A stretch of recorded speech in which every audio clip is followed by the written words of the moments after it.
Chapter 146 Brother and sister meet. Although the dinner was of a high standard, overall, it followed the same familiar process. Therefore, in the eyes of some people, everything tonight seemed a little dull. On the dance floor, young men in neat military uniforms danced with well-dressed college girls, their heels tapping the ground and their skirts fluttering, exuding the youth and vitality that only young people can have. The fourth Prince Joshua sipped the champagne in his glass out of boredom. At the same time, Eunice beside him raised her confusion after a long silence. What is the secret of the Bartlerin family? Obviously, this was the first time she had heard such a reason. The fourth prince glanced at her and said, "This matter is not a secret in the circle. As a playmate who grew up with Eleanor and the others, don't you have any curiosity? Although the Bartlerin family is small, it seems that every child who grows up successfully can show amazing talents in the extraordinary field. Eleanor's two brothers are the most obvious cases. Although the eldest son William died on the battlefield, he left a great reputation in the military and was the holder of many records. If he had not died, he would probably have entered the realm of fifth-level legend earlier than Irina. Needless to say, the second son, Lin, had a monstrous life that needed no explanation. Even Eleanor, at her current age, is not much inferior to her two brothers, and is a leader in the academy. Although she is only at the second level now, she is only 14 years old and has just been a transcendent for a year. How many devout believers from noble families have just passed the first-level trial? At her age, after all, children's bodies are not fully developed yet, and it is difficult for them to withstand the baptism of extraordinary powers. So generally speaking, 13 years old is recognized as the best time for awakening. This is the power that comes from blood. The fourth Prince Joshua smiled faintly. Such a situation can be said to be very rare. If the Bartlerin family had not just fallen, I would not even be able to find a suitable sample. Sister Sis Helena's new subordinate, Shia, also has a similar bloodline, but it is purer than the Bartlerin family. It's a pity that she treasures him so much that she won't let me draw even a tube of blood. So for now, we can only settle for the next best thing. I don't know why, after listening to Joshua's calm narration, Eunice looked at the petite figure in the corner, and a hint of pity appeared in her eyes. I have already sentenced her to death in my heart. Well, for the banquet and the like, you just need to show up. The fourth prince drank the wine in the cup in one gulp. I have to go to the council hall later. Father is awarding medals to the heroes who have returned triumphantly from battle. I heard that my stupid third sister got lucky and also won some military merit at the border.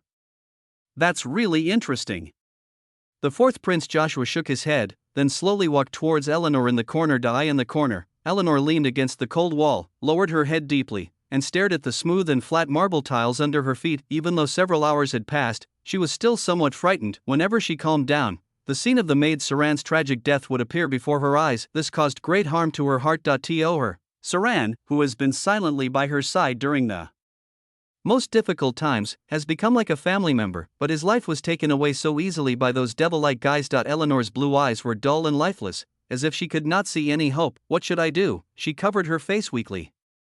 She clearly wanted to cry, but not a single tear came out. At this moment, she suddenly caught a glimpse of a figure appearing in front of her and handing her a handkerchief. Eleanor quickly gathered her thoughts and took a deep breath. I'm sorry, But after looking up and seeing who was coming, her face instantly turned cold.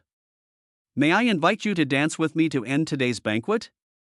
Seeing that she didn't need his handkerchief, the fourth Prince Joshua smiled indifferently, put the handkerchief back into his pocket, and then stretched out his hand to Eleanor. It seemed that he just wanted to invite her to dance, but the hand he extended seemed to represent another meaning. Behind him, Eunice cast a suggestive, threatening look at him. At present, the Moskra family completely controls the lifeline of the Bartleon family, and even the life of the Marquis is in their hands. With such a layer of insurance, Eunice did not believe that Eleanor would dare to resist her orders.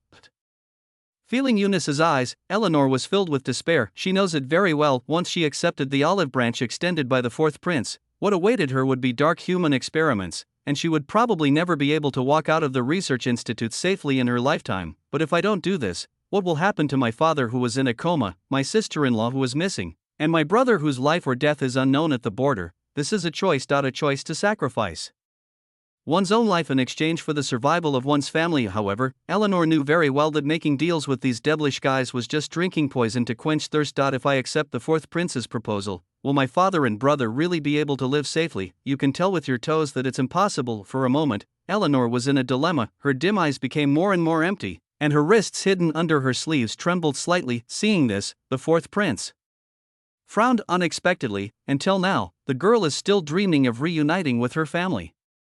"Here's a piece of information for you," the fourth prince suddenly said. "After returning from the border, Felix found me and told me something very interesting. He seemed to see a familiar name on the monument to the victims in Orange City." "Guess who's that name?"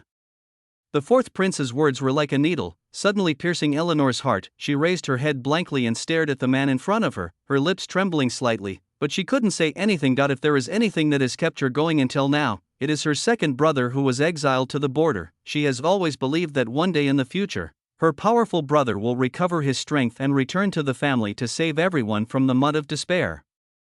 Eleanor has always thought so and used it as motivation to live, but at this moment, feeling the firm look in Joshua's eyes, she suddenly wanted to cover her ears. It seems that as long as you can't hear it, you don't have to face that reality. However, no matter how you try to escape, reality still exists. The fourth prince spoke slowly, as if to shatter the last remaining fantasy and hope in her heart.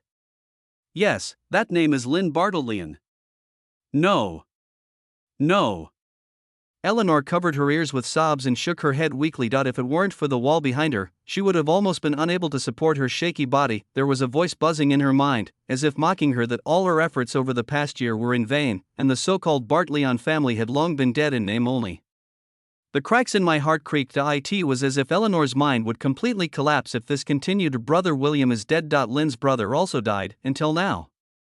There are only my father and I left in the whole family." Eleanor, the expectations that you have buried deep in your heart have long become ridiculous topics of conversation in the eyes of others. Now that things have come to this, is it still necessary to resist the fate that has already been determined? Silent tears flowed down her cheeks, but Eleanor did not wipe them away. Seeing this, the fourth prince felt a little annoyed. "The dead cannot be resurrected," he said with a dull expression. "Life is such a precious thing. For those who have passed away, we can only cherish their memory.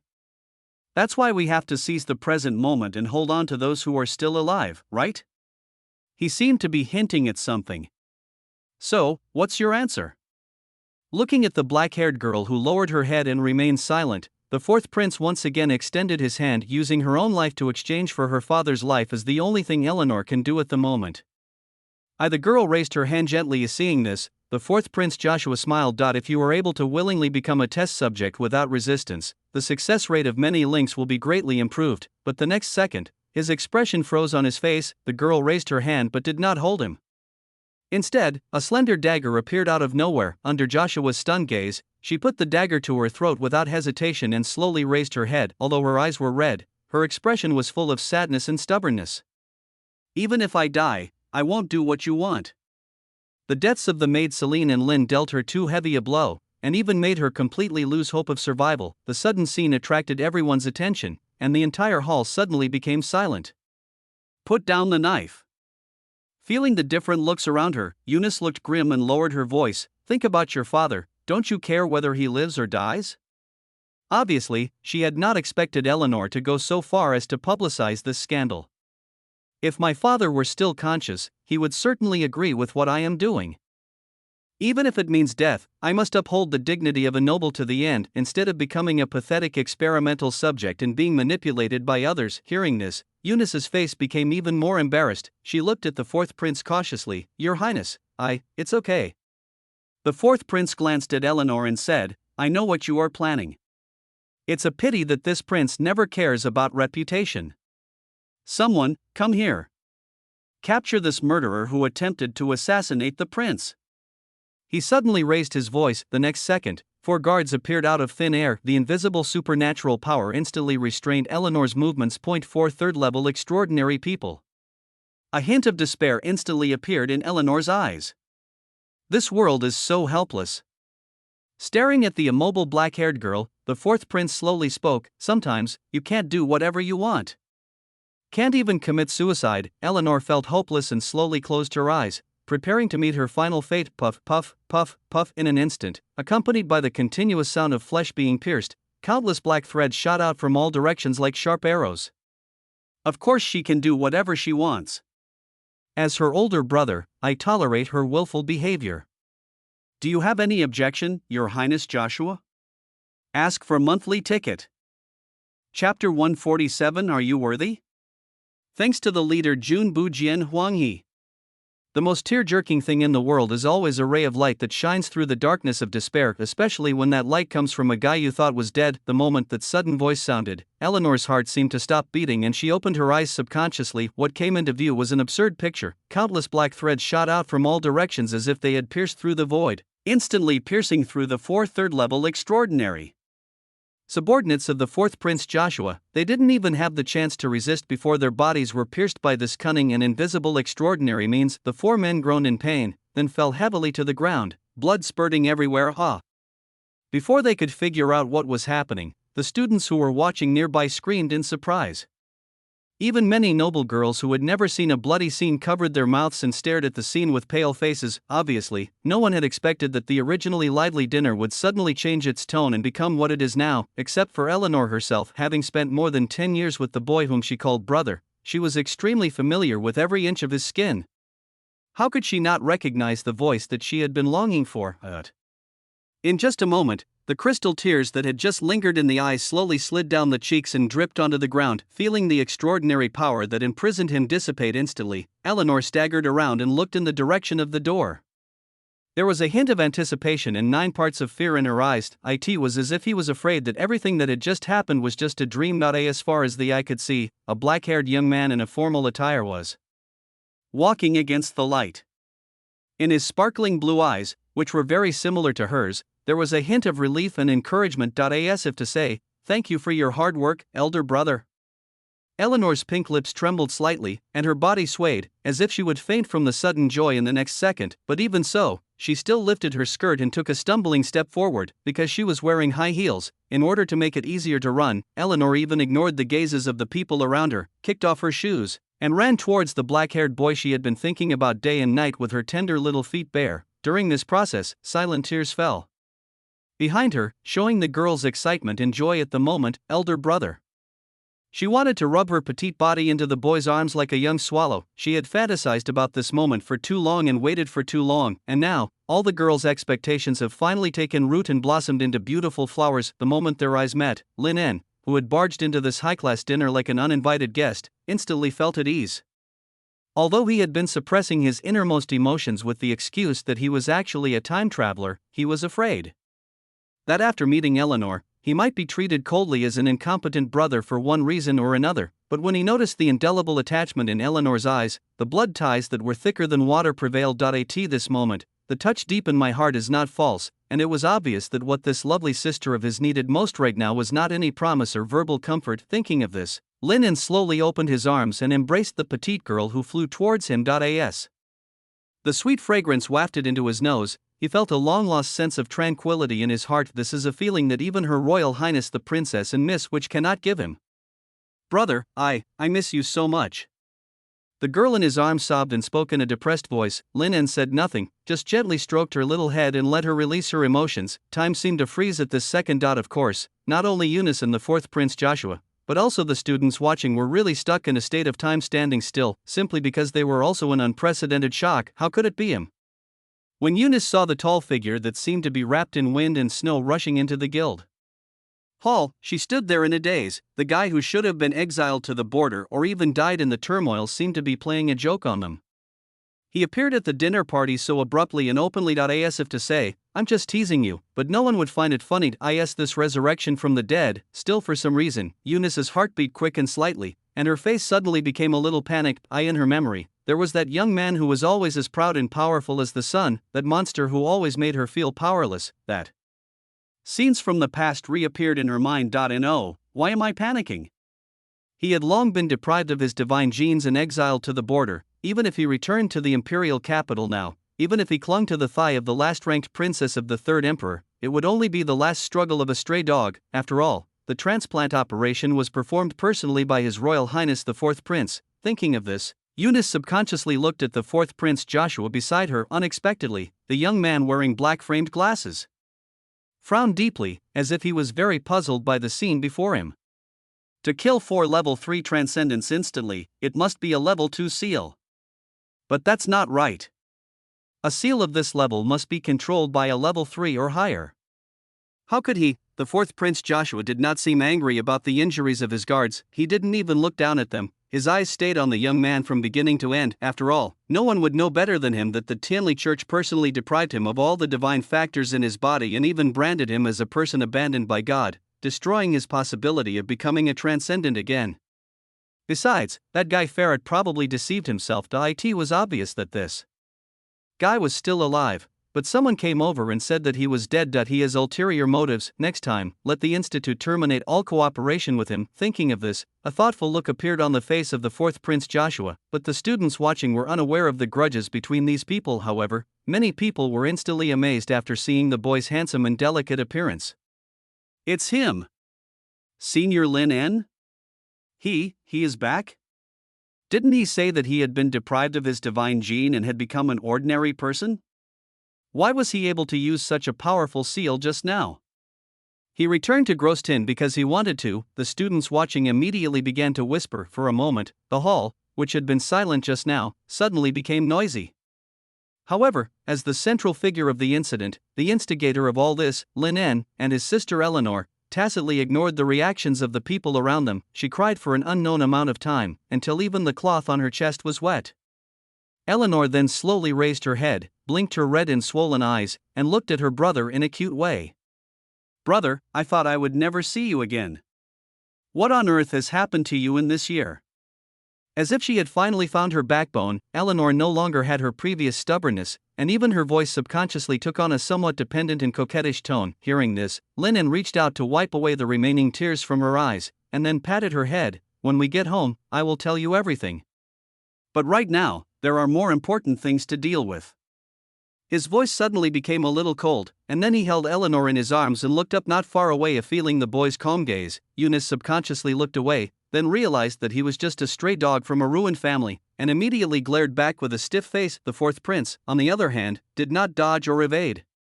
Instead, he put his hands behind his back and slowly took 2 steps forward. Lin Bartlerin, you are so brave. Joshua said with a smile, knowing that someone wanted to assassinate this prince. You dared to cripple my 4 extraordinary guards in public. According to the Imperial Code, you should be sentenced to death. Brother, let's go back first. After realizing the current situation, Eleanor's eyes showed a hint of pleading. Please don't conflict with them. I'm fine. Just stand aside and watch. Lin patted her head again and protected her behind him. As the first show after returning to the imperial capital, it must be grand enough, preferably to arouse the vigilance and fear of some people. Imperial Code? In response to the fourth prince's remarks, Lin En shook his head. I thought Your Highness Joshua was a dead nerd who only knew how to study crooked ways, but I didn't expect that you also have quite a sense of humor. Oh? How do you mean? The fourth prince was not angry, but rather curious. Lin En looked at him calmly. If we really want to talk about the Imperial Code, as the initiator of the Ruins Project, are you qualified to stand here and talk to me in such a high-sounding manner? He seemed to be pointing to something. The moment he heard those 4 words, the calmness and composure that the fourth Prince Joshua had just pretended to have disappeared in an instant. There was a hint of shock in his eyes, followed by a flash of murderous intent. He originally thought that this plan was an insider knowledge known only to his father, him, and a very small number of high-ranking officials. I never thought that this guy in front of me actually knew something about it. Was it infiltrated from the inside? All sorts of speculations ran through Joshua's mind. The atmosphere suddenly became somewhat depressing, as if both sides were going to fight to the death in the next second. No one dared to even breathe, afraid that blood would splash on them later. Fortunately, after a moment, Lin En suddenly laughed, the meaning of which was hard to guess. But, Your Highness has a good father, so there is nothing we can do about it. The moment they heard these words, the students around them broke out in cold sweats. The sky is implying the great St. Laurent Virgin Islands, His Majesty Calderon, he doesn't want to die? Everyone looked at each other in confusion. No one dared to interrupt at such a juncture. In addition, because they did not have the owner's permission, they had no excuse to leave for the time being, so they had to bite the bullet and continue watching the good show in front of them. Obviously, no one could guess what the second son of the Bartleon family would do after returning for more than a year. Elder brother. Eleanor hid timidly behind him. Lin squeezed her little hand gently to comfort her. After hearing his words, there was a brief silence. The fourth prince did not show the anger that one might imagine. Instead, he took off his glasses and wiped them gently with the cloth on his sleeves. In a sense, you are right. I have a great father, and you don't. That's the difference between us. So, Lynn Bartlerin, you broke into our party today and ruined my dance with your sister. What on earth did you want to do?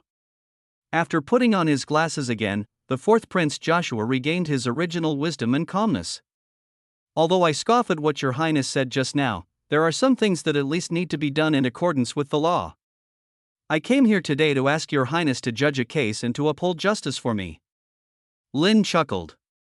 Let me administer justice? A trace of surprise flashed across the fourth prince's eyes, and then he sneered, you are such an interesting guy. In that case, then tell me. Hearing this, Lynn did not answer him, but turned her gaze to Eunice, whom she had never paid attention to from beginning to end. This guy finally looked at me.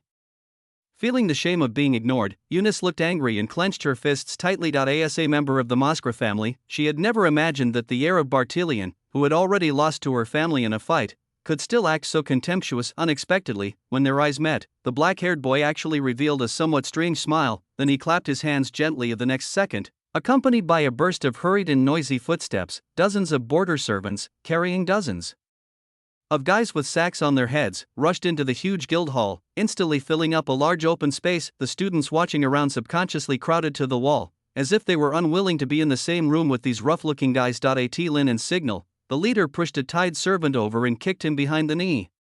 The guy with a sack on his head immediately knelt on the ground wailing. The fourth prince narrowed his eyes and stared at the scene in front of him without saying a word. You are a guy who doesn't know etiquette and respect. Get out of the guild hall immediately before I expel you. Watching everything happening in front of her, Eunice suppressed the anger in her heart and said through gritted teeth, even though such an explosive situation had occurred, the guards and security had not shown up. It was obvious that they had been dealt with by these people. His elder brother Darian died at the hands of this guy before.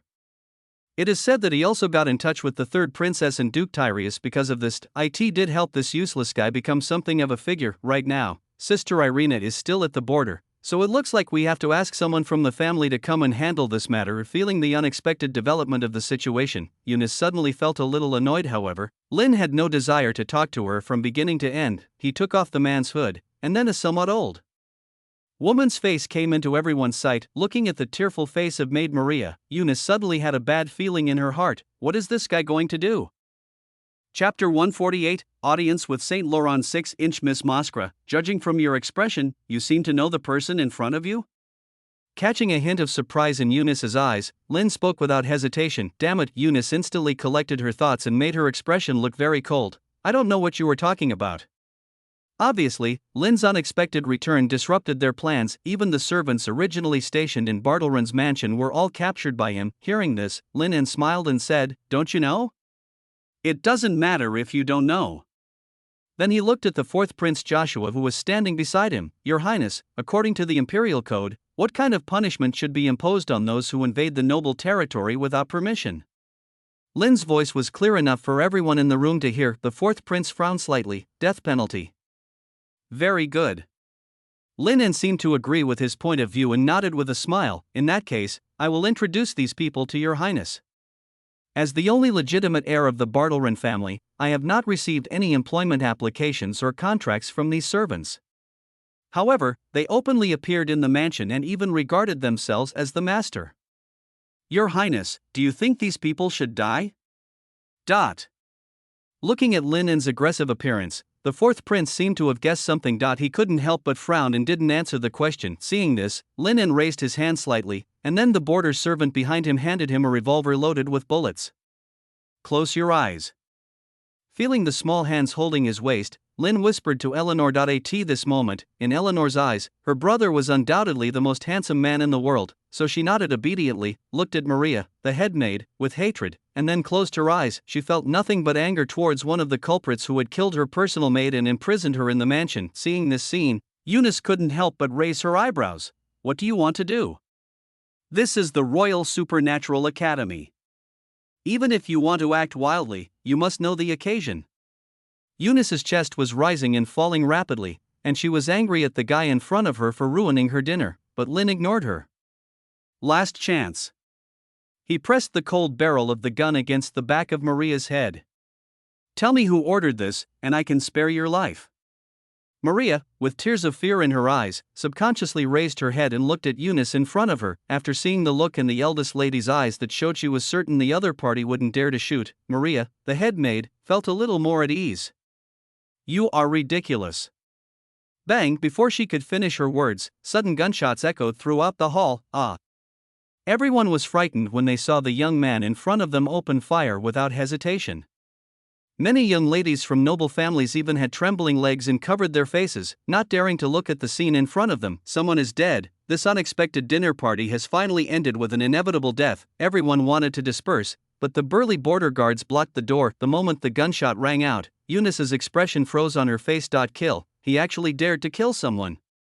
And this happened in front of countless nobles. Did he want a stamp on Moskva's face? But by doing this, does this guy want to die? Eunice suddenly thought of her brother who died inexplicably at the border. Looking at Maria, the head maid, who had fallen to the ground. For some reason, her heart suddenly skipped a beat. The fourth prince beside him had a gloomy expression and said nothing. Obviously, none of them had expected that after crossing such a long distance from the border to the imperial capital, the boy's rumored lawless behavior would not be restrained at all. Not only that, it was even more unscrupulous than they had imagined. Just like that, the servants of the Moskva family were executed in front of everyone. However, things are far from over. Just as everyone was looking at the motionless body lying on the ground in shock, another trembling servant was pushed up. The moment the hood was taken off, the cold barrel of the gun was pressed against the back of his head again. Explain. Lin En was too lazy to talk nonsense and spoke briefly. The man remained silent. Bang! Another corpse fell limply, brain matter and blood flowing like a stream, spreading in all directions. Next. There was no emotion in Lin's eyes, as if he had just killed a chicken. Then, following his order, another servant was pushed up. The moment the hood was taken off, the man struggled in panic. I'll tell you. I'll tell you. I know who ordered it." Bang! To everyone's surprise, Lin fired again. "That's too long-winded. Next one." Lin waved the gun in his hand with some annoyance and gave orders to his servants. The fourth prince's eyelids twitched. Eunice, who was standing by, was even paler and her lips were trembling slightly with anger. The Moskva family is currently on the rise and is very influential in the imperial capital. The fact that the right to host this dinner was given to her is proof of this. And what do the nobles care about most? It's nothing more than power and respectability. But now, this lawless madman is tearing off the fig leaf of their Moskva family in public and executing her subordinates one by one. Of course she didn't care whether these people were dead or alive. But they also represent the face of the family. At this moment, every shot Lin fired seemed to hit her heart. But right now, this damn guy is the one in control. She really wanted to walk away and inform her family to send someone to deal with the matter, but if she really did that in public, the rumors circulating in Groston would become more and more outrageous. She could even imagine that the legitimate heir of the Moskva family was frightened and fled after being returned for revenge by Bartilian. If something like this really happened, it would bring shame to one's family. Stop it. Eunice raised her voice, trying to speak louder than the other person. Bang! However, this lawless guy opened fire again. This time, the servant didn't even have time to say anything before he pulled the trigger. Feeling the panicked and surprised looks around him, Lin thought for a moment, then spread his hands and said, "Sorry, I'm getting used to it." Next one. Yet there was no trace of apology in his eyes. The continuous sound of gunfire was like a death warrant, weighing heavily on the hearts of the trapped servants. Finally, someone couldn't bear it anymore. In order not to become the next victim, he collapsed and yelled, "Miss Eunice," before he was even pushed over. "It was Miss Eunice Moskva who arranged for us to enter your mansion and secretly monitor Miss Eleanor and Marquis Bartleran's every move." He cried and begged, hoping that Lin would spare his life. Nonsense. Lin suddenly raised his voice. The Moskva family has always been strict and upright.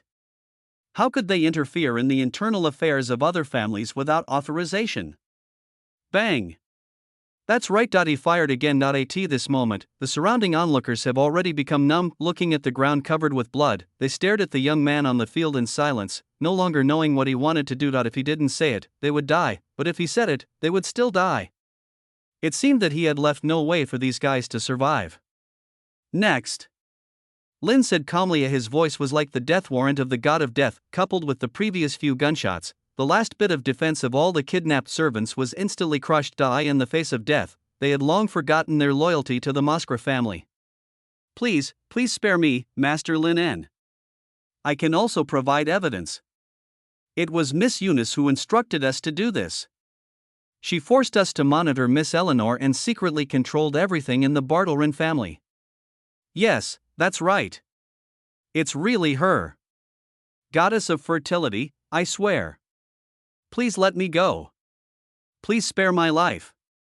For a moment, the servants who were prisoners broke down and cried, and one by one they restored the true situation of the matter. Shut up. You unreasonable and unruly people, all of you, go die. Hearing this, Eunice was almost furious. She looked at Lin hatefully, but she didn't expect that he, who had such murderous intent just now showed a calm expression and allowed such news to spread throughout the hall. All the students looked at each other with different expressions. Obviously, similar shady things happen all the time. They had long guessed that such a thing might happen, but due to the tacit understanding among the nobles, no one had ever mentioned it. This is the first time that the Moskra family has been completely stripped of its veil and exposed to the sun. That's about it. Finally, the fourth prince, who had been watching coldly, spoke. Hearing this, Lin N couldn't help but sigh. Your Highness, how should I evaluate you? If it was His Highness Feelit, he would have either stopped me right there with lightning speed from the beginning, or he would have stood by and watched coldly from beginning to end, completely disassociating himself from the matter. This is the first time I've seen such a smart move. However, since it is Your Highness's suggestion, I think it is necessary to adopt it. Who said you have a good father?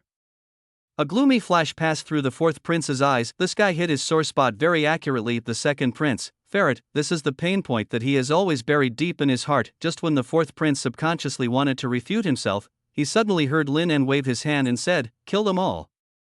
The next second, all the border servants drew their guns at the same time and pointed them at the servants' temples. Afterwards, bang bang bang bang bang dash. The continuous sound of gunfire resounded throughout the hall. It was like a complete massacre. One by one, the bodies, still warm, fell limply to the ground, and blood flowed and gathered everywhere like a river.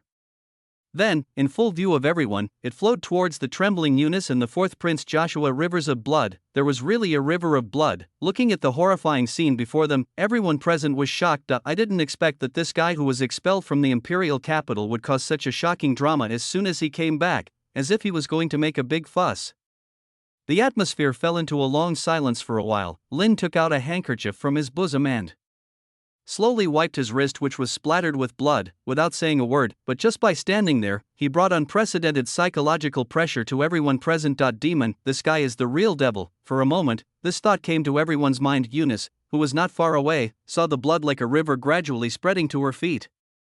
Through the bright blood, she vaguely saw her pale face and slightly trembling calves. Am I afraid? No, impossible. Eunice took a deep breath and tried to look aloof and indifferent, but at this moment, everyone could see that Lin N was the one in control, and she was just a weakling. Finally, after a long time, the fourth prince broke the silence first. The council hall is holding a medal ceremony for the warriors who have returned victoriously.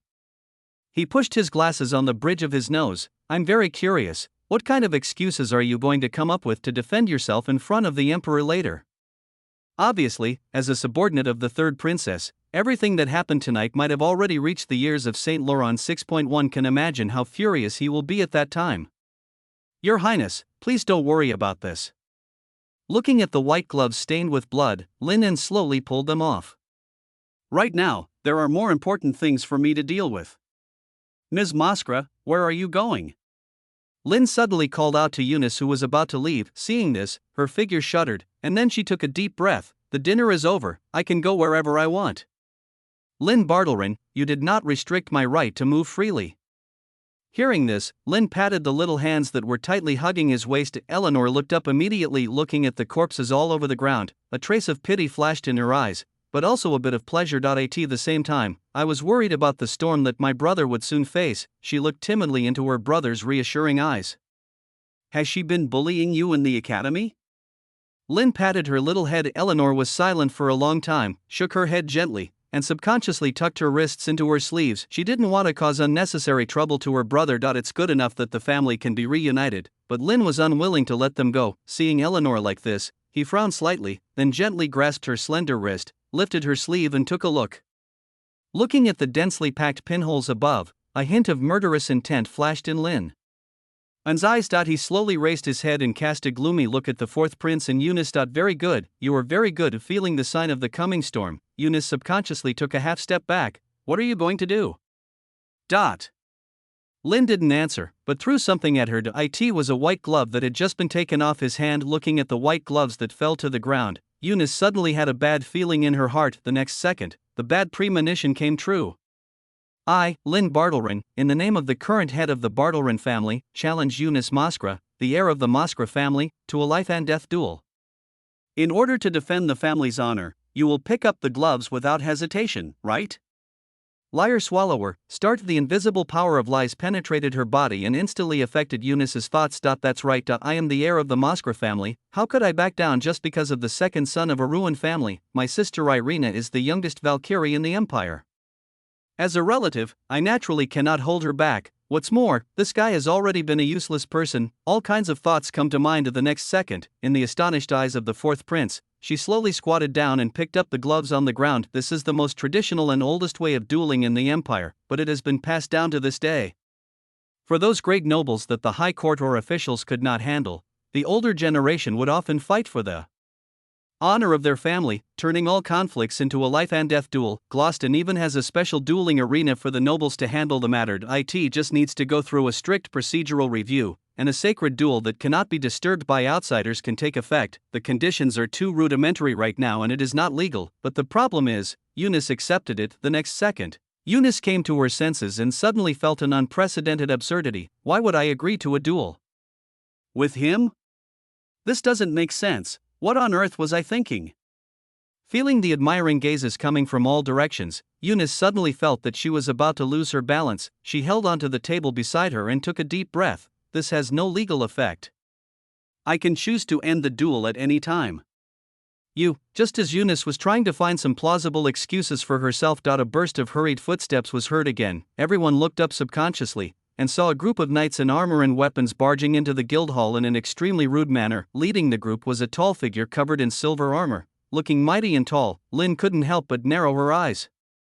The unexpected arrival of people disrupted his plans somewhat. Then, in the surprised gaze of everyone, the silver armored man who looked like the leader of the knights stepped forward quickly. Looking at the three figures in front of him, he said calmly, Lin Bartlerin, Miss Eunice, and His Royal Highness the Fourth Prince, the council hall learned about what happened here. His Majesty was very angry and ordered me to come here to stop this farce and bring you all to see him. So, please come with me, three of you. Chapter 149. Whose subordinate is this Lin N? Thanks to the leader of the novice village chief Taipal. Your Highness, this return to Gloucester may not be as smooth as you imagine.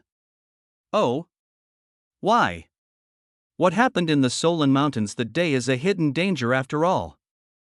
You mean the fact that you were possessed by two demons? That's right. It's common for a human being, especially one who has been deprived of the divine gene and rejected by the church, to be corrupted by the devil.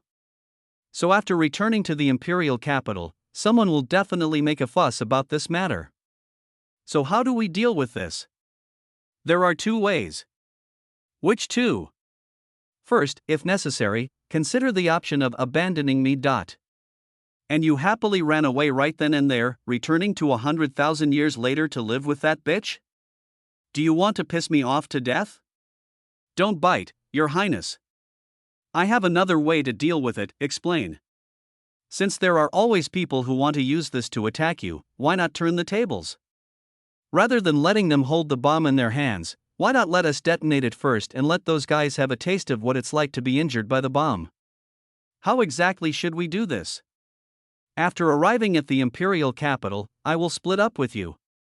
You will lead them to the council hall to attend the awarding ceremony, while I will look for an opportunity to cause some trouble. The bigger the better.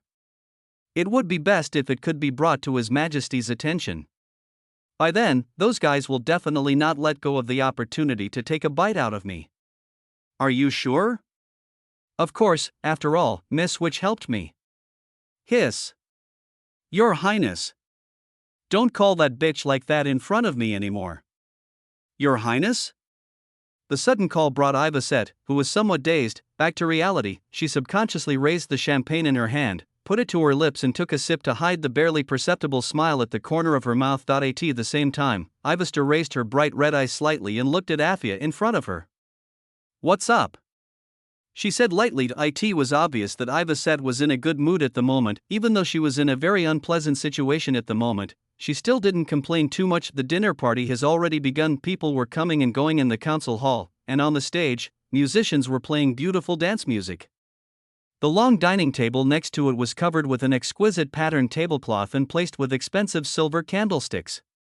There were steaks, desserts, fruits, and other cold foods for everyone to take. The number of guests who had arrived, not including the waiters, was probably over 200. Those who can attend the awarding ceremony tonight are all distinguished members of the royal family or well-known nobles of Groston. Even the eldest Princess Selina, the second Prince Ferret, the sixth prince and the ninth princess attended the dinner. At this moment, I am surrounded by many people and talking to them. The scene was quite grand. The entire council hall is magnificent. The crystal lamps on the ceiling cast bright yellow light, and the tiles on the floor are decorated with gorgeous gold embroidered patterns, showing luxury and grandeur everywhere. In the center of the hall stands a brass statue several meters high. It depicts a burly man with a dignified demeanor, wearing a holy crown and gorgeous clothes, and riding a horse with its front hooves raised high. This is a memorial statue of Saint Laurent I, the founder of the Saint Laurent Empire. Whenever they saw this statue, the nobles and politicians who went in and out of the council hall on a daily basis would recall the former glory of the empire. At this moment, all the subordinates of Augusta Manor gathered in groups of 3 or 4 around Evesite.in. The process, they also suffered from the slightly contemptuous and scrutinizing gazes of many nobles present. After all, to the local nobles of Groston, these people were just country bumpkins from the border. Being able to enter the council hall to participate in the awarding ceremony is already a blessing from the Emperor. Afia, who was wearing a dress, seemed unaccustomed to such looks. After hearing Ivacet's question, she whispered, "I just heard that the order of the awarding ceremony seemed to have been temporarily adjusted. Captain Shea and his group, who were supposed to be the last ones, were moved before us." Hearing this, a hint of anger appeared in everyone's eyes. There is no comparison between the difficulty of dealing with a level 0 sealed object riot and working together to kill a level 5 legendary demon. These damn guys not only erased Lynn's outstanding contribution, but also tried to undermine the glory that should have belonged to them. It's really abominable. Hearing this, Ivacet slowly raised her eyes and looked over. In the council hall, on the high platform below the bronze colossus, a middle-aged man with a crown on his head and a dignified appearance was holding a holy staff. His whole body radiated a faint golden glow, which made people involuntarily want to submit, as if it were a miracle. He is the most supreme being in this empire, St. Laurent Virgin Islands Calderon. In addition, several high-ranking and powerful entourage were standing behind St. Laurent 6. Although there are not many people, any one of them is a top dignitary capable of shaking the entire empire and is a big shot among big shots. One of the white-haired old men was wearing a red robe. The fabric of his clothes was embroidered with strange golden patterns and decorated with various gems. He looked luxurious and sacred. Noticing Ivacet's gaze, a kind smile appeared on his face and he nodded to her. However, Yves did not give him a good look, and a hint of coldness flashed in her eyes. The order of the awarding ceremony was temporarily adjusted, probably due to the work of this old man. She knows it very well. The guy in front of me is not someone who was easy to deal with at all. On the surface, he seems approachable, but in fact he is an extremely hateful old fox. Not only did she predict that she would bring disaster to the entire world in the future when she was young, but she was also the culprit that indirectly led to the decline of the Bartleon family and the deprivation of the divine factor in Lynn's body. Connor Gregory, a cardinal of the Tenley Church and one of the 7 electors. The above points alone are enough to create hostility between Ivester's camp and him, and it will be a fight to the death. Just be patient. After a moment of silence, Ivacet said calmly, recalling the agreement between her and Lynn N. She did not choose to get angry, but prepared to wait and see. What's more, in order to fulfill Lynn's wish, she forcibly activated the jump matrix, which caused her to lose a lot of strength, so that she was a little weak for a short period of time. So now is not a good time to go under the knife. Hearing this, although everyone was indignant, they still didn't dare to say anything more and just drank their wine in silence. This scene that was out of tune with the environment was even more laughable to the nobles and royal family members around. However, St. Laurent Virgin Islands was speaking on the stage at the moment, so they did not dare to do anything out of line. "Then, I will personally present the military medals to the warriors of the empire.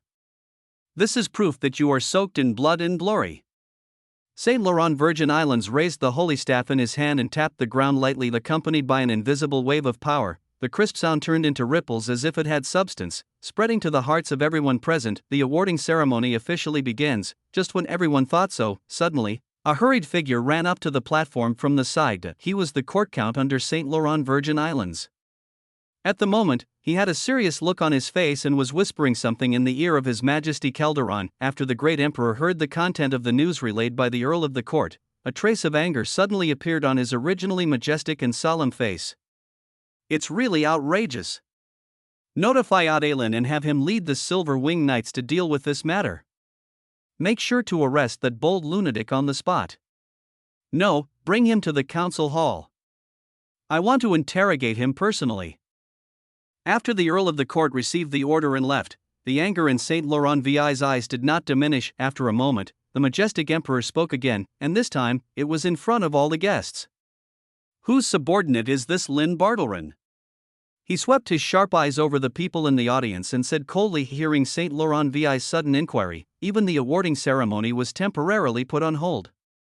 Everyone looked at each other in confusion, as if they wanted to know who this Linen was. After realizing his last name, many people fell silent, their eyes filled with surprise. Greya, Morris, and others looked at each other and took a deep breath. They drank like crazy, trying to suppress the shock and pain in their hearts. In addition to Augusta Manor, many people are also familiar with this name. In the crowd, the second Prince Philip lowered his head subconsciously. Really, it is right to hope that you will return to the capital. It's only the first day, and you've already caused something big enough to alarm our father. It's just that the head of the Moscra family is here right now, and the Cardinal of the Tenley Church is also present. How would you respond when faced with two former enemies? How curious. A faint smile appeared on the corner of the silver-haired young man's mouth. In addition to Philip, the eldest Princess Selina also had a strange look in her eyes. She frowned slightly, as if she didn't expect to hear that guy's name on such a serious and solemn occasion. Beside her, a hint of anger flashed in Xia's eyes, and he subconsciously clenched his fists. Tia, who was sitting quietly in the corner,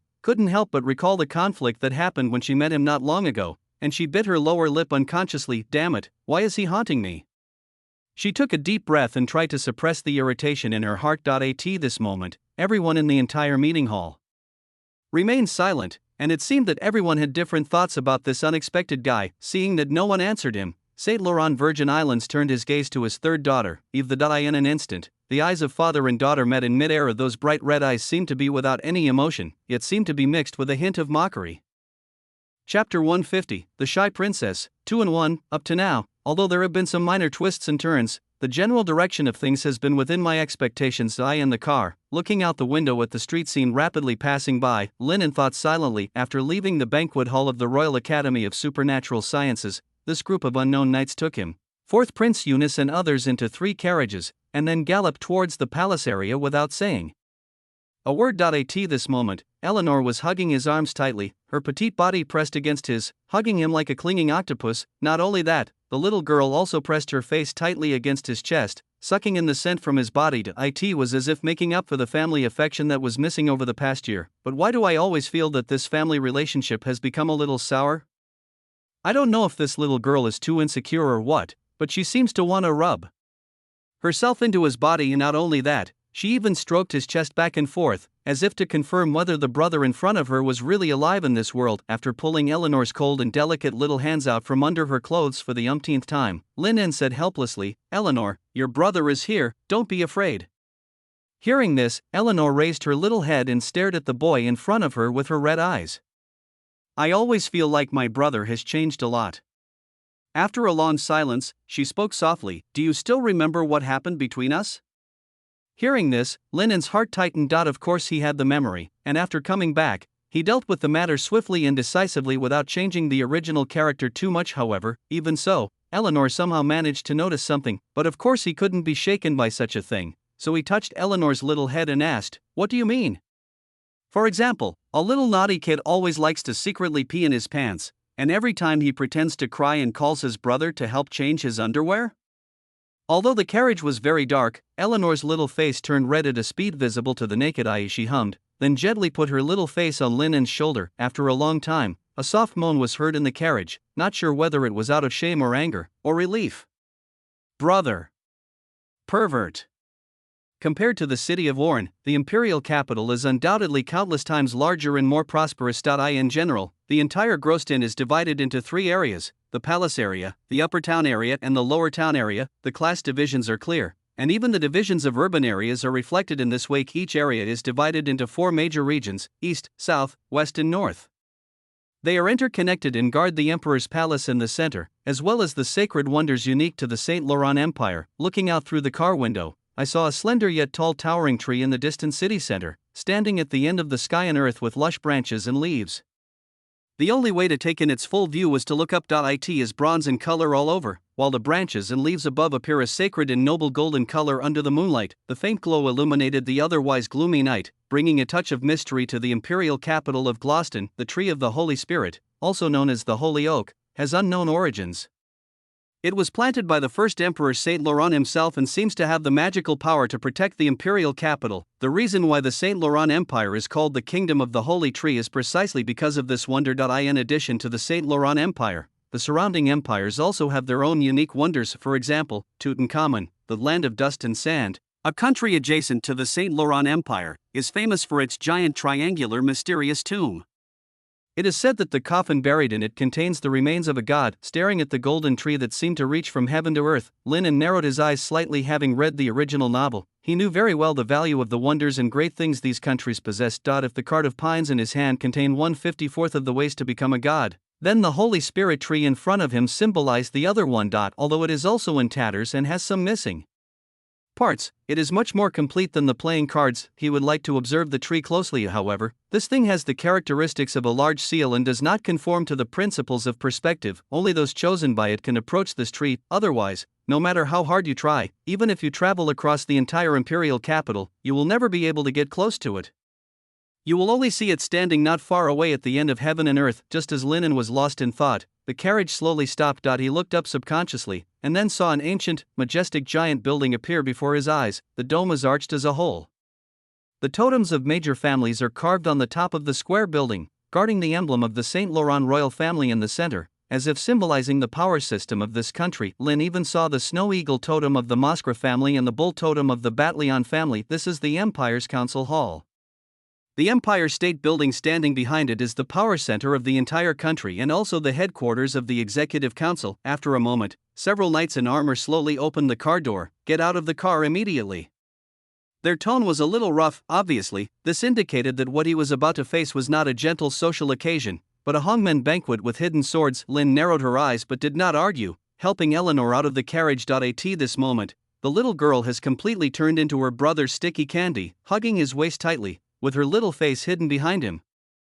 Eunice and the fourth prince Joshua had already gone in earlier, and now they were probably the first to complain, but Lin was not panicked. This was exactly the effect he wanted. As the door was slowly pushed open, pale golden light reflected on Lin's face, and countless glances cast in response to the sound. The moment the relief door of the council hall was pushed open, Ivaset subconsciously turned her head to look. When the familiar figure came into view, a hint of joy appeared in her eyes. Although it was only a few hours since they last met, to her it felt like a very long time had passed. She wanted to throw herself into Linen's arms immediately and greedily suck in the cute scent that belonged only to her own little puppy. The next second, her expression froze on her face. The boy in front of him was indeed his cute little dog, but he looked a little different from usual. At this moment, there was a slender and petite girl, hugging his waist tightly, hiding timidly behind him, with a pure look that made me feel pity for her. Looking at the petite figure hugging Lin tightly, a feeling of anger and jealousy as if her exclusive rights had been taken away surged in her heart. How long have you been back in the capital? She already had a future with that bitch who made her very unhappy, but she was still not satisfied and found another one in just a few hours. So you like this kind of petite type? It is I, the princess, who am wrong. It didn't go according to your wishes and become what you like. Very good, very good. Ivaset gritted her teeth, and an unprecedented gloom appeared in her bright red eyes. In an instant, a strong murderous intent descended upon the entire place. As if it were real, everyone felt as if the temperature around them had dropped a lot. They subconsciously hugged their arms and shivered. The silver-winged knights and powerful masters with keen sense of smell such as Xia immediately became alert and looked in the direction of Ivester. Obviously, everyone has a strong fear of the third princess, who is as powerful as a monster. Although a 6th-ranked demigod was not enough to dominate the St. Roland Empire, It was extremely easy for him to kill all the minions present in an instant. They didn't understand what kind of catastrophe had happened to make this monster princess have such terrible murderous intent. Realizing that Her Royal Highness was on the verge of exploding mentally, Linen took a deep breath. Not far behind Ivester, Greya had a solemn expression and gave her a helpless look. Even Aphia looked over, but after seeing Eleanor's figure, he couldn't help but roll his eyes, snorted, and then looked away. It was obvious that these women showed unprecedented rejection of this uninvited guest who had a close relationship with Lynn. Eleanor's body was shaking more visibly. At this moment, Saint Laurent Virgin Islands, from the high platform in the distance, cast a condescending gaze. There was majesty and scrutiny in those eyes, and ordinary people would be frightened to their knees at just one glance. After a moment, the Earl in charge of delivering the message said loudly, "Your Majesty summons Lynn Bartlerin to come forward and speak." Hearing this, Lynn gently patted Eleanor's little hand. However, this action was too intimate and attracted Ivaset's sharp gaze. The surrounding temperature dropped several degrees again. Sensing the panic coming from the girl behind him, Lynn whispered, "Don't be afraid, Eleanor, remember what your brother told you in the carriage. As long as you can gain the approval of that prince, no one can touch you." He did not mention his family affairs to the princess. The reason is simply Eleanor is a woman. Although Lynn believed that the two parties were related by blood and therefore nothing would happen, Ivaset's personality would definitely make her think too much. Therefore, it was the first time that Eleanor appeared in the sight of Ivaset and others. However, Lynn did not think this was a big deal. After all, the two sides would meet sooner or later. Feeling that Eleanor was still reluctant to let go, Lynn couldn't help but sigh. "Be good, His Majesty is calling me. I'll go over first." As he spoke, he gently broke free from Eleanor's arms, ignored the familiar or unfamiliar faces around him, and walked forward calmly. At this moment, the fourth Prince Joshua was already standing beside the first Princess Helena and others, looking at him leisurely as if nothing had happened. With a hint of mockery in his eyes, Eunice, with red eyes, lifted her skirt and stood beside an old man in military uniform, sobbing softly. Feeling the old man's sharp eyes like an eagle, Lynn understood. This guy is the current head of the Mascara family, Marquis Fred Mascara, who is also the acting Minister of Military and Political Affairs. He used to be a close friend of his father, but he stabbed him in the back at a critical moment and took the opportunity to get promoted. As a nobleman who has gained great reputation in the imperial capital in recent years, he was also invited to attend the awarding ceremony, and at this moment he was looking at Lynn with a gloomy look. Obviously, he had heard about everything that had just happened in the Royal Super Academy. Marquis Fred had not expected that the son of Bartleon, who had already fallen into poverty, would still have the energy to suddenly attack and bite the Mascara family hard, but he really didn't see any hope for this guy to turn the tables of the next second. Accompanied by a majestic and deep voice coming from top to bottom, an invisible force instantly spread throughout the entire conference hall, causing everyone's hearts to emerge with awe from the bottom of their hearts. "Lynn Bartleon, do you admit your guilt? What should I do? What should I do? So scary, so scary, so scary." After being left alone there, most people's eyes were attracted by her brother, and only a few eyes remained on her. Eleanor trembled and lowered her head so that no one could see her appearance or expression. At this moment, just standing there is already taking all the effort. She was afraid that in the next second, she would be torn to pieces by the murderous eyes not far away. However, thinking back to what her brother had said in the carriage and the determined look in his eyes when he left, she couldn't help but take a deep breath. "Believe me, brother, he will never lie to me. As long as I can gain the favor of that prince, I will have completed the task assigned to me by my brother. But how can I win her favor?" My brother did not mention any specific details, and even when he talked about this topic, he looked a little embarrassed, as if there was some shame that he didn't want to recall. Although Eleanor was full of confusion, she just regarded it as a test he set for her. My heart was pounding. However, at this moment, the girl from the Bartleon family gradually calmed down. "Come over." Suddenly, a cold call came to her ears. Eleanor's body trembled. She thought about it, but finally did not disobey the other party's order. So she walked slowly towards the direction where Her Royal Highness the Princess was. If you think about it carefully, why does this scene always feel a bit like a mistress who is not in the spotlight is caught cheating by the wife? Eleanor has a hard time speaking out, but her mind was still racing. Although it was only the first time we met, for some reason, the initial favorability of me in the eyes of this princess was very low. Her brother is deeply trusted by His Highness, but she, as a younger sister, is hated. Why? Eleanor seemed to have a guess. At this moment, she activated her clever little brain that had been influenced by countless love literature. If Lynn knew what this little girl was thinking at the moment, he would probably break out in a cold sweat and lament how the women around him were so imaginative. In fact, if Eleanor wanted to gain the favor of Her Highness, she only needed to tell them that she was Lin's sister. After knowing this, Her Royal Highness will naturally treat her as one of her own. Unfortunately, Eleanor's thoughts at this moment were like a wild horse running away.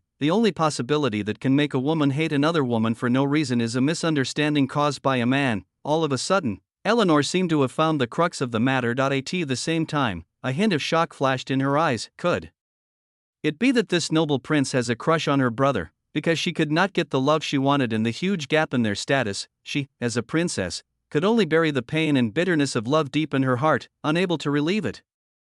Just looking at him from afar every day made her feel extremely happy, but there is nothing we can do about it. Who makes my brother so outstanding? If they were not related by blood, even Eleanor would have been unable to resist saying, "No, that's off topic." Quickly, think about it. What do you have that can gain the recognition and favor of Her Royal Highness the Princess? Apart from this face, which was extremely similar to his brother's, there was only one left, her identity. Thinking of this, Eleanor, who had slowly walked in front of Ivaset, had an idea in her mind. Feeling the different looks from the people around Her Royal Highness, her heart was pounding. But now that things have come to this, there is no turning back. The next second, under everyone's gaze, Eleanor slowly raised her head, revealing her appearance to these people for the first time. At the same time, she opened her pink lips slightly and spoke in a low voice timidly. "Sister-in-law?" This sudden call made the two brothers Greya and Morris stunned for a moment. If Lin En were present right now, he would have probably fainted from anger. "I'm asking you to gain her approval, but I'm not asking you to approve this thing as well. I was already having a headache because of the princess's excessive love, and now things are getting out of control. She is worthy of being a woman from the Bartlion family." Brother Kang is good at this. Unfortunately, Eleanor didn't know at the moment how her brother might react after knowing this. She believes she made the right choice, and in fact, from Yveste's perspective, this is indeed the case. Looking at the pitiful girl's tearful appearance and her delicate face that was extremely similar to Lin En, for some reason, Ivaset felt that the anger and murderous intent in her heart suddenly disappeared. She calls me sister-in-law. At this moment, such thoughts echoed in my mind and could not be erased for a long time. Although she had publicly called Lin En her future husband, anyone with a discerning eye knew that it didn't count. Even though she had such thoughts in her mind, Ivaset knew very well that Lin himself did not accept such an identity. After all, the Witch of the End still exists in his heart. As long as that bitch stood between them, it would be difficult for her to turn this wish into reality. So it was more of a unilateral trick she used to assert her sovereignty in front of everyone. But now, the title that Eleanor took the initiative to propose has a slightly different meaning. As Lin En's biological sister, there is an unbreakable blood relationship between them. With the recognition of the family, the solidity of this relationship is further confirmed. In addition, this was the first time she received recognition from Lin's family. The atmosphere fell into an inexplicable silence for a moment. After a while, a faint blush appeared on Yveste's fair face. "It is so beautiful." Chapter 151. Sure enough, your brother is cuter. When the word sister-in-law came out, the surroundings suddenly fell into a long silence. The subordinates behind Her Royal Highness the Princess couldn't help but widen their eyes and slowly open their mouths so wide that an egg could almost fit in. It was as if I had heard something out of the Arabian Nights. "You were such a jerk." Greya, who was closest, looked at Eleanor with surprise, then looked at Lin in the distance, and a trace of pity appeared in his eyes. What happened? Seeing them like this, Eleanor's heart tightened. The murderous intent that had just enveloped her should have disappeared. Did I say something wrong again? For a moment, the little girl was in a dilemma and began to doubt her life. Fortunately, the next second, she suddenly felt a pair of cold and delicate hands grasping her wrist, and then gently holding her in his arms, and a faint rose scent suddenly came to her nose. Feeling the soft and warm embrace of Her Royal Highness the Princess, Eleanor was a little confused for a moment. "It seems like you two really look alike." Ivaset held her little face and stroked it gently. "But after all, your brother is cuter." Hearing this, Eleanor was not angry or upset, but she was a little confused about the situation and subconsciously replied, "Yes, brother is the best." A smile appeared on Yveste's lips, and she nodded in agreement. The brother and sister looked so similar that she even had the illusion that she was needing a female version of Lin En. The atmosphere suddenly became a little weird. Fortunately, after a moment, the voice of Saint Laurent Virgin Islands, like a loud bell in the distance, spread throughout the entire council hall. "Lin Bartolian, do you admit your guilt?" These questioning words made Eleanor's body tremble subconsciously, and then she realized that her brother seemed to be still in danger. The reason why things have come to this point today is ultimately because of her. If it wasn't to vent her anger, perhaps her brother wouldn't have killed so many people. For a moment, a look of fear appeared in Eleanor's eyes. She subconsciously looked at Ivester, who was holding her in her arms. Sister-in-law, will my brother be killed by those guys? I don't know if it's an illusion. After hearing the word sister-in-law, Eleanor felt that this strange elder sister's body seemed to tremble slightly, and a blush appeared on her face. Just as she was wondering about this, she suddenly heard a few coughs coming from behind her Royal Highness the Princess. Eleanor looked up and found that the boys who looked like subordinates were holding their fists to their mouths with strange expressions, as if they were trying to hold back laughter. Hearing this, Yves gently pinched her little nose. Don't worry, your brother is very powerful. Everything that was happening now was already expected by him and her. Therefore, Ivesette seemed particularly calm and at ease. Hearing the majestic words coming from the podium, Lin was silent for a moment, then shook his head. At this moment, Saint Laurent Virgin Islands was wearing a crown, holding a holy staff, and his whole body was bathed in a light golden glow. He looked solemn and supreme. Unfortunately, Lin, who had read the original novel, knew it very well. The emperor in front of us is most likely a stand-in. Its real body is most likely still near the Holy Spirit tree, but this is an extremely secret piece of news that almost no one knows about, not even the princes and princesses. However, we still need to maintain a good attitude on the surface. Lin knelt on one knee, his expression serious. Your Majesty, what crime have I committed? Snort.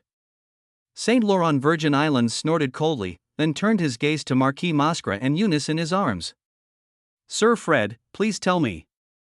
His Majesty the Emperor did not show the anger that might be imagined. Or maybe, in his eyes, Lin was just a small figure, not worth getting angry about. Hearing this, the Marquis Mascara, who had just been sizing him up, instantly became like a veteran actor. When he raised his eyes again, his eyes, which were originally as sharp as an eagle's, suddenly became cloudy, as if he was just a withered old man who was about to die. Unexpectedly, the expected aggressiveness did not appear. On the contrary, holding his sobbing granddaughter in his arms, Marquis Mascara was silent for a moment, then sighed softly. Your Majesty, today's incident is ultimately the fault of an old man like me.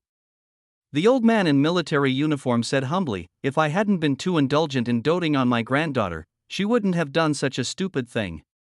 As the words slowly fell, the entire venue suddenly fell into silence. Everyone immediately looked at Marquis Mascara with surprise, not understanding why he would take a step back in front of his Majesty and choose to submit to this young man. Even Lin glanced at him, a thoughtful look in his eyes. Saint Laurent VI seemed a little puzzled and frowned. Sir Fred, we are talking about Lin's crime now. What does it have to do with you? Hearing this, Marquis Mascara shook his head. Your Majesty, I already know the details. From what I know about Eunice, she probably meant well but ended up doing something bad. Marquis Mascara sighed. Although her original intention may have been to help her former allied family, she did send servants to the Bartlerin family. And the son of my old friend just came back from the border. He has been through a lot in the past year, plus there are some misunderstandings about us. It's normal for him to feel angry and want to vent. I can understand. So the Mascara family will not pursue what happened today at the Royal Supernatural Academy. As he spoke, Marquis Mascara bowed and saluted. When Saint Laurent Virgin Islands heard his words, a strange look flashed in his eyes. At this moment, many people finally understood and figured out the deep meaning of the old man's actions. After Eunice's exaggerated narration, they roughly understood the truth of the whole matter. In fact, to put it bluntly, the Mascara family was not in the right in this matter. Sending servants to another family is bullying at best, and an infringement of the rights of the nobility at worst. Although the Bartleon family is now in decline, if this matter is really brought to court and the seal is used to find out the truth, Eunice will definitely not be able to escape the connection. What's more, although Lin killed people, he was very measured. Ultimately, he killed the servants who were assigned to the house. Even if 100 or 1,000 such people died, it would not be a big deal to the nobles. So Marquis Mascara knew it very well. It is impossible to use this incident to bring down Lin, especially since this kid now has the protection of the third princess. That woman just returned from the border with great honors. Anyone with a normal mind would not mess with her. Therefore, Marquis Mascara chose to take a half step back and see the bigger picture. Not only that, they also shamelessly misinterpreted Eunice's robbery as good intentions leading to bad consequences. For a moment, everyone present had different thoughts, feeling that this old guy's level was quite high. Unfortunately, with their understanding of the Mascara family's vindictive nature, they knew that this matter would probably not end so easily. Since this reason cannot pose a threat to Lin, Wouldn't it be better to change it to a more threatening proposal? As expected, the next second, Marquis Mascara's hunched back suddenly straightened a little, and his eyes, which were cloudy just now, became a little sharper in an instant. But since your majesty wants to discuss the crime of this old friend's son, then I, an old man who is about to die, also have something to say. Chapter 152. Tia, why are you so excited? Here we come. The eldest princess, Helena, who was watching from a distance, raised her eyebrows and thought to herself that it was just as she thought. After learning about Linen's crazy behavior tonight, she was a little surprised but not shocked. Ever since they first met, she had a vague understanding of the little guy's method stuff that's called using every possible means. He can even say white is black and describe the hero as a spy of the demon clan. It's really outrageous. So now she was very curious about how this guy would resolve the silent killing move handed down by Marquis Mascara. If you have anything to say, Sir Fred, just say it. Saint Laurent Virgin Islands nodded. Hearing this, Marquis Mascara stepped forward, bowed and saluted, then raised his voice. Your Majesty, I accuse Lynn Bartleron of spreading lies and misleading the public, using insidious means to frame someone, and gaining the support of an elector. Not only that, he also shot and killed my grandson Darian Mascara in public, and with the support of the third princess and others, he turned black into white and made his death an accident. Even Lord Tervis wrote a letter to clarify for him, trying to hide the truth. As a grandfather, I have no ability and cannot resist the attacks from the Tervis family. I can only rely on your Majesty's power to barely speak out in such occasions. As he spoke, Marquis Mascara looked at Linen in the audience. When the old man and the young man's eyes met, Linen saw a hint of gloom and resentment in his eyes. It was obvious that the old man had no mercy at all for him, the son of an old friend who should have been buried on the border long ago. The reason why he had been patient before was not only because of the second prince's ambiguous attitude after he went to the border, but also because of today's situation. Not if you don't make a move, it's fine. But once you make a move, it's a decisive kill. After clinging to the third princess's thigh, this kid's return to the imperial capital is unstoppable. In that case, why not keep the bullet and wait until he reveals a flaw before shooting it? But I didn't expect that this kid, whether he was too proud of himself or what, would be exposed so quickly. Upon hearing this, a trace of anger appeared on Saint Laurent Vi's face. Shooting the heir of the Marquis family in public? This is outrageous. Even if the prince committed such a crime, he would be punished by the imperial law, not to mention that you are just a subordinate of Ivester. Lynn Bartleron, do you have any objection to the old Marquis's accusation? The Emperor's voice seemed to be mixed with a shock that came from the soul, which made people involuntarily feel a strong sense of awe. For a moment, everyone's eyes were focused on him. Seeing this, Linen laughed and said, "Of course I have objections. This old butt. The old Marquis is so sure that I am misleading people and confusing right and wrong, so he must have evidence that can convict me. In that case, please show me such evidence, otherwise you are slandering my innocence." Hearing this, a sneer flashed in Marquis Mascara's eyes. He certainly had no evidence. The nobles who attended the banquet that day had already changed sides under the coercion and inducement of Duke Tyrius, and never mentioned the incident again. In order to find out the truth of the matter, he even ordered people to kidnap a local minor nobleman, and used memory search to try to restore the true scene of what happened that day. However, the little nobleman was struck by the curse and died suddenly. On the spot. It seems that in order to conceal what happened at the banquet that day, the third princess also used a lot of means. Therefore, it is extremely difficult to obtain evidence directly at the moment. But for Marquis Mascara, this was not a problem at all, as sometimes, you don't even need evidence to accuse someone of a crime. In other words, the reason he had been laying the groundwork for so long was just for this moment. In order to bring up what Linen just said. In other words, for the sake of your innocence, you agree to let someone investigate this matter? Marquis Mascara looked at Linen coldly. Even if this process involves the use of some risky seals to search your memory? Linen looked at him as if he was an idiot. I now reasonably suspect that you raped and killed the sow next door to my house. Please cooperate with my questioning and let me investigate your use of the seal. Marquis Mascara seemed to have not expected that this boy would be so sharp-tongued. He was stunned for a few seconds, and then his face gradually became gloomy. Puff. A sudden chuckle broke the silent atmosphere. Linen subconsciously looked up and found that in the crowd not far away, a silver-haired girl seemed to be amused by his remarks. Surrounded by nobles, she couldn't help but chuckle with her hands covering her mouth. She was petite, about the same age as Eleanor, with silver hair very similar to Ferret's. tied into 2 ponytails that fell on her shoulders on both sides. The fair little face is delicate and cute, like an exquisite porcelain doll, without any flaws. If Eve Trey was a godforsaken person who was not loved by anyone, then the girl in front of him might be the other extreme. She seemed to be born to be loved by everyone. She was a little princess who grew up in a warm environment and was pampered to the extreme. Of the 9th princess, Amestar, is also the younger sister of the 2nd prince, Ferret. Such information flashed through my mind instantly, sensing his inquiring gaze. The 9th princess Amestar instantly suppressed the smile on her face, then snorted coquettishly and bared her fangs at him. Seeing this, Lin immediately retracted his gaze. And the discussion of his crimes seems to be still going on. Since there are objections to this matter, and it is such a solemn occasion, let's put it aside for now.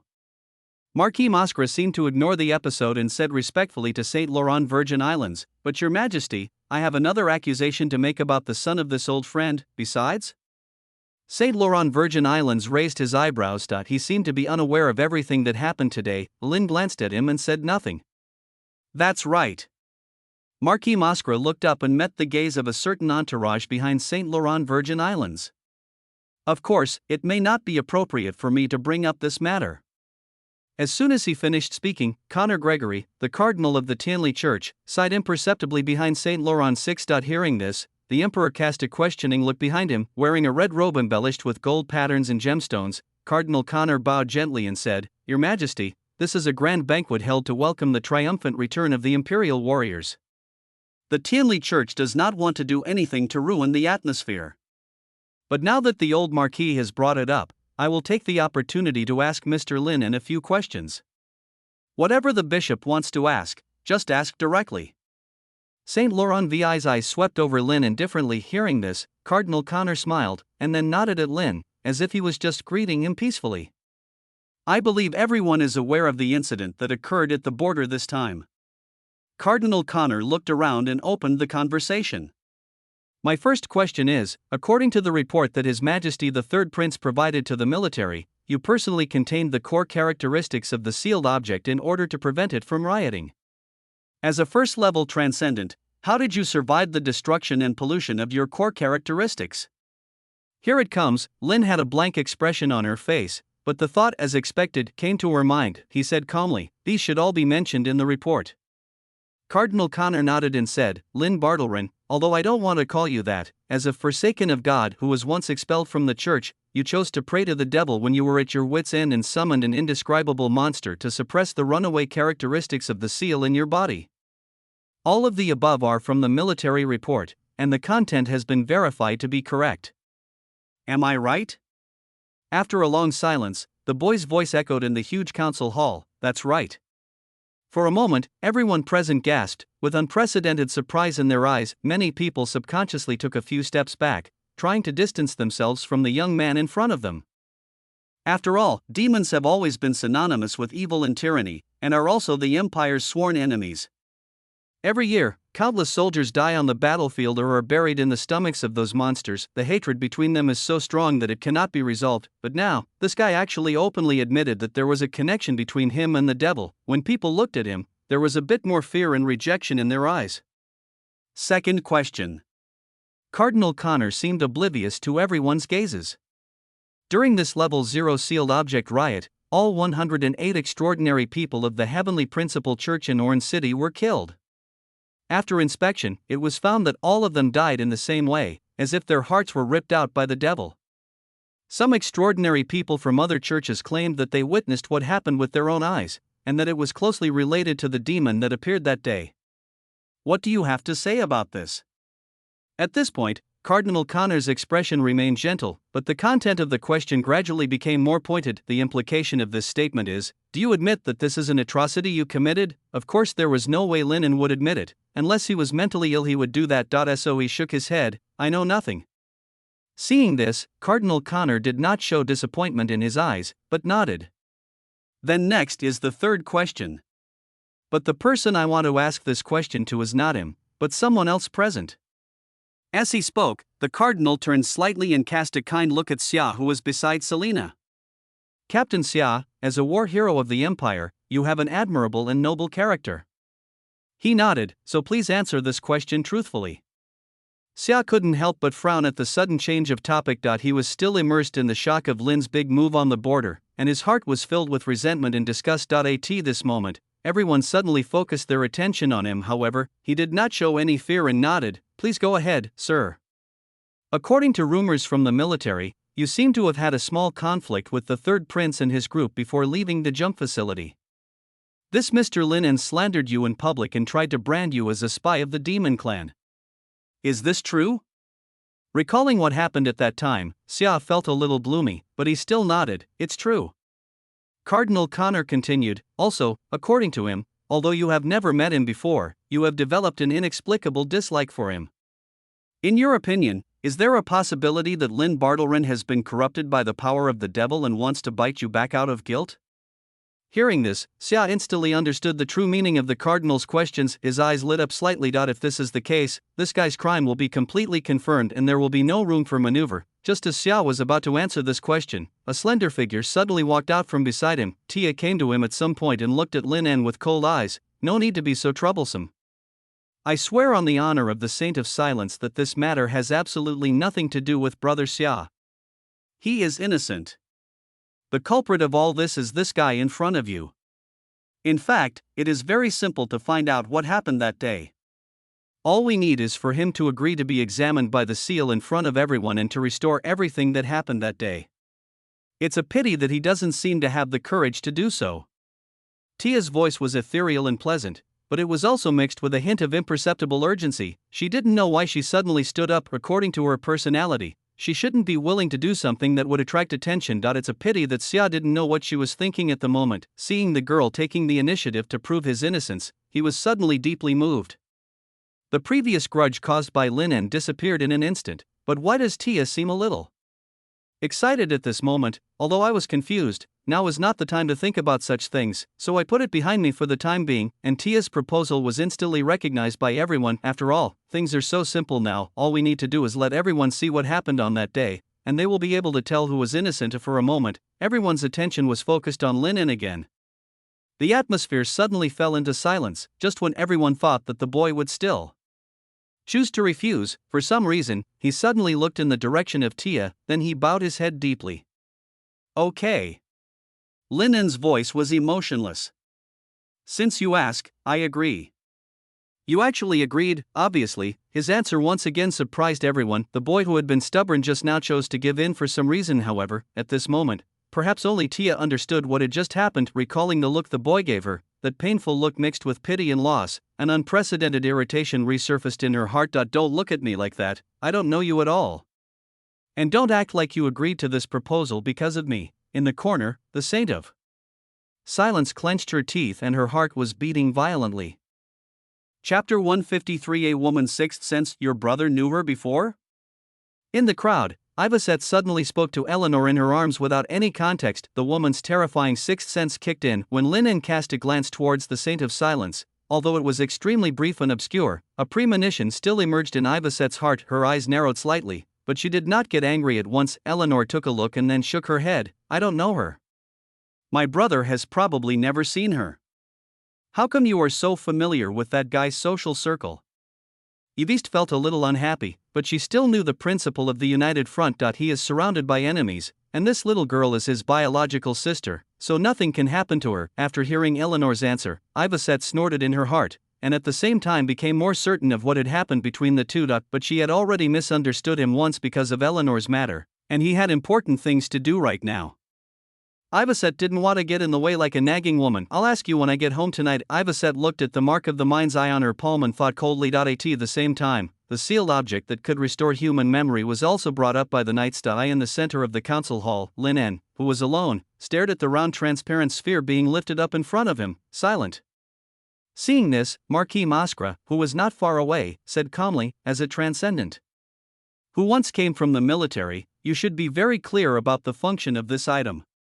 Lin didn't answer, but related memories came to mind. This is a level 6 seal, which has the effect of being able to read a person's short and medium-term memories, but it also has certain drawbacks. Long-term use will not only put an extremely strong burden on the brain, but also the memory readout will easily become blurred and confused once it exceeds the 1-month period. Thinking of this, Lin breathed a sigh of relief, however. This expression caused Marquis Mascara to sneer in his eyes. Before making this decision, Marquis Mascara certainly would have considered various situations of, for example, Lin's memory may have been tampered with. However, since he had been exiled to the border long ago, he had no idea how often military equipment was updated. The memory reading device that Lin knew was only the first version, and it has now been updated to the third generation. At this moment, this seal can not only perfectly reproduce all the memories stored in the human brain, but can even determine whether it has been forged. As long as the opponent's strength does not exceed that of a 6th-rank demigod, even if the memory before the modification cannot be restored, clues can be discovered. Lin didn't know this information,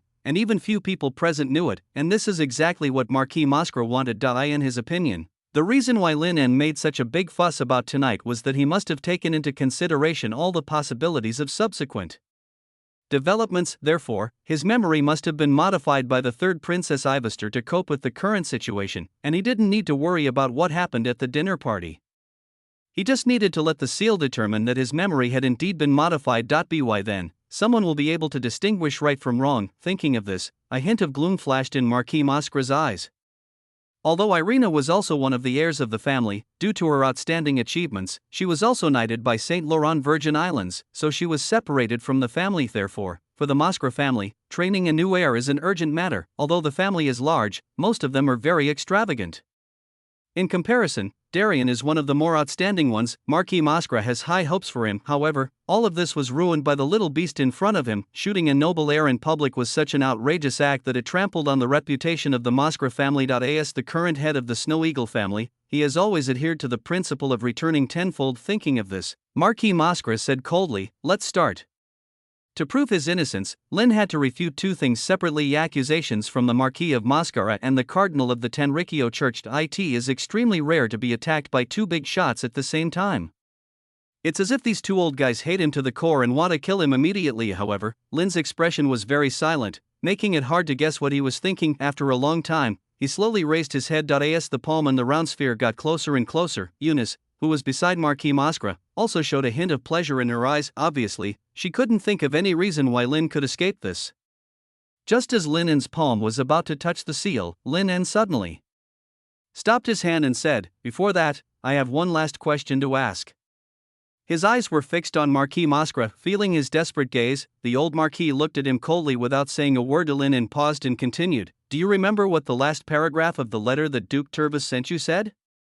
Hearing this, Marquis Mascara was stunned for a second, then said indifferently, "At this point, you still want to use the Duke as a rescuer in front of His Majesty? Consider it in exchange." Lin said calmly, "Repeat it in front of me, and I will immediately accept the search of the sealed object."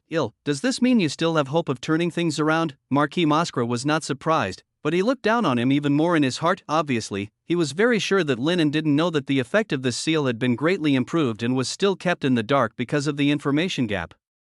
Therefore, all his actions at this moment were interpreted by Marquis Mascara as a dying struggle. However, after feeling the gaze from Saint Laurent Virgin Islands, he did not dare to hesitate and immediately replied, "This is what the letter says. It concerns the dignity of the nobility. This Duke believes that this matter should not be publicized. I hope that the Mascara family can tolerate it and both sides can take a step back and seek reconciliation." From the perspective of the Mascara family, this letter is a naked threat. He had an heir who had died, but an elector forced him to tolerate the situation and even seek reconciliation with the murderer. This is absolutely unreasonable. Very good. Hearing the words of Marquis Mascara, an inexplicable smile suddenly appeared on the corner of Lin's mouth. Chapter 154. An unexpected turn of events. In a desperate situation, under the silent gaze of the crowd, Lin placed his palm on the surface of the seal without hesitation. As colorful energy like mist slowly floated out of the sphere, countless illusory particles sometimes gathered and sometimes decomposed in the air, dancing like a docile swarm of bees. Lin slowly closed his eyes and allowed the power to invade his brain. The memories of past lives are systematically protected, so there is no need to worry. What those guys coveted were his memories after traveling through time. Although the system cannot cause any impact on him, he has an even more buggy helper. The moment the power of the seal invaded the spiritual world, the anchor mark that originally floated quietly in Lin's mind, symbolizing the end of God's choice, trembled slightly. The next second, those colorful particles floating in the air seemed to have finally found a target. They quickly aggregated from their original free state and condensed into a whole. Then everyone saw that in the colorful mist that filled the open space, several shadowy figures composed of various particles slowly emerged. Although it is a little blurry, it is enough for people to distinguish the identity of the phantom. With a little observation, you can see that it is a place similar to a banquet venue. Since most of the onlookers were irrelevant, only a rough outline of the body shape was drawn, and the face was blurred. Only the two young men on the field were clearly visible. When he saw Dalian again, Marquis Moscra's heart twitched uncontrollably. Don't worry, Grandpa will avenge you. He glanced at Lynn coldly and thought so. Then, the scene outlined in the colorful mist slowly began to move. A voice suddenly spread throughout the entire council hall. That was Dalian speaking. Sir, this is the sincerity of the Moscra family. He said slowly, we hope you can join our alliance and become a leader to guide us forward. These words were incoherent, but most people present figured out the deeper meaning behind them. The second Prince Felid even raised his eyebrows and said nothing. Obviously, they all knew that this was an effort by the Moscra family to help the second prince win over an elector. It's a pity that for some unknown reason, after returning from the border, the second Prince Felid gradually began to distance himself from the Moscra family. In desperation, they could only turn to the fourth prince, but all the efforts that had been made for him before were now clearly displayed in front of everyone. This is a somewhat dangerous topic. Although the royal selection is in full swing, few people will bring it up in the open. After all, this is tantamount to interfering with the future Emperor Saint Laurent. However, Saint Laurent Virgin Islands did not seem to have any intention of pursuing the matter. His expression was majestic and solemn, and it was impossible to tell what was going on in his mind. The conversation on the screen continues. A sturdy, middle-aged man with a military background then appeared in the mist. He could be recognized as Duke Tyrus at a glance. The Duke seemed unimpressed by Dalian's proposal. He took a sip of the wine in the glass and said calmly, this Duke's entire focus is on the border battlefield right now. I am too lazy to get involved in the matter of the king's election. Don't bring up similar topics in front of me in the future.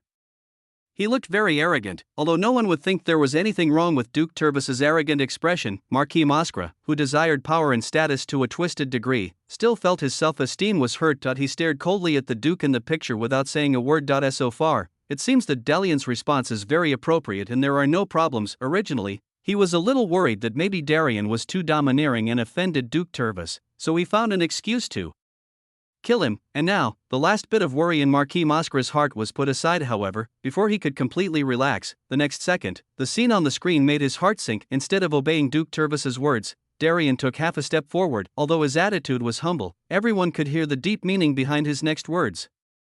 Your Excellency the Duke, being called the Elector does not mean that you really possess such supreme power. The future of this country will ultimately depend on His Majesty the Emperor. The current administrative system of the empire is complicated and cumbersome. The power that originally belonged to the nobles is constantly being lost and is being held in the hands of the church. You are in a dilemma when you come here to collect taxes. I believe you should feel deeply about this. Duke Turvis frowned. So? Dalian suddenly lowered his voice. I think this empire needs a thorough reform. Change? Yes, change. Everything in the past was too foolish and weak, even our great Saint Laurent Virgin Islands, His Majesty Calderon. In short, the old order needs to be overthrown, and when everything is settled, we will be the biggest contributors to the establishment of the new order. Only a candidate for the throne with great courage and ambition can lead us out of the siege and usher in a new era. So as long as you master the king's selection, it is equivalent to mastering the new era. Sir, are you not moved at all? As he spoke, Dalian looked at the Duke in front of him with sharp eyes. The Duke frowned and was about to say something. Unexpectedly, the next second, an indignant voice suddenly sounded from beside him. He was a young man with black hair and blue eyes. His face turned red and his wrists trembled slightly with excitement, as if he had heard something that made him extremely angry. You. He gritted his teeth and spoke word by word. You are a rebellious rebel. How dare you insult the great and wise Majesty Calderon? As a descendant of the nobility canonized by His Majesty, upholding the iron blood and glory of the empire, I order you to immediately retract your words, otherwise I will arrest you for treason. As he spoke, the boy pressed the gun on his waist. Unexpectedly, after seeing the person in front of him clearly, Dalian not only did not wake up, but even showed a hint of contemptuous smile. I was wondering who it was. It turns out to be the disgrace of the nobility who was expelled from the imperial capital. Dalian said sarcastically, it seems that even after being deprived of the divine gene, you still look very energetic. Now I feel relieved. It's worth what the Moskra family did to you. What did you do? What did you do? You seem to know nothing? Dalian walked forward slowly and lowered his voice in front of Lin En. Of course, I framed you for being greedy and reckless, and secretly cursed Marquis Bartlerin to make him sleep, and murdered your brother on the battlefield. Sometimes, perhaps people can only enjoy the happiness of ignorance by living like animals. Otherwise, once they face the reality, they will become extremely painful. Why don't you understand this? Looking at the angry and painful boy, Dalian smiled happily. Looking at the gun he slowly raised, he was still fearless. Don't forget, your sister is still under our control. She has survived until today by supplying blood to the fourth prince for research. Speaking of which, including the one on the throne, these royal family members are really cold and indifferent. After all, your Bartlerin family has shed so much blood for the Empire, but in the end, you still have to shed tears for it. But even if you know all this, what can you do? Do you still dare to bang? With the sound of a gunshot, the scene suddenly stopped. At this moment, the entire meeting hall was so quiet that you could hear a pin drop. Marquis Moskra had staggered to his feet at some point, his face already pale, sweating profusely, and he could barely stand up straight. Only with the support of Eunice did he not collapse to the ground, but at this moment, he had no intention of worrying about these trivial matters, and all his attention was focused on the sealed object. From beginning to end, there was no sign that Lin's memory had been altered. In other words, this scene is what actually happened on the scene that day, but how is it possible? He subconsciously raised his head, only to find that St. Laurent Virgin Islands was looking at him with a deep gaze on the platform. Feeling the other person's gaze, Marquis Moskra's brain exploded with a buzz. Someone wants to harm me. Chapter 155, Madman Lin En, violently killing people.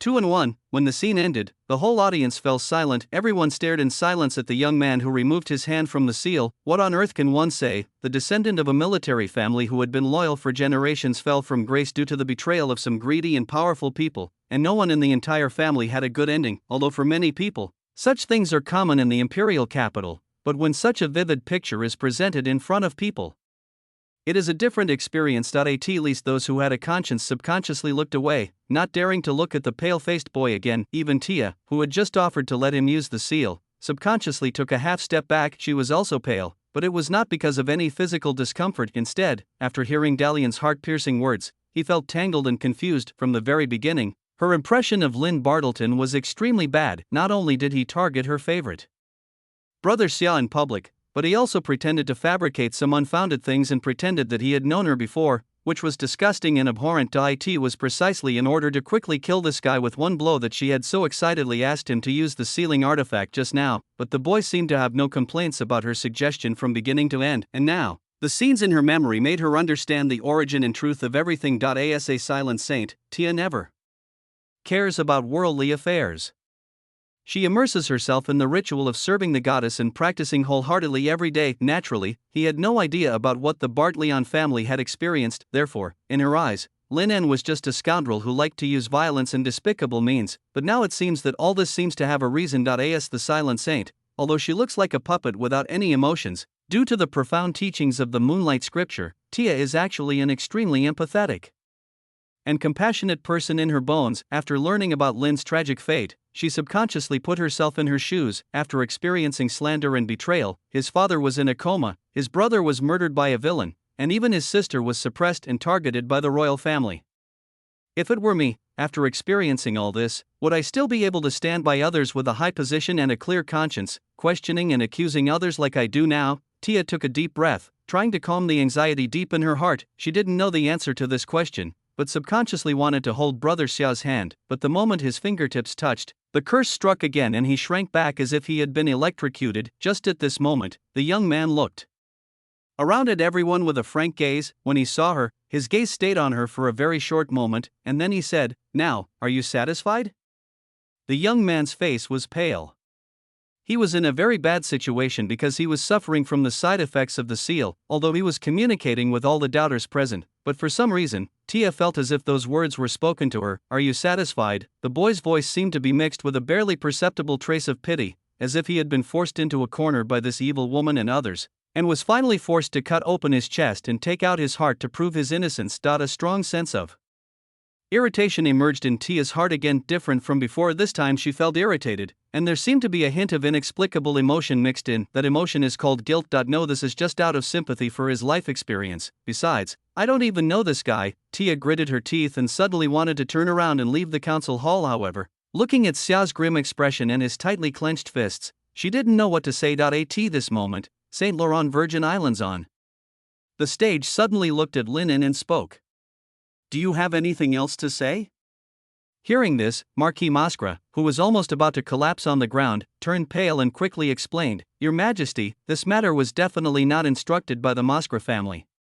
Moreover, after thinking deeply, there are many strange things, such as, don't worry, Lord Fred." Saint Laurent Virgin Islands frowned. "Although I don't know whether this memory is true or false, I have always seen your loyalty. What's more, it's just a few words said behind my back by my nephews and nephews. Are there still a few people in this world who secretly insult me and even wish me death?" Saint Laurent Virgin Islands snorted coldly and looked around at everyone, but after hearing these words, Marquis Mascra not only did not relax at all, but his expression became even stiffer. It seemed like he was trying to smooth things over and soothe him, but his words had already made Dalian's words a fact. This is not a good sign. How magnanimous a monarch must be to not take such heart-piercing words to heart.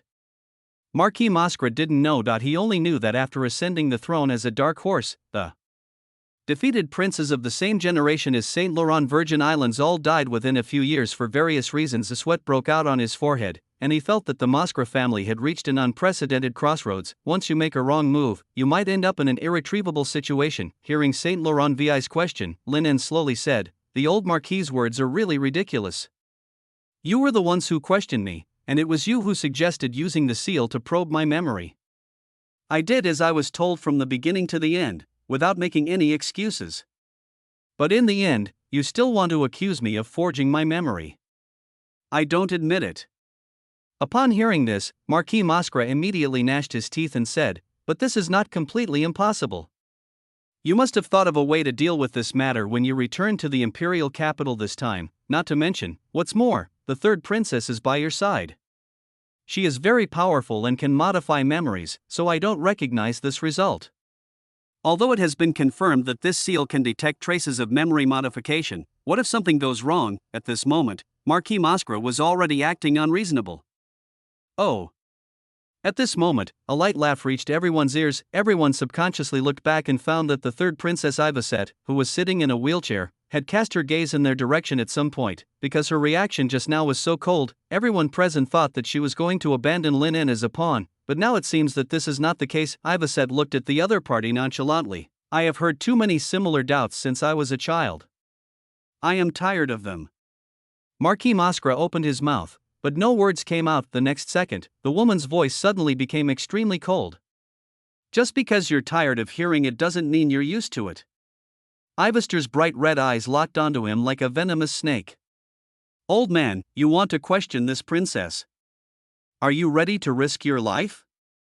In an instant, a bone-chilling chill ran through Marquis Mascra's entire body like a cold current. Eunice could no longer support his old body and fell to the ground with a thump. A hint of anger appeared in Saint Laurent VI's eyes, and he seemed to be very disgusted with Eve's behavior. He raised his staff and slammed it hard on the ground. The invisible power of the Holy Spirit swept across the entire place, instantly dispelling the terrible murderous intent that Eviste had just developed. "Do you think I don't exist?" Saint Laurent Virgin Islands looked at Ivaset angrily. Unexpectedly, she was too lazy to pay attention to the other person. After doing all this, she pushed her wheelchair back to the starting position without looking back. Seeing this, a hint of coldness flashed in Saint Laurent VI's eyes. The atmosphere suddenly became tense. No one is qualified to speak up and mediate the quarrels and conflicts between father and daughter. After a moment's silence, Saint Laurent Virgin Islands chose to pass over the topic. He looked down at Marquis Mascra, who was lying on the ground, and the Emperor's coldness was reflected again. "Sir Fred, since you are not feeling well, you should go home and rest first. Ralph will take over the job of Minister of War and Administration temporarily." When you recover, you can come back and take over. Obviously, he didn't really not care about what Dalian said, stupid and weak. But now that things have come to this, no one cares whether this matter is true or not. When this scene appeared in front of everyone, they sentenced the Moskra family to death, but in the final analysis, none of this matters, because the backstabber family did not rise to power by relying on Marquis Moskra. The real mastermind behind it was still the youngest Valkyrie in the Empire. Therefore, the current punishment for Marquis Moskra was actually just a minor one. As long as Irina has not lost her power, it will be easy for her to make a comeback after this incident has passed. Everything was just a matter of a word from Saint Laurent 6. This is the consensus among people, however. Consensus is consensus, but not everyone can accept it. Thank you for your grace, your majesty. Marquis Moskra's eyes were red, his whole body was trembling, and he answered in a low voice. Originally, the intention tonight was to push Lin into an abyss from which there was no escape, but in the end, not only did it have no effect on him, but he himself was also implicated. Hated, Marquis Moskra roared in his heart, feeling a sense of depression in his chest that he couldn't express. But right now the only option is to retreat temporarily. Thinking of this, he glanced at Cardinal Connor behind Saint Laurent 6. The other party looked calm and nodded imperceptibly. This child must not be kept. Obviously, this was a consensus reached between the two of them. As early as more than a year ago when they attacked the Bartleon family, they were destined to fight to the death with the young man in front of them. Thinking of this, Marquis Moskra looked gloomy, and walked slowly towards the door with the support of Eunice. Eunice also felt unprecedented horror and disbelief in her heart. Before today's dinner, she had always felt that her family had ranked among the top in the entire imperial capital, and she was extremely proud of it. Under the constant flattery of those around her, Eunice even gradually lost herself. But the glory and power that the family originally enjoyed were completely taken away by just a word from Saint Laurent 6. Without the position of Minister of Military Affairs, the power of Marquis Moskra will be greatly weakened. Although Marquis Moskra was only a temporary representative and had always been troubled by his inability to control the military. Thinking of this, Eunice couldn't help but look at the culprit who caused all this to happen. An unprecedented hatred appeared in her eyes. He just placed a few servants in your house and facilitated a blood deal between your sister and the fourth prince. No matter how many people wanted to get in touch with him, they couldn't do it. Not only do you not know what is good for you, you even resorted to such despicable revenge against the Moskra family. For a moment, Eunice's heart was filled with resentment, but now she had no room to speak. After looking at the fourth prince Joshua, who had remained silent from beginning to end, her face darkened. Finally, she gritted her teeth and suppressed the anger in her heart. At the same time, Lin also sensed the murderous intent in her heart. Looking at her slowly leaving back, he suddenly said, "Miss Moskra, have you forgotten something?" The sudden words once again attracted the attention of the whole audience. Hearing this, a hint of coldness appeared on Eunice's distorted features. That was just a duel you unilaterally proposed. I have no obligation to play house with you. As she spoke, she continued to support Marquis Moskra and walked towards the door, ignoring Lin's words. However, everything that happened tonight had already been rehearsed in her mind countless times. Lin had even planned how many people would die and how they would die. How could he just let her go like this? But you picked up the glove I threw to you. Lin raised his voice. According to the ancient tradition of knights, as a noble, the moment you pick up the glove means that you accept this duel, and there is no room for turning back. The Holy Spirit tree is above, and only the death of either party can end it. In an instant, a powerful supernatural power suddenly burst out from Lin's body. This sudden action instantly caused everyone to exclaim in surprise. A trace of disbelief flashed in the eyes of the eldest princess, Helena, and the second prince, Felix, subconsciously widened his eyes, as if he had not expected that this guy would ignore the authority and laws of the empire like a madman and openly make a provocation, and it happened in such a solemn occasion in the council hall, even under the gaze of Saint Laurent 6. Is he crazy? Everyone's heart was beating wildly, and they felt as if they were about to witness an unprecedented conflict. The drama reached its climax at this moment.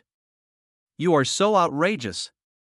The roar of Saint Laurent Virgin Islands was like a huge bell, and accompanied by the irresistible power of the Holy Spirit, he rushed towards Lin. Not only that, the silver winged knights who were on standby just now turned into several afterimages and disappeared on the spot. Xia also wanted to go forward and capture him alive, but in the end, his wrist was grabbed by Helena. However, the petite ninth princess in the crowd opened her mouth slightly and a strange light appeared in her eyes after seeing Lin. In series of actions, however, as the two protagonists of the drama, Lin and Ivaset did not care about what anyone thought. The master and servant's eyes met in midair, and they instantly understood each other's intentions. Looking at the black-haired boy who was so dazzling at the moment, Ivaset's eyes were calm and relieved. This return to the imperial capital is not for peace and compromise to it is to bring a little shock to those shameless idiots, the evil reputation of the third princess. Ivester must be spread throughout Gloston. Go ahead. Do whatever you want, this princess will always be behind you. In an instant, unprecedented red energy burst out with breathtaking brilliance like a blazing sun, flooding the council hall. In just a moment, she suppressed the entire venue with an extremely rude and arrogant attitude. As a second level transcendent, what can Lin En do now? He doesn't know, because I have never fought with anyone. I don't know the limit of my ability, but one thing is certain. He possesses an extreme number of divine factors and has been strengthened twice by Miss Witch. Although he is also at the second level, his attacks are definitely not something that a mere Eunice can withstand. Under the other party's panicked and angry gaze, the playing cards between Lin En's fingertips instantly turned into 10 free black silk threads. He slowly raised his wrist and spread his palm upwards. In an instant, thin black lines shot out, crisscrossing, weaving, and entwining in the air like a swimming black snake. The originally loose endless threads actually began to combine into a hole under his intentional control. After a moment, a spiral spear formed by countless black lines slowly took shape and fell into his palm, and under the light, it glowed with a cold color. Seeing this, Marquis Mosquera's eyes were filled with shock and anger, and he pushed Eunice hard. Run, run. Eunice staggered for a moment, then ran out the door in great fear. She didn't even have the slightest thought of resisting, and now she just wanted to leave the council hall alive. However, except for her, everyone else was restricted by the sudden attack of the third Princess Ivaset. Only St. Laurent Virgin Islands and the cardinals of several major churches were able to resist, but everything happened in a flash. After everyone recovered their strength, it was too late to stop the madman's sudden attack. Lin's eyes were cold and calm, fixed on Eunice from beginning to end. As the giant flaming dragon's heart beat violently, the muscles all over his body swelled suddenly, and he looked like a taut bowstring, ready to strike. What needs to be done is simple. Boom! Under the influence of powerful force, the black spiral spear shot out like a sharp arrow, instantly tearing through the air, making a dull and sharp whistle, and turned into an afterimage and disappeared on the spot. The distance of dozens of meters passed in a flash. Puff! With the sound of flesh breaking, the black spear pierced through Eunice's chest without any hindrance and nailed it hard into the marble floor. The blood splashed high like a fountain and flowed in all directions. The girl's desperate expression was frozen on her face, and her originally bright pupils dimmed in an instant. The next second, she fell to the ground without any warning. No longer alive, there was total silence in the meeting hall. Chapter 156. I accuse. The Tenley Church is colluding with the demons. As a member of the Bartlett family, Eleanor had fantasized about such a day countless times. She fantasized that after a long period of forbearance and secretly accumulating strength, she would finally stand on the stage of Gloston and bring punishment of blood and fire to the archenemy Mosquera family. But she also knew that this was just a fantasy. After all, given the current state of the Bartleon family, it is absolutely impossible to overthrow a Marquis family with a 5th-level legend in charge. Even if she spent her entire life, or even dedicated her soul to the evil god, she would never be able to do it. So even though she didn't say it, deep down in Eleanor's heart, she had actually accepted her fate. Before Lin En came back, she even thought that she would not be able to survive her coming-of-age ceremony or see her brother again. That's what she was thinking. But for some reason, at tonight's dinner, everything was so full of twists and turns, as if it was constantly stimulating her weak little heart. Just like riding a roller coaster, it was extremely thrilling. The Mosquera family, which should have been as high and mighty as usual, was like a headless fly tonight, being messed around by Lin En and even at a loss. And now, as the spiral spear pierced Eunice's chest, a feeling like electricity spread along her spine to the back of Eleanor's head. She stared blankly at the hateful woman lying in a pool of blood and twitching slightly, and her brother in the distance who was so nonchalant as if he was slapping a fly to death. For some reason, Eleanor suddenly felt hot down there. The bedwetting habit that I had gotten rid of long ago was now recurring. Or maybe it wasn't the urge to urinate at all, but a feeling of excitement and joy after experiencing extreme stimulation. With a faint sense of emptiness, her face flushed, and she wished she could throw herself into her brother's arms and breathe in his scent deeply. It's really so refreshing and so cool, elder brother, and it was not just Eleanor. At this moment, when Ivaset lifted the power suppression on the entire audience, everyone came to their senses and looked at the mess in front of them in disbelief. He really dares to kill someone? Even the usually cold and noble second Prince Felix couldn't help but widen his eyes after seeing this scene. Ferret thought that Lin would cause some trouble and that he would come into conflict with the nobles, but I never thought that after killing one heir of Mosquera, this guy would dare to kill another. and it happened in public, in front of Saint Laurent VI. Does he want the Moscra family to be extinct, even the eldest princess? Helena, who was not far away, subconsciously opened her pink lips slightly and looked at the scene in disbelief. Xia, who was standing by, looked coldly at the corpse on the ground, remained silent for a moment, and then said, "What a cruel guy." Hearing this, Helena came back to her senses and glanced at him. "Do you have any suggestions about this person?" Xia thought for a moment and shook his head. From a rational point of view, with his assistance, plus her own strength, the third princess will probably become a force that cannot be ignored on the road to the king's selection. If you can form an alliance with her, your highness may be able to surpass his highness Felid in strength. He did not hide anything, but spoke very frankly. Although he was very unhappy with Lin En, he had to admit that this guy was resourceful and cunning. What was even more outrageous was that he would use some despicable means that only a scoundrel would use. If she had heard the hidden meaning behind his words, Zelina smiled softly on her beautiful face. What about emotionally?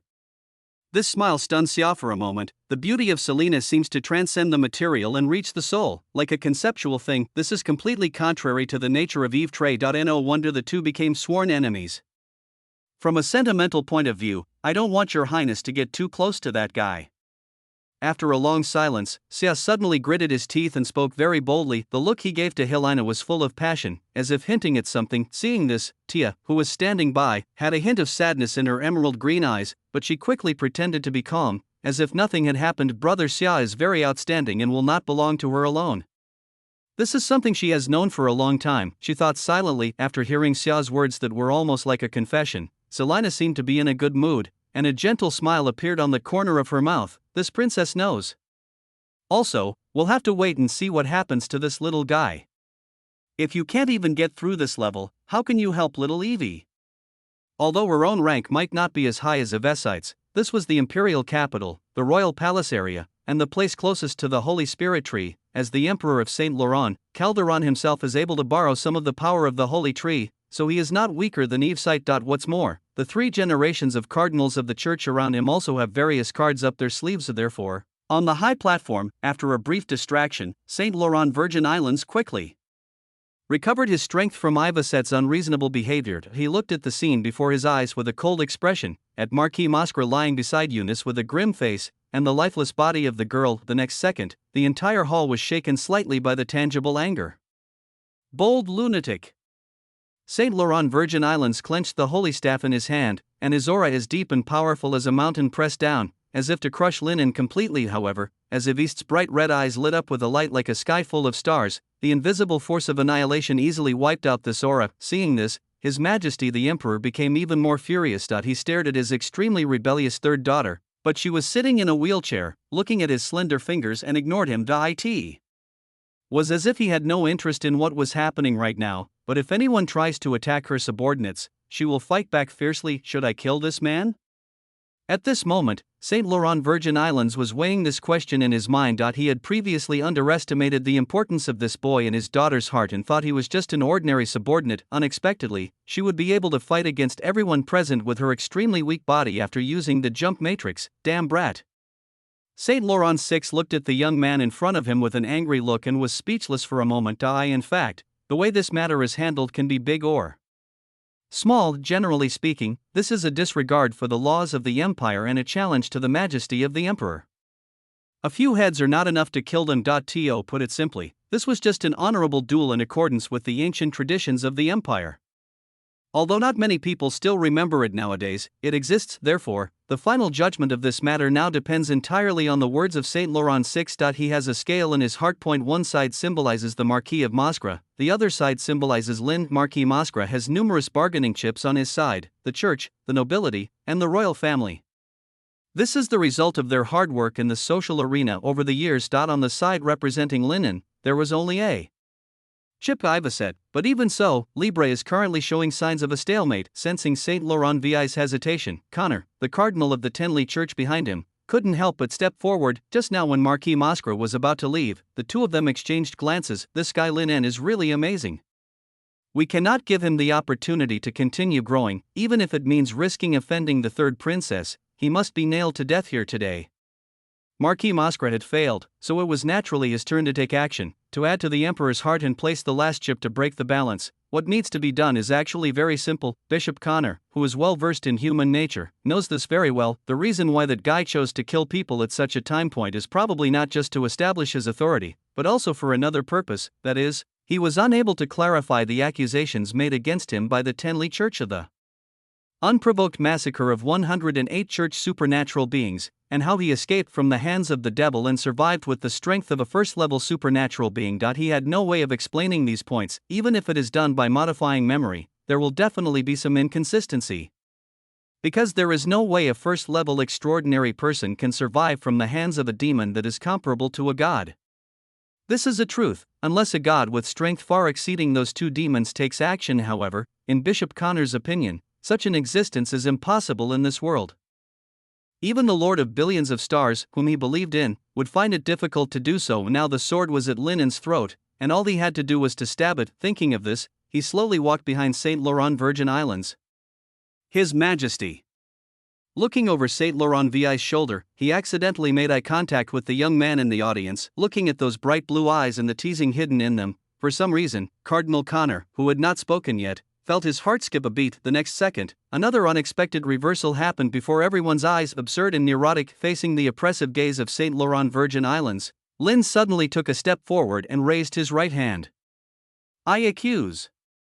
His voice echoed throughout the venue. At this point, even Ivacet couldn't help but be a little stunned. To be honest, although she appeared very calm throughout tonight, she was very excited deep down. Every step Linen took was not only to redress his own grievances, but also to establish her authority in order to make the third princess's reputation resound throughout the imperial capital. This was something they had discussed long ago, since I can never be as compassionate as the eldest princess, Helena, nor as wise as the second prince, Ferret, then I will give up these two things that I can never achieve. Sometimes, fear and majesty are also essential elements for a monarch to rule a country. If she could make everyone feel awe of her, wouldn't this be a whole new track? This was the direction Lin provided her, but what was happening now was beyond Ivacet's expectations. For a moment, everyone's attention was focused on the young man again. He has already taught everyone a lesson about their blood pressure tonight, and now they all want to see what other tricks this kid has up his sleeve. After a moment, the boy's loud voice resounded throughout the council hall. "I accused the Tianli Church of colluding with the demons, stabbing in the back, and killing the imperial soldiers. At the cost of sacrificing the city of Orn, they tried to bring the devil to the world." Chapter 157, Unsolved Conspiracy. The drama ends. This guy is crazy. When Linen's words echoed in the council hall, the same thought emerged in everyone's mind. Things have come to this point, so they certainly don't think that Linen is just trying to attract attention, but this also caused them more confusion. That if you are not mentally ill, why would you make such an accusation? He didn't even make the accusation against any one person in particular, but rather against the whole group. That's right. This guy wants to accuse the entire Tianli Church by himself. Is he crazy? Maybe he is really crazy, so he dared to kill the heir of the Moskra family in public. At this moment, Marquis Moskra looked at Linen with red eyes. "Don't listen to his nonsense. Arrest this thug who dared to commit a crime on the spot immediately." "Your Majesty, do you intend to disregard the laws of the Empire?"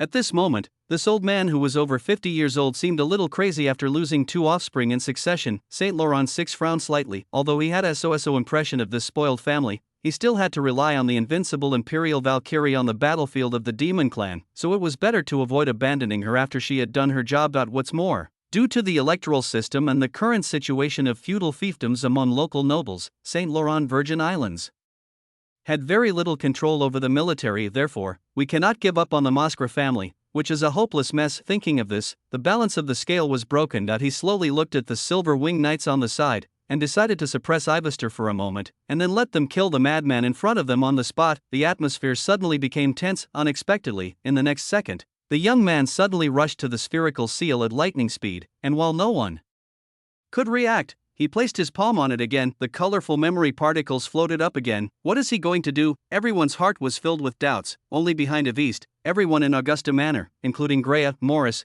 and even Rhine, showed a hint of excitement in their eyes. They knew very well that Linen didn't need to take such a risk, but he did it anyway. What is it for?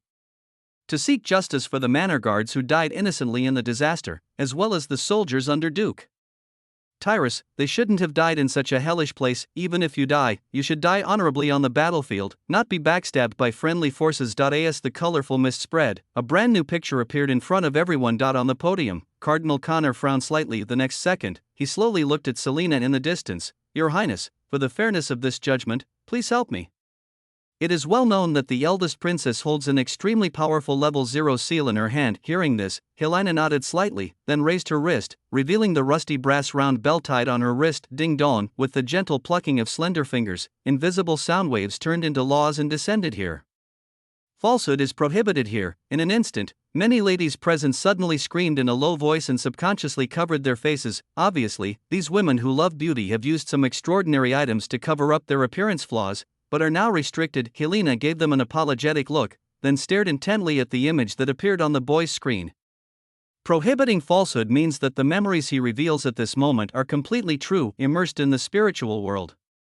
Lin had no idea what was happening in the outside world. Even if I knew, I would probably just smile and not care, not to mention that with Miss Witch's methods, if she really wanted to forge his memory, no one in the world would be able to notice it. The most important thing is that the memories he is revealing now are actually what happened. In the picture, a magnificent mountain range stretches to the end of the sky and earth. At this moment, it is contained by a colorful barrier constructed by seals from various major churches, and all the pollution and power inside cannot leak out. When everyone present witnessed the huge black mud surging out, their hearts seemed to stop beating. Even though it was just a memory, it was mixed with remnants of divine power, which made people feel terrified. It is hard to imagine what kind of terrible psychological pressure those who face the power of the devil experience. I'm afraid that many people in the meeting hall would be scared to death if they stayed in the situation for a few seconds. For a moment, everyone's heart became heavy. At the same time, they felt quite puzzled. What exactly is the purpose of Lin's action? What does this have to do with his accusations against the Tianli Church? The next second, the scene that appeared on the screen gave the answer. As black mud rushed around like the sea, thousands of soldiers began to retreat within the Sauron Mountains after receiving the order from Duke Tyrus. The current situation has truly exceeded everyone's expectations. No one could have imagined that what the Creation School had buried in the underground ruins was actually a genuine level 0 sealed object, and that it was also inhabited by a demon. This is no longer an area they can touch. Staying here will be of no use other than hindering Her Royal Highness the Princess. So it is better to retreat and preserve our manpower. This is the consensus in their hearts. However, when these surviving soldiers and manor guards finally retreated to the border of the Sauron Mountains, the scene before them plunged them into unprecedented despair. Due to the previous chaos, a small number of extraordinary people in Augusta Manor could not bear the pressure and fled the scene first, but they did not leave the Sauron Mountains alive, but were hanged on trees in an execution posture. It was as if it was warning the people in front of him, telling them not to think about running away. A moment later, a group of extraordinary people wearing black robes appeared in front of everyone. On their chests is an emblem of star trails, symbolizing their status as extraordinary people in the Tianli Church. The next second, as the lavender divine factor slowly emerged, the interim bishop in the lead activated the gravity of the planet, pressing the survivors on the ground. Tianli Church! How dare you? Why are you killing people? We are not polluters. Damn it, do you want us to be wiped out in the mountains? For a moment, all the people trapped in the mountains were outraged. However, the members of the Tianli Church were not moved at all. Even after recognizing that some of them were Lin's colleagues, he showed a solemn expression. I'm sorry, but this is an order. Please defend the glory of the Empire within the Sauron Mountains and resist to the death. The cold words that came out of his mouth and the powerful barrier above the mountains instantly extinguished the last glimmer of hope in the hearts of everyone present. While dodging the pursuit of the black mud, they screamed in despair. I thought it was just an ordinary and common task, but I didn't expect it. Just one wrong choice put everyone in an irretrievable situation. Why must we die? This is the thought that comes to mind for most people who are still alive. Yeah, why? As the trance-inducing picture slowly faded, this thought subconsciously emerged in the minds of the princes and many nobles present in the council hall, but they soon drove this ridiculous idea out of their minds. At this age, people have long passed the stage of treating others based on their views of good and evil. However, Lin's sudden accusation and the scenes that had just been revealed still caused a certain impact on them. For a moment, everyone looked at Cardinal Connor of the Tianli Church with different expressions, as if trying to detect the fluctuations of emotions from his face. However, the other party just frowned slightly, as if he couldn't believe what he saw. Lin saw the same look on his face. Good acting. It's a pity that you met me. Feeling the silent atmosphere around him, a slight smile suddenly appeared on Linen's face. The demon in the wishing jar has just revived and is in urgent need of blood from humans and extraordinary beings to provide it with strength. As the bishop of the heavenly principal church, you don't even understand this? Or is it really as he said, that all this is just an order given to him by some existence? Because that being wanted to see a powerful and dangerous demon come into the world, that's why he issued such an order? Lin's words were merciless, exposing the dark possibilities contained within them to the light of day. Although this is just his nonsense, it does make some sense. It's a pity that the water here is too deep, and no one present dared to respond. He was even afraid that his breathing would be too loud and attract the attention of those people. But it seems that after tonight, everything that happens in the council hall will inevitably spread throughout Gloucester and even the entire empire. Seeing that everyone was silent, Linen didn't care. He looked around and then said aloud, "It is well known that for the bishops in charge of managing the diocese, only the Archdiocese of Grostin or the Great Emperor can give them direct orders. Then let's guess who gave this order. Do you have any ideas, Mr. Connor?" As he spoke, Lynn looked towards Connor Gregory on the stage without any hesitation. There are only two answers to this question. The first is that Connor, the cardinal, personally issued such an order, putting an elector count into danger without authorization and using the lives of imperial soldiers as bargaining chips to deal with the sealed object riot was a serious dereliction of duty and an overstepping of authority. The second one is terrifying when you think about it carefully. At this moment, Cardinal Connor seemed to be roasted on the fire. He looked silent, staring at the boy in front of him without saying a word. Seeing this, Linen laughed. "Or, do you want to put the blame on the Great Majesty and tell the people around him that it was actually him who issued such an order? In order to make the demons more powerful, he sacrificed his own army and people to offer the devil a birthday gift?" Hearing Linen's words, everyone present's heart started beating wildly, and they all lowered their heads at the same time, pretending not to hear. Only St. Laurent Virgin Islands, wearing a crown on the high platform, cast a deep gaze at him. In fact, the few people present knew very well that this order was originally issued by St. Laurent VI. Although there are various reasons, no one dares to say it out loud. Since no one dares to speak out, and since the innocent people who died in that incident are being treated as victims, then I have something to say. I heard you want to side with that old beast from the Moscra family, so at this moment, what if I use you and this untouchable topic as chips on the scale? Feeling the emperor's oppressive gaze, Linen looked him in the eye without hesitation. If you want to dig deeper, you might as well expose everyone's ugly deeds to the sun. Anyway, the worst outcome for me is just death. This is his unsolvable conspiracy. This night is too long, and now, it is time for this drama with many twists and turns to come to an end. Chapter 158. Sorry, Brother Xia, 7K. The words that sounded like a palace coup echoed throughout the entire council hall. Of course, the few people who knew the inside story heard the hidden meaning in Linen's words, and sweat broke out on their foreheads. If you want to die, stand away, don't splatter my blood, they thought with trepidation. However, at this moment, the atmosphere terminator Linen still stood there, looking at St. Laurent VI. Not many people can withstand the gaze of an emperor. As a time traveler, he happens to be one of them. Taking advantage of this gap, Cardinal Connor also stared at Lin silently, as if he was weighing something. He didn't expect that this kid was so cunning that he could bite him back before he could make a move, but this was not a very difficult problem for him, because at the end of the day, these accusations are false and a ploy to muddy the waters. The Tianli Church has been deeply rooted in the St. Laurent Empire for so many years, so naturally it will not be seriously injured because of a false accusation, but for now, he has to take the blame for the time being, because all this was decided by St. Laurent VI. Although the Tianli Church was not under the direct jurisdiction of the empire, it still followed the old calendar and respected the emperor in some aspects. Therefore, when faced with Lin's accusations, he did not panic, but chose to remain silent. However, as one of the culprits who had caused the destruction of the Bartleon family, he naturally could not just watch this enemy leave safely. Even for Lin at this moment, he seemed to be dancing on the edge of a cliff 10,000 meters high. If you make the slightest mistake, you will fall into the bottomless abyss, and if you want to push him down, what you have to do is very simple. Bishop Connor looked calmly at Lin, who seemed fearless. The more this kid looked like this, the more it proved his guess. Why did Lin suddenly make such accusations against the Tianli Church? As we all know, when a hot news appears in society, it often means that another hot news is overshadowed. In other words, he did this just to divert everyone's attention away from the questions raised by Bishop Connor. This further proves that Linen has no way to explain how he survived the two demons. As long as he grasps this point, he can easily wipe out all the power he has built up today. What an innocent little guy. Bishop Connor smiled, then slowly said, "Your Majesty." Before he could finish his words, Saint Laurent Virgin Islands suddenly spoke up and interrupted him. On the high platform, the emperor looked down at the calm-faced young man below with a dignified expression. "Very courageous."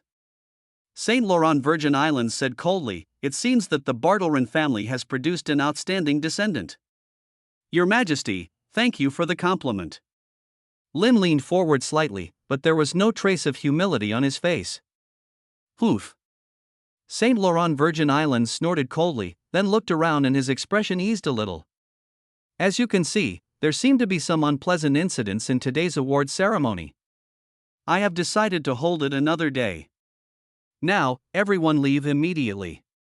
His voice instantly spread throughout the entire council hall. The nobles who arrived at the scene immediately breathed a sigh of relief. Their backs were soaked with cold sweat and their hearts were beating wildly. After praising the great emperor, people left the venue one after another, trying to maintain their elegance as much as possible, and swarmed towards the door. As for Marquis Mascra, who was trembling while holding his granddaughter's body, he was asked to leave. Before leaving, he glanced at the boy's back with red eyes full of resentment and jealousy. As if a decision had been made. Seeing this, Princess Helena and others did not want to continue to muddy the water and prepared to leave. Unexpectedly, Saint Laurent Virgin Islands suddenly called them. "All members of the royal family present, gather at Elahet Palace. As for you, Lynn Bartlerin, come along as well. I think there are some things I should talk to you about in person." Having said that, Saint Laurent Virgin Islands quickly left the council hall surrounded by members of the Knights Templar. Except for the third Princess Ivester, all the royal family members present included the eldest princess, the second prince, the fourth prince and the ninth princess. They were all present at the dinner and were now called to the palace by their father. For a moment, everyone looked at each other. Of course, the most shocked person among them was Cardinal Conard. He never expected that Saint Laurent Virgin Islands would make such a choice, and it was clearly the Tianli Church that took the blame for him. But for some reason, not only did he not take advantage of the situation to suppress this rebellious guy, he even made moves to exonerate him. It was as if he didn't want the Tianli Church to ask about the outcome of the incident in such a situation. Bishop Connor took a deep breath. When he opened his eyes again, his expression had returned to his usual gentleness. Although the reason was unknown, it was obvious that now was not a good time to deal a fatal blow to Lin. But it doesn't matter, what he is best at is waiting. As long as Lin doesn't leave Gloucester, sooner or later something outrageous will happen. That time, he will find an opportunity to use this knife and kill him with one blow. Late at night, inside Elahet Palace. "Boy from the Bart Leon family, do you feel that you are very impressive tonight?" The mark of the golden tree was engraved on the wall above the throne. Saint Laurent Virgin Islands sat at the highest point, leaning over and looking at the young man at the bottom of the steps. His eyes were faintly glowing with golden light, and his imperial majesty was like thunder descending to the earth. I'm afraid that if it were anyone else, they would have knelt on the ground in fear. However, Lin looked calm, compared with the aura of the two demons. The old guy in front of him is simply not worth mentioning. What's more, this is not his real body at the moment, it's just a puppet. Lin remained silent in response to Calderon's question. Seeing this, Saint Laurent Vi's eyes flashed with a hint of coldness. "Do you think you have something on me and dare to use it to threaten me?" Iva said is also extremely stupid. As a member of the royal family, she actually fooled around with you in public. "Do you know the real reason why I didn't punish you tonight?" Hearing this, Lin finally raised his head. "Then, Your Majesty, do you know why His Highness was able to return to the imperial capital safely and why he did not transform into some terrifying existence?" At this moment, his eyes were sharp, trying to detect a trace of fatherly concern from Saint Laurent Vi's expression. Unexpectedly, the other party just frowned and said coldly, "Now I am asking you." It was as if the Ivester he was talking about was just an irrelevant passerby. Hearing this, Linen gave up the last bit of hope in his heart. He shook his head to indicate that he didn't know.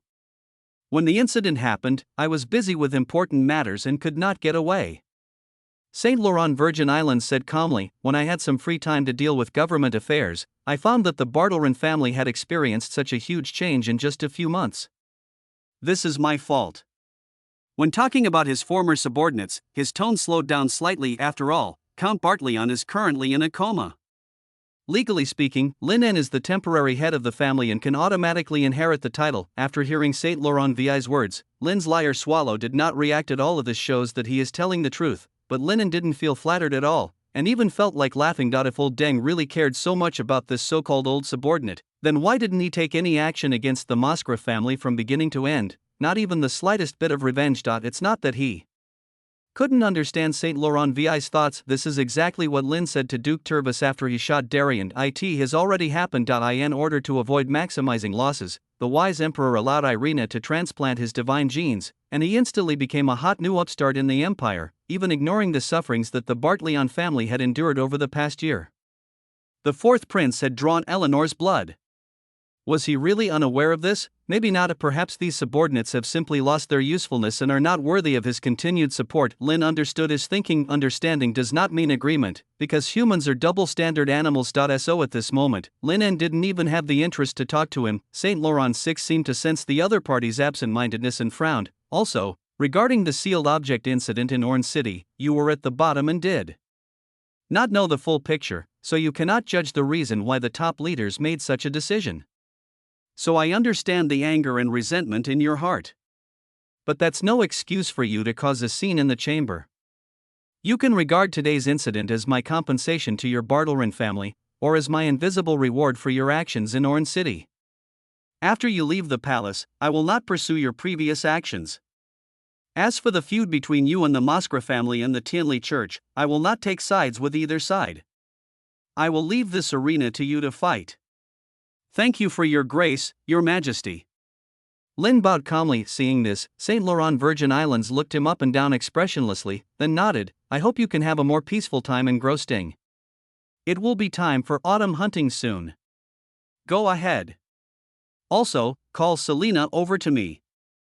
After getting the permission from Saint Laurent Virgin Islands, Lin safely escaped from what happened tonight. He slowly stood up and walked out of the palace with a calm expression. Looking at his tall back, a barely perceptible cold light flashed in Saint Laurent VI's eyes. You Villia.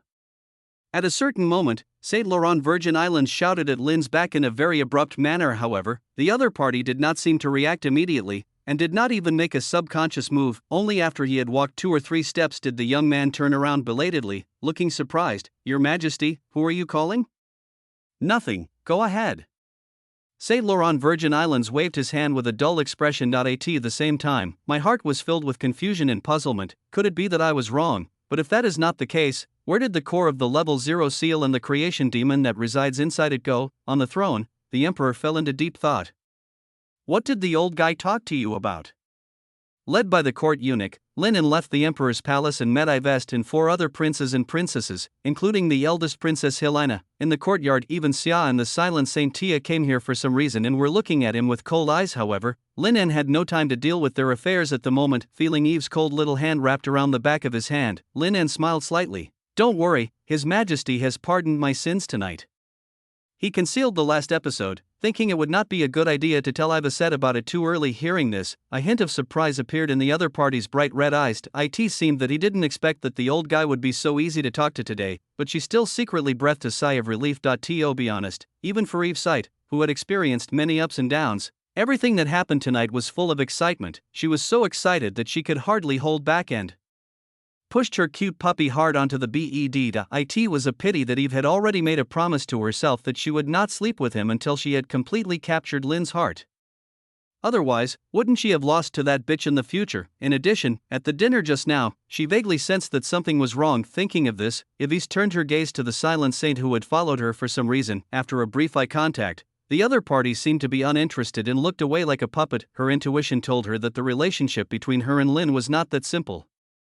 But since it is not convenient at the moment, Ivest plans to use her hypnosis ability combined with the lust switch on Lin's tongue to interrogate this guy severely after she returns. Watching Helena slowly walking into the palace, Ivest thought silently. You are lucky. At this moment, the 4th Prince Joshua on the side suddenly spoke without any context. His eyes were full of confusion and surprise, as if he didn't expect why Lin could walk out of Elahet Palace safely. Seeing this, Lin chuckled and lowered his head to adjust the glove on his left hand. Since the previous one was picked up by Eunice, he only had one left. However, the ancient dueling ritual did not have any requirements on the style of gloves. Seeing his malicious look, the 4th Prince's expression changed, and he finally realized that the guy in front of him was actually a madman who dared to kill people in public. Although he didn't believe that the other party would dare to attack a real prince in such a place, but what if this guy is a real lunatic. Aren't lunatics the ones who do things that ordinary people wouldn't dare to do? As a prince of the empire, worth millions of gold, how could I risk my life for such a trivial matter? There are so many lovely experimental subjects waiting for him in the St. Laurent Research Institute. What's more, that guy seems to have some mysterious skills, otherwise, no matter how stupid Eunice was, she would not have picked up the gloves and accepted his challenge for a duel for no apparent reason. Thinking of this, a hint of coldness flashed across the fourth prince's eyes, as if he had kept this hatred in his heart. The second prince, Philip, was quite interested in this. Joshua, I never thought that one day you would lower your inexplicably proud head. It's really interesting. His expression was relaxed, no longer as cold and indifferent as usual. Noisy. The fourth prince frowned and said no more. However, he hated Lin En, but Lin En also remembered him. You're next, Xiao Deng. He thought silently in his heart. Next, while waiting for Helena to meet St. Laurent Virgin Islands, the atmosphere in the atrium fell into a strange silence. The second prince Felix's gaze remained on him from beginning to end, and it seemed that his understanding of Lin En had been refreshed once again. The ninth princess, Amesta, looked at him curiously, but whenever Lin En looked at her, she would subconsciously snort, baring her fangs and looking away. As for Xia and the Saint of Silence in the distance, they were very close to each other and chatting intimately. Although there was no physical contact, anyone with a discerning eye could see that the relationship between the two was very close. Seeing this, Lin sighed and looked away unnoticeably. However, the silent Saint Tia in the distance lowered her head and whispered something to Xia, while frowning slightly. A moment later, Helena returned to the courtyard with a calm expression and informed the second Prince Ferret to come for an audience. Following closely behind were the fourth prince and the ninth princess. It was not until dozens of minutes had passed that St. Laurent Virgin Islands finally seemed to remember Ivaset and sent someone to inform her. Even Her Royal Highness the princess herself seemed to be accustomed to it and had no objection to it. Several other princes and princesses had the same expression, only Lin En took a deep breath and felt a little irritated for some reason. He wanted to push Ivaset over, but an older maid came over and did the job for him. His Majesty only said he wanted to see the third prince.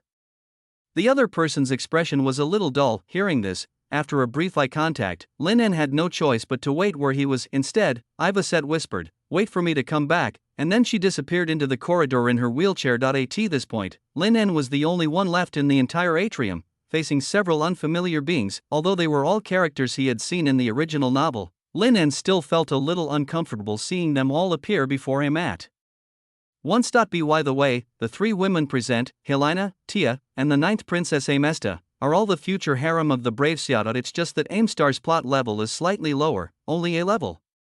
In the original book, she is also a supporting role and not very outstanding. So Lin didn't pay much attention. As if sensing the silence in the atmosphere, an unexpected guy was the first to break the silence.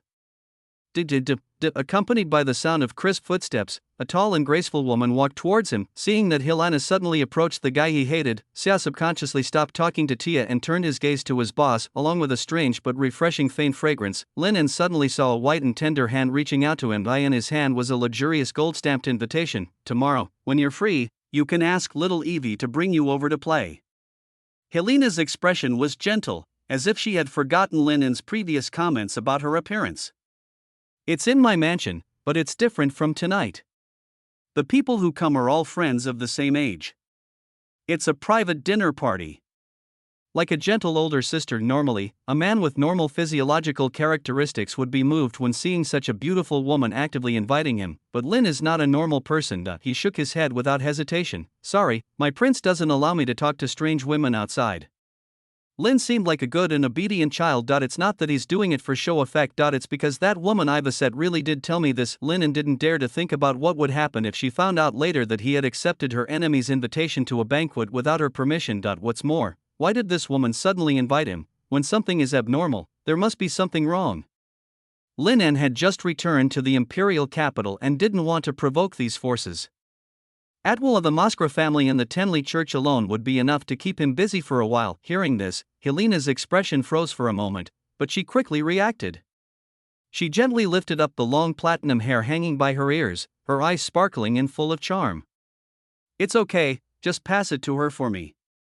Having said that, Helena revealed a touching smile. then turned and left. After whispering a few words to Xia, the other party glanced here inconspicuously, and then the group left Elahed Palace and disappeared into the night. Looking at that beautiful and graceful figure, Lin En took a deep breath and calmed the excitement in his heart. To be honest, this woman is really very beautiful. If he had not seen the witch lady after the curse was removed and experienced a similar shock that went straight to the soul, he would probably have sunk into the woman's soft and quiet smile. The most beautiful woman in the imperial capital is not only beautiful in appearance, but also has a buff similar to charm. At this moment, Lin suddenly heard the sound of a wheelchair being pushed. Iva said is back. Why did your highness invite that guy?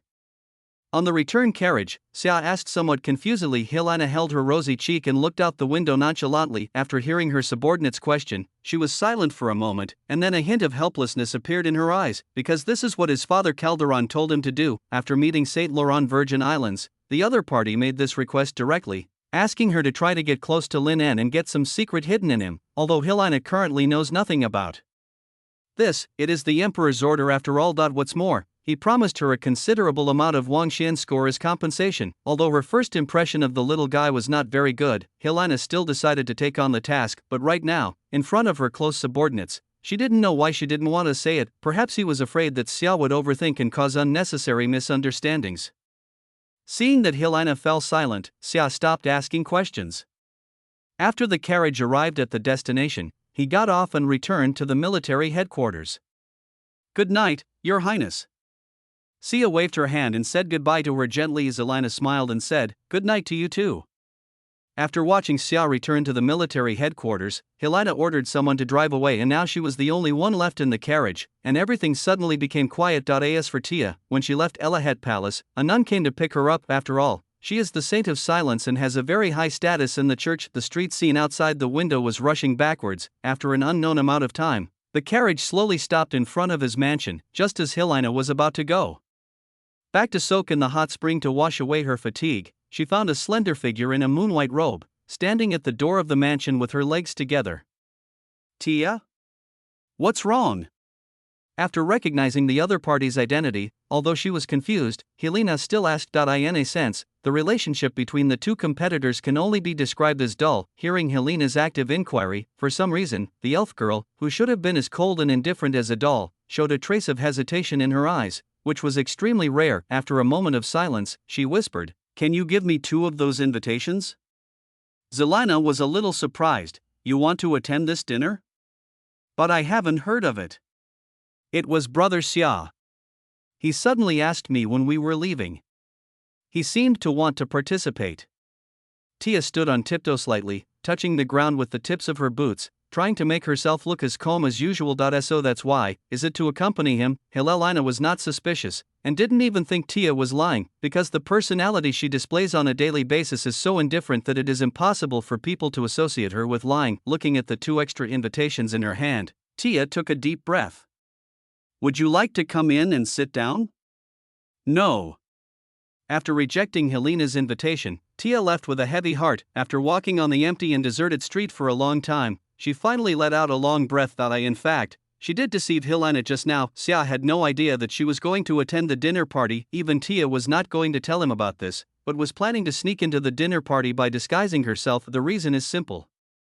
This might be one of the few opportunities for her to get close to that annoying guy. It's not that I have an obsession with him, I'm just hesitant about the missing 12 years of memory. She wanted to learn about her missing past through that damn guy, and she did not rule out the possibility of using some brutal and coercive means, but this was, after all, a private meeting with another man in the silent church and secular concepts. It is a manifestation of unchastity. Even though Tia hated that man to the core, it was still inappropriate. Therefore, she decided to keep it secret. Completely. Just think of it as a little secret buried deep in your heart. I'm sorry, Brother Xia. Under the moonlight, the girl whispered to herself with a heavy heart. P.S. A 7,000-word chapter. There will be 2 more chapters in the evening. In the new month, I will return to the realm of 10,000 words a day. Please give me a monthly ticket. Ask for monthly ticket. Chapter 159, Provoking the Witch. 2 and 1, as the last princess to be summoned, Yviste, led by the palace maid, slowly came to the Elahed Palace. At this moment, Saint Laurent Virgin Islands sat on the throne with a calm expression. Sensing Ivaset's presence, he withdrew his thoughts from their scattered state, and his originally deep gaze became sharp again. The father and daughter's eyes crossed in midair, and they looked at each other. Ivaset snorted coldly and looked away with annoyance. Obviously, this is not the way a normal father and daughter get along. Saint Laurent 6, on the other hand, remained expressionless. After a long silence, he slowly said, "How are you doing lately?" Obviously, he was asking about Ivaset's current physical condition. Unexpectedly, after hearing these words that seemed like concern, Yves did not show the slightest touch, and even sneered at them. "Don't be so hypocritical, old man." She lowered her head and looked at her slender and beautiful fingers. "You and I are not in a relationship where we can sit down and have a calm chat. If you want to play the role of a loving father and a filial daughter, you might as well go find Amesta." Although the voice was soft, the rejection and disgust in the words were not concealed. After the incident in Orange City, the relationship between father and daughter was completely torn apart. Ivaset knew why the other party sent her to complete that mission, and Saint Laurent Virgin Islands also knew that his little thoughts had been seen through by her. Hearing this, Saint Laurent VI's expression, which had just relaxed a little, instantly became cold and serious. "You are right, we are not the kind of father-daughter relationship that can communicate normally. Ivaset, it seems that you have changed a lot during this trip to Orange City. Is it because of that Lynn Bartolian?" Hearing this, Yves's brows subconsciously softened for a moment, but after realizing the current situation, he instantly became fierce again. Saint Laurent 6 caught her fleeting change of emotion, and a look of something like a sneer appeared on his face. "In that case, let's talk about him. Do you like him?" He got straight to the point. "I like him." When Saint Laurent Virgin Islands asked this question, it was the first time that this question came to Ivaset's mind. To be honest, she had never considered it. The previous enlightenment in Longchang was just to make Lin and overcome the 100,000-year gap between her and the Witch of the End, and fall in love with this flawed girl unreasonably. As for her feelings for him, Ivaset had never thought about it. Like it, probably like it very much, otherwise, where did this crazy idea of wanting to bite him with my teeth as soon as we met, or even wanting to hug him tightly in my arms and rub him into my bones and blood, come from? But then a trace of confusion emerged in Ivaset's heart. Is this kind of liking the same as that for pets, or something else? Ivaset, who had never experienced such a thing, was confused. But she had promised Lin back in Orange City that she would try to treat him as a man in the future, and that time on the train, she was actually not as calm as she appeared. Deep down in my heart, there are still some strange emotions mixed in, especially the burning sensation of Lin's place. Until now, the sticky and slippery touch still remains on the soles of his feet. Whenever she thought of that time, Ivaset's heart would beat faster. However, her pride as the master made her subconsciously suppress these thoughts in her heart. After all, for her, the most important thing at the moment is to make Lin and fall in love with her as her master. Seeing that Ivaset remained silent, Saint Laurent Virgin Islands thought he had guessed something. So he sneered, "It's really interesting that cold-blooded tool would one day show such an expression. As a father, I am very relieved." Although he said this, there was no sign of relief on his face. "It's a pity that you have changed because of him and regard him as a very important person, but in my opinion, he doesn't seem to have similar thoughts." Ivaset, a tool is always a tool. Even if it falls from one person's hands into another's, what the other person values is only your monstrous strength. This is just exploitation after all, you have to understand it clearly.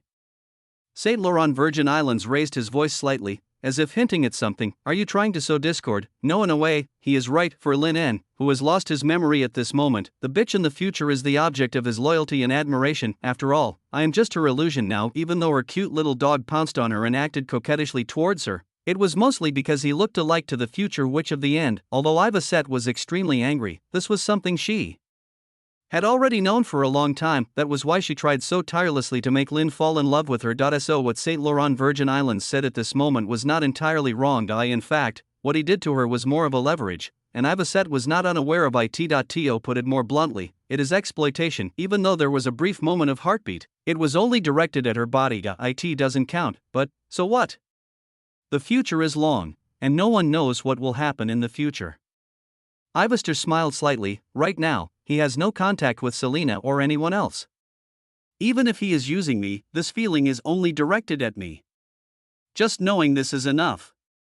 The resentful and jealous look she usually had could no longer be seen on Ivaset's face. This was even somewhat beyond Saint Laurent VI's expectations. His expression paused for a moment, then his eyes became deep and his look became somewhat meaningful. Very good. Saint Laurent Virgin Islands tapped the seat with his index finger. As a father, it is enough to know that my daughter is growing well both physically and mentally. Besides, you're right, no one knows what will happen in the future. The election of the king has just begun. It is still unknown who will have the last laugh. Even if you have never been favored by anyone, with his help, you may have a chance to catch up in the future. You asked me to come here today, it shouldn't be for these inexplicable greetings, right?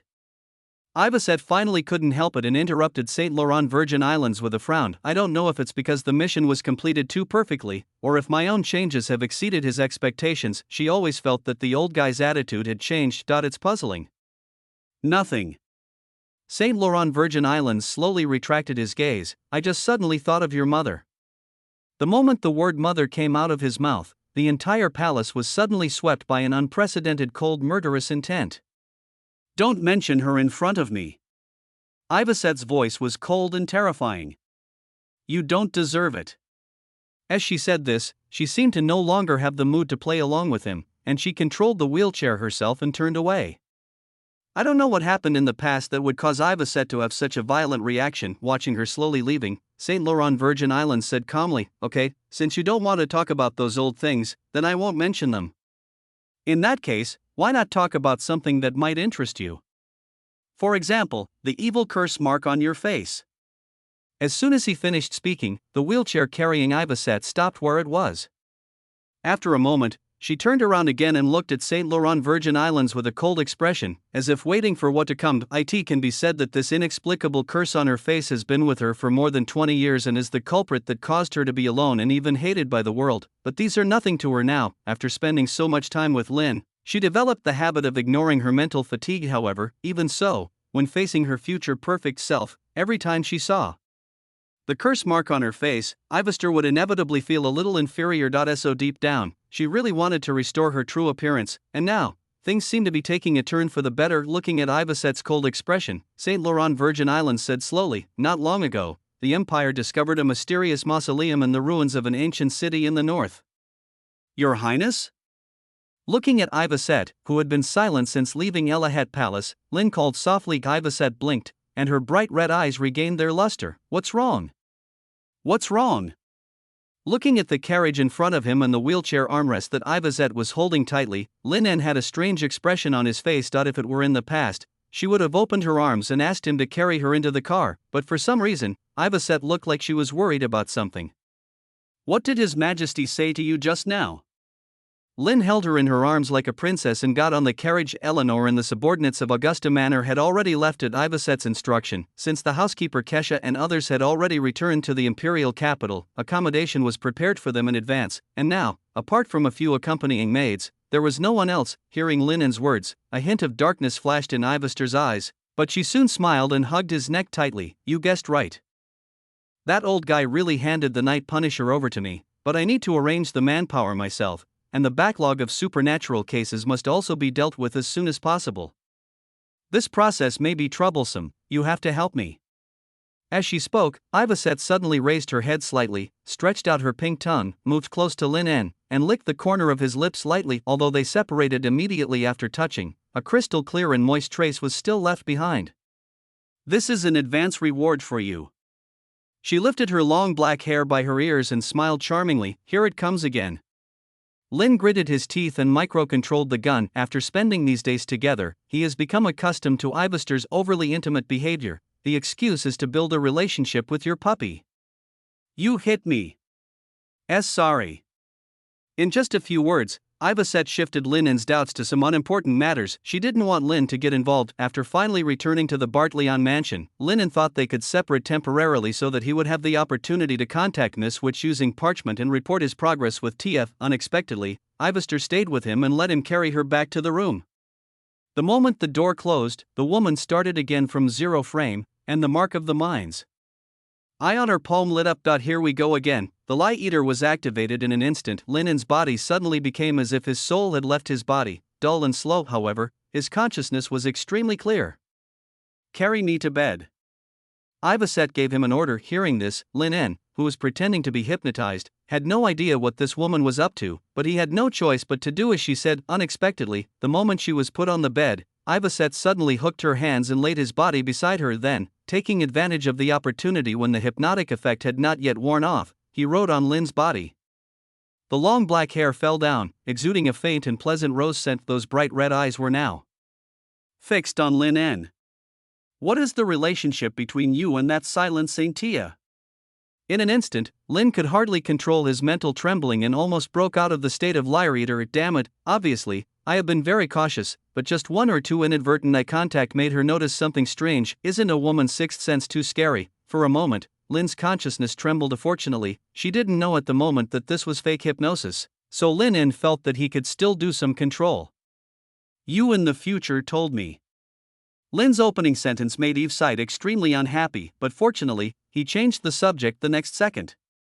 This woman, Tia Yuhesti, will become the future bright moon goddess and will be a great obstacle to you. In order to prevent the tragedy that happened to you from happening again, I want to try to kill her before the predetermined future comes, so as to reverse everything. Also, in the future, that woman, Helena, okay, stop talking. Ivaset suddenly lowered her head, kissed Lin, and put her tongue in and stirred it for a while. At this moment, her face was flushed, and she didn't know whether it was because she hadn't had close contact with Lin En all day, or because she didn't want to hear about the future, but just knowing that he was acting for her was enough. As for the silent saint, Ivester is very confident that under her training, her cute little dog will not fall in love with that wild woman who came from nowhere on the street. Damn it, Lin En's consciousness was screaming wildly, but he couldn't stop Yun Chang's high-spirited fighting spirit. As if she had noticed something strange under him, Ivester smiled charmingly. Not yet. She looked into Lin's glazed eyes again, because before that, there is one more thing to do. How do you usually contact that bitch? Feeling the excitement and provocation in Ivester's eyes, Lin En suddenly had a bad premonition. She reached out and gently stroked the side of Lin's face, her breathing quickening a little. That's right. I have something to say to her. P.S. Actually, I have already written it, but the back end shows that there is a high-risk plot. I have been revising it for a long time but still can't find a solution. Finally, I can only delete it. Sorry, I recommend this brother's novel. It's very good and very BT. Hurry up and read it. Chapter 160. The Princess and the Witch's First Meeting. Walk. When Lin En heard these words, he instantly became numb. Although Ivaset's breath was sweet as orchid and the warm breath beside his ear made him feel intoxicated, the words she said were so terrible, the liar's condition was almost unsustainable. At the same time, the words just spoken by the princess kept echoing in his mind. She wants to contact Miss Witch? Seriously, at this moment, Lin En just felt his scalp tingling. As a believer in the end, he possesses the means to communicate with Miss Witch. This is something Ivester had guessed a long time ago, and he didn't think he could hide it from her. However, in order not to irritate the emotionally unstable princess, Lin En would never mention these things on weekdays. Even Ivester herself, because she hated the existence of the Witch of the End so much, she repeatedly reiterated her request. Don't mention anything about the future without her permission.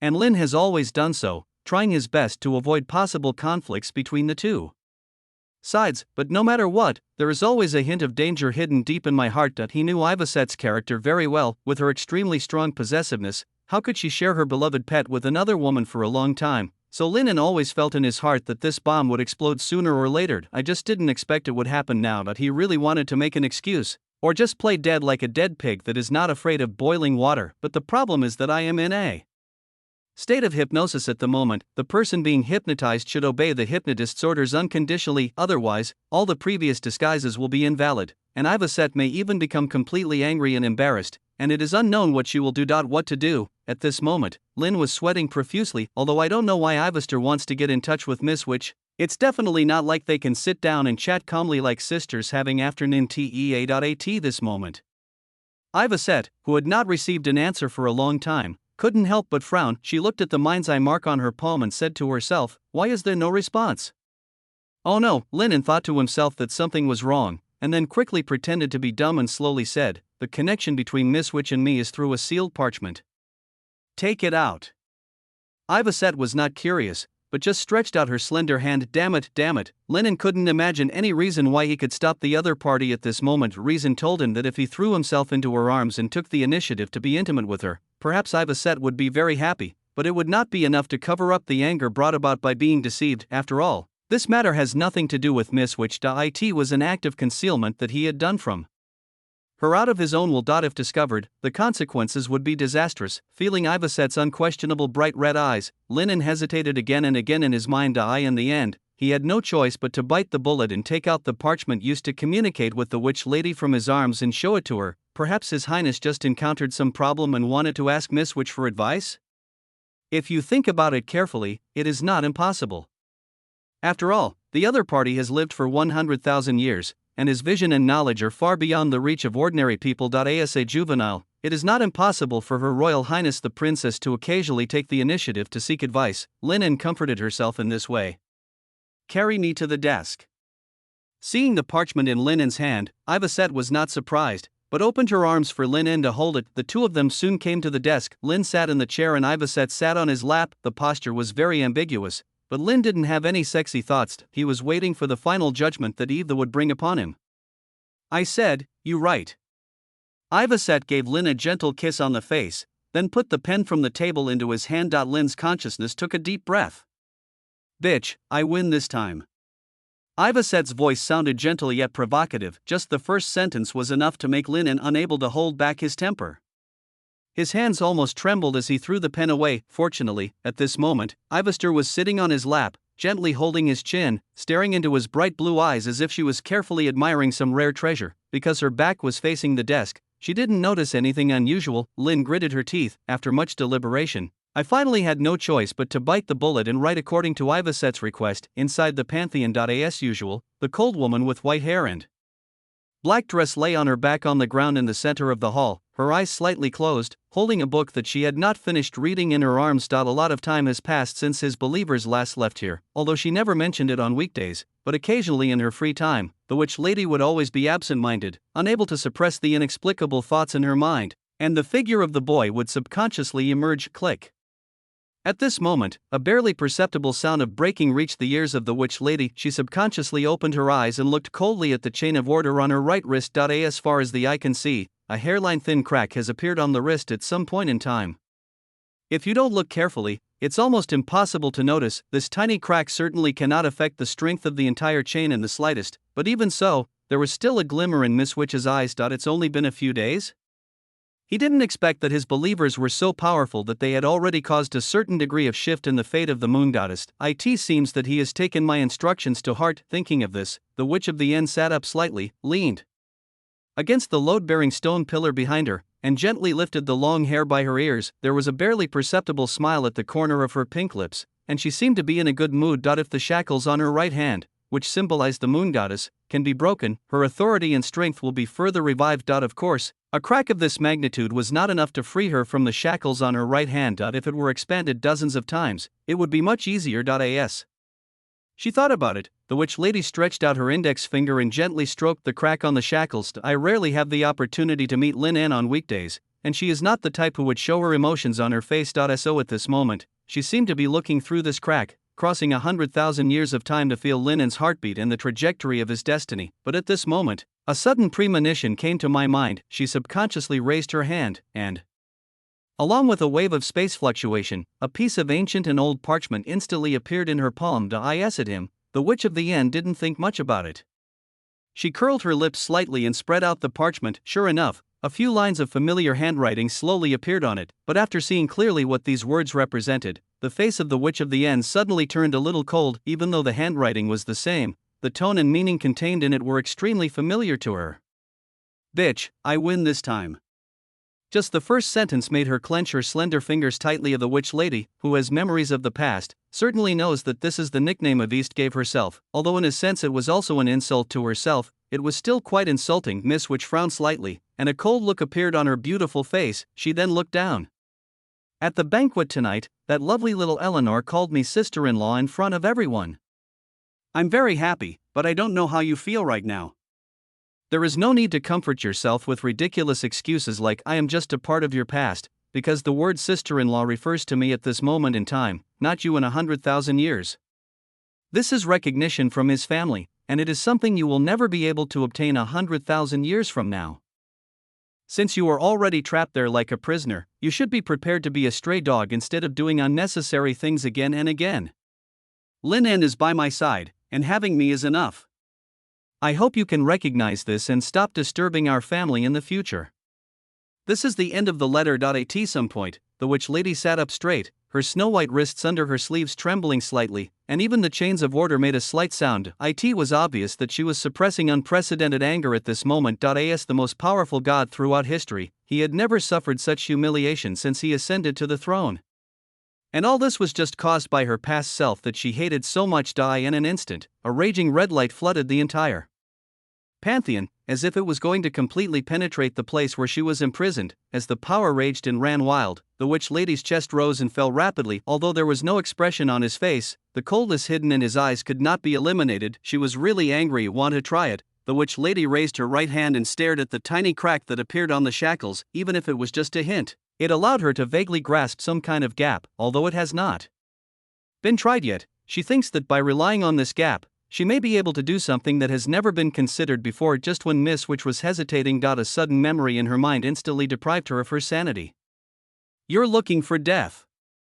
It's over. It's all over. Thinking back to what he had just written on the parchment, Lin En's eyes were lifeless, as if he had just suffered torture and humiliation from his older sister. Fortunately, he was in a hypnotic state at the moment, so this abnormality was not noticed by Ivester. Looking at the words slowly disappearing on the parchment, a smile of watching the fun appeared at the corner of her lips. It seems that my words have been well conveyed 10,000 years later. I just don't know how that woman will react. As Ivaset fell silent, the atmosphere became a little weird for a moment. While Lin was thinking about his future with a look of despair, he was silently observing Ivaset's movements. In fact, he was very curious about everything that happened tonight. I don't know why, but Her Royal Highness has become a little worried since she left Elahat Palace. After coming back, he even did something inexplicably provocative to Miss Witch. In his opinion, her change might be related to Saint Laurent 6. Damn old dang, it's already like this. Is he still planning to do something bad in secret? For a moment, Lin was overwhelmed with thoughts. There was a brief silence between the two. For the next few minutes, Ivaset did not leave and sat on Lin's lap the entire time. Not only that,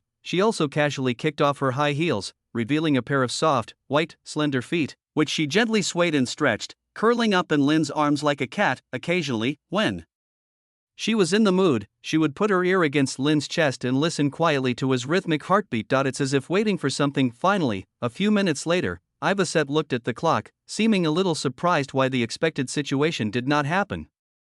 Isn't the excitement enough? She frowned and muttered to herself. After a moment, Ivaset shook her head, as if she felt sad for herself. 100,000 years later. He can tolerate this, just like a turtle. If she were to encounter such a situation, she would immediately return to her lovely puppy, even if it would cost her half her life, and kill all the bad women who tried to possess him. Thinking of this, she looked at Lin En's handsome face and licked the corner of her lips with her pink tongue. If that's not exciting enough, add some more. Looking at her own reflection in those bright blue eyes, Ivaset slowly held his face and kissed him hard. At the same time, he stared into Lin's eyes intently. She wasn't just looking into his eyes, instead, he used it as a mirror, staring at himself in his eyes. That was her. But it was not just her. If it was the bitch with the same memory, it would be easy to understand the deep meaning of Avist's action. This is through the reflection in Lin En's eyes, looking into the eyes of the Witch of the End 100,000 years later. As if telling her. No matter how hard a man's penis is, his lips are soft. So sweet and delicious. Thinking of this, Ivaset couldn't help but put her pink tongue against his palate, moving it back and forth gently and playfully. Feeling this happening, Lin's heart started beating wildly. Don't use a new account, please let me go. At this moment, there was no romantic thought in his mind. Lin En just wanted to pray to God to stop her from going crazy in front of him. I don't know why, but this woman has been fighting wits and courage with the air since just now. After all, Miss Witch was 100,000 years later, so how could she be so far away? However, just as this thought arose, an unprecedented powerful aura that even made his soul tremble suddenly surged into his spiritual world from the anchor mark of the chosen one of the end. Lin En didn't even have the ability to resist, and his eyes went dark in an instant. At the moment when his consciousness was about to fade away, he finally realized what was happening to him, and suddenly understood the purpose of Ivestor's actions just now. Yes, who knows yourself better than yourself, even after 100,000 years, the morbid possessiveness buried deep in the heart will not change at all. Of this was something Ivestor had known for a long time. At this moment, in Bart Leon's mansion. Using Lynn's body as a container, the Witch of the End has arrived. P.S. I am too sleepy to bear it. So I am taking a short nap. There will be another one later. Recommend this book to my friend, I won't regret reading it. Chapter 161, The Fight Between Two Women, The Dog Suffers, 5K, different from the creation demon and the king of evil and cruelty Kushastain that we have seen before. If Lin was still conscious, he would have noticed that the witch's arrival was so silent that it seemed as if she had never been there. But even so, the gap in the nature of person and soul instantly triggered a warning in Ivestor's heart. In an instant, she raised her head and slightly separated their lips that were entangled just now. As a silver thread fell, the black-haired boy, who had a dull expression just now, slowly opened his eyes. For some reason, the pair of eyes that should have been bright blue turned into the same bright red as Yves Saint's, but it's more colorful and more terrifying than her. Bang! Before Ivesette could react, Lynn, who had held him in her arms lovingly not long ago, seemed to have become a different person from the inside out and pushed her away. Then, under Ivesette's stunned gaze, he raised his hand with a cold expression and strangled her neck forcefully. A powerful force came instantly after realizing what had happened. The princess's bright red eyes were instantly filled with tangible murderous intent. And perhaps it is the tacit understanding that comes from being the same person. Even the timing and reasons for their conversations were so consistent. Get off him. From now on, you are not allowed to touch him again. Damn it, bitch.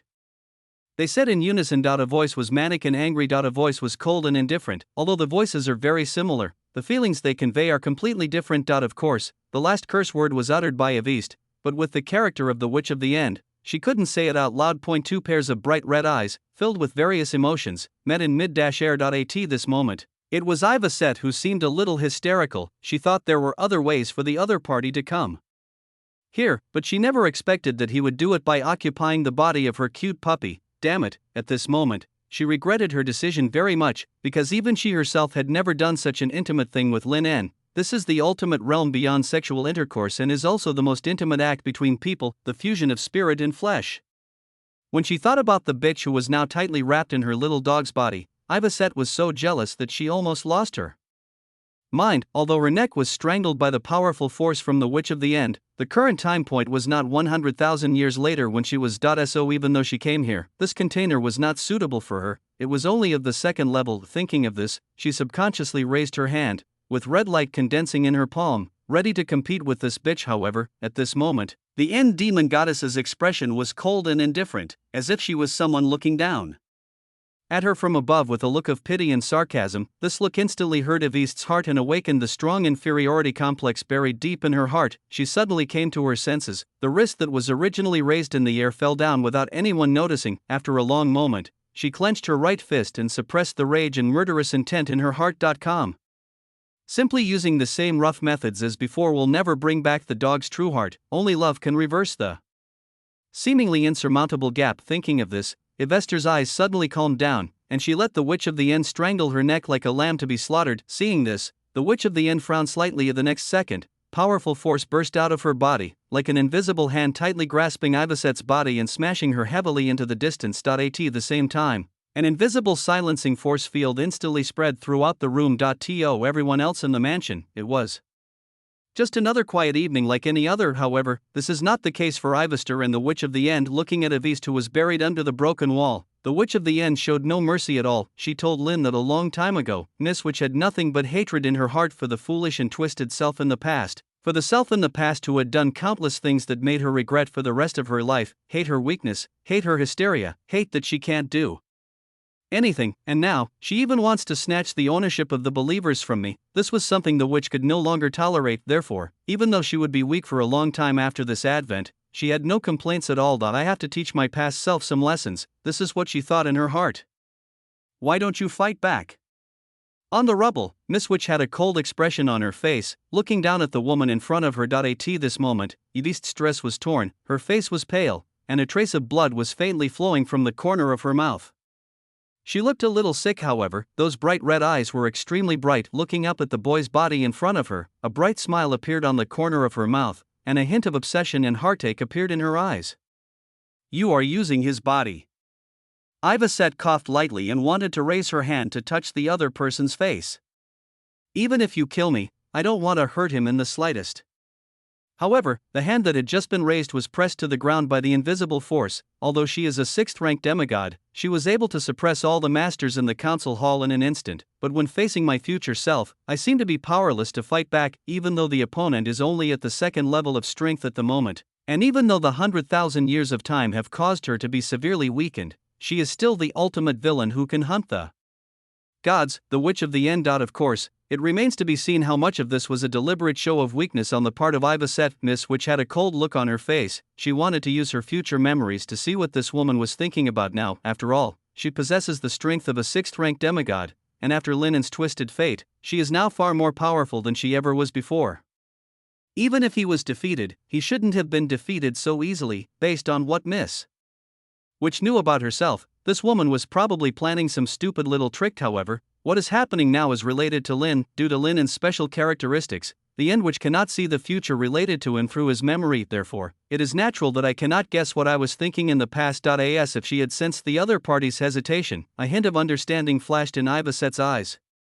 Sure enough, she was not wrong. By binding herself and Lin in together in this way, even this bitch would not be able to read her heart through future memories at this time. The original disadvantage was instantly reversed. However, this is not enough. Thinking of this, Yviste, who already had a plan in mind, suddenly looked a little gloomy.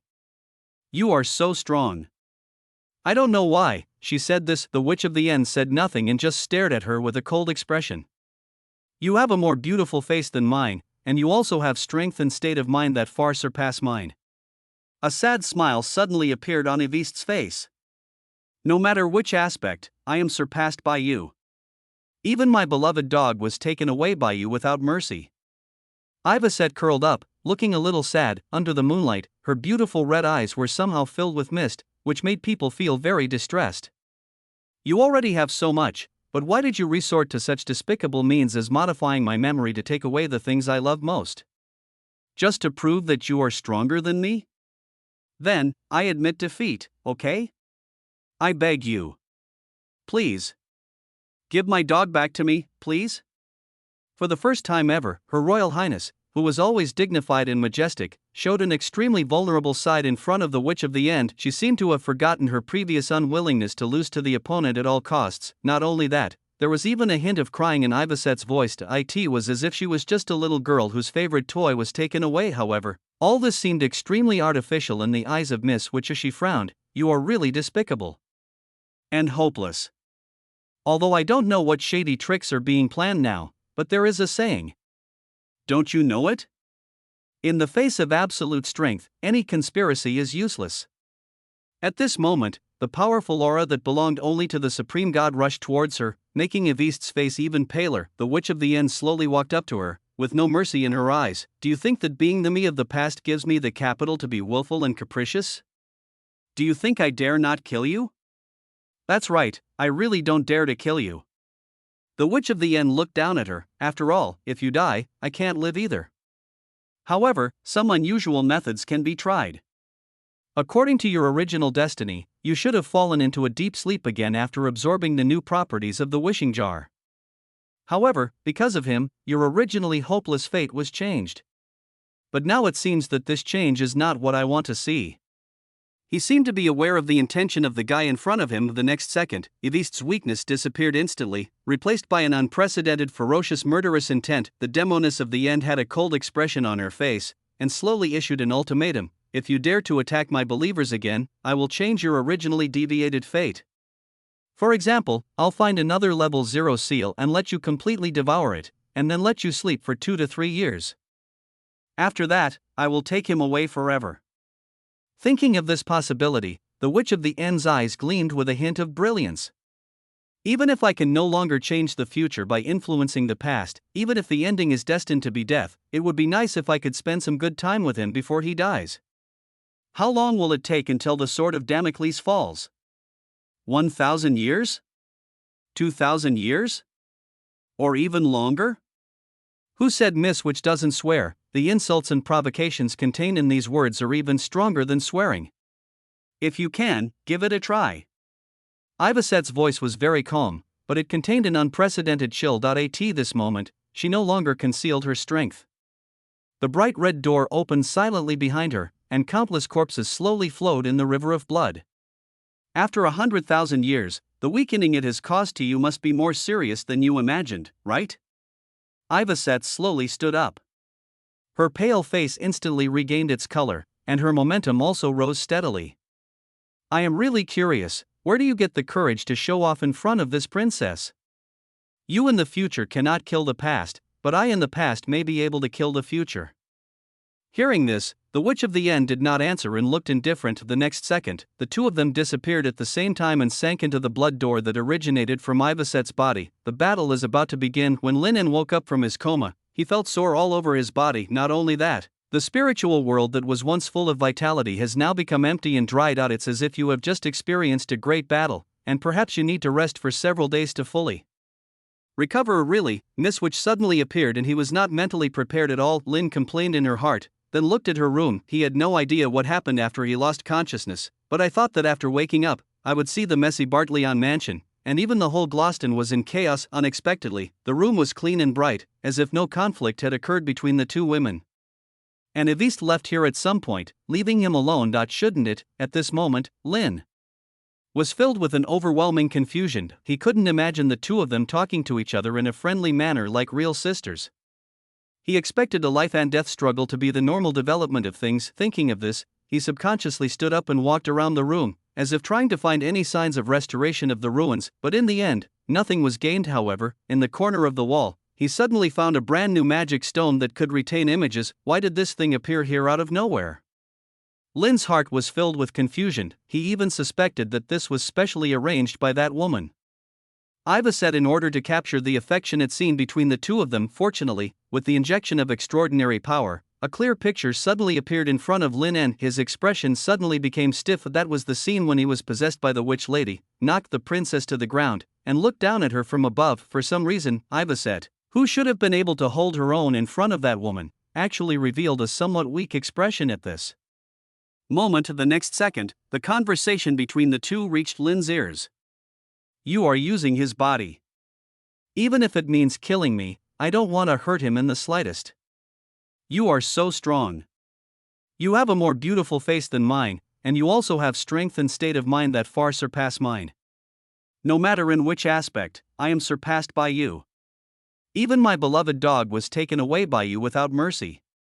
You already have so much, but why did you resort to such despicable means as modifying my memory to take away the things I love most? Just to prove that you are stronger than me? Then, I admit defeat, okay? I beg you. Please. Give my dog back to me, please? The woman's sobbing voice echoed in Lin's ears. For some reason, his heart skipped a beat when he saw Ivaset looking more fragile than ever before. On the contrary, the witch lady's expression was extremely cold and indifferent. It was as if he had agreed to what Ivester had just said. Modify memory. How is that possible? Lin En suddenly felt a little ridiculous. What a stupid woman. Even with 100,000 years of experience, he has never understood such a simple truth. Outside the door, feeling the power fluctuations generated by Lin En's consultation of the magic stone, Evariste leaned against the wall with a smile of success on her lips. As early as after she attained enlightenment in Longchang through the chronicles of Shino, Ivaset's character and mentality had been comprehensively improved. Although her morbid possessiveness still lingers, she is no longer the impotent and furious person she used to be. Stronger than me, higher than me. Even if all this is true, so what? This princess is not trying to compete with you for the title of the best in the world, but to make herself occupy a more important position in the dog's heart. That bitch chose the wrong path from the very beginning. At this moment, blood was oozing from the corners of Ivaset's lips, her face was pale, and her breath was a little weak. In the duel just now, she lost to the Witch of the End with a very slight disadvantage. However, at this moment, Evariste, who should have been extremely angry because of the defeat, did not have such extreme emotions. Not only that, she was very happy. In addition, Evariste also confirmed one thing in the previous confrontation about the evil curse mark on the face. This was also the main reason why she insisted on meeting that bitch tonight. Recalling Saint Laurent Vieille's promise not long ago, Ivaset pursed her lips.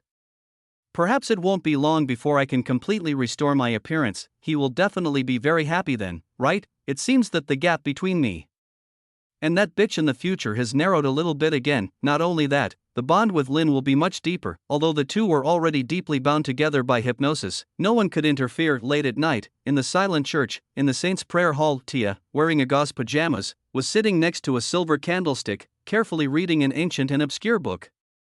She decided to prepare in advance for the dinner party she was going to attend tomorrow night. Tia took into account everything that might happen, even whether the other party would choose to conceal. This was taken into consideration that if he really did that, Tia was prepared to use some less gentle means to force him to submit, like hypnosis, or mind control or something like that. Boom boom boom. At this moment, there was a light knock on the door, followed by the nun's voice outside. Tia subconsciously closed the forbidden book in her hand, stuffed it into the drawer in a panic, and then walked towards the door. However, just out of her sight, a yellowed paper sandwiched between the title pages slowly slid to the ground. There is an ancient and obscure mysterious mark engraved on the paper. It has a light green tint. It's like a mind's eye that can manipulate people's hearts. P.S. I was typing just now when I suddenly received a call from my dad, saying that my grandma was seriously ill and I had to rush to the hospital. Ask for monthly ticket.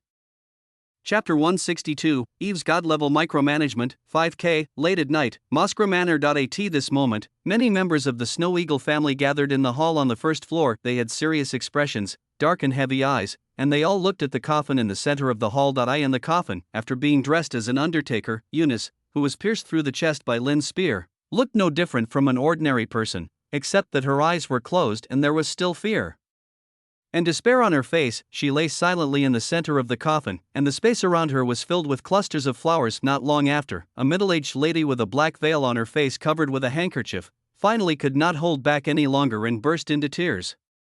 Father, my 2 children were killed by that bastard from Bartleran's family. You must avenge them. Darian. Eunice. Woohoo, my poor child. The lady in black veil collapsed to the ground subconsciously until the servant beside her helped her up. Hearing this, the leading Marquis Moskra looked gloomy and slowly replied, Revenge? For the first time, Darian was shot in front of Duke Tyrus, but the imperial capital did not hold him accountable. And the second time, he committed the crime right in front of His Majesty. Even so, he still received His Majesty's pardon and is lawless and at large. Tell me, how should we avenge this? The hall was completely silent. I'm afraid that after this incident, those guys will think that our Moskra family has completely lost its power, and our former enemies will come and step on us.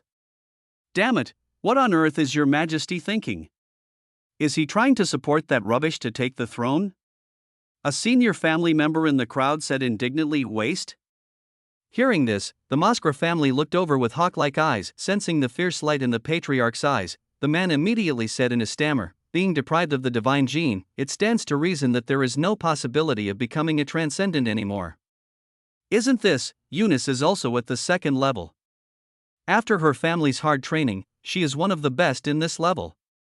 Marquis Moskra looked at the man and gritted his teeth, but even so, she is still no match for that kid. You know, it's only been a little over a year since he was deprived of his divine gene. Waste? Say something else so I can hear it. For a moment, the atmosphere became a little weird. I in the crowd, many young extraordinary people who claimed to be quite powerful immediately showed an expression of indifference. In their opinion, the reason why Lin En was able to commit the crime on the spot was definitely because of the monstrous third princess. On his own, he probably wouldn't be able to defeat any of them. Looking at those guys who were not aware of their own danger, Marquis Moskra almost fainted with anger. The family has expanded and improved so rapidly in the imperial capital in recent years that none of these pampered good-for-nothings has been able to achieve anything great. Even at this point, I am still deceiving myself with excuses like luck and I can do it too. It's really hopelessly stupid. Marquis Moskra's chest rose and fell rapidly, and his cold expression swept over everyone. He was about to say something when he was suddenly interrupted by someone else. Master, in my opinion, the most important thing right now is not revenge, but to contact Miss Irina as soon as possible. No matter what happens to our family, as long as the eldest lady survives, we will always have the possibility of turning the tables. Hearing this, Marquis Moskra's expression eased a little. Apparently, not all the people at home are brainless idiots. I just received the news. Marquis Mascara took out an open letter and handed it to the family member beside him. Just last night, Irina left the military fortress under her jurisdiction alone and launched a decapitation operation against the demon tribe's 5th Legion. Although the mission was not completed, the arm of the 5th Legion commander Ekis was still cut off, and the mission was accomplished. He is a legendary great demon who is almost promoted to the 6th level. He is known as the Slayer and is ranked 10th on the Empire's wanted list. He is much more powerful than that Shia Asolent. Irina said in the letter that all the injustices suffered by the family will be settled after she returns to the imperial capital. But until then, everyone needs to keep quiet, no matter what happened, clear. With Irina's promise, everyone became excited. Seeing this, Marquis Mascara's expression eased a little. Now that you understand, let's do it. As for Eunice's funeral, it will be kept low-key. Apart from a few families that we have always been on good terms with, no one else needs to be notified. Marquis Mascara gave the instructions one by one, but when she heard his words, a fleeting trace of resentment suddenly appeared on the face of the weeping lady in black veil. She is the biological mother of Eunice and Darian, but not Irina's biological mother. As the eldest daughter of the Mascara family, Irina was born long before the black-veiled lady married into the family. And she always has conflicts with her stepmother, seeing that her stepdaughter was becoming more and more outstanding day by day. A kind of jealousy gradually took root in the heart of the lady in black veil. Everything that is happening right now has caused the negative emotions that have been pent up in my heart to burst out completely. The family's own daughter was killed on the spot, but in the end, not only did they not have any thoughts of revenge, they were even controlled by a younger generation and had to huddle up like quails under her arrangement. Not only that, even the specifications of his own daughters' funeral were affected. As a mother and a member of the Mascara family, when had she ever been treated like this? Since none of you want revenge, I will take it on myself. The next evening, when the carriage slowly stopped at the door of the residence of the eldest princess, Helena, Linen subconsciously raised his head and glanced across the carriage. At this moment, Ivaset, wearing a familiar black patterned mask, stared out the window without saying a word. Her long hair seemed to be carefully groomed, falling slightly curled on her shoulders. A black tight-fitting long skirt was wrapped around her fair and flawless body. Her delicate little feet wrapped in lace-up high heels poked out slightly from under the hem of the skirt, swaying gently. Since what happened last night, Lin couldn't sleep all night and tossed and turned in bed throughout the day. He tried several times to find Ivaset and ask her. What he never expected was the rejection from the housekeeper Kesha. "Your Highness does not wish to see you."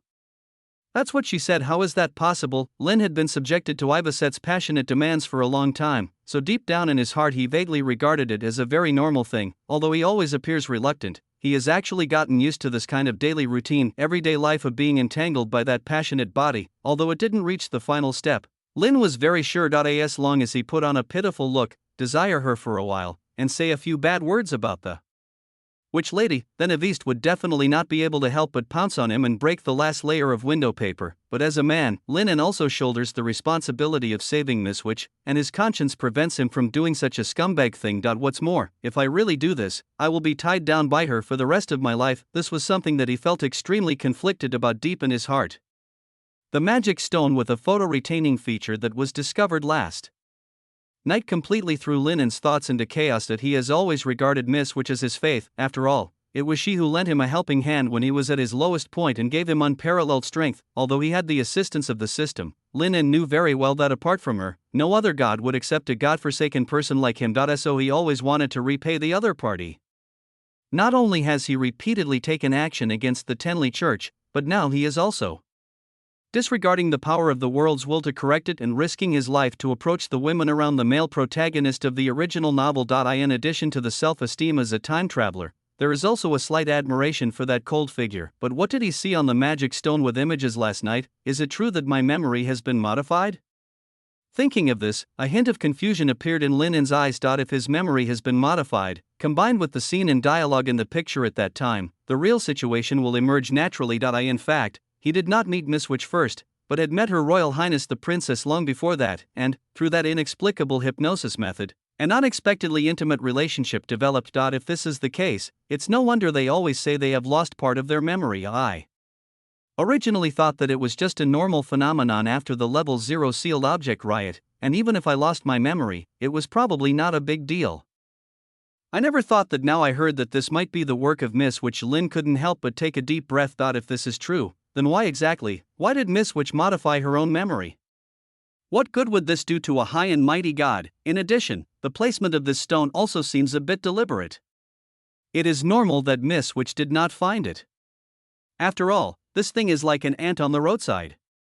If you don't search for it deliberately, it will not attract attention at all. What's more, the other party was just a wisp of consciousness that descended here, and the container he provided her with was only a second-level body. Based on these conditions alone, the fact that she could defeat the 6th-level demigod of East was enough for him to shout that Miss Witch was awesome. So what really confused Lin An was Her Royal Highness the Princess. This stone was probably placed there intentionally by Ivaset. Moreover, the recorded footage seemed somewhat disjointed, showing only the side that was favorable to her. As if she was just a pitiful victim who wanted her lovely pet back. Although Lin had to admit it, I was indeed moved by the sorrow she revealed in the magic stone, and even felt a little soft-hearted, but judging from the woman's level, this behavior seems a bit deliberate. It was as if he was being guided to think in a direction that would be disadvantageous to Miss Witch. But why?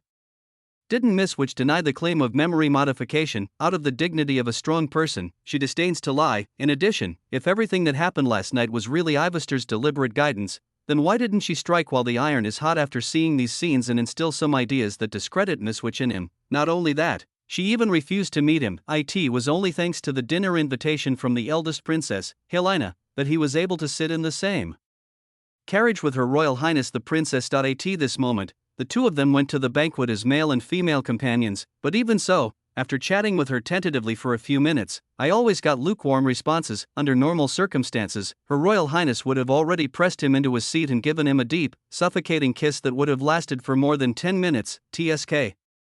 What a mess. Lin let out an imperceptible sigh. However, although the breath was very light, it still fell into Avist's ears. A smile appeared on the corner of her mouth. This operation indeed achieved considerable results. However, this alone is not enough. Thinking of this, she suddenly took out a handkerchief, raised her hand to cover the corner of her mouth, and coughed lightly for a while. As spots of bright red spread across the white handkerchief, Avist had a blank expression on her face, but her face turned a little paler. She didn't say anything and put the handkerchief back into her pocket, as if she didn't want Lin to see this. But the two of them were in the same car. No matter how hard you try to hide it, how can it escape Lin's sight? Looking at Ivaset silently taking back the bloody handkerchief, and then looking out the window with cold eyes, for some reason, Lin felt a trace of pity deep in his heart. Why do I feel sorry for her? Realizing his own gaffe, Lin clenched his fists tightly. The atmosphere fell into silence for a moment. After a while, Lin could no longer bear this atmosphere. He suddenly stood up, took 2 steps forward and held Ivaset's slender shoulders.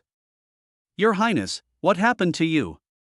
He looked at Ivaset seriously, and then noticed that there were traces of blood at the corners of her mouth. Hesitated for a moment, wanting to use his thumb to wipe it away. Feeling Lin's concern, Ivaset's heart rate rose sharply, but for the sake of her long plan, she resisted the urge to pounce on him and get intimate with him. Not only that, Ivaset forced herself to show a cold expression and even blocked the hand that Lin extended. Don't be so intimate with me. Ivaster's voice was very distant. If your dear witch lady knew about this, she might cause trouble for me again. And you saw the result. This princess is no match for her. As for you, there's no need to put on such a pretentious look. After all, no one likes a loser. Ivaset's gaze didn't even linger on Lin. Lin frowned. It's not that he couldn't understand what she had just said. This is like in a matriarchal clan, the lioness leaders of 2 tribes fight for the mating rights of an underage lion. It may sound a bit fucked up to say this, but it's actually true. Both Her Royal Highness the Princess and Miss Witch are extremely arrogant, although the expressions are different. The essence is the same, and now, Ivaset obviously lost the fight. Not only was she seriously injured, but she also became depressed. This is like admitting your failure with your own mouth and giving up your beloved things to someone else. Even if Miss Witch didn't ask her for it, such shame would still be engraved in her heart. At least that's true from Lin's perspective. Thinking of this, his original intention to ask Eve's side about the magic stone of image retention also faded a lot. Who would have thought that the next second, it was Ivaster who took the initiative to bring up this topic? She held out her right hand, palm up, to Lin. Seeing this, he thought that the other party wanted to hold hands with him, and subconsciously held her fair and delicate hand. Do you think I want to hold your claws? So cute. Avist squeezed her legs together imperceptibly, and a hint of light pink appeared on her fair face, which was very charming. Fortunately, The mask covered it and Lin didn't notice anything unusual. She shook off Lin's hand, then coughed lightly and said calmly, "Give me the magic stone that retains the image." Lin paused. She didn't expect that she would bring up this topic on her own initiative. "I thought this was just a way for the other party to frame Miss Witcher, but what is the situation now?" For a moment, Lin felt unprecedented confusion. "Didn't you hear me?" It was not until Ivaset's calm voice was heard again that Lin came back to his senses and took out the stone from his pocket and put it in her palm. Yviste didn't hesitate and crushed the magic stone into powder. "Have you read the contents above?" she asked casually. Lin was silent for a moment, then nodded. "Your Highness, what exactly is the content above?" Given Ivaster's personality, even if it was false, she would insist it was true and force him to believe it. However, her next answer once again surprised Lin. "It's fake," Ivaset replied calmly, admitting everything generously. "I forged the video. My original intention was to throw dirty water on that bitch, but now that I've already lost to her, this little trick is useless. Besides, you shouldn't be unable to guess whether this thing is real or not, right? After all, this princess has always been such a despicable and unscrupulous villain." Ivaset gently lifted her carefully groomed long hair from her ears. "Lie, the picture above is real." In just a moment, the lie eater started to work automatically, allowing Lin to hear the hidden lie. His expression suddenly became extremely complicated. In his opinion, the princess's behavior was just being stubborn. She probably didn't want to lose her self-esteem after losing to the witch lady, so she suppressed the pain in her heart, tore her scars until they bled, and showed them to him nonchalantly. But the more she denied the authenticity of the picture and the more she belittled herself as worthless, the more Lin doubted Miss Witch more deeply. Could it be that she really modified her own memory? Was it their first meeting with Ivaset? P.S. The old man passed away a little suddenly. "I will be at the funeral home for the next 3 days. I won't take a day off, but the daily updates may be a little late. Sorry. Ask for monthly ticket."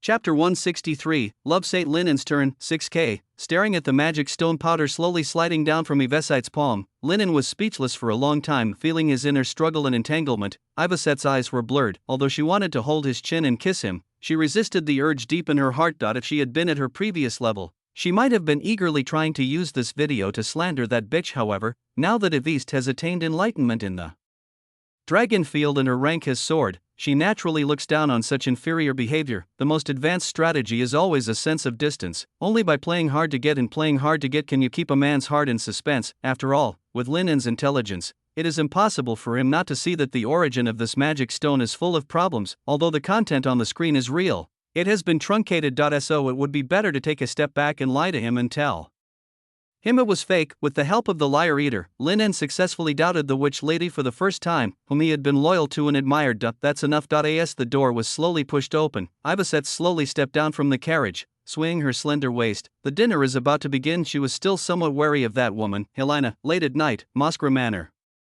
Witnessing her daughter Eunice being buried hastily without even many people coming to mourn, the lady in black veil was filled with sadness and anger. Not only was it directed at Lin, the culprit behind all this, but also at those members of the family who were cold-hearted by nature. Therefore, after the funeral, she stayed alone in the cemetery for a long time before she slowly left. However, he did not rush back to Moskra Manor immediately, but came to a private residence in the lower city of Geolaston. The largest area in the entire imperial capital, the lower city district is mainly inhabited by various middle-class people, ordinary citizens, and various forces from all walks of life. Although it is much more glamorous than the slums, it is clearly separated from the upper city where many nobles live. Under normal circumstances, the noble ladies in black veils would not even come to such a place because they felt that the air here was full of the filth of the lower class. However, in order to avenge his daughter, he had no choice but to take that step. After returning to the mansion, the lady in Black Veil went to her room first. After giving the servants the order not to disturb, she locked the door, then went to the window, pulled up the thick curtains, and turned off all the lights in the room. The whole room suddenly became extremely dark. However, after a moment, a few green candle flames suddenly lit up from the ground like the light of ghosts.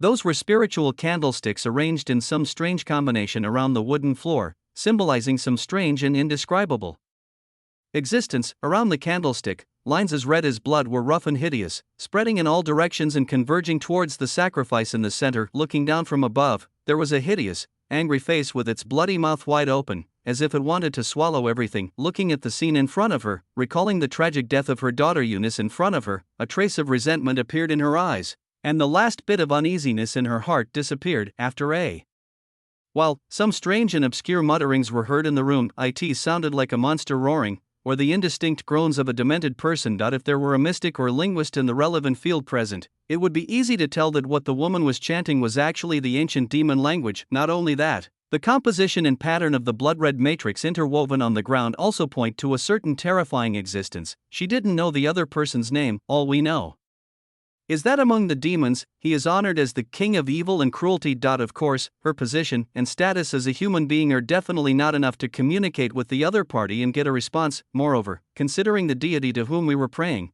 the ceremony before us seemed a little crude. However, what she needed was not power comparable to that of a god. If you want to kill that bastard from the Bartlerin family, just pray to the next level evil apostle. After all, the power possessed by the demons is twisted and filthy, and unlike the extraordinary people in the Orthodox Church, it is most suitable to hide in the dark and ambush and kill. As far as she knew, there was a serial murder case that had recently caused a lot of controversy in the imperial capital, Gloucester. The instigator was a fourth-level demon disguised as a human, who was completing the upgrade trial. However, the lady in black veil was still unsure whether she could successfully summon it. After all, this was just a method she bought from the black market of extraordinary people, and it had never been verified. As the ancient and obscure demon language slowly fell, the green candlelight flickered slightly, but the room was extremely peaceful from beginning to end. During this process, the lady in black veil vaguely felt an evil gaze cast at her briefly, but it soon disappeared. Her heart tightened. Did it fail?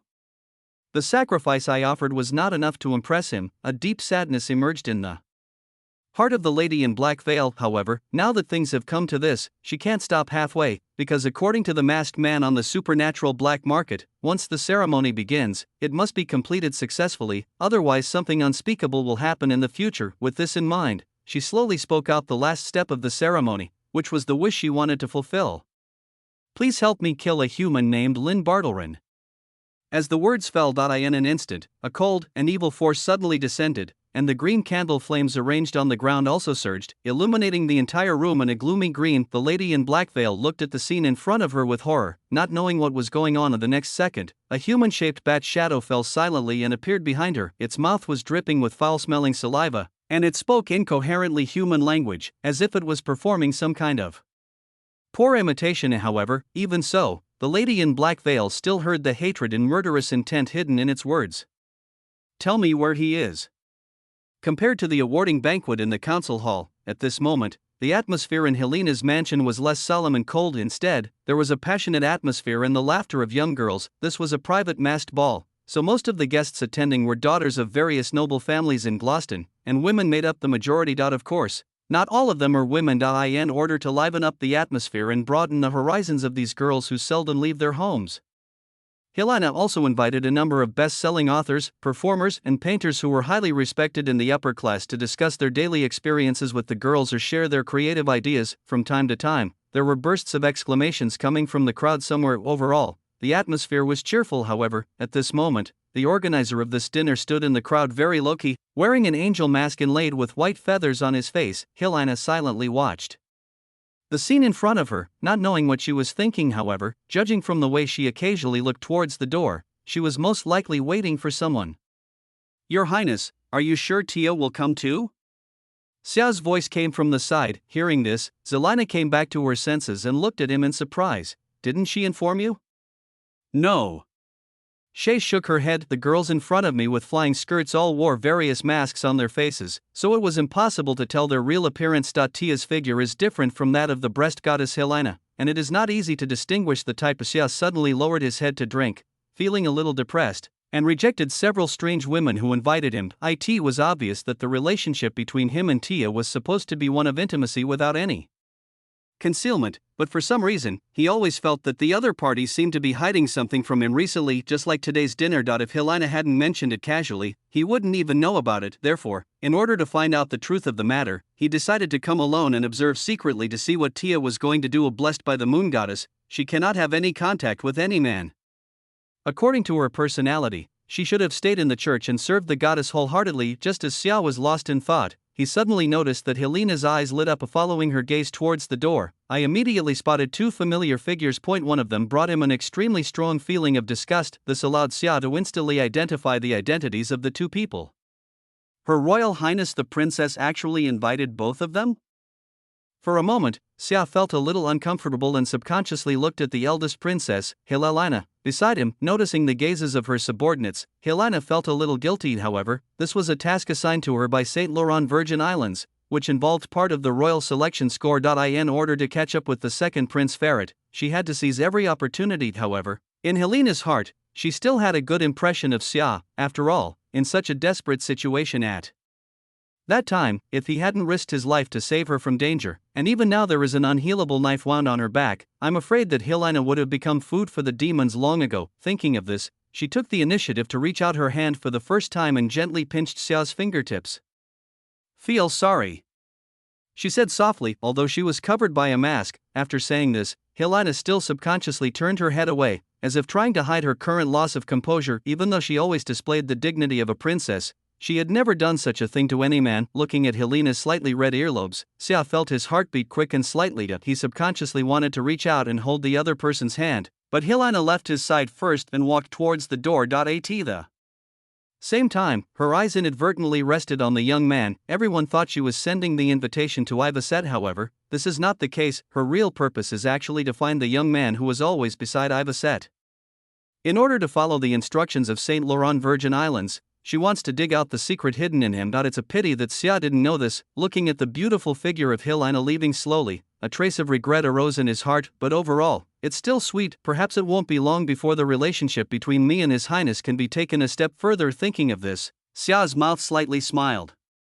Why is Xia's brother here too? In the crowd, Tia, who was hiding alone in a corner, was a little panicked. She thought that since she had finally gotten the chance to take a vacation, brother Xia would reminisce with his teammates, or at least should not appear in such an occasion. So when she saw someone unexpected appear, she subconsciously felt a little guilty. Fortunately, Tia was disguised at this moment. She looked like a petite girl with short brown hair, a fox mask that covered her entire face, and a gorgeous dance dress that she had never tried before. Compared to when she was the silent saint, Tia is now bright and charming, looking like two completely different people. After finally calming down her panic, she saw Zelina holding brother Xiao's hand with blushing cheeks. Although it was only a brief touch, Xiao was still distracted for a moment, and then a fleeting adoration flashed in his eyes. Although she had known that the relationship between the two might develop to this point, when Tia saw it with her own eyes, she still felt a little sad. I wish brother Xia could belong to me alone forever. The girl, who was supposed to be as emotionless as a doll, suddenly felt a trace of desire in her heart. However, the next second, as Helena's figure slowly moved, Tia came back to her senses from her shock. She subconsciously looked towards the door after seeing the familiar figure. Clearly, Tia's eyes gradually turned cold. Since brother Xia has that woman's company, he doesn't need her for the time being, but right now, she has more important things to deal with. Lin Bartolian hissed out as he walked. Lin and suddenly felt a chill and shivered. It was as if several women were targeting him at this moment. However, apart from Her Royal Highness the Princess and Miss Witch, who else would do this? Lin subconsciously glanced at Ivacet, only to find that her expression was as calm and cold as before. Seeing this, Lin couldn't help but sigh. Just as the master and servant walked into the venue one after the other, in the distance, Hildina, wearing a mask, walked slowly towards them, surrounded by several noble girls. Long time no see, little Evie. Wearing a white feather mask, Helena lifted her long hair from her ears and said casually, "And you too, Mr. Wangfu." Lin's face darkens. Obviously, Helena was making fun of the conflict that occurred when the few people first met. However, Ivacet looked indifferent. Don't tell jokes. Helena looked at Ivacet strangely. As the eldest sister, based on her understanding of Ivaster's body movements, she should be in a good mood now, but for some reason she has a cold face and looks like she doesn't want anyone to approach her. Did the two of them have a fight? In order to complete the task assigned to her by Saint Laurent Virgin Islands, getting closer to Lin is an essential step. Looking at the two people who seemed to be in harmony but were actually at odds with each other, a flash of inspiration came to Helena's mind. Get out of the way. Before she could respond, Ivacet spoke first, her words full of gunpowder. Of course, Zelina would not get angry over such a small matter. She smiled softly and said, "Of course, but before you enter, you still need to complete a small game to liven up the atmosphere." Boring. Ivacet said calmly, then stood aside with her arms folded. He didn't agree. but he didn't explicitly refuse either. Seeing this, a smile appeared on the corner of Helena's mouth. Now I have two choices for you. She looked at Ivaset, then at Lynn. Truth or dare? I choose dare. Before Helena could say anything, Lynn took the initiative to do the dirty and tiring work. It was just as expected. Helena understood, and then looked at Ivaset. Since Lynn chose the big dare, then according to the rules, it is your turn to speak the truth. Question: Little Evie seems to be in a bad mood. What is she thinking about now? I'm thinking about how to kill you. Ivaset glanced at Helena without any hesitation. Sooner or later, she will settle accounts with the culprit who killed her mother, but not now. The reason why Ivaset agreed to attend this masquerade ball was, on the one hand, that he had just returned to the imperial capital and did not want to lose face in front of her. On the other hand, he really had something to ask her. Hearing her sister's cold and ruthless answer, Helena sighed slightly in her heart, feeling the faces of the noble girls around her change. She didn't want to continue to dwell on this topic, so she looked at the boy next to her. So the next step is the big adventure?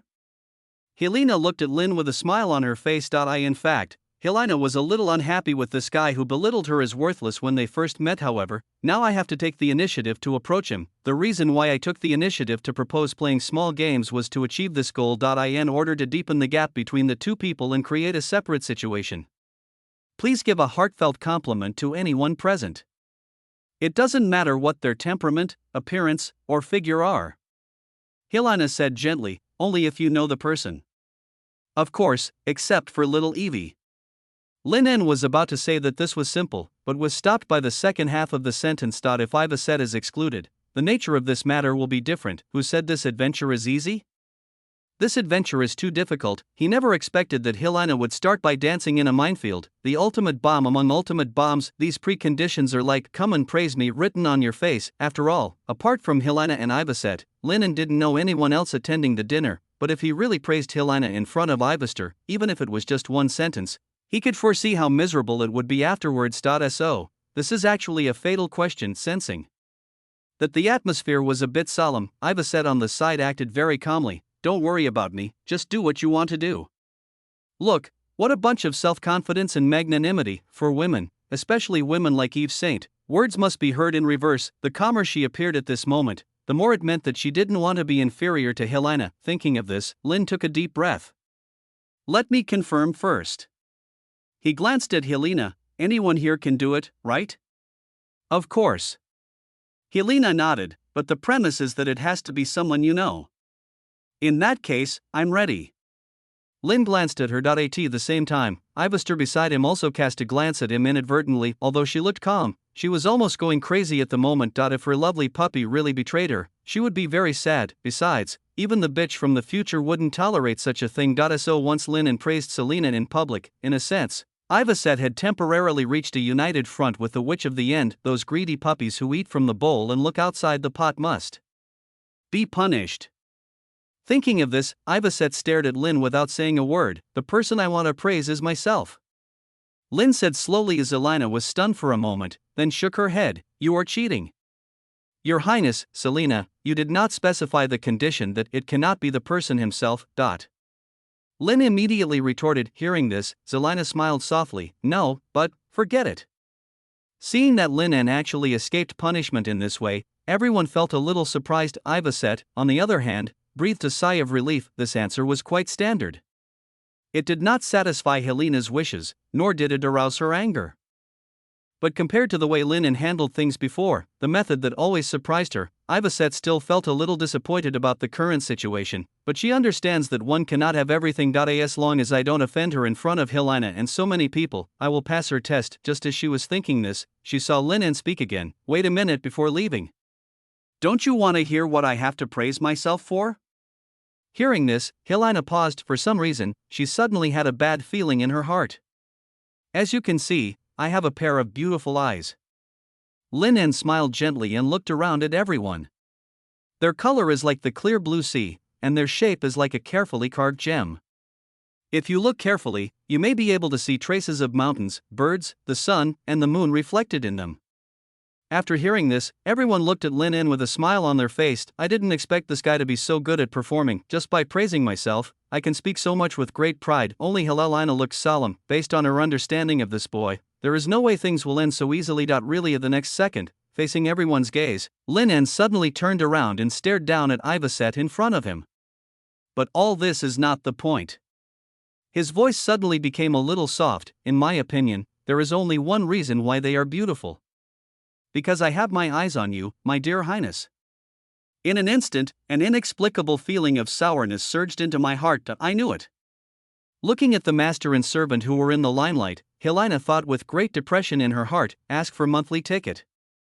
Chapter 164. I will attack in Minotaur form. Lin En didn't know what was wrong with him or why he suddenly said such words. Perhaps it was due to the princess's indifference and alienation in the carriage, or perhaps it was some kind of compensation for her loss to the witch lady. The people around him fell silent at the same time, looking at him with different expressions, especially the eldest princess, Helena. Her eyes were full of depression and helplessness, as if she regretted why she had just made trouble. I knew long ago that this guy was definitely not someone you can easily deal with. However, at this moment, as the heroine of the episode, Ivaset remained silent for a long time. This was clearly the first time that Lin En had given him such a passionate look, but surprisingly, she didn't react at all. It was as if the sick woman who had once been aroused by Lin's desire no longer existed. Thanks. In response to her subordinate's fiery words that were almost like a confession, Ivaset spoke softly. It was decent and polite, leaving no room for fault. However, the fact that there is no problem at all is the biggest problem. The atmosphere suddenly became awkward. How is that possible? Is this still the Ivaset I know? Noticing the strangeness in Ivaset's behavior, Lin felt a sense of absurdity for the first time. The faint scent of roses lingering at the tip of my nose is so clearly smelt. And the pair of red lips that I have kissed countless times are still as crystal clear and moist as usual, making me subconsciously want to hold them in my mouth. A hint of irritation vaguely emerged in Lin's heart. It was as if for the first time, things had gone beyond his expectations. He actually understood Ivaster's reaction. It seems that the blow and damage brought to her after losing to Miss, which was far beyond his expectations. But now, where does this inexplicable panic and anxiety in my heart come from? Am I angry at her cold reaction at this moment? Wait for a moment. Lin's brows were furrowed, and his heart was full of confusion. However, Ivaster did not keep her gaze on him for too long. She raised her head calmly and looked at Silena. Can this boring little game be ended now? Hearing this, Helena sighed. Have fun. Having said that, she prepared to leave, surrounded by several noble girls. However, before she turned around, she heard Ivaster speak again. The banquet can be held at any time. I am not here today for such a boring thing. Selena, I have something to ask you. Hearing Ivaster's cold words, Helena was stunned for a few seconds, and then she understood. In no wonder Ivaset agreed to attend today's dinner. The fundamental purpose is actually not to drink. Thinking of this, Helena whispered a few words to the noble girls around her. After they dispersed and left, he looked at Ivaset and Lin En, who was silent beside him. Come with me, she said softly. Unexpectedly, Ivaset looked at Lin En and said, You stay. Having said that, without caring about Lin En's expression at the moment, he followed Helena upstairs without saying a word. After going up to the third floor, the noise and bustle that had just lingered in my ears gradually quieted down. Come to my study and talk.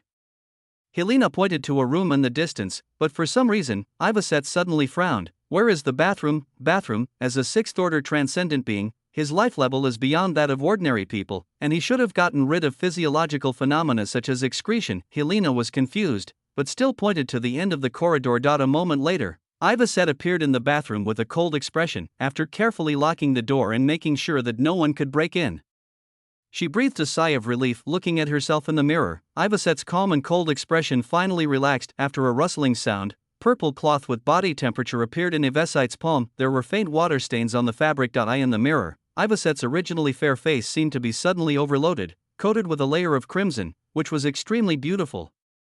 The distant look that he had deliberately maintained in front of Lin En could no longer be pretended. In just a few seconds, a thin layer of mist appeared in those beautiful red eyes, making them look hazy, sparkling and full of emotion. Recalling the way her cute little dog wagged its tail in front of her to show its love, she subconsciously reached her hand under her dress. Obviously, she was not as calm as she seemed about what Lin En had just said. In fact, my heart is already filled with excitement and surging desire. If there hadn't been someone around just now, she might have revealed her craziest side to Lin En, however, none of this happened in the end. After all, Ivester had already planned a battle plan for herself. In this battle, including the conflict that occurred last night, removing the curse on the face and restoring the appearance to be the same as the Witch of the End are all essential links. Only by defeating the inferiority and cowardice in her heart for more than 20 years will she be sure of victory the next time she faces that bitch. A woman's appearance and looks are closely related to love. No matter how much Lin En proved to her that the curse on her face could not have any effect on him, Ivacet could never get over the hurdle in her heart. After a while, moans mixed with pleasure and pain were heard from the bathroom. "I'm sorry, the master didn't mean to ignore you on purpose." Wait until later. The gurgling sound of water is sometimes fast and sometimes slow. 10 minutes later, Ivester, neatly dressed, appeared in Helena's study with a cold expression, as if nothing had happened. This is also the first time since childhood that the two sisters have been alone together at such a close distance. Looking at the hot tea that Selena had prepared for her, Ivester did not take it, but said calmly, "Tell me all the information you know about the tomb of Haramis." "Just leave like that." Watching the two people leaving, Lin En widened his eyes, seeming a little at a loss. Obviously, Lin is still confused about Ivacet's reaction today. It was as if she was the one whose memory was suspected to be sealed. After a long silence, Lin scratched his head in annoyance, looking at the lively dance party in front of him. Lin took a bottle of champagne from the tray in the hands of the waiter who was walking around, and then drank it all in one gulp. Although Ivacet asked him to wait here, Lin En, who was free, didn't know what to do for a while. Before he came, he had already imagined in his mind the scene where Ivacet would be bullied and ridiculed by those noble girls from Grostin at the dinner party, and he would stand up and fight back. In the end, nothing happened. She just came to discuss something with Helena. Lin sighed softly. However, at this moment, he suddenly realized with his keen intuition that someone seemed to be looking at him with hostility in a corner somewhere. His scattered spirit instantly became tense. At the same time, using the movements and postures of drinking, he cast an inconspicuous glance at the silverware hanging on the wall. The surface of the silverware was well maintained and shiny, allowing him to vaguely sense the source of the gaze. It was a petite girl with short light brown hair. Although she was wearing an old-fashioned half-face mask, one could tell from the exposed skin that her skin and appearance were very ordinary. Her temperament and figure were equally ordinary, and there were a few freckles on the tip of her nose. She was the kind that would be hard to tell if thrown into a crowd. However, there were too many noble girls present tonight. With the help of cosmetics and extraordinary props, any one of them would be a beautiful woman with good looks and figure. On the contrary, the ugly duckling in the corner is particularly impressive. What a poor disguise. Character name, Tia plot level, S-plot deviation, 0.55%. After glancing at the personal information given by the system, Lin put down the wine glass in his hand. The irritability and loss in my heart just now disappeared in an instant. Instead, there was a hint of joy. At the sight of Prade, it looked like this might not be a boring night. Although I don't know how long Ivester will talk to Helena, I don't think she will leave him much time. Therefore, Lin En was not going to let go of this sudden surprise. The next second, the power of the liar eater surged up. "Excuse me, are you wearing the wrong mask with me?" Lin suddenly looked apologetic and spoke to the man next to her. The man didn't notice it at all, but nodded in agreement. "In that case, change it back." After a moment, Lin took off the crow mask, put on an exquisitely made bull mask, and left the dinner quietly. I will attack in Minotaur form. Left alone, looking at the departing figures of Helena and Ivacet, Tia, who was hiding in the crowd, breathed a sigh of relief. Perhaps the moon goddess was blessing her and thus created this coincidence. So Tia no longer concealed her eyes and looked carefully at the black-haired boy who was drinking alone. At the same time, I began to think carefully, how can I trick that guy into a deserted place? Tia was a little hesitant. Generally speaking, the best approach is to approach the person directly. After all, men's minds will be distracted after drinking. If they see a girl approaching him, most of the things on his mind will be dirty, but now her appearance has been heavily disguised, and even her closest people cannot detect any clues. In other words, I look ordinary now, even below the average aesthetic level of men. I should have put on more beautiful makeup earlier. Tia bit her lower lip lightly, thinking with some annoyance. At the same time, Xia, who was alone in the distance, seemed equally bored, but his scrutinizing eyes kept lingering on the faces of the female guests. As if looking for someone. Seeing this, Tia couldn't help but feel a little flustered, as if she was guilty of a crime. It seems that Brother Xia has become alert to her abnormal behavior this time, so he attended this dinner and tried to find her. What to do? Just when Tia was getting anxious, she suddenly caught a glimpse of the young man putting on a Minotaur mask and leaving the dinner quietly. Tia's eyes lit up slightly, and she felt that she had seized an Unprecedented good opportunity. So she no longer hesitated, slightly lowered the brim of her hat, and followed stealthily to the place where Lin En disappeared. Damn it at the dinner party, Xia, who had rejected invitations from several women in succession, drank the wine in his glass in annoyance. Helena is not here. She went to the study to discuss something with that monster-like third princess. That's fine, but after searching for half a day, he still couldn't find Tia in the crowd. This is impossible. It was clearly His Highness who personally handed the 2 invitations to her. For some reason, I had a feeling that things were about to go off track. It's not Xia's delusion, but a unique ability that she has possessed since she was a child.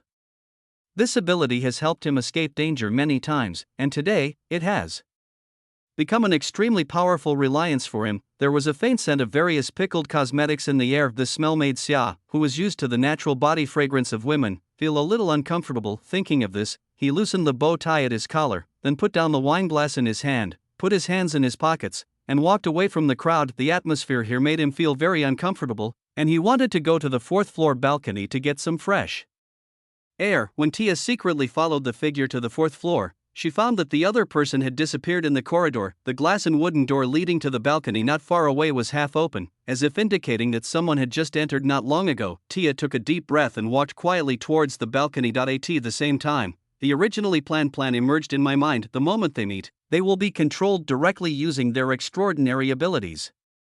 If they choose to cooperate, they will be directly interrogated. If they resist, they must be. Just as Tia was recalling her plan, the door was slowly pushed open and an unexpected scene appeared before her eyes. Helena's mansion is located on a high place, and this is on the 4th floor, so the moon's cool and bright light spreads over the entire balcony, gentle and affectionate. If you are alone here, or have 2 glasses of wine and chat about your ideal life with your loved one on the edge of the balcony, it is a very romantic thing. What's more, as the Saint of Silence, she really likes the feeling of being wrapped in moonlight. However, the appearance of the masked boy broke the originally quiet and beautiful atmosphere here. I saw him climb onto the balcony at some point, with his arms outstretched, standing on the edge of the railing. If he took one more step forward, he would fall from the height. Even if one is a transcendent, if he does not have strong physical abilities, he will be seriously injured or even die at such a height. He wants to commit suicide? The unexpected situation completely disrupted Tia's pre-made plans. Looking at the unexpected situation in front of her, the girl, who should have been as cold as a doll, showed a look of surprise for the first time on her face. P.S. Things are basically done, and I will resume the original update schedule today, with another update in the evening. Ask for monthly ticket.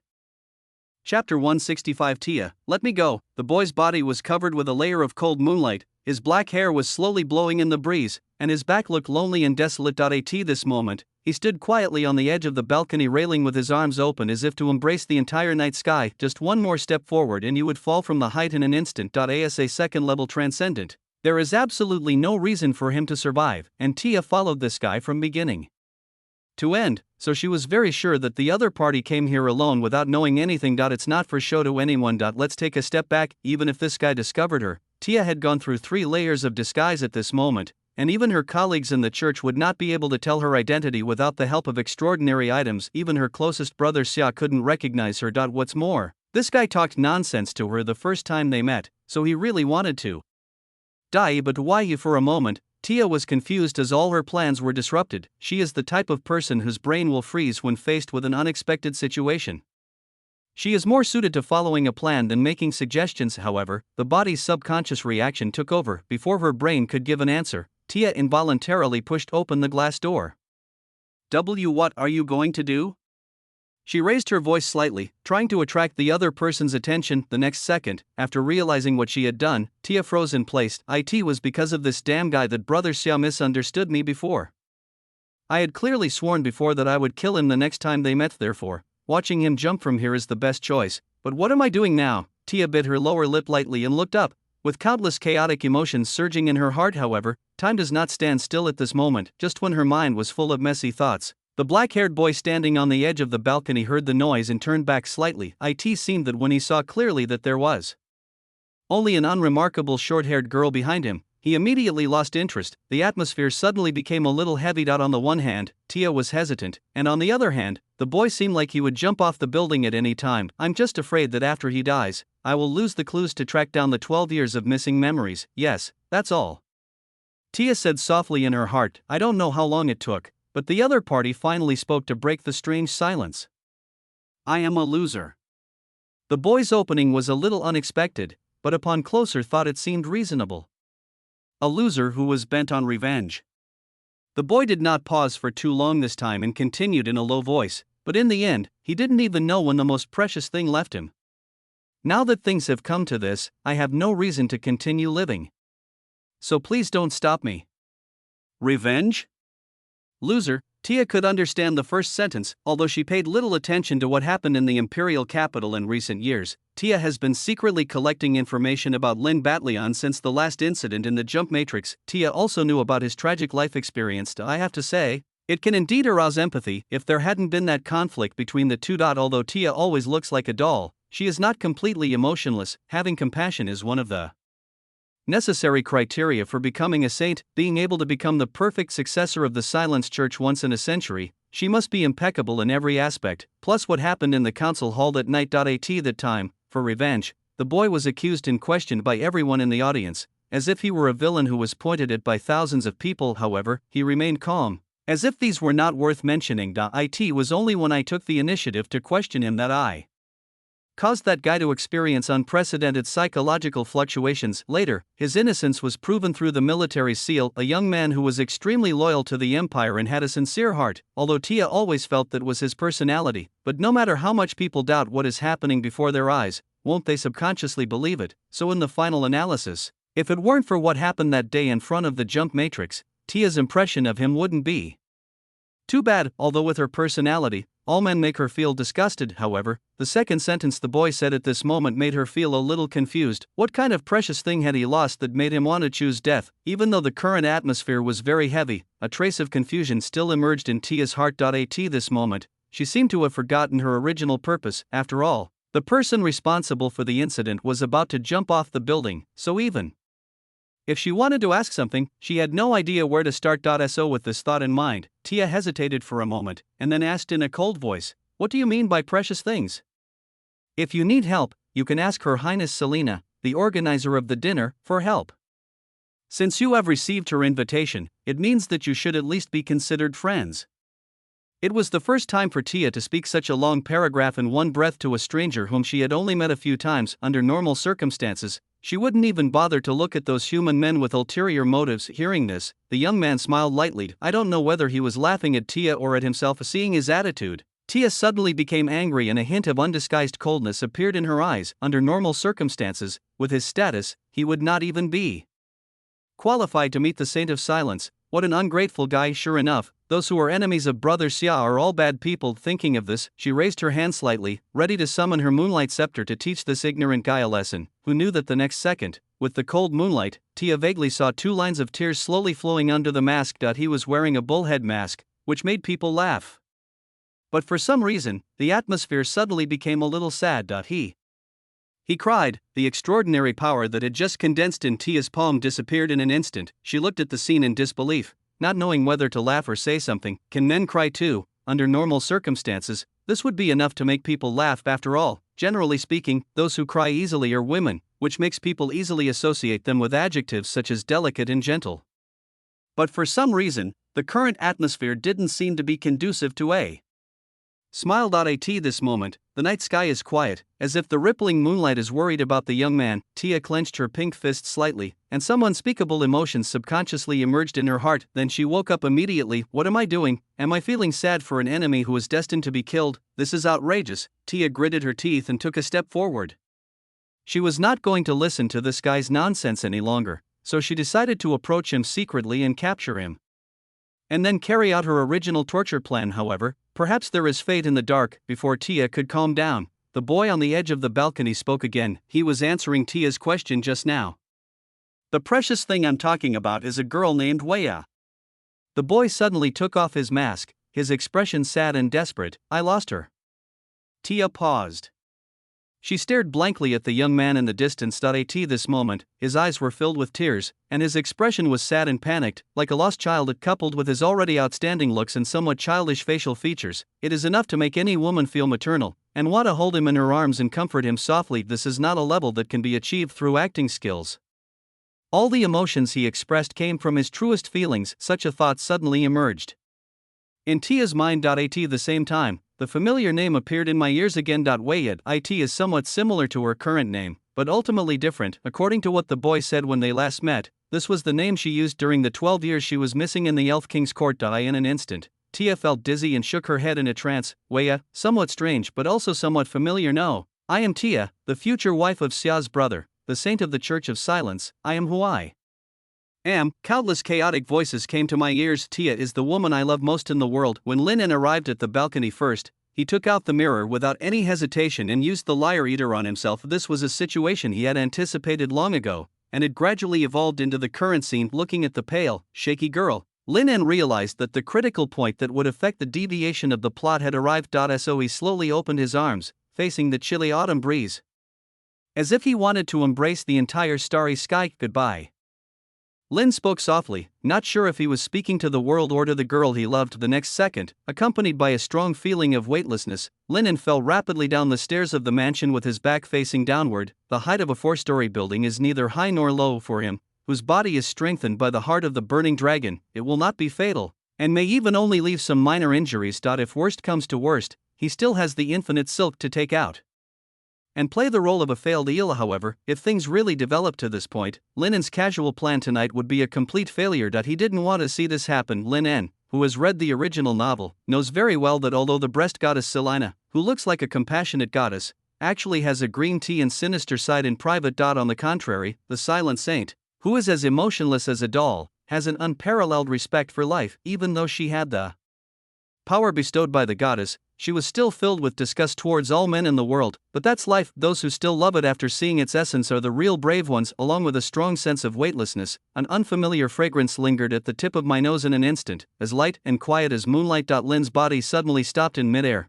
and under the influence of some external force, it hung on the edge of the balcony. A pair of slightly trembling but cold little hands tightly wrapped around his palms, preventing him from falling. Lin En suddenly realized that this might be the first physical contact between him and the girl. It was also the first time that the girl had physical contact with a stranger of the opposite sex without any feeling of disgust. Feeling the delicate touch of his palm, Lin En knew that he had made the right bet tonight. However, at this moment, Tia, who was pulling him hard, did not seem to realize this. What am I doing? Tia was stunned. She was still immersed in the questions that had just echoed in her mind, but her hands did not stop moving. As a 4th level extraordinary being, even though he is not as good at physical abilities as Xia, he has at least undergone 4 enhancements of extraordinary powers, and his strength is definitely unmatched by ordinary people. Although it looks weak and slender, it is definitely very powerful. At least I didn't feel too tired when dragging Lin En. After a moment, she breathed softly, staring at the black-haired boy lying on the ground in front of her, and subconsciously wanted to pull her hand back, but an irrefutable force suddenly came, holding her small hand tightly in the warm palm. Tia came back to her senses and finally realized something. Her emerald green pupil shrank slightly, and she looked at the scene in disbelief,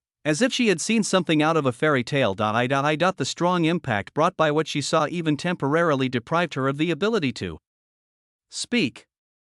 Her pink lips were slightly open, but she couldn't say anything. I actually held hands with a man I had only met a few times, and didn't feel the slightest bit of disgust. How is this possible? For a moment, panic and shock at the situation being out of control swept over her mind. Tia subconsciously wanted to shake off his hand and scream, as if her worldview had collapsed. However, the unquestionable force still kept her slender palm in place. Let me go. Tia gritted her teeth, and an unprecedented cold murderous intent appeared in her eyes. A moonlight scepter appeared in her palm, and as anger arose in her heart, the moonlight around her, which should have been clear and calm, began to tremble slightly as if liquid was boiling. Under the unreserved wrath of a 4th-level transcendent, how could a 2nd-level transcendent survive? For a moment, Lin En groaned and his face turned pale. Via, you are Weya, my Weya. Lin En held her fingers tightly, like a drowning person grabbing the last straw, and muttered to himself. Tears gradually overflowed from her bright blue eyes, revealing the joy of regaining what she had lost. As if in a dream, how could Kidia have the time to care about these things? Her mind was in a mess at the moment, and she just wanted to leave here immediately to sort out her thoughts. Get lost. I don't even know him. It's useless to refute. At this moment, the pale-faced boy grinned and revealed a happy smile. You know, Weya, since you left me, I don't know if it's a punishment from the gods or something else, I have suffered from a rare curse. Except for the opposite sex that I really like, any woman who touches me will make me feel disgusted. Weya, are you still going to deny it now? The boy looked so pitiful, like an abandoned puppy, which made people feel soft-hearted. Hearing this, Tia was stunned again. Curse, but why does it sound so similar to the goddess's blessing on her? One is to feel disgusted with any man, and the other is to feel disgusted with all women except the opposite sex they like. The gap between the two is just a gap. Is it really a gap? In an instant, a guess that made Tia feel extremely frightened and panicked came to her mind, since she was extremely disgusted by all the men she had ever met, even Brother Xia. Tia subconsciously believed that this was a characteristic blessed by the goddess. But what if there is a post-condition, besides the opposite sex that you like? You won't be subjected to this kind of disgust. I like him. In those 12 years of lost memories, did I ever have feelings for this guy? Tia couldn't think of any possibility other than this situation, but even so, for her who had already decided to be loyal to Brother Xia, this was absolutely intolerable. Are you kidding me? In an instant, moonlight like a tide emerged from Tia's body. She didn't know why she did this, she only knew that she could no longer defeat this guy who had caused her so many upsets through words, and had to resort to the most despicable means, kill him. Tia slowly raised the moonlight scepter in her hand. However, the opposite happened. Sometimes, the more you want to accomplish something, the more likely it is that unexpected resistance will come in the way. Just when Tia was about to kill the bad guy who ruined her mood, clear footsteps suddenly came from outside the glass and wooden door in the distance. His footsteps were neither hurried nor slow, and there was a faint sigh from the young man. How strange. Where did Tia go? The tone and intonation felt extremely familiar to the two people present. Sia Solanti. P.S. I have been so busy these past 2 days that I have no time to manage the group. When I have some free time, I see that it has exploded. Anyway, I will try to appeal first to see if I can get the ban lifted. After all, I spent 300 yuan to upgrade a group of 3,000 people, but it was destroyed by you guys in just a few days. If the appeal fails, I will open a new one in a few days. Give me some monthly tickets, folks. Woo woo woo.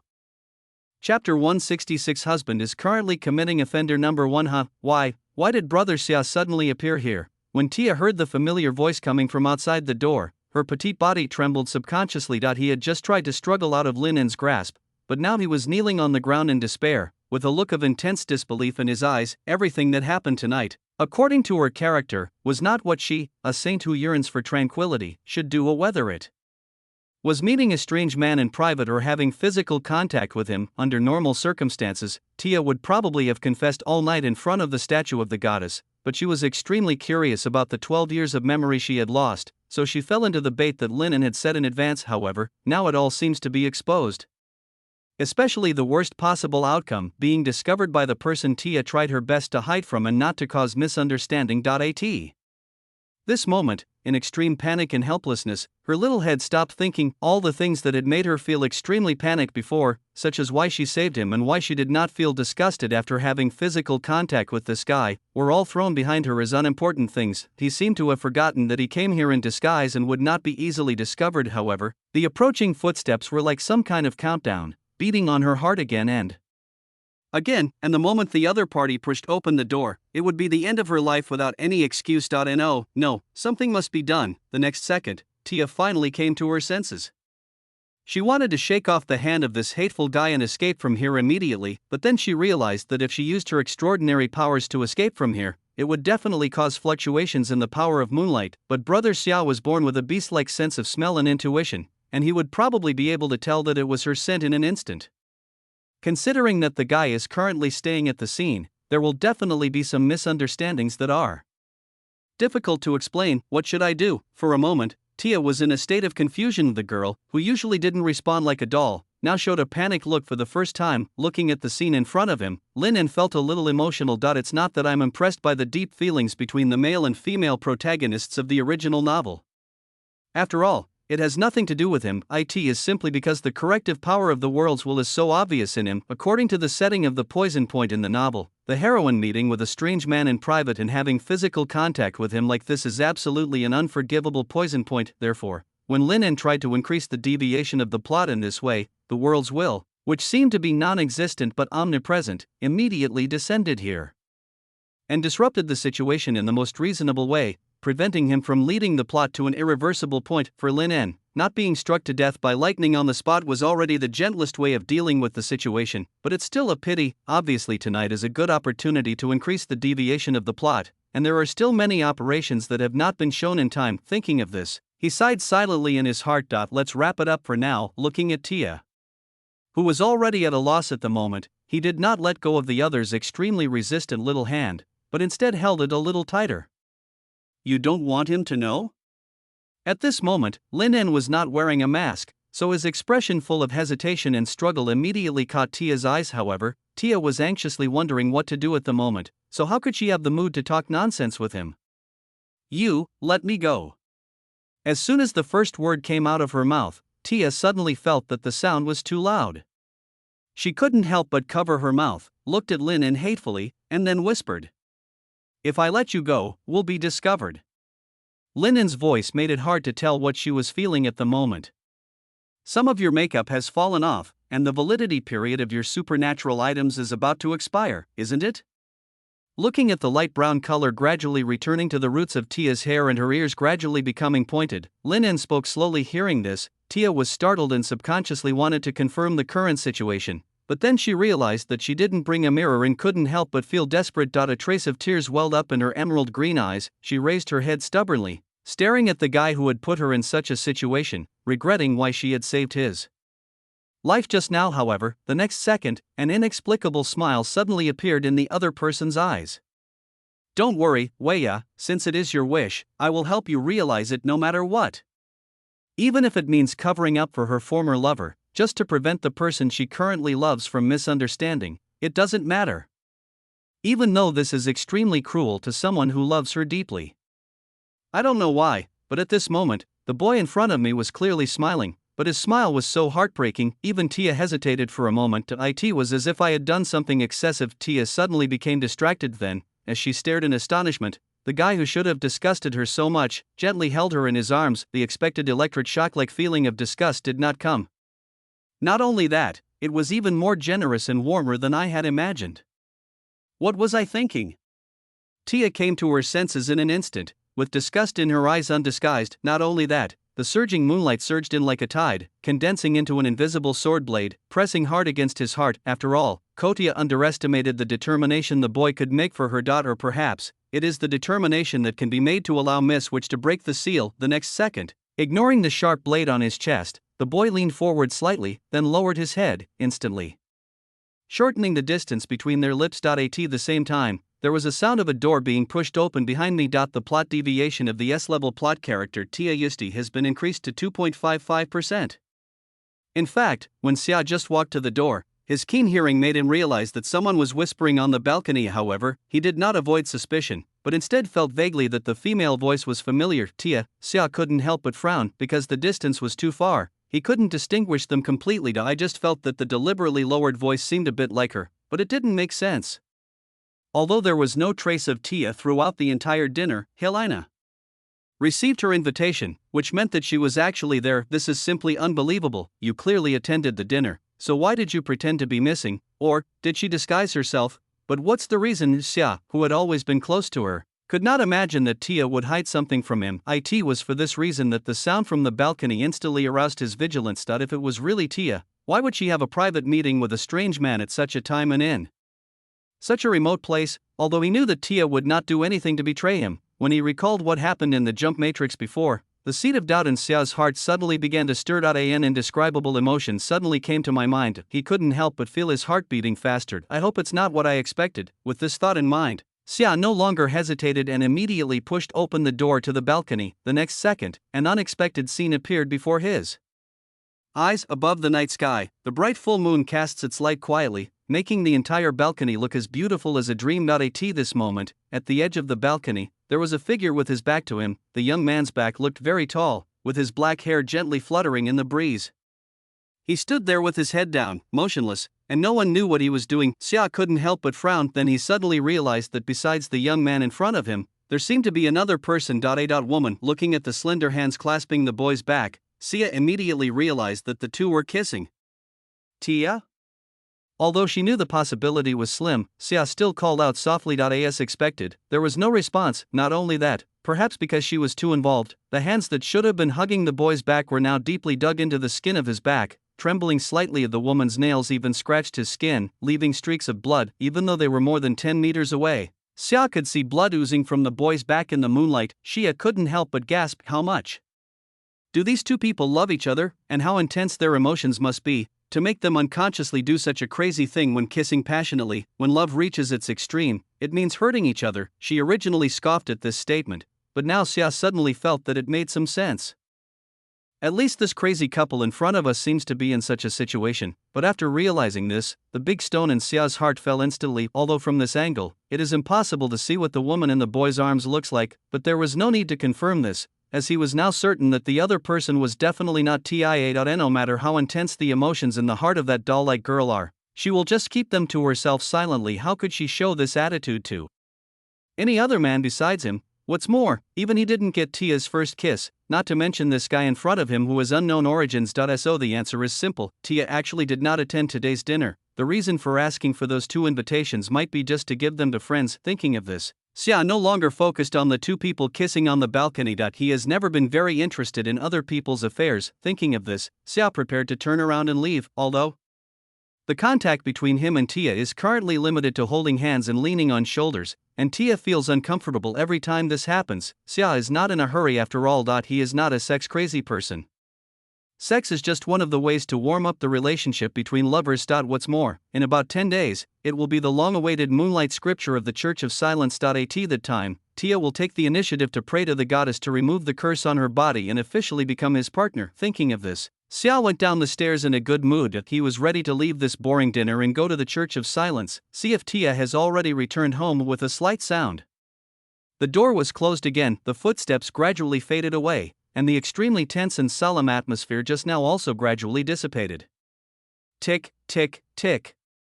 At this moment, on the balcony where it was so quiet that you could hear a pin drop, the sound of liquid dripping on the ground gradually became clearer. If Xia had stayed a little longer, or if he hadn't thought about those complicated things, he might have been able to discover the clues with his keen five senses. At this moment, a ray of moonlight like an ice cone condensed into a solid entity and pierced deeply into Lin's chest. Blood gushed out from the wound, dripping onto the ground.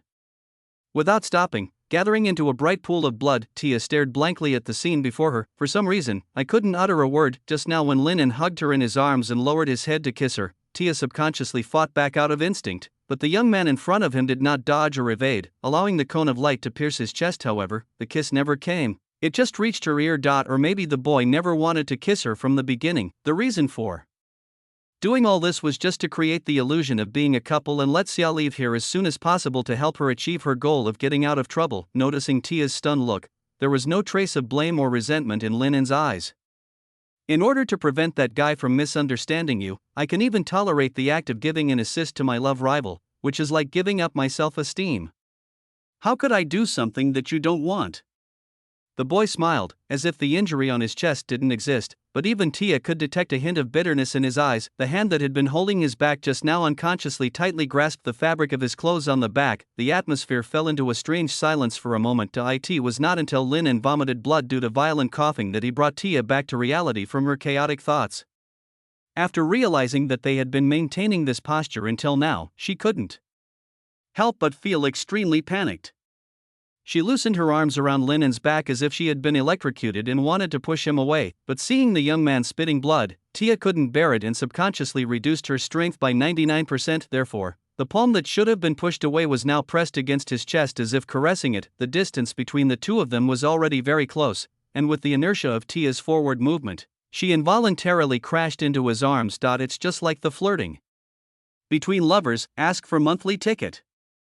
Chapter 167. The Confused Saint. Thanks to the leader who has two precious cats, the moment Tia threw herself into Lin's arms, her petite body subconsciously tensed up. At this moment, she placed her hands lightly on Lin's chest, and the distance between their bodies was almost zero. Although her chest was not very bulging, it was gently pressed into a beautiful arc in front of Lin's hard chest. This posture is extremely ambiguous. As long as he stood on tiptoe slightly, he could raise his head and kiss Lin's lips. She could even feel the other person's breath gently brushing against the ends of her hair. Extremely hot. Then, a pleasant smell came faintly, as if washed clothes were dried in the sun, mixed with a hint of soft grass fragrance. It's not the body odor of a woman, nor the pungent smell of pickled cosmetics, but a sunny and clean smell. This was very different from her stereotypical impression of the sweat odor that was unique to Men. As a soldier in the military, Xia spends most of the year in St. Falros Fortress, and she often goes there to accompany him as the Saint of Silence. Under such conditions, even drinking water was scarce, let alone water resources for soldiers to take a bath. Therefore, even Tia often couldn't take a bath for 3 days or 2. Fortunately, due to the blessing of the goddess, she has a special physique, a very slow metabolism, and the body fluids she secretes are also mixed with a sweet smell. But the soldiers are different. Occasionally, when you walk into their tents, the mixed smell of various sour smells and sweat can even make you faint. Even when Brother Xia went out on long missions, he always came back looking exhausted, and the smell on his body made people frown. Therefore, this further reinforced her stereotype that all men are smelly. As an old saying goes, only practice can bring true knowledge. Tia has never put it into practice, so how can she really know it? So this not so wonderful misunderstanding accidentally became Tia's first life experience. It turns out that men can smell so good. Tia sniffed slightly, then suddenly woke up and realized what she was doing. There was a hint of coldness and shame in her eyes, and her hands tightly grasped the fabric of Linen's chest, as if to cover up the chaotic emotions in her heart at the moment. Can't kill him. After a long silence, Tia made this decision. After all, the other party had just helped her out not long ago, preventing Brother Xia from having any unnecessary misunderstandings. Therefore, even though the murderous intent towards him in his heart remained unchanged, he had to make things one thing at a time. Even if you are judging a mortal, you should at least give him a reasonable charge, right? And now, not only was Linen not at fault, she was even hit for no reason due to her stress reaction and was seriously injured. What's more, this guy is the subordinate of the third princess after all, and is highly valued by her. The other side had just fought a very beautiful comeback battle and returned victorious, and was in full swing. Even those nobles who were ready to make a move would not offend her at this time. Although she was the Saint of Silence and one of the most powerful women in the entire church, she was not a member of the royal family after all. In addition, even considering Ivestor's strength, he couldn't use force against this guy right now. Thinking of this, Tia gritted her teeth and whispered, "Let me go." At this moment, the other person was holding her slender waist, and their postures were like those of a perfectly coordinated dance partner, as if they were about to dance to the music in the next second. But this did not make Tia happy, and she even felt guilty towards her brother Xia. My body was touched by another man. In such a shameful posture. It's not clean anymore. Similar thoughts kept popping up in Tia's mind, and her expression became gloomy for a moment. Fortunately, the next second, the hand that felt warm on her waist gently loosened, and she took a half step back, breaking away from Linen's arms. "Sorry, I got a little carried away." Linen sighed softly and stared at the girl in front of him. "It's just that when I hold you in my arms, I can't help but think of the past. You were clearly at that time." "Shut up." The moonlight scepter in Tia's hand instantly appeared and pressed hard against Lin's throat. She should have been as indifferent as a puppet, but at this moment she revealed unprecedented human emotions, cold and angry. "If you tell those irrelevant lies again, this saint will kill you." Hearing this, Lin lowered his head and silenced. "It looks like a homeless puppy that has been abandoned and is listless." That expression again. What horrified Tia was that a fleeting feeling of guilt emerged in her heart. It's because Linen's appearance is so deceptive. No matter how hard-hearted a woman is, her maternal instinct will be aroused when she sees his pitiful appearance. Eve Saint is the best example. Can't stay with this guy anymore. Otherwise, I don't know how confused my heart would be. At this moment, Tia, with a confused mind, made the most correct decision. I thought everything that happened tonight would go according to my plan.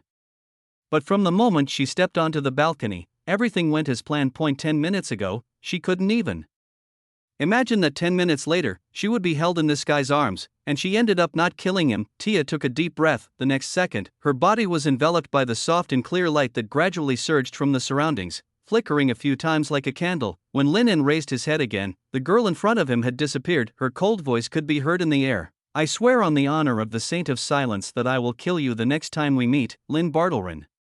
After a moment, the entire balcony returned to silence, leaving only Linen, whose chest was still bleeding. Judging from the results, tonight's plan seems to have failed. Even after doing so many fancy things, he failed to establish the most basic friendly relationship with Tia in the end. It even caused some misunderstandings and increased her hostility. But is this really the case? After a long silence, Linen suddenly bent down slowly, picked up something from the ground, and a smile appeared at the corner of his mouth. "You said you would kill me, but in the end, you are the one with the sharpest tongue but the softest heart." As he spoke, he raised the bottle in his hand to his eyes. Under the moonlight, the liquid in the bottle emits a faint silver glow, which looks magnificent. Moonlight essence. Lin instantly recognized the origin of the bottle of liquid. This is a holy medicine that can only be made by the Church of Silence. and the output is extremely low. Even as the Saint of Silence, Tia's share is only a few milliliters, however, the effect is extremely amazing. As long as it is not a fatal injury that can kill a person instantly, or an irreversible injury such as a broken limb, after taking the Moonlight Essence, all wounds can be healed instantly without leaving any scars, and this wasn't actually the first time Lynn had taken it. Back when I first met Eve on the night when they were playing the cat and mouse game, I was pierced by the blood-red thorns summoned by Eve later. In order to treat his injuries, the tube of reagent she threw out was the moonlight concentrate, but the quantity is much larger than this bottled. It seems that Tia doesn't want to owe anyone a favor. After all, she was in the wrong in this matter. Someone helped you, but you repay his kindness with hatred and want to kill him. How can this be justified in the world? Therefore, Tia decided to look at the matter dialectically, but Lynn didn't care. There are two choices before him now. First, accept Tia's awkward kindness, take the potion, and thank her next time. Second, keep it and sell it. After all, the price of Moonlight Essence on the black market has been driven up to 100,000 gold coins per bottle. It is the first choice for countless nobles to save their lives. Looking at the light silver liquid in the bottle, a smile appeared on Lynn's lips. He chose 3. Staying true to his affectionate personality, he kept the bottle of medicine as the first gift he received from Tia, and then inadvertently revealed this information when they met next time. As for the wound on the chest, without any hesitation, Lynn took out a second-level healing potion from his pocket and poured it into his mouth. As the wound slowly moved, a light red scar gradually formed. Compared to the miraculous effect of Moonlight Essence that can restore wounds to their original state, he would rather leave the scar, because it's a testament to what happened tonight, can never be erased. No matter how Tia hypnotizes herself after she returns, the next time she sees the scar, she will involuntarily recall everything that happened tonight. Lynn was never afraid of women hating him. After all, love and hate are two emotions that are extremely easy to reverse. The most fatal thing is when a woman has no impression of you and even has no ripples in her heart. As a conqueror, you should try your best to leave a deep impression on the conquered, whether that impression is good or bad. And now it seems that this first step has been successfully completed. Thinking of this, Lin straightened his clothes a little, looked at his blood-stained chest, and decided to leave here for the time being, with the help of the Liar Eater's power, to find an unlucky guy to exchange clothes with. At the moment, Ivaset's attitude towards him is very cold, and she probably won't ask more questions. With this thought in mind, he slowly left the balcony and walked downstairs. It took too long to leave the dinner party, and there was no guarantee that His Highness had already finished his conversation with Helena. As for what had just happened, Lin was not going to tell the other party. Or rather, dare not. If that woman really knew about this, I would probably have to accept the so-called sweet punishment. Just as Lin was thinking wildly, he was passing by the third floor when he suddenly felt a strong smell of blood coming from deep in the corridor, extremely pungent. Chapter 168 Brother Xia. Nothing happened as a special religion where all clergy are women, except for an extremely small number of male believers. The Church of Silence rarely allows men to enter the church on weekdays. After all, in mythology, the moon goddess is a goddess who loves beauty extremely and appreciates beauty. Therefore, apart from beautiful women from all major races, only the elves can become his believers without any obstacles. According to common sense, Xia was not qualified to enter the church, especially at night when a curfew is in place. Unfortunately, he never follows the beaten path. After some twists and turns, Xia broke through the church's numerous guards and obstacles, knocked out several nuns, and then barely sneaked to the door of Tia's room. As the Saint of Silence, she holds a high status within the church, and therefore lives alone on the top floor of the Moonlight Monastery. Xia often came to see her like this on weekdays, so she seemed to be used to it. When he was downstairs just now, he glanced into the room and found that the light was on, so the last trace of suspicion in his heart disappeared. Obviously, with her quiet personality, she would never go to a noisy place like an aristocratic dinner. So Xia decided to keep the matter to herself and not ask about it anymore. After all, asking such questions would mean that he had doubts about her, and Xia didn't want their relationship to be rift because of it. Thinking of this, he knocked on the door gently. After a moment, a somewhat low voice sounded from inside the door. "Sister, didn't I say I wanted to be alone for a while?" Hearing this, Xia was stunned for a few seconds. Judging from the tone of her voice, Tia seemed to have encountered some troubles. He frowned slightly. "It's me, Tia. I have nothing to do, so I came to see you on the way." After hearing the sound outside the door, Tia in the house seemed to scream in panic. If you listen carefully, you can even hear a bit of guilt and fear. Xia stood quietly at the door and heard a flurry of movement coming from the room. After a moment, the door opened. This moment, Tia was wearing a moonwhite nightgown, which covered her beautiful figure, leaving only a pair of slender calves and tender feet exposed. stepping naked on the ground, because the two of them were very close at the moment. Xia could even feel the faint moisture and fragrance coming from her body with the help of the indoor light. He saw Tia's long brown hair hanging down behind her shoulders and waist, slightly wet, as if she had just come out of the bath. Although she has no makeup on her face, she looks exceptionally pure and beautiful. Brother Xia. Although she felt very bad, Tia didn't want him to know what happened tonight. Therefore, the moment she saw Xia, she felt relieved and restrained the tired and upset expression on her face, revealing a faint smile. However, Xia still noticed the uneasiness in her heart at the moment, as if she had thought of something. Someone bullied you? Xia asked with a frown, a hint of coldness in his eyes. Was it him who bullied me, or was it me who bullied him? It's hard to tell now. Tia thought silently in her heart, but the smile on her face remained unchanged. Of course not, I just dealt with a lot of church affairs today, and I was a little tired, so I complained to the nuns. Brother Xia, don't take it to heart. I see. Xia breathed a sigh of relief, and then really put the matter behind her. If everything is fine, that's great. Seeing that he did not continue to ask, a hint of loss flashed in Tia's eyes. Rationally speaking, the best thing to do is to get him to change the subject so that he doesn't ask about what happened tonight. But the problem is that women are not rational animals. Their choices tend to be emotional, and they are the type who would say, "Don't you love me anymore?" And Tia is naturally among them. And no matter how cold and indifferent she appears on a daily basis, and how much she acts like an emotionless doll, she is still a woman after all. At least at this moment, she really hoped that Xia could be more domineering, continue asking questions, and carry out his male chauvinism to the end. It's a pity that the other party seemed a little slow and didn't realize it. Perhaps this is also one of the lovely things about Brother Xia, Tia tried to comfort herself in her heart, seeing that the atmosphere was a little silent for a while. Xia prepared to find something to talk about. At this moment, his peripheral vision suddenly caught a glimpse of Tia's slender wrist hidden under her robe. The originally fair and delicate skin now seemed to have been rubbed many times, and therefore appeared slightly red and swollen. Of course, Xia knew that she had mysophobia, but she never knew it was so serious. Your hand, he pointed subconsciously. Hearing this, Tia was stunned for a few seconds and looked down subconsciously. After realizing what Xia was referring to, he hurriedly hid his wrists in his sleeves. Ever since she left Lin, she had been feeling dirty. Every part of her body that came into contact with the other party made Tia feel a little cold. So she hurried back, washed and rubbed herself over and over again with shower gel and soap, and cried silently in the hot water flowing down. Those who didn't know would think she was defiled. She didn't leave the bathroom until she felt she had barely washed away the filth that Lin En brought, but Xia was the only person who couldn't know this. Sorry, Brother Xia. A strong sense of guilt came over me. She had clearly sworn to devote her whole body and soul to the man in front of her, but she was touched by another man first, and Xia finally noticed something was wrong, and said seriously, "Tia, are you okay? Why do you feel so strange tonight?" Tia took a deep breath and forced a smile. "No, Brother Xia, nothing happened. And you?" "Brother Xia, I want to hold your hand."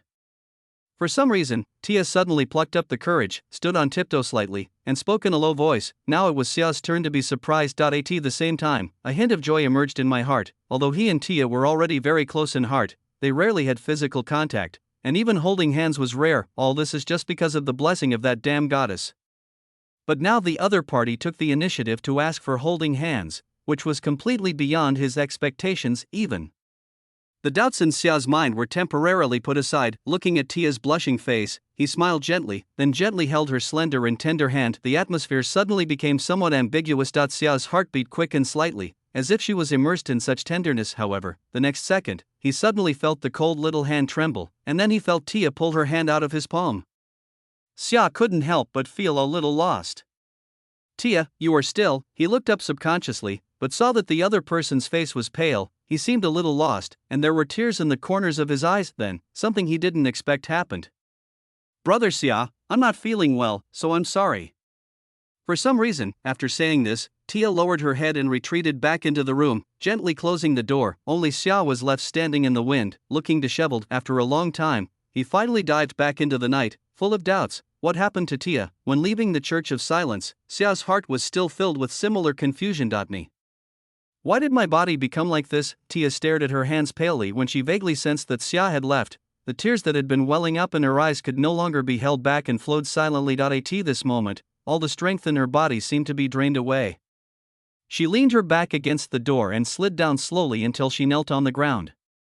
Why did it turn out like this? Recalling the disgust and pain she felt deep in her heart when she held hands with Xia just now, she felt completely overwhelmed. Before this, she did have some thoughts of giving it a try after all. What that guy said was really unreliable. And that curse that would make all women feel disgusted also sounded very unreliable. So Tia was a little suspicious that the blessing from the goddess had faded a little over time. However, the aftereffects of the previous attempt still lingered in her mind and could not be shaken off. She loved Xia to the extreme, but she couldn't accept him physically. As for Lin En, she wanted to kill him, but he became the only person of the opposite sex with whom she could have physical contact in the past 10 years of her life. There is no harm without comparison. At this moment, the deeper her feelings for Xia, the more the gap brought about by this contrast made her collapse. This clearly shouldn't be the case. Tia kept wiping away more and more tears and shook her head desperately. The atmosphere suddenly became a little gloomy. No, this can't go on. Finally, Tia suddenly realized something. The culprit behind all this is Lin. He approached me with ill intentions from the very beginning. The reason why he felt shaken at this moment was because of everything he had done before.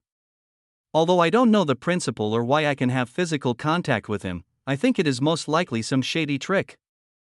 Therefore, all you need to do is ask him about his cheating methods, and the pain in your heart will be alleviated a lot. Thinking of this, her tears slowly stopped. So after going around in circles, everything returned to her original plan. If we could use some means to control his consciousness before he speaks, there would naturally be no unnecessary complications. Thinking of this, Tia stood up hurriedly and walked quickly to the desk. She hadn't finished reading the forbidden book she consulted last time, so she decided to finish reading it overnight. Unexpectedly, just as she was about to sit down in front of the chair, barefoot Tia suddenly felt something rough on her feet. Looking down, I found it was a palm-sized piece of rune paper. Tia bent down to pick it up, and with the help of the light, she could see the patterns on it clearly. It was a magical rune that was completely green, like a vertical pupil that could penetrate the soul. Did this fall out of the classics? Why does it always feel familiar? With a hint of confusion, Tia hurriedly opened the thick book and carefully looked up something. Soon, a similar mark appeared on one of the pages.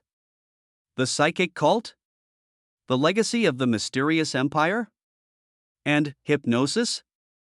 As lines of text came into view, Tia's mouth opened slightly. After a moment, she slowly raised her head, her emerald eyes shining slightly, as if some hope had been rekindled. According to forbidden texts, this rune paper contains a matrix that can hypnotize others. Simply apply it to a part of your body to engrave this mark of the mind's eye on your skin. After this, simply use supernatural powers to activate it and display the mind's eye mark in front of the target to hypnotize them. This just happens to meet Tia's greatest need at the moment, but where should it be attached? After temporarily suppressing the excitement in her heart, Tia began to think about this problem. After a moment, she had her answer. With the help of the light, Tia gently placed the yellowed rune paper on the palm of her right hand. Considering concealment and convenience, the palm is undoubtedly the best choice. Hypnosis can be accomplished by simply raising your hand slightly. Thinking of this, Tia prepared to mobilize her extraordinary strength to activate the power of the rune paper and imprint the mark of the mind's eye on her palm. However, as expected, the accident still happened. Maybe it's because I rubbed my hand muscles for too long while taking a shower, causing soreness, or maybe it's because I'm too physically and mentally tired. Anyway, at the moment when the rune paper emitted green light, her hand accidentally slipped.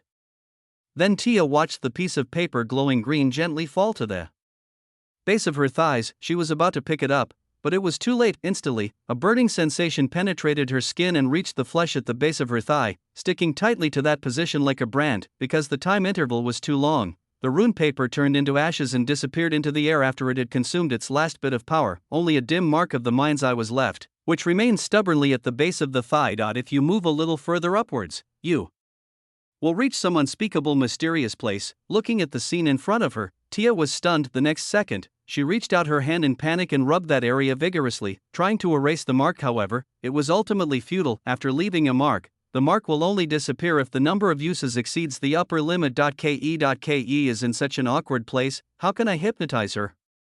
I can't always lift my skirt to let him take a look every time I see that guy, right? For a moment, Tia felt like crying but had no tears. Crying because of my own stupidity. Smell of blood. Lin En, who was passing by the third floor, noticed something strange. At this moment, the smell coming from deep in the corridor made him frown. Lin En subconsciously stopped and without much hesitation, walked deeper into the corridor to find out what was going on. At this moment, Her Royal Highness the Princess is in the mansion, and Lin En's sense of security is maximized. What exactly happened? He was a little confused. As I was walking, I suddenly felt some sticky liquid under my feet. It's blood. In just a moment, Lin made a judgment. It's not that I'm very familiar with the properties of blood, it's just a judgment based on facts. Lin slowly stopped, looking at the scene in front of him. His pupils shrank slightly and he subconsciously covered his mouth and nose. On the platform where antiques should have been displayed, there was now a person placed on it. That's right. A piece of people. The reason why it is called One Piece is because his limbs and head were chopped off and are now piled not far away as a sacrifice. Someone is dead. On this seemingly ordinary night,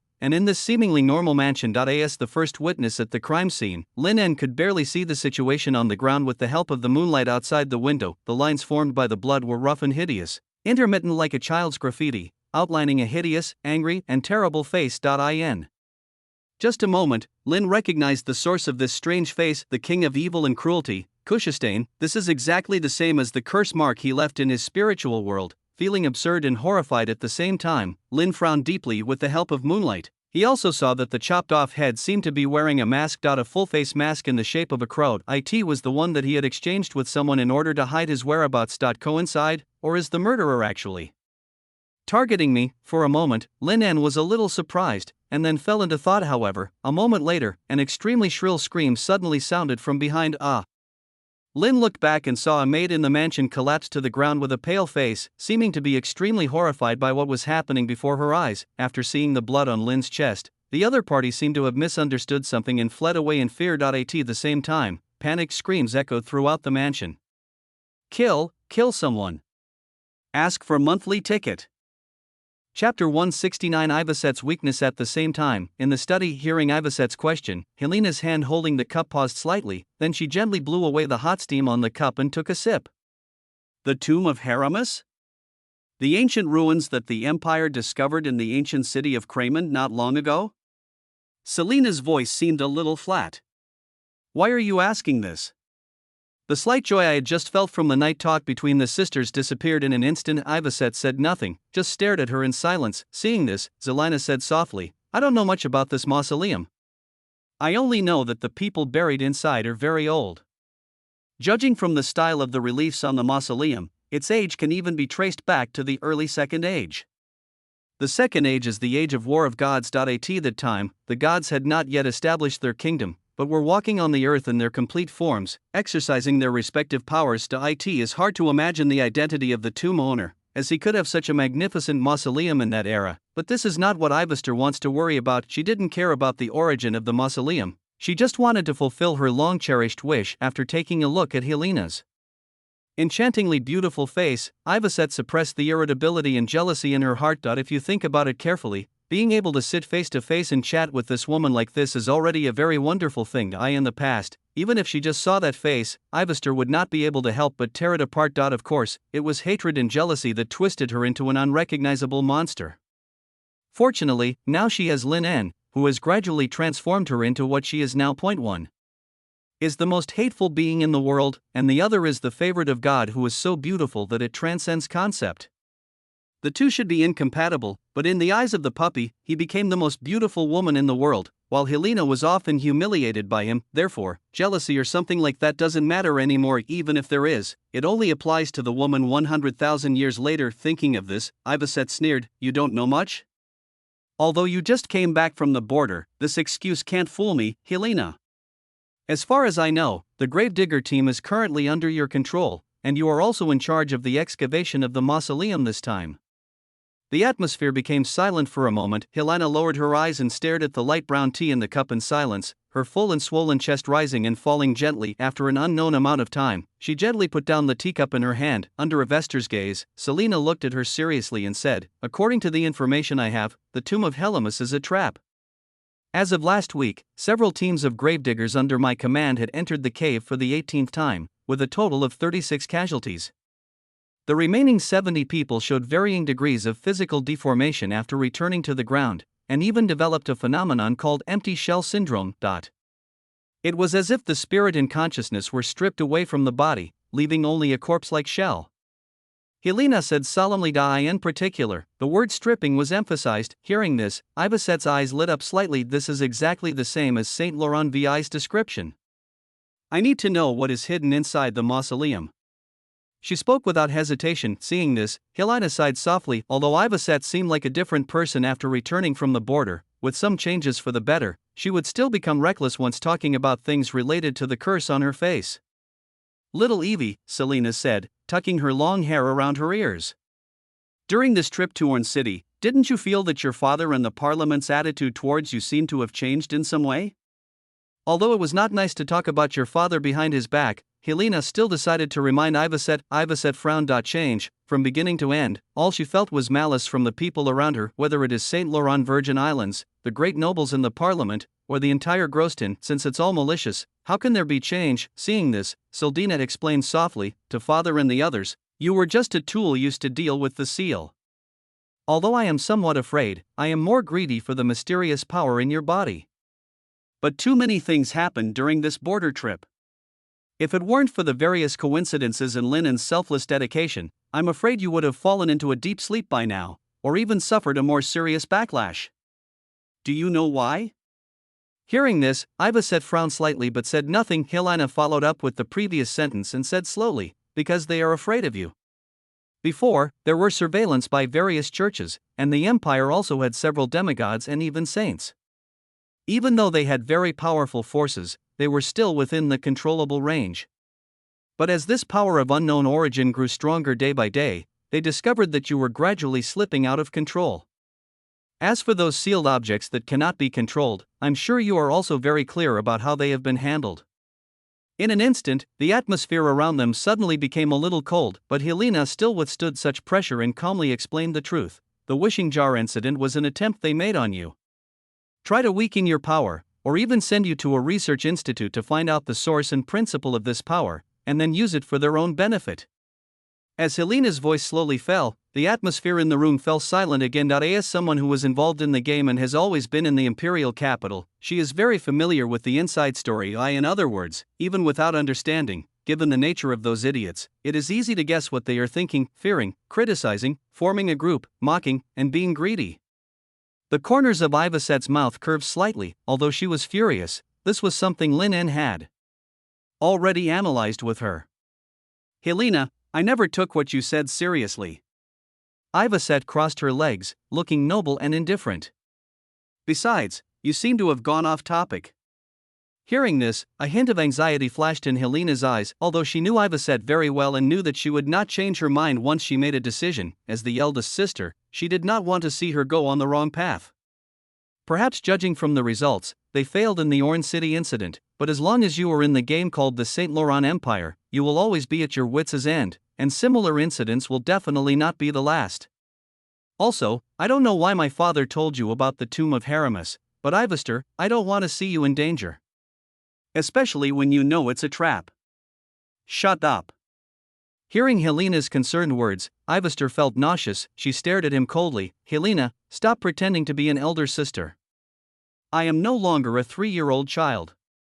We are not a sisterhood where we can have a good conversation. It was never possible before and it will never happen in the future." The atmosphere destroyer Ivester immediately blocked Helena's long and bitter persuasion. Seeing this, Helena suddenly felt a headache. It was obvious that her troublesome sister was still holding a grudge against her because of a misunderstanding more than 20 years ago. Although she had explained it countless times, Ivacet would only believe what was happening before her eyes. "Moreover, don't forget that I am a 6th-ranked demigod. In terms of strength alone, even if you and the other 8 people were tied together, you still wouldn't be able to defeat me." Ivacet said calmly. If the royal selection ceremony was conducted as an indiscriminate fight to the death, she would have ascended the throne long ago. It's a pity that in this invisible struggle, strength is only one link, and even an unimportant one. What's more, there is no longer any father-daughter relationship between Ivacet and St. Laurent 6. You can only believe half of what he says. Therefore, her level of vigilance towards Haramis was much higher than Helena had imagined. Ivacet knew very well that the curse on her face was very terrible and could not be removed easily, otherwise, she would not have been helpless for so many years and finally placed her hope on this mausoleum. "Can you tell me why you are so persistent?" Finally, Helena was at her wits' end and could only look at her with a little confusion. "Reason?" Ivaset subconsciously recalled the battle with the Witch of the End behind the Bloody Gate last night. During the battle, the two exchanged a few words, although it was Eve Trey who asked questions most of the time. The Witch of the End responded coldly. The only time her emotions fluctuate is when the puppy is mentioned. Even so, Ivester got the information she wanted. According to the original Destiny, the tomb of Hermes was discovered more than a year after she fell asleep. Therefore, this matter actually had nothing to do with her, but since fate was disturbed by Lin, everything has become different. The original Witch of the End relied on her own powerful strength in the future to remove the curse on her face, but that was after she was promoted to the level of a god. Right now, East is still too far away from becoming a god, but she cannot wait even a moment longer. In addition, if the curse is removed in this way, it will create the illusion that you are under the influence of that bitch. This feeling made her very uncomfortable. Obviously, you are the one who decides the future. If that's the case, why should he gradually transform himself into the appearance of that bitch instead of changing the other person into the person he wants? So she was determined to obtain the tomb of Hermes. This is the fundamental reason why Ivester made all these choices. However, it was impossible for him to tell Helena such an absurd reason as jealousy of him. No comment. Seeing this, Helena sighed softly. After a long silence, she finally told the truth about the tomb of Hermes. As you guessed, there seems to be some kind of authority in the mausoleum, which has the ability to peel off things that are conceptually combined. The empty shell syndrome that appeared in the Gravedigger team was caused by the unconscious contamination of the mausoleum's rules. As for whether this authority is complete and whether it can be effective against a 6th-level demigod, we don't know yet. But according to my guess, the owner of this mausoleum must have been a 7th-order saint or above during his lifetime. Otherwise, it would be impossible for him to still have such a terrible impact on reality after tens of thousands of years. Really, hearing what Helena said, a hint of heat flashed in Ivester's eyes. She seemed to see the scene where her well-behaved and cute puppy lay in her arms. PRPR. After her appearance was restored, the power was fully utilized in an instant. Seeing Iveset's high spirits, Helena was still a little worried. It remains to be seen whether the things in the mausoleum can remove the curse on your face. After thinking it over again and again, Helena couldn't help but say one more thing. Also, aren't you afraid that those people induced you to contact the mausoleum of Hermes in order to use this authority to deprive you of certain powers?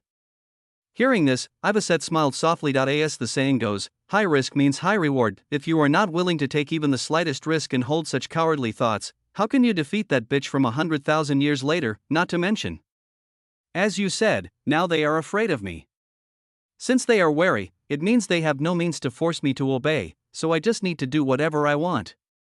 Iveset said calmly. Seeing her sister so calm and composed, Helena hesitated to speak. The 6th-rank demigod was indeed extremely powerful, and even in the Empire they were extremely rare. There was no doubt about that, but that's only relative to humans. You know, the crises in this world do not only come from humans, but more from those terrible rules and seals, and even some indescribable existences.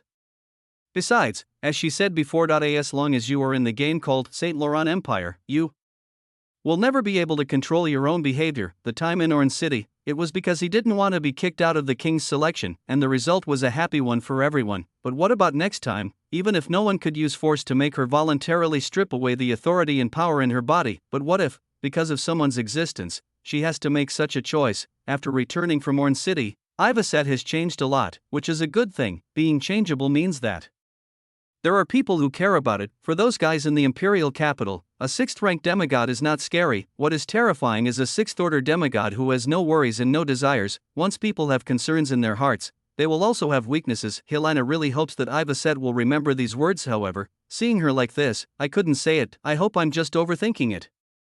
Helena sighed softly. At this moment, the tea is getting cold. Just as Helena was about to end the evening talk, there was a knock on the study door.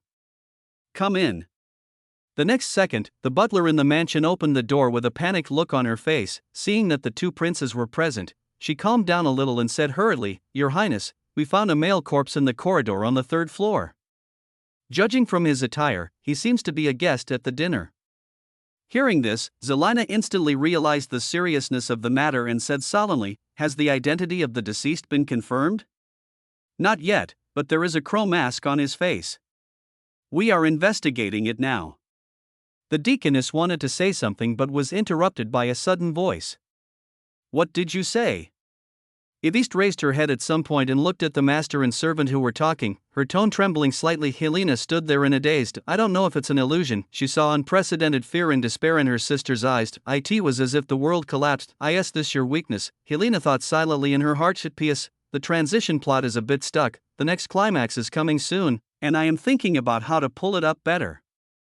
I recommend this book by my good brother, it's so good.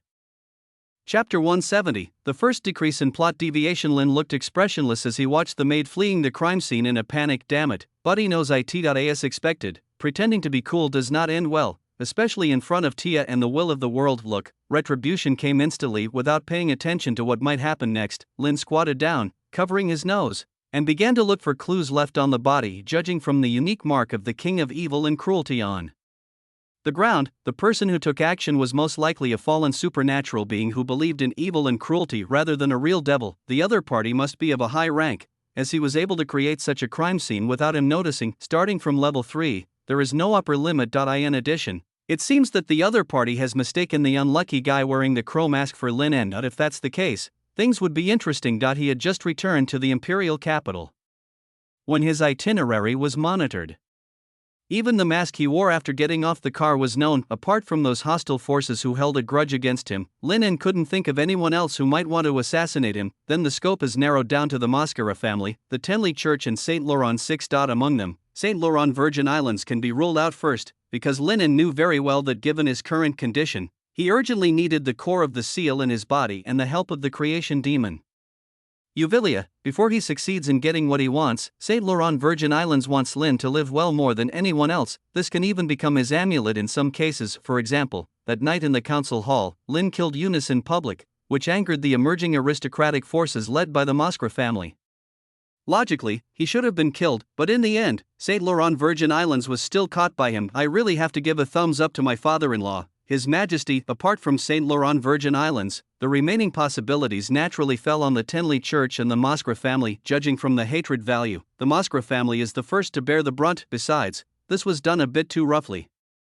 Although Lin felt that the Mascara family, except Irina, were a bunch of idiots, but considering the intelligence of Marquis Mascara, he would not do such a stupid thing as revenge immediately. It's like roasting your own family on the fire. This kind of passionate revengeful behavior is more like something a woman who thinks based on emotion would do. However, Lin didn't know the truth behind it, so he didn't want to guess too much. In addition, he discovered something else from the body.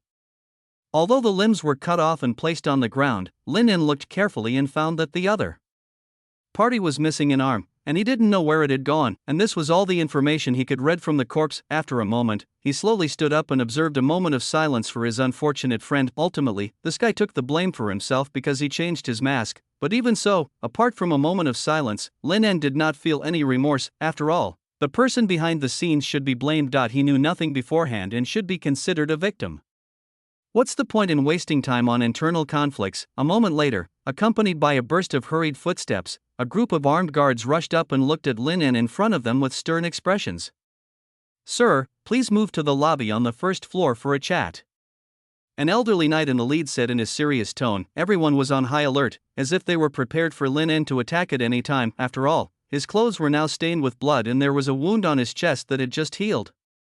It looked bad from every angle, but he was a guest invited by Helena after all, so no one dared to neglect him. Seeing this, Lin waved his hand and said, Relax, if I were the murderer, I would have. Forget it, there's no point in telling you, just lead the way.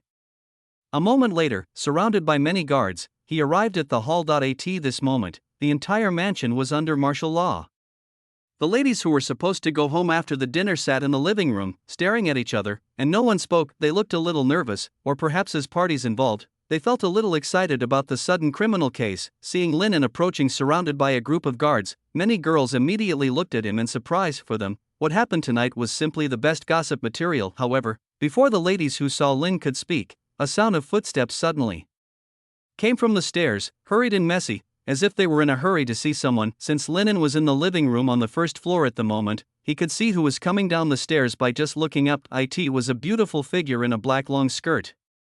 Her calves were trembling slightly in high heels, but she took 3 steps at a time, as if she was afraid that what would appear in front of her would be a result she could not accept, but she was anxiously worried about the safety of someone. The moment the woman's face appeared in front of him, Her bright red eyes met Lin's gaze in mid-air. At that moment, Lin clearly saw a hint of relief in Ivaset's eyes, as if she was about to cry, but in the end she didn't cry, and it was impossible for her to really see her. In addition, after coming to her senses, Ivaset suddenly remembered that she should be a disheartened and cold-hearted iceberg character at the moment, rather than a caring and concerned female bootlicker. Thinking of this, Lin saw Her Royal Highness the Princess make a very cute gesture. Out of modesty, she subconsciously stopped her anxious steps, but she did not stand firmly. Her legs went weak, she staggered and almost fell to the ground. She had to lean on the handrail beside her for support and managed to stand firmly with one hand holding up her skirt. Noticing Lin's gaze, Ivaset seemed a little embarrassed. She slowly stood up, then lifted the hair hanging by her ears and hummed softly. Then, as if nothing had happened, she held up the hem of her skirt with both hands, walked down the stairs in a cool and indifferent manner, like an empress in her best attire. At this moment, she took off her mask and showed her true face. Due to the negative effects of the curse, no one looked at her, and no one even dared to look over there. So only Lin was lucky enough to see this scene with a stern aura. Ivaset separated the guards around her, came to the middle of the crowd, took Lin's hand and pulled him aside. After seeing the scars and blood on Lin's chest, she frowned imperceptibly. Who is it this time? Why is he injured? Obviously, Ivester thought that this guy had a conflict with someone again, so she killed him. In her opinion, it was no big deal. I didn't kill anyone. Lin was stunned for a few seconds, then answered slowly. Well, I know. So who is the other party? I really didn't. Not good. Lin took a deep breath. After a moment, Helena also came down. She also breathed a sigh of relief after seeing Lin was safe and sound. It's not that I have any special thoughts about Lin. It was only because he just realized that Lin held such a high position in little Evie's heart. If he really died here, I'm afraid the conflict between him and Ivaset would never be resolved. But after seeing the scars and blood on Lin's chest, she still frowned. You dare to kill someone at this princess's dinner party? As the eldest princess of the empire, Selena questioned with dignity. Obviously, in the eyes of the sisters, this is something that Lin could do and there is nothing wrong with it, but this time it really wasn't him.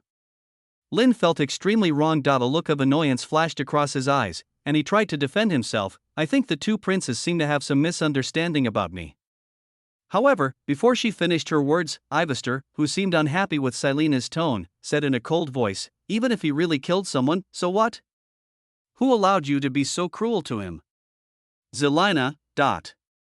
The atmosphere fell silent for a moment. Both the master and the servant are first-class atmosphere destroyers. Whoever is present will become the most watched point in the audience at the expense of the lively atmosphere. But in fact, Lin didn't want to do that, and he was helpless. Fortunately, after a moment, Ivaset's attention was diverted to other things, accompanied by heavy and chaotic footsteps. A team of extraordinary people dressed in armor and armed with sharp weapons quickly walked into Helena's mansion. The young man in the lead had a neatly slicked back hair and hawk-like eyes, scanning the entire room sharply and keenly. It's as if he's looking for a target among the crowd. After seeing the style of their clothes and the Golden Thunder badge on their chests, Helena's expression changed slightly, and at the same time, she looked around with a cold expression. Not long after the man died, this group of punishers belonging to the Imperial Parliament rushed over as if they had smelled something. There are hidden stakes around you that need to be removed. After keeping this information in mind, Helena took the initiative to step forward.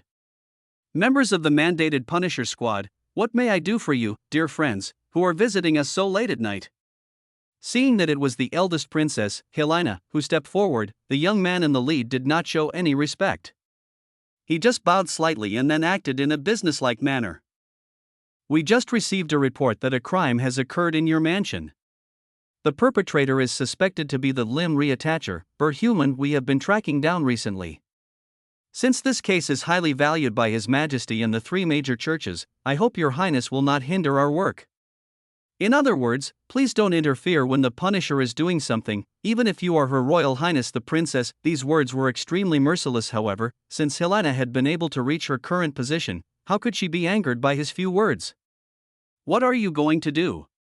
She asked back calmly, and inadvertently took a half step forward, blocking Ivaset and Lin behind her. Seeing this action, Ivaset was silent for a moment, then looked away as if she hadn't noticed, but Lin seemed to have noticed something and frowned. Ivaset had said before that since the incident in Orange City was successfully completed, St. Laurent Virgin Islands handed the night torturers over to her. However, the mandated punishers do not belong to the same administrative system as it, but are directly under the Imperial Parliament. If I must give an example, the function of the Night Punisher is probably equivalent to the 5 Cities Army in the previous life, responsible for handling all kinds of extraordinary cases occurring among the people. The Punishers are similar to the Genii. In comparison, the latter's power and scale far exceed the former, and its functions can be said to include the former. As expected, the next second, the leader of the Punishers, the young man with slicked hair, glanced around with a sharp gaze. After accidentally meeting Linen's gaze, a barely perceptible smile appeared at the corner of his mouth. Then, under the gaze of everyone, the young man waved his hand.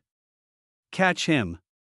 In a flash, this well-trained team of extraordinary people rushed into the mansion and surrounded Linen and others in the center point. One of them took out the cold shackles and walked towards Lin. Seeing this, Helena looked at Ivaset sullenly. Just as she had thought before, even though she is at the 6th level, she still has her own weaknesses and soft spots, and now, those forces lurking in the dark are finally going to take action against him. As the blazing red light slowly bloomed, the murderous intent that was following like the shadow of death came crashing down. At this moment, Yveste's eyes were cold, her black hair fluttering, and she subconsciously wanted to kill these ignorant guys on the spot. However, just as she was about to raise her hand, Linen, who had no intention of stopping this, suddenly felt her pupils shrink. A familiar yet extremely unfamiliar system prompt sound slowly rang in my ears, familiar because of its cold and mechanical tone. It feels unfamiliar because of the voice content of this prompt. The plot deviation of the S-level plot character Yves Roland Alexini has been reduced to 11.07%.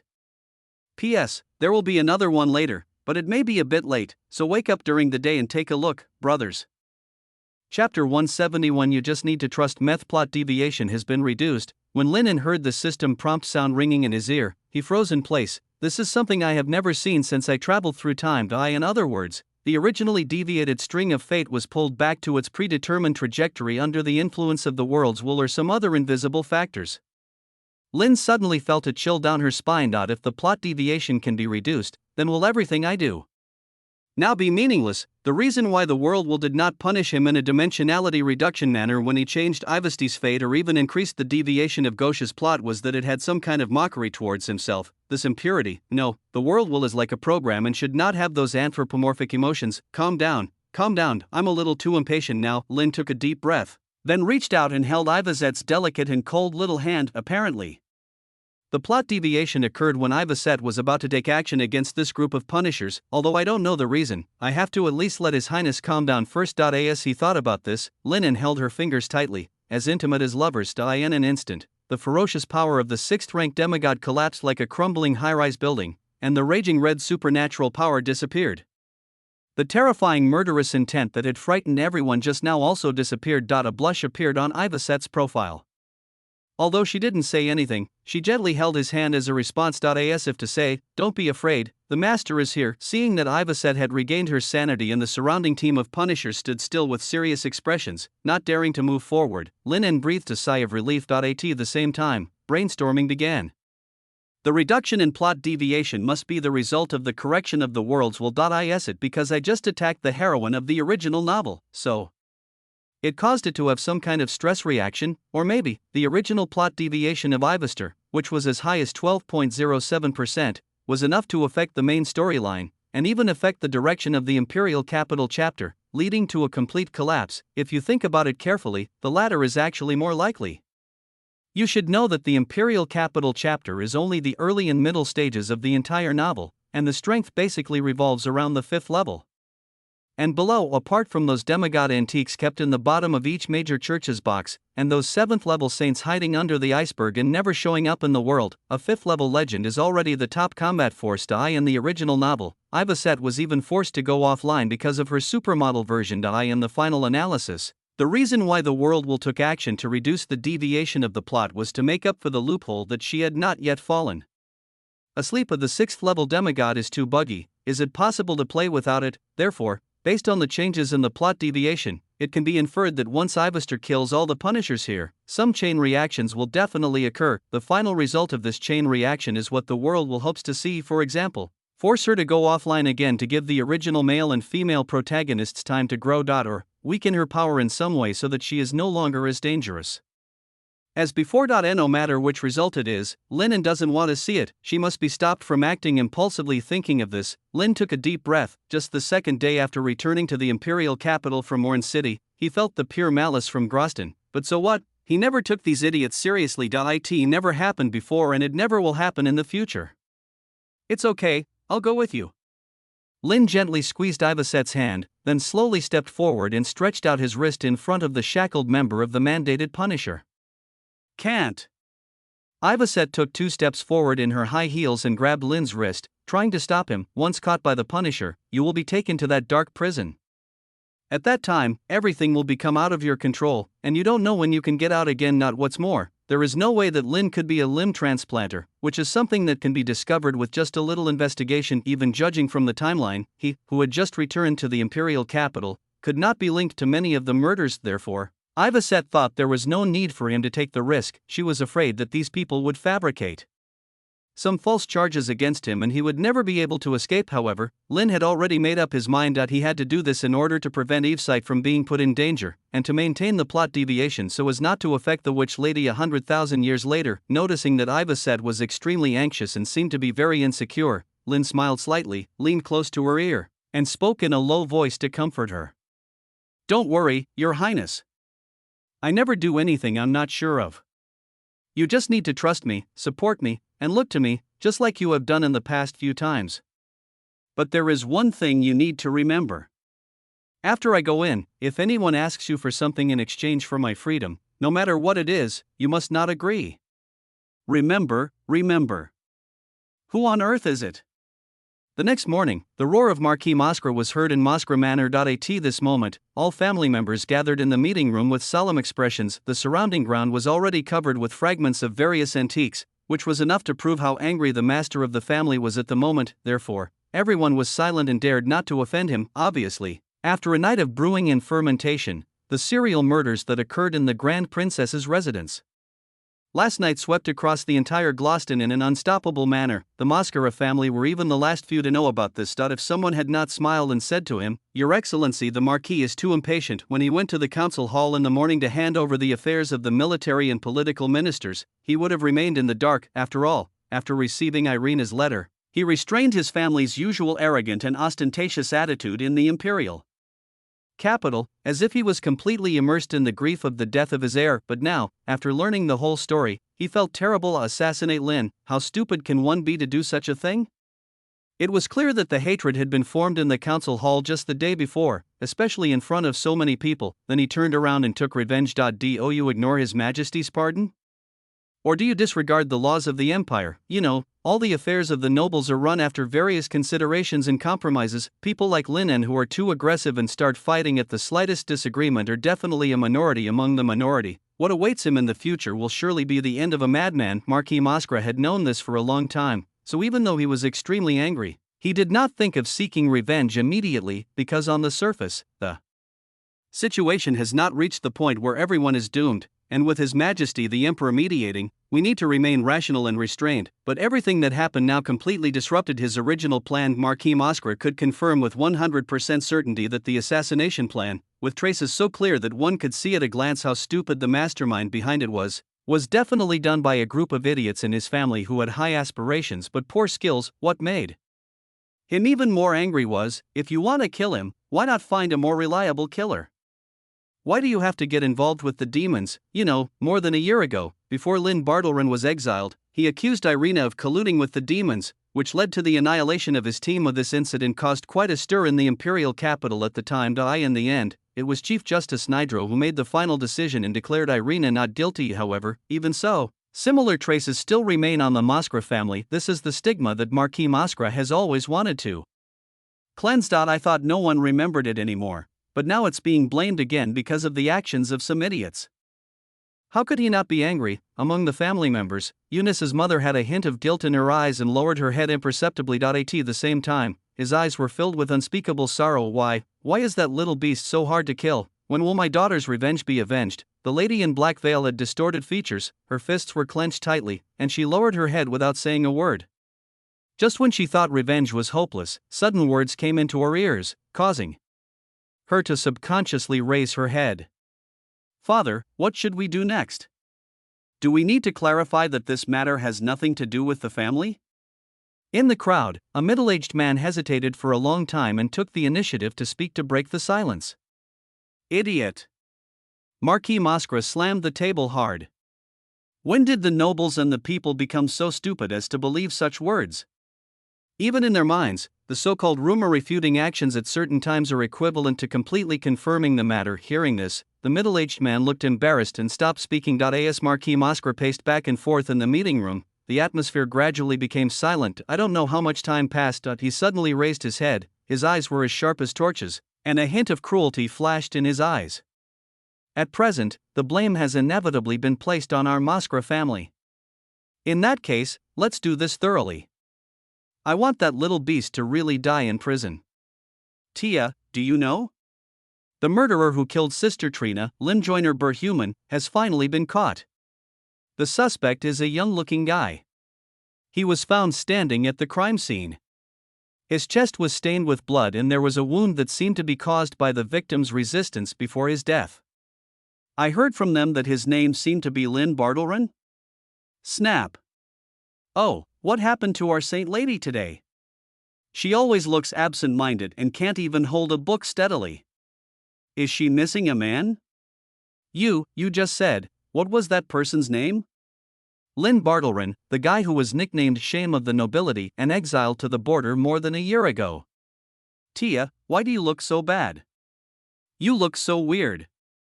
P.S. I overslept again, he. Chapter 172. Tia visits the prison. Snap. With a heavy sound, the ancient book in Tia's hand fell to the ground. The young nun who was helping her organize the bookshelves smiled slightly when she saw this. Oh, what happened to our Saint Lady today? She always looks absent-minded and can't even hold a book steadily. Is she missing a man? Even though she always appears compassionate and gentle in front of outsiders, she is still an innocent girl after all. Although some words violate the precepts and rules of clergy, no nuns will come to reprimand you if you say them in private. What's more, as one of Tia's few friends, the young nun was very worried about her cold, dull-like appearance. Therefore, she would always say similar crazy things on weekdays, trying to stir her heartstrings, hoping to awaken the human side of Tia through such words. It's no wonder she thinks too much. If anyone has seen Tia praying to the goddess in the Holy Maiden Prayer Hall, they would have a similar feeling. It is a feeling of being close yet out of reach, and when she was shrouded in moonlight, her whole temperament became cold and noble, and the consciousness that originally belonged to Tia in her eyes seemed to have disappeared, which made people feel extremely frightened. The young nun always felt that perhaps one day, the personality of Tia in this body would completely disappear. No one knows what she will become by then. Tia did not respond to the young nun's teasing words. After a moment's silence, she slowly squatted down and began to pick up the books scattered on the ground, and quietly hid the ancient book that recorded the hypnotic mark without leaving a trace. At the same time, he kept thinking about the message the young nun had just conveyed. I thought it would be a long time before I heard that name again. As a result, the next day, it appeared in my ears again. It took me a whole night to recover from the panic and confusion, and I tried not to think about anything related to that guy. But now the young nun only used one sentence to bring back those unbearable memories in Tia's heart. There was a storm in her heart. The Lim replier, Berhuman, why is that guy related to the murderer who committed dozens of serial murders in the imperial capital? It sounds like he appeared at the crime scene and was arrested as a suspect. Tia knew that this was absolutely impossible, even judging from the timeline. Lin En, who had been stranded at the border for more than a year, had no time to commit such a terrible serial murder in the imperial capital. What's more, he was clearly with her last night. Although some unbearable things happened to her, Tia had no intention of denying it all. Etc. Recalling what the young nun had just said, she suddenly felt as if she had discovered a blind spot. Louise, can you tell me what happened again? Tia whispered. The young nun named Louise seemed to have seen something out of the Arabian Nights. Apart from her brother Sia, this saint has never shown curiosity about anything, so this reaction seemed particularly strange in Louise's eyes. She reached out her hand and dusted off the dust that fell when Tia picked up the book just now, and then whispered, I just heard it from the believers who came to pray. I don't know whether it is true or not. According to what they said, when he was arrested, the guy was at the crime scene, and he neither admitted nor denied the charge of murder. Of course, the most important reason why those people considered him a suspect was that when they found him, his chest was covered in blood and there was a healed wound on it. You said, it was clearly just an ordinary aristocratic dinner. If he didn't kill the person, why would there be these traces left behind? Something must have happened in private, so he has something to hide.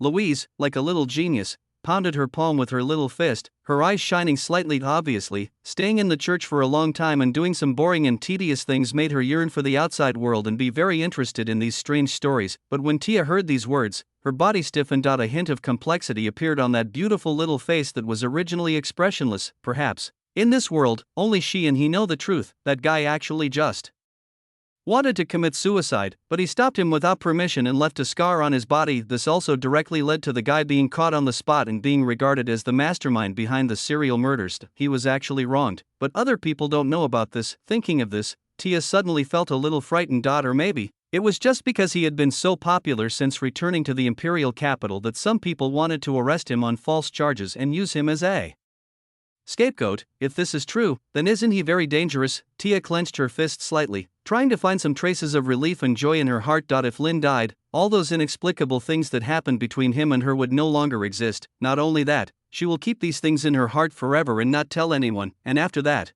the estrangement that has recently arisen between me and brother Xia will completely disappear. This should be something she would be happy to see, but after asking herself some questions, Tia frowned slightly and felt unprecedentedly confused, because she didn't feel any similar emotions in her heart. Not only that, an inexplicable thought lingered deep in her heart from beginning to end. It took her a long time to figure it out. That thought is called guilt, because Lin Bartleon was wrongly accused. This is something only she knows. Obviously, at this moment, the compassion hidden in the Saint of Silence broke out. Even though Lin An was the worst person in her eyes, she still couldn't bear to see him, because for some things, right is right and wrong is wrong. Sister Louise saw Tia fall silent, thought for a moment, and then spoke again. There is another piece of news.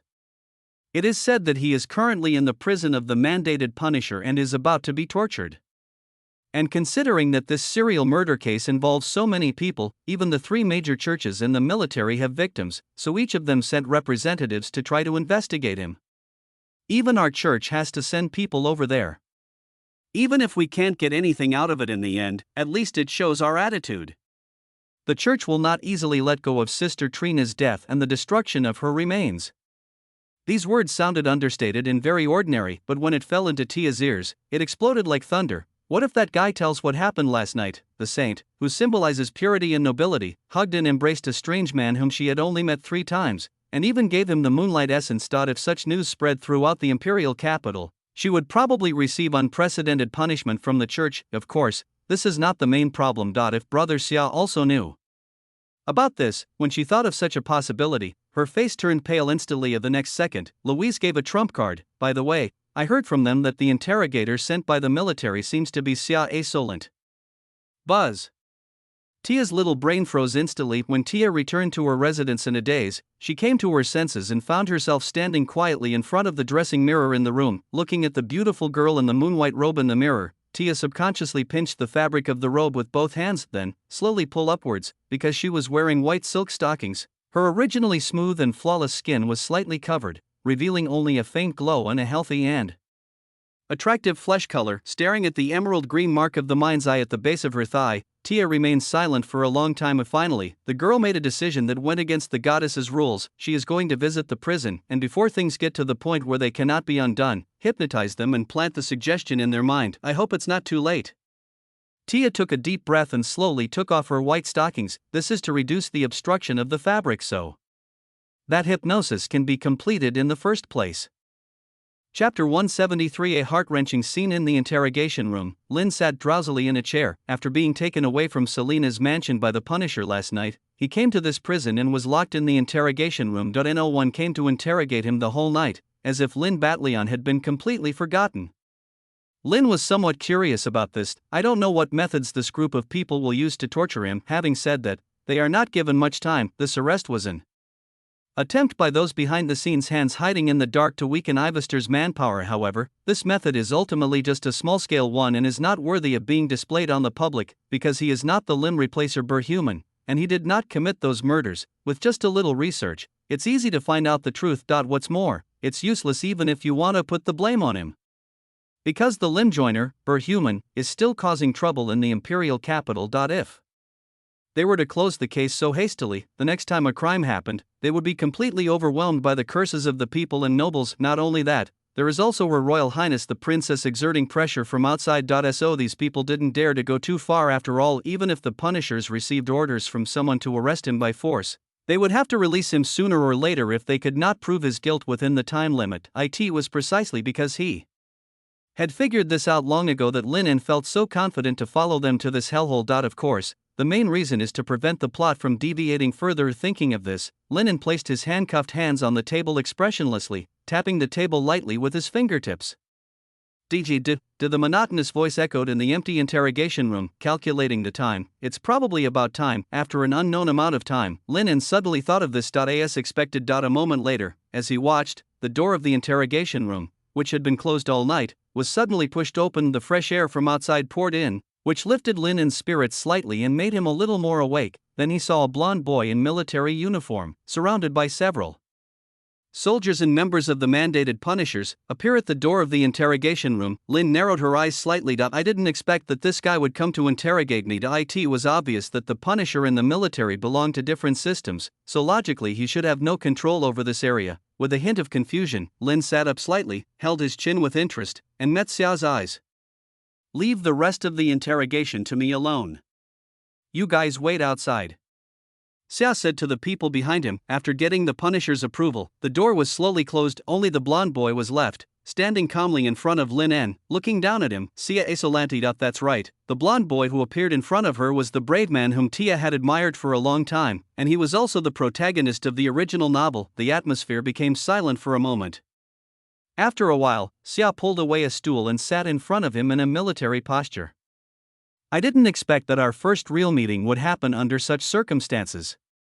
I didn't expect that you would be the one to interrogate me," Lin replied. Xia glanced at him, a hint of coldness flashing in her eyes. Obviously, as soon as he saw this guy, he subconsciously thought of the scene that happened in the Jump Matrix that day, and for some reason, a trace of anxiety emerged in his heart, because ever since that incident, Tia started to act strange. Thinking back to last night's dinner, I clearly got the invitation but didn't show up. Not only that, when I went to see her later, she strangely refused to let me in the past. This would have been absolutely impossible. Therefore, Xia couldn't help but have some bad guesses in his mind. Although he didn't think Tia would do something like cheating, he was very sure that things around him started to go wrong ever since Lin appeared in his life. This is also why Xia chose to take the initiative to apply and come to interrogate the guy in front of him.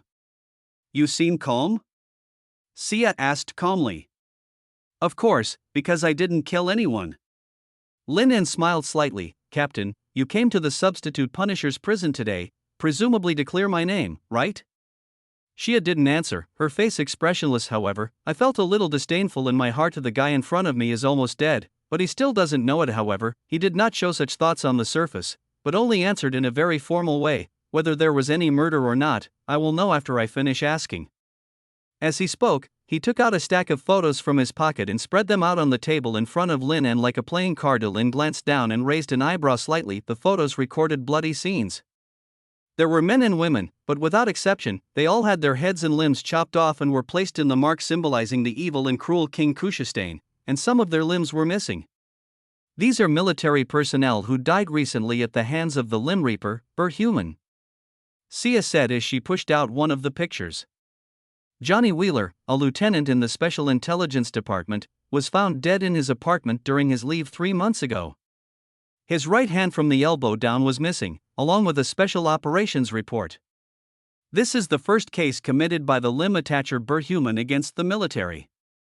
Take a good look at the contents above and answer me. Do you have any impression of the crime scene in the photo? No comment.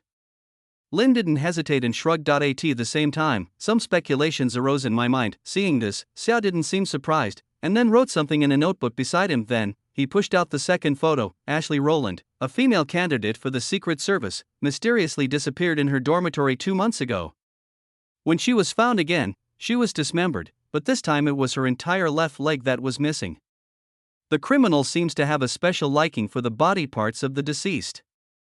In our opinion, there are 2 possibilities for why he chose such a cruel method to commit the crime. First, in order to complete a certain level of trial for the belief in evil and cruelty, it spread panic on a large scale and became a terrifying story that people dare not mention. Secondly, in order to make himself complete, he continued to commit indiscriminate murders, just to pick the body parts he liked. Lynn Bartolian, in your opinion, which of these two possibilities is more consistent with the real purpose of the limb replacer when he committed the crime? Xia looked over sharply, as if trying to detect guilt and strangeness in his eyes. Was this an attempt to portray him as a demon killer with a second personality? Lin understood immediately. Unfortunately, it's of no use. No comment. Lin still answered in the same way. Seeing this, Xia continued to write something in his notebook. After a moment, he pushed the third photo over. Kyle Perea. In the next 10 minutes, the two of them repeated the question and answer session over and over again like a machine. However, no matter what Xia asked, Lin's answer was always no comment. Finally, after reviewing all the photos on the desktop, Xia closed the notebook.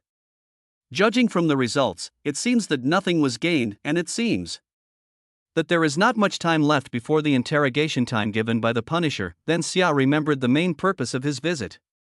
Before ending this interrogation, I have a personal question for you. A cold look suddenly flashed in his eyes. Did you and Tia meet last night?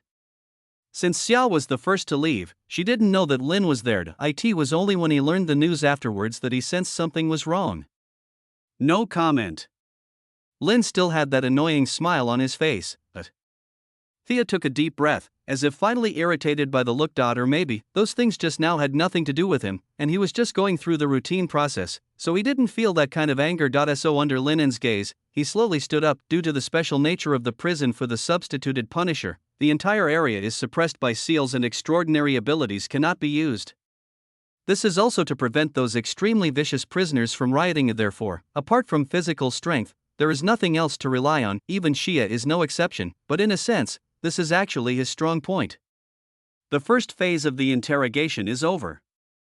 Xia slowly unbuttoned his cuffs, revealing his muscular arms.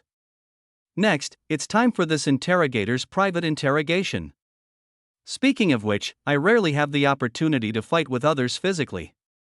I haven't practiced for a long time, so I am a little rusty. But don't worry, I will end this before the interrogators sent by the three major churches arrive. In an instant, a terrifying force like that of an ancient dragon, wrapped in a steel-like punch, rushed towards Linen's abdomen. The whistling wind instantly swept through the entire torture room, making a dull sound. Linen subconsciously raised his hand, trying to block the opponent's punch. After all, Linen has a real heart of a burning dragon.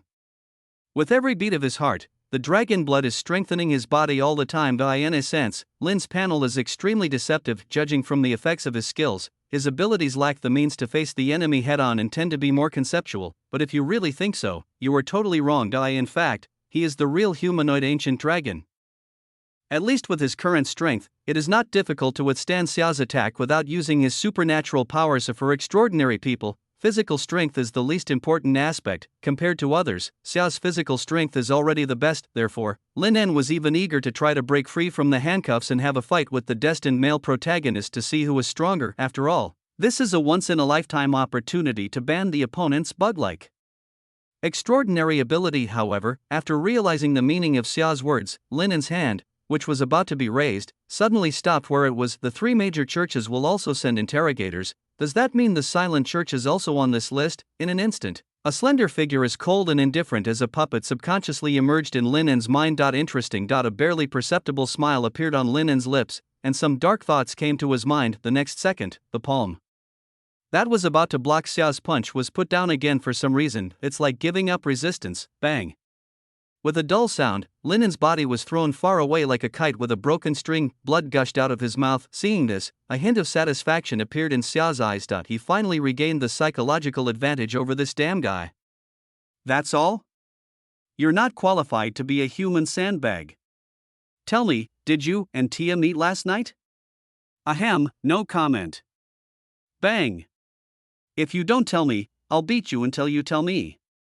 Inside the prison of the mandated Punisher, led by the member of the Punisher on duty, Tia lagged behind by half a body length and walked slowly down the ancient steps. The surroundings were a shabby and dark environment like a dungeon, with a faint unpleasant smell of dampness and blood. However, at this moment, she, who had severe mysophobia, had no time to care about these little things. You mean the military interrogator just left? That's right. The old and withered member of the mandated Punisher held a lantern and said hoarsely, "The person sent over there is Captain Shea. He interrogated the suspect for 20 minutes. 20 minutes? Much longer than I thought." For a moment, Tia felt dizzy. The reason why she took the initiative to apply to the church to become an interrogator was to meet that guy before Brother Xia did, but it was still too late. Could it be that Brother Xia already knew what happened last night? When she thought of this possibility, Tia's face gradually turned pale. The angry and disappointed look of the blonde boy subconsciously emerged in her mind. After leaving behind cold and hurtful words, he walked away from her. Fortunately, the next second, the answer given by the old mandated punisher made her feel relieved. But that guy was very stubborn and I couldn't get anything out of him. That's good. Hearing this, Tia subconsciously breathed a sigh of relief. I didn't expect that guy didn't take this opportunity to disgust Brother Xia, but chose to keep his mouth shut. It was a bit unexpected. For a moment, Tia's original resentment and hatred towards Lin and also faded a lot. In that case, let's let him go for now, let him suffer less during the interrogation later. But do you really want to hypnotize him in that way? Until now, Tia has not been able to fully prepare herself mentally. Her mind is full of chaotic thoughts, and she bites her lower lip unconsciously. However, just as her mind was full of random thoughts, the elderly punisher in front of her stopped and slowly opened the door of the interrogation room. Just like the military, you, the silent church, also have 20 minutes to contact him. Thanks. As the door behind her slowly closed, Tia turned her attention to the interrogation room. After seeing the scene clearly, her emerald green pupils suddenly shrank. As expected, the black-haired boy who was supposed to be sitting in the interrogation chair did not appear there. At this moment, he was lying in the corner dying. There seemed to be no intact skin on his body, his bones were sunken, and blood was constantly flowing out of his mouth and nose, as if he was going to die in the next second. The boy's nose and face were swollen, and his original appearance could no longer be seen. Even his consciousness gradually blurred due to the severe pain. He looked miserable and pitiful. However, even so, he still retained a trace of consciousness and muttered something incoherently. Vaya. Ahem. I didn't tell him anything. In an instant, an indescribable emotion surged in my heart. Tia's face turned pale, and she felt as if something was grabbing her heart. P.S. I was wrong. I shouldn't promise things I can't do in the future. But I'm really stuck recently. Please spare me. Chapter 174. There are 80,000 words in the world, but only guilt kills people the most. Linen has been thinking about it since he received the trial from the witch lady a long time ago. In the original work, how can I make these female characters who are loyal to the male chairman open their hearts and find opportunities to use the moment of fall? And now, he finally got the answer. Persistence or tough tactics will not work, because the character arcs of these women are very shining, and they are not the kind of sows who will easily compromise because of simple coercion. The more Linen used similar methods, the more Tia would look down on him. Therefore, although his current character is a sweetheart from heaven plus a bootlicker, Linen has never taken the initiative to look for the other party. It's more like the opposite. It was Tia who took the initiative. In addition, there is one point that is the key to breaking the deadlock. As the silent saint and also the positive heroine in the original novel, Tia possesses extremely high moral standards and conscience. Although he always looks cold, deep down he is softer than anyone else. What kind of means could be used to make such a person compromise and give in, and leave an impression that was no less than or even greater than Xia's? The answer is simple: the guilt. Only by making her feel guilty, the high moral standards engraved in her bones will make a perfect assist and make Tia feel indebted to Lin En. No matter how tough she said. Her inner reaction was real. Therefore, when Lin En heard from Xia that the Church of Silence would also send someone to interrogate, he almost instantly guessed that the person would definitely be Tia, because she cares about Xia. The more I care, the more I don't want him to hear what happened last night. So Lin chose not to resist, allowing Xia to be the superior abuser, leaving him with terrible and tragic injuries. Think about it, Captain Xia, the brave man who was extremely great and righteous in everyone's eyes, who hated evil and took justice and fairness as his principles in life, beat and kicked a truly innocent person for his own selfish desires, even bringing him to the brink of death. When Tia saw and realized this scene, what would she think? Lin was curious. However, this method only works on Tia, because the reason why he was framed in such a shameless way was entirely because of the scar she left on his chest when she left. Fate is so wonderful. Everything seems like a cycle, coming together so accurately and perfectly, with impeccable logic. As for the wounds on Linen's body that you mentioned, I am a man who has accumulated more than 1,000 points of pain energy on the torture chair. These are just tickles now. Come on, your fists are really weak. Lin really wanted to say this to Xia. However, Tia, who was standing at the door, had no idea what Lin En was thinking at the moment. Looking at the young man's embarrassed and painful expression, she suddenly felt as if a huge rock was pressing on her chest, and her breathing became a little difficult. Not only that, but there was also a slight dizziness in my brain. Why is this happening? She murmured to herself subconsciously. If the member of the mandated Punisher just now did not lie, then the one who just finished the interrogation was Brother Xia. But what kind of interrogation could beat someone to such an extent? What's more, it is a consensus among everyone that Lin is not the amputee human at all.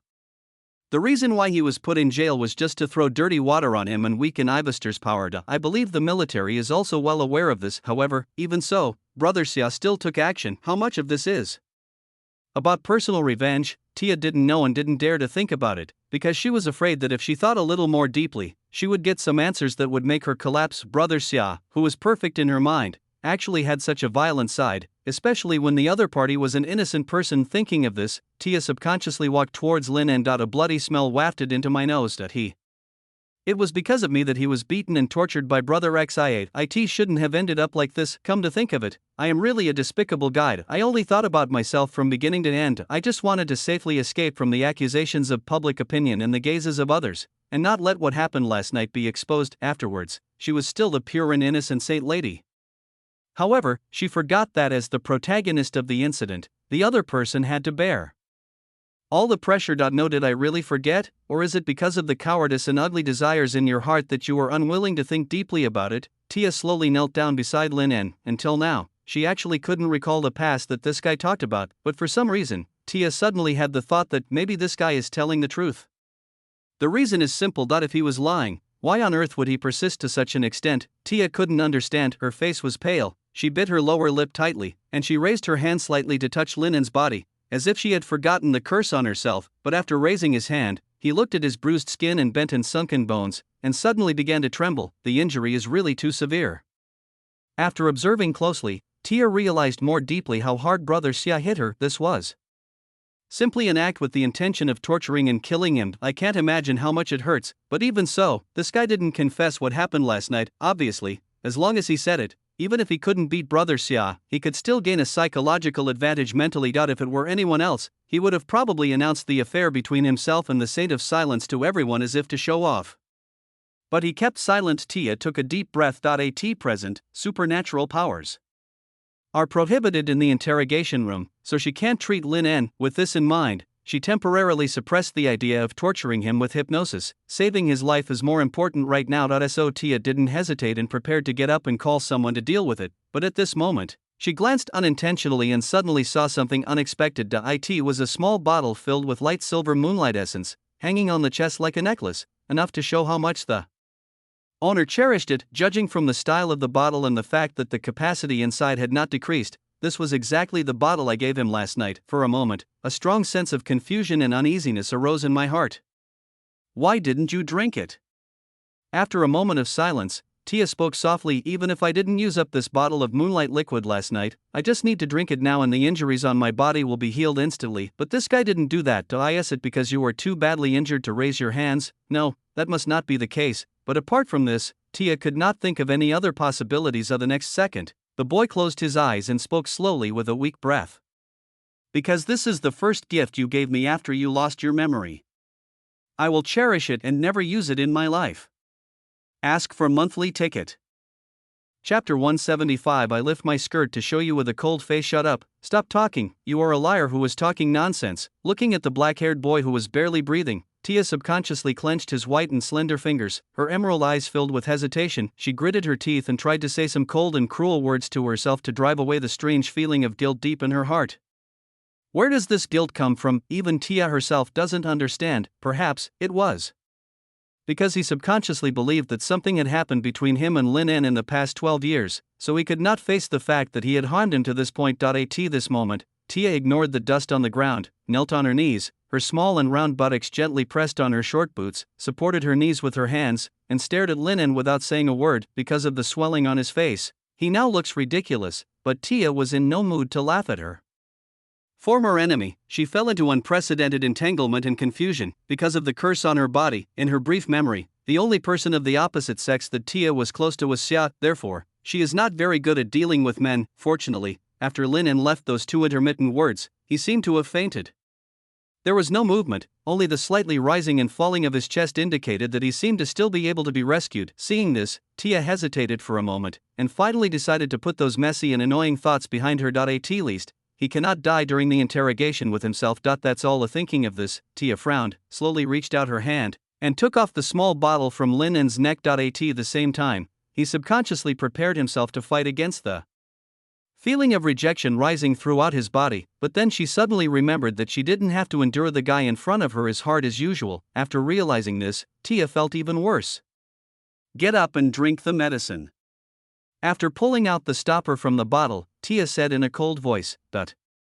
Lin lay on the ground like a dead fish, motionless. Only then did Tia notice that the boy's hands were bent and seemed to be broken, really heavy-handed. This thought subconsciously emerged in Tia's mind, but then she realized that the instigator was her brother Xia, and she immediately shook her head vigorously. So she leaned over slightly, trying to put the bottle of potion to Lin-En's mouth in as distant a posture as possible, and fed him the drink. However, Lin-En was lying on his back on the ground at the moment. His position was too low, and the mouth of the bottle containing the moonlight essence was very shallow, so it would leak out if it was tilted slightly. Therefore, after trying several times, Tia couldn't help but feel troubled. What's more, it is well known that people cannot take liquids when lying down, as they can easily choke on the trachea. Not because I care about him, I just know how precious the moonlight essence is and I don't want to waste even a drop of it. Considering this, Tia decided to feed him in a different way. Looking at the extremely weak boy, Tia took a deep breath. At this moment, the only way to alleviate the sense of immorality and guilt is to try not to think about Brother Xia's image in my mind. Obviously, this kind of posture has never been done between me and Brother Xia. Thinking of this, she suppressed her heartbeat that was pounding due to nervousness, leaned over slightly, and put her left hand behind Lin-En's neck. With his right hand, he gently lifted his arm and held his body in his arms as steadily as possible. Didn't feel the slightest bit of disgust. This is really unpleasant news. Tia noticed the signals coming from her body, and apart from being too tense due to nervousness, she didn't feel anything unusual. At this moment, Lin-En was lying on his back in her slender arms, with part of his body gently pressed against Tia's soft and warm body. Even through the moonwhite robe, one could still feel the slightly strange touch. Too close, Tia clenched her teeth, feeling a little uncomfortable but not repulsive. In order to end this damn session as quickly as possible, she put the bottle of medicine to Lin's mouth again. Open your mouth, Tia said coldly. Perhaps because he was in a coma, Lin-En did not follow her instructions. Not only that, he was also mumbling something. Mother, he said. So the boy's voice was pitiful and gentle, like a puppy that had been abandoned and abused, but he was still defenseless and whimpered pitifully at people. It is hard to imagine what would happen if Ivaset saw this scene. Besides being angry, I'm probably heartbroken. Fortunately, Her Royal Highness the Princess is not in the interrogation room at the moment. As the person involved. When Tia heard the word from Lin-En's mouth, her expression became a little stunned. Did you think of your mother when you were dreaming? She fell silent. Then Tia suddenly recalled the days when she was practicing in the monastery. She felt very fragile when she occasionally had a fever. Whenever this happened, she would lie on the bed, holding the nun's hand and acting coquettishly. I thought only women would do this. I never thought that a man would show such an expression when he is vulnerable. For a moment, Tia suddenly felt as if she had inadvertently unveiled a layer of mystery about this guy, as if she had seen a side of him that was different from her usual self. There was a hint of softness in her eyes that was barely perceptible. Think carefully, what did the nun do when she coaxed you to take the medicine? Tia thought of something, and her face suddenly became a little gloomy, as if she had some unspeakable secret. However, the boy's appearance at the moment was too miserable. If he did not receive treatment, his life might be in danger. This is just for my next plan. For the sake of that plan, he couldn't die now. At this moment, Tia seemed to have forgotten the bold words she made when they met last time, and declared that she would definitely kill Lin-En next time. She raised the glass bottle to Lin-En's mouth again, hesitated for a moment, and then said softly in a voice that only the two of them could hear, "Be good and drink the medicine."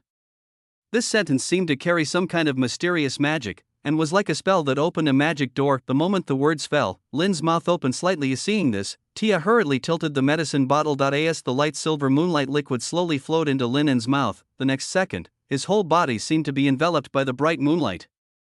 The holy medicine unique to the Church of Silence is silently exerting its effect at this moment. The effect of the medicine comes and goes quickly. After a moment, the moonlight died down, and the boy's thin and tall body came into Tia's sight again. The injuries that Xia had just caused had now all recovered. The boy's eyelids slightly opened, and his bright blue eyes, mixed with a hint of confusion, met her gaze. The next second, Tia realized their current posture. Her expression suddenly turned cold, and she pushed him away. Boom!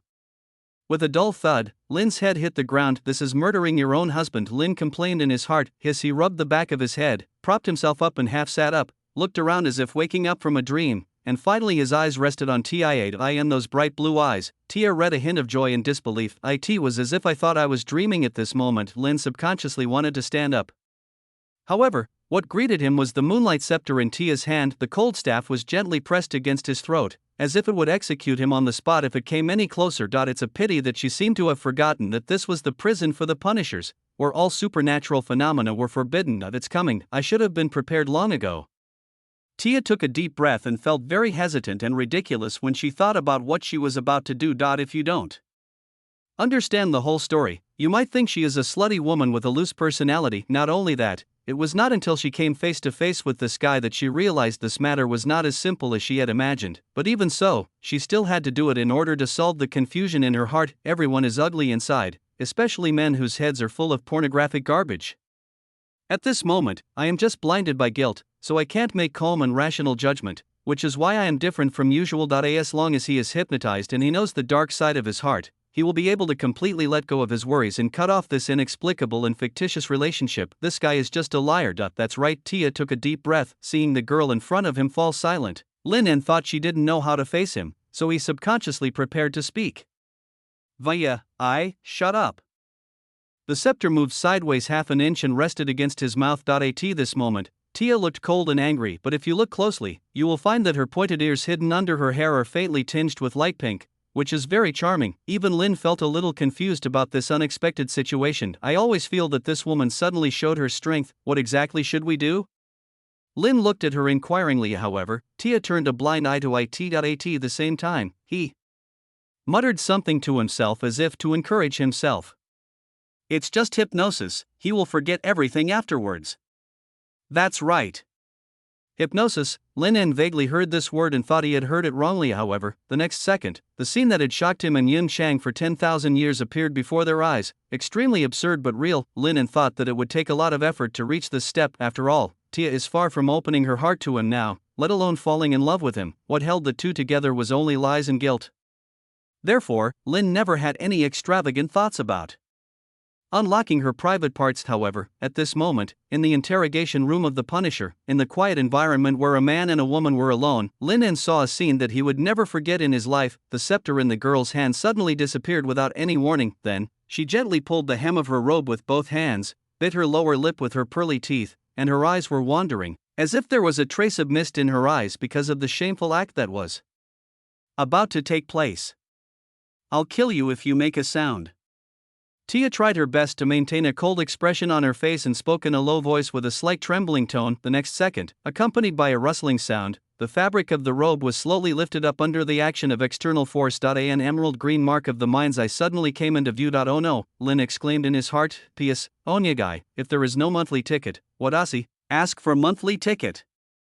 Chapter 176. Say ladies first hypnosis. When the familiar mark of the mind's eye came into view, an absurd thought subconsciously emerged in Lin's mind. He had only seen a similar mark on Ivaset. Therefore, at this moment he even thought that the woman in front of him was Her Royal Highness the Princess in disguise, and he subconsciously took a breath of cold air. If this is true, my life might be in danger. He flirts with other women and even chats with them in a gossipy manner, creating the image of a deeply affectionate childhood sweetheart. Don't you want your three legs anymore? Considering this possibility, Yun Chang, who had been so high-spirited just now, suddenly became listless, but before that, it was the liar eater who took the first step. In just a moment, Lin felt that his consciousness was leaving his body like a soul. Md It's a conditioned reflex. After realizing what he had done, Lin wanted to slap himself twice. Fortunately, in the next second, he ruled out the previous terrible and terrifying guess. After all, this is the prison for the mandated Punisher, and there are certain people in the Imperial Parliament behind it. So how could they allow Ivester to visit? In addition, judging from the previous conversations and reactions,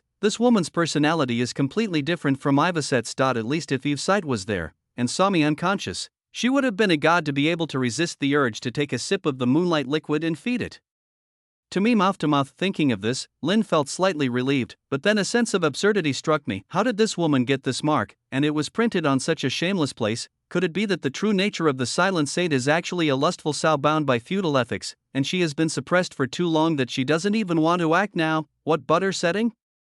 That's ridiculous. Lynn shook her head inwardly, having read the original novel. He knew very well what kind of personality Tia had. So it feels even more strange. In addition, from these extremely coincidental events in recent days, Lynn vaguely smelled something strange. It seems normal, but in fact it is extremely inconsistent. It was as if the invisible hand of the world's will had modified the fate of everyone. However, this is impossible. The will of the world wishes that this impurity of his would disappear immediately, so how could it possibly do something like providing assists? But what else is possible besides the will of the world? For a moment, Lynn was undecided, but there is a sentence that subconsciously comes to mind: all gifts from fate have already been secretly marked with a price. This sentence is a bit creepy, however. Before he had time to think about it, Yun Cheng's unusual movement again brought Lin back to reality from his thoughts. Looking at the girl's slender and graceful legs, Lin felt that the beating he had just received was worth it. It's actually a hip-hugging style, with white cotton lace edges. You were so pure, Miss Saint. At this moment,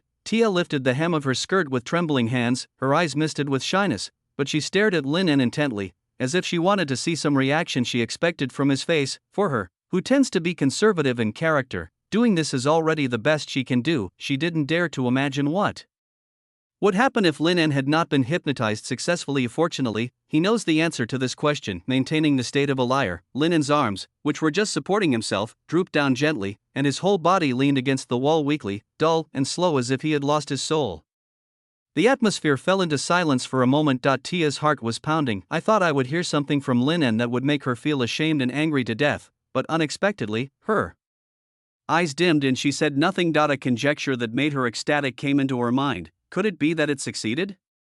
Tia subconsciously wanted to raise her hand and wave her fist to celebrate, but then I suddenly realized a problem. The book did not clearly explain how to use this mark, so Tia didn't know whether she needed to keep the mark in front of the person being hypnotized, or just show it once. If it was the former, she would have to hold up her skirt the entire time. Tia didn't dare to gamble, therefore, even though she successfully hypnotized the other person, she still held up her robe, allowing her naked white long legs to be exposed in front of Lin. At the base of the thigh, the mark of the mind's eye is always shining. Since this is not an extraordinary ability, but an auxiliary item of the same type as the staff hidden in the magic space, Tia can still use it even in the Punisher prison. In addition, the book also says that this mark is not effective for everyone, but only for the first human who sees it. So Tia gave up the idea of using it on Xia's brother. Besides, with her personality, it is absolutely impossible for her to do such a shameless thing in front of the person she likes. The atmosphere fell into silence for a moment. Looking at the slow and stiff Lin, Tia breathed a sigh of relief. What to do next? Oh yeah, time to ask questions. The book says that once a person is hypnotized, they enter a defenseless subconscious state. At that time,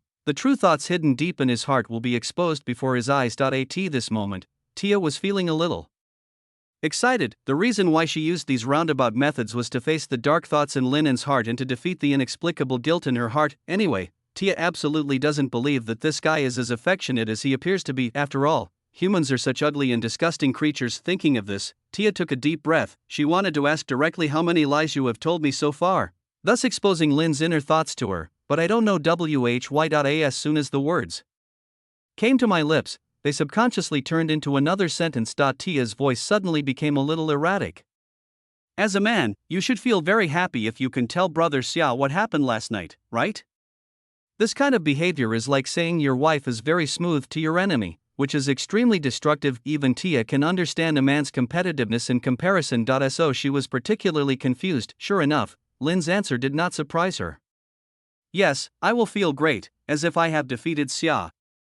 He answered blankly. It didn't surprise her. After all, men were just such despicable people. Tia wasn't surprised at all, but then, a trace of confusion emerged in her heart. In that case, why didn't you tell me what happened last night? Tia asked softly while holding the edge of her robe and feeling the chill in her lower body. I thought the other party would fall silent, but soon realized that it was hypnosis. Since it is hypnosis, you should not hesitate to state the reason the next second, Lin whispered. If he knew about this, your position would be very uncomfortable, and you would be angry and sad about it. And I don't want to do anything that would make you angry or sad. Tia suddenly felt a little ridiculous, and her slender fingertips subconsciously clenched the fabric of her skirt. Just for this reason, are you willing to be beaten like this? That's right. Tia's chest rose and fell rapidly. She felt as if she had lost the ability to think at this moment. She let her emotions drive her and raised her voice involuntarily. Even if I almost died here? The woman's angry and frustrated voice echoed in the closed room. This time, the hypnotized boy seemed to fall into a brief silence. Tia gasped, trying to calm the inexplicable irritation and anger in her heart. After a moment, a dull voice was heard. It is extremely faint, but it is as shocking as the sound of a huge bell. Dying is the least thing I am willing to do for you. The plot deviation of the S-level plot character Tia Yusti has been increased to 7.55%. Inside the Pantheon, the witch lady who was sitting on the edge of the stairs suddenly came to her senses. She felt something and waved her hand to disperse the shadow of the black-haired, blue-eyed boy in front of her. The next second, she suddenly felt a sense of alarm and looked down at the shackles of order bound around her right wrist. That was the chain representing the goddess of the bright moon. Due to Linen's previous actions in the mortal world, a barely perceptible crack appeared on it. It was this crack that gave her the power to temporarily possess Linen. Although it was only a tiny bit of power, it was amazing enough. It's a pity the cost was too great and he almost fell into the hands of his past self, and now, the chain of order has changed again. Did he do something that greatly affected his past destiny? Miss Witch took a deep breath. If the shackles on her right hand could be removed, her authority would be further revived, and she would be able to do much more than she is now. Thinking of this, a ripple actually began to form in the witch lady's originally calm heart. However, the next second, something unexpected happened to her. In an instant, clear moonlight descended from the sky, rising and falling like the tide, and in a short moment it submerged the entire Pantheon. P.S. Tia now only feels guilty and indebted to Lin. Not in love with him. However, it won't be long before this step comes true. Ask for monthly ticket. Chapter 177, The Moon Goddess. 100,000 years later, the clear moonlight flowed in like a spring, instantly flooding the entire hall. The Witch of the End raised her head, frowned slightly, and stared at the scene in front of her. This is the power from the Moon Goddess, quiet, yet murderous. Beatrice? Miss Witch suddenly murmured softly. She didn't know what medicine the other person had taken wrong. It was clear that she had not displayed her divine power in the Pantheon for tens of thousands of years, and the policy of the ancestor of all gods, Xia, was only to seal her and wait for the arrival of the Sword of Damocles. The Witch of the End is affected by the divine chain of order and cannot influence the outside world. The inside and the outside are like two parallel lines that never interfere with each other, but now, the side originating from Xia was the first to break this strange balance. What exactly did one's followers do in the past? Although she was confused, the witch lady, who regarded the entire hall as her territory, would not sit idly by when her dignity was violated. Although he still had several seals that had not been lifted, and had just been greatly weakened by 100,000 years of cross-temporal interference, he was not someone the other party could provoke. It will. A blood-red wave surged out, as if it regarded the moonlight power as a naked little white sheep and wanted to swallow it all in one breath. It's really ridiculous. During these 100,000 years, if you hadn't had a powerful figure by your side, do you think you were qualified to roam openly in front of this witch without being hunted? In other words, the End Witch was in a bad state at the moment, which gave the other party an opportunity to take advantage of her. Along with the disorder and surge of divine power, the red light and the white light clearly occupied half of the space each, as if they were caught in some kind of struggle and were in a stalemate. Seeing this, a hint of coldness appeared in Miss Witch's eyes. The next second, the situation changed suddenly. The scarlet power of the End suddenly gathered together and condensed into a vast and huge wheel behind the witch lady, covered with countless divine symbols and marks. It is like a final tombstone that buried all the gods, and also like a supreme divine object that can control the laws of time, space, and all things. As the wheel slowly turned, the invisible force of order began to surge. Boom. Inside the Pantheon, countless statues of gods began to tremble unconsciously, and the last few chains binding the Witch of the End also began to vibrate with clanging sounds. It seemed that in the next second, this evil god that had been sealed for countless years would break the seal and bring disaster to the world once again. Through the long and distant power of the moonlight, the witch seemed to see a holy goddess whose entire body was painted pure white, peaceful, and quiet. Unfortunately, this peace and tranquility immediately became a trick in the eyes of the witch lady. Since you dare to come and provoke this witch, leave something behind before you go. The next second, the witch lady's figure flashed, and the 5 fingers of her right hand were covered with sharp long claws made of blood-red power, which pierced through the void with a light stroke. Rip. With a noise and a woman's painful groan, the delicate balance between the red light and the white light was finally broken. The defeat was like a landslide to in just a few seconds. The boundless power of the end swept across the entire hall, tearing and devouring the remaining moonlight power of the goddess of the moon like a demon, extremely brutal. After a while, the surroundings became quiet, the chains made a few slight noises, and then the witch lady in a tattered black dress was seen stepping on the ground barefoot and gently falling back to her original position. She slowly spread out her palms. At this moment, half a strand of hair was lying quietly on the white and delicate palm, different from the pale hair color of the witch lady. This piece of hair is as white as moonlight, with a faint glow flowing, which looks extremely magical. This was a piece of hair she cut off from the moon goddess's hair during the brief confrontation just now, and it could be considered a trophy. However, even after winning, there was no joy on Miss Witch's face, and there was even a hint of coldness in her eyes. Clattery, she gently raised her right wrist and stared at the shackles on her hand, the cracks on the surface of the shackles that were originally caused by Linen's actions in the past that disturbed fate disappeared at this moment. Not only that, the entire shackles of order have become even heavier. Apparently, this is the real purpose of the moon goddess's sudden arrival. To strengthen the seal on her hand, but why? What kind of memory from 100,000 years ago did the other party receive that would cause him to act so impulsively and boldly, even to the point of confronting her head-on? Judging from the results, it was not Xiao or Helena who came here, which means that only the goddess of the moon has this memory. In other words, this was something that only happened between her believers and her past self. There was a flash of anger in her eyes, and she wanted to go over and see what that guy had done.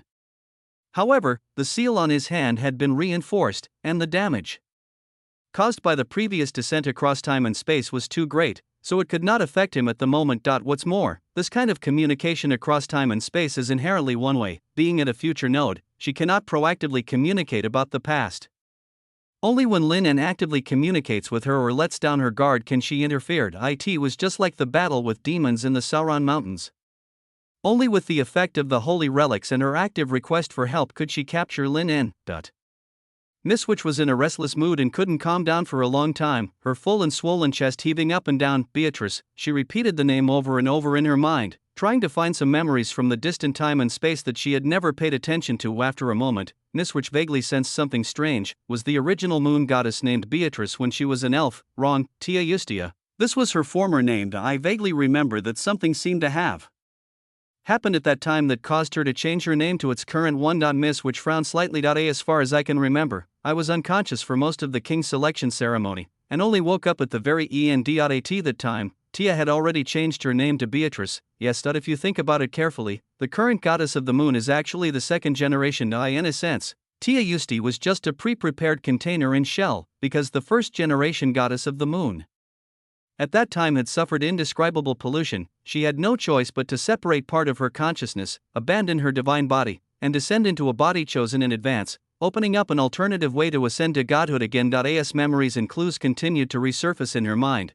Miss Witch gradually pieced together the full picture of what had happened. Calculating the time, it should be about time. Judging from the time point where his believers are at, in less than a week, it will be the Moonlight Festival held once every 3 years by the Church of Silence. At that time, Beatrice will descend into Tia's body and, as an elf, embark on the path to becoming a god again. She seemed to understand something. In other words, everything Lin did at this moment was actually in vain. The shackles on his wrists that had become strong and heavy again were a clear sign of that. Because no matter what he said or did, it only affected the individual Tia. And this individual is nothing more than a mistake. A tiny consciousness that was born in the goddess's container by accident. Its fate was already determined, and it would be assimilated by Beatrice's boundless divine power. Having said that, from a realistic point of view, it was actually completely wiped out, since the birth of this consciousness did not originate from the goddess of the moon. There is naturally no such thing as assimilation. Not if I have to say, he is somewhat similar to Lin. Like an impurity, and impurities are destined to be removed. That's right, for the accidental fallacy of Tia Justia, she was so tragic that she could not even be called dead, but was merely eliminated. When the Moonlight Festival comes, her mind will be wiped out, leaving her memories for Beatrice to read. Such an existence can no longer be called Tia, but the moon goddess herself. That's the whole picture. Miss Witch had no expression on her face and slowly sat down on the stairs. It seems that the power of fate to correct things is far stronger than imagined. To Beatrice, who had survived from the age of God's war to the present day, Lin was too young and too weak. There was no way he could change the fate of a god. Therefore, the path of first unlocking the order chain of the goddess of the moon seems to be impossible, but the other paths are even more difficult than this. The road to breaking the seal has reached a deadlock, and even the witch lady feels helpless for a while. Fortunately, she had experienced similar despair too many times and had long been accustomed to it, so she did not show anger and despair, but even so, her long-term plan was disrupted and her mood was disturbed to a certain extent. After a while, a cold sigh was heard from the hall. Can you create another miracle? P.S. Come and order some tickets, friends. Ask for monthly ticket. Chapter 178, Digging a Trap for the Heredying is the least thing I am willing to do for you. When Tia heard these words, she stood there blankly without moving, and subconsciously let go of the hem of her skirt that she had been holding. There are no fancy words, nor are they any vows of eternal love. It's just a very ordinary promise, coming from the boy's mouth. It sounded as plain as asking, "Have you eaten?" Under normal circumstances, Tia would definitely feel disgusted by such words from a man. Even the brother Xia, whom she admired, was the type whose actions spoke louder than his words. Less talk and more action is his motto. I rarely engage in so-called romance in my daily life, therefore, Tia has always thought that she is the kind of person who was very easy to influence. She is dismissive of those inexplicably self-touching love words, and she doesn't understand why those love-brained women would fall for just 2 or 3 sweet words. However, at this moment, she realized that she was totally wrong. Although what the boy said were not love words, and there was no close relationship between the two at the moment, but for some reason, the moment she heard these words, Tia's heartbeat seemed to stop. To say that I wasn't touched would be an absolute lie. The reason is simple. At this moment, the boy was in a state of hypnosis. In other words, this sentence is his truest thought deep in his subconscious mind. He was willing to give his life to her without hesitation. Tia couldn't help but think that many couples in this world who had sworn to love each other could still sleep in the same bed but have different dreams, and were far from being able to share life and death together. How could she compare with a guy who had been deeply hurt by her? But this guy did it, achieve unity of heart and mouth. What he thought of her in his heart was not dark, but the same as what he showed on the surface. An unprecedented regret arose spontaneously. Why ask such questions? At this moment, Tia wished she could travel back to 1 minute ago and strangle herself to death, but deep down in her heart, she might have vaguely understood why she had taken back her words and not asked him about the past. My heart is already tied to brother Xia, and I have no other thoughts. If something really happened between her and him during these 12 years of being forgotten, how should she face this guy then? Perhaps this hypnosis was a mistake from the beginning. Tia closed her eyes in pain. Whether it was Xia's brother's torture or Lin and smooth little combo, it was completely beyond her expectations. At this moment, her thoughts fell into unprecedented chaos, and she suddenly had the urge to escape from here. However, at this moment, the hypnosis was not over yet, and she still had questions to ask. What did brother Xia say to you during the interrogation just now? After a long silence, Tia spoke softly in a complicated tone. She wanted to know every detail of what had just happened. Hearing this, Lin En, who was in the liar-eater state, did not hesitate. He said that he would make sure that I would not leave the prison alive. This is the price I have to pay for trying to get my hands on you. The boy said dully, unable to walk out of the prison alive, which means hiring a killer to kill him in the cell. Tia was suddenly shocked and subconsciously denied, "You are lying. He can't be such a person." That's right, dude did lie, but so what? Dig a hole for the brave man or something, just sprinkle some water on it. Lin En, who was leaning against the wall, thought to himself with a smile. Of course Xia would not do such a stupid thing. He is a proud guy at heart. Even if someone doesn't like you, you will take action yourself instead of using those fancy tricks. However, in reality, there was silence in the interrogation room. Tia retorted in panic, then realized that no one would answer her, because Lin had been hypnotized. After realizing this again, Tia felt a little overwhelmed. Everything that happened today was shocking her young and helpless heart again and again. In her heart, brother Xia, who was as proud and righteous as the sun, would actually do something like hiring someone to kill an innocent person. How much does he hate this guy? If it was the previous torture, Tia could barely help Xia Yuan become a person who hates evil, but now, this has become completely personal revenge. I just don't like him, just because he is too close to me. Perhaps if it were an ordinary woman, she would be moved by Xia's domineering president-like behavior and think that she was being well cared for, but as the saint of silence, Tia did not have such thoughts. Not only that, but there was also a vague feeling of inexplicable irritation in my heart. Maybe I'm overthinking it. Sometimes, death threats also need to be contextualized. It is also possible that brother Xia was just too angry at the time and said such words subconsciously, but he would not actually do anything anyway. This guy won't be locked up for too long and will be out of prison in one night, and when he leaves the prison safely tomorrow, it will prove Brother Xia's innocence. Tia bit her lower lip lightly, forcing herself to think so. After all, she was unwilling to believe that Brother Xia, with whom she had been living for several years, was a man with a double appearance. Thinking of this, Tia took a deep breath. You can't stay here any longer, she thought silently. In just a dozen minutes, his spiritual world suffered an unprecedented shock. If I continue to stay here, I don't know how things will develop. Tia took a deep breath and thought silently. That's right, she was scared, because I was scared. I wanted to escape from here immediately. After the hypnosis is over, you will forget everything that happened. Thinking of this, Tia lifted the edge of her robe again, revealing her long, white and graceful legs, and showing the mark of the mind's eye at the base of her thigh to Lin En. After seeing Lin En wake up, she hurriedly loosened the cloth in her hands, letting the edge of her robe dangle gently over the edge of her boots. Via? You just, pretending to be confused, Lin En looked at the other person and spoke with surprise and worry. However, Tia was unwilling to say anything more to him, or perhaps she didn't dare to say anything more. She glanced at him coldly, then turned and walked out of the interrogation room. From beginning to end, she never asked about the limb replacer, human, because she believed Lin was innocent. Bang! With a muffled sound, the door was closed. Seeing this, Lin sighed imperceptibly. I thought the plot deviation could be further increased, but I didn't expect it to stop after only increasing by 5%. But to be honest, the increase is much better than that of Her Royal Highness the Princess and Miss Witch. Thinking of this, he looked at his clothes that were stained with blood due to Xia's torture. Feeling a little uncomfortable, I subconsciously took off my coat. The thin but strong muscle curves were suddenly exposed to the air, looking very pleasing to the EYEAT. This moment, his entire body was smooth and without any marks, and all his previous injuries had been completely recovered with the help of the moonlight essence. The only thing left was the scar on his chest caused by Tia. I have to think about how to explain this to that woman. Why be set? As he was thinking this, the door that had been closed just now was suddenly pushed open again. It turned out that Tia had returned unexpectedly. As soon as I opened the door, I saw Lin En, with his upper body naked, gently stroking the scar on his chest, as if he was recalling something. The face of the silent saint instantly turned red, and her eyes became more complicated. He healed all the wounds on his body, except for the one he left, which would remain on his chest forever, as if to remind her at all times. I'm sorry, I didn't know you were still here. Lin quickly put on her clothes, an apologetic look in her eyes. Why are you apologizing? A sense of inexplicable anger emerged in Tia's heart, and she felt a little annoyed by Lin En's cautious appearance, but she suppressed these thoughts in her mind. As for naked men, it's not like she hasn't seen it before. Although he hated it very much, when he and his brother Xia were on missions in the Saint Pharaoh's fortress, he often saw those rough soldiers drinking beer with their upper bodies naked and pretending to be generous. Therefore, she did not show panic, but took a deep breath and said calmly, before you leave, there is something I want to remind you. What's up? Look at how heartless you are. You don't even know that you are in big trouble. Tia looked at him coldly. Lin showed a confused expression at the right moment.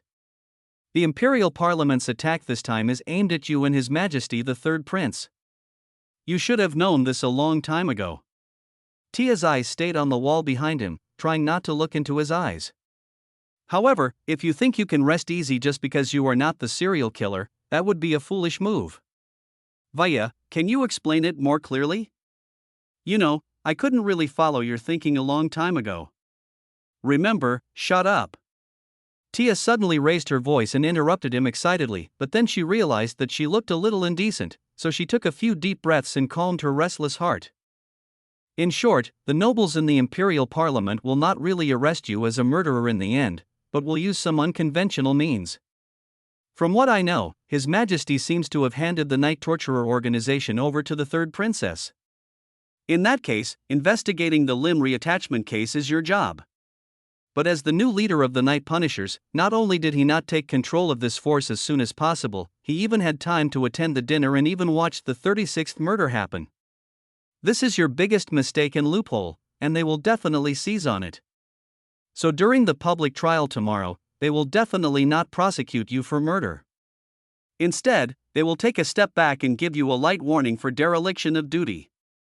It was the first time that Tia spoke such a long paragraph in one breath, because after leaving the interrogation room, the member of the mandated Punisher reminded her that she had 3 minutes left. She didn't know why, but she ended up returning to this room again. Maybe, I just don't want to owe him anything. Hearing this, Lin En seemed to realize something, his brows gradually furrowed, and he fell silent. Seeing that he understood the seriousness of the matter, Tia said calmly, after this, the real focus is here. In order to make this targeting more reasonable, they may then propose several impossible tasks for you to complete. For example, you are asked to solve this major case that has remained unsolved for a whole year and a half within 3 days. Another example. Having said that, Tia paused slightly, and then stopped talking as if she had some concerns. She took a deep breath and said, in short, in tomorrow's public trial, you must think carefully about how to deal with their difficulties. This will determine your future fate. I hope you take care of yourself. At the same time, at the Moskra mansion. Father, I have already contacted the mandated Punisher and will take action tonight. In the study, the middle-aged man spoke respectfully to Marquis Moskra. Are you sure there won't be any mistakes? Marquis Moskra glanced at him indifferently. Of course. The middle-aged man said with shame, in a place where you can't use supernatural powers, facing the beating of dozens of prisoners, how could a 17-year-old boy survive? Don't take it lightly. Since you have violated Irina's request and choose to kill him at this time, you must ensure that everything is foolproof. That kid is too evil. We must not let him walk out of prison alive. Yes, Father. P.S. Ask for monthly ticket. Chapter 179. The scapegoat. Xia troubles from the Imperial Parliament. After Tia left, Lin En tapped the table lightly with his index finger while thinking about the information she had just given him. It looked like a certain noble counselor would show up in person tomorrow morning to question him. By then, the 3 major churches, the military, and several princes and princesses who are interested in this matter will probably be present to notarize it, perhaps out of genuine fear of Ivister's growing strength. The Imperial Parliament decided to use some boiling frog methods to gradually weaken her power. In other words, it forces her to make a choice, and every time she was presented with an option that meant she was bound to lose. At this moment, I am imprisoned, and I am sure that Her Royal Highness the Princess must have lost her composure. I just hope she doesn't do anything drastic, because up to now, everything is still under Lin's control. As for the little incident that just happened, it was just an entertainment program that he came up with on a whim. Can we solve the case in another 3 days? Lin leaned back in her chair, deep in thought. Normally speaking, even for an ordinary case, it would take at least several weeks from the time it was taken over to the time it was solved, and not to mention the case of the limb grafter. If the normal process is followed, there will only be 3 days left, and even Lin En would probably be helpless. After all, this is a serial murder case that has remained unsolved for a whole year and a half.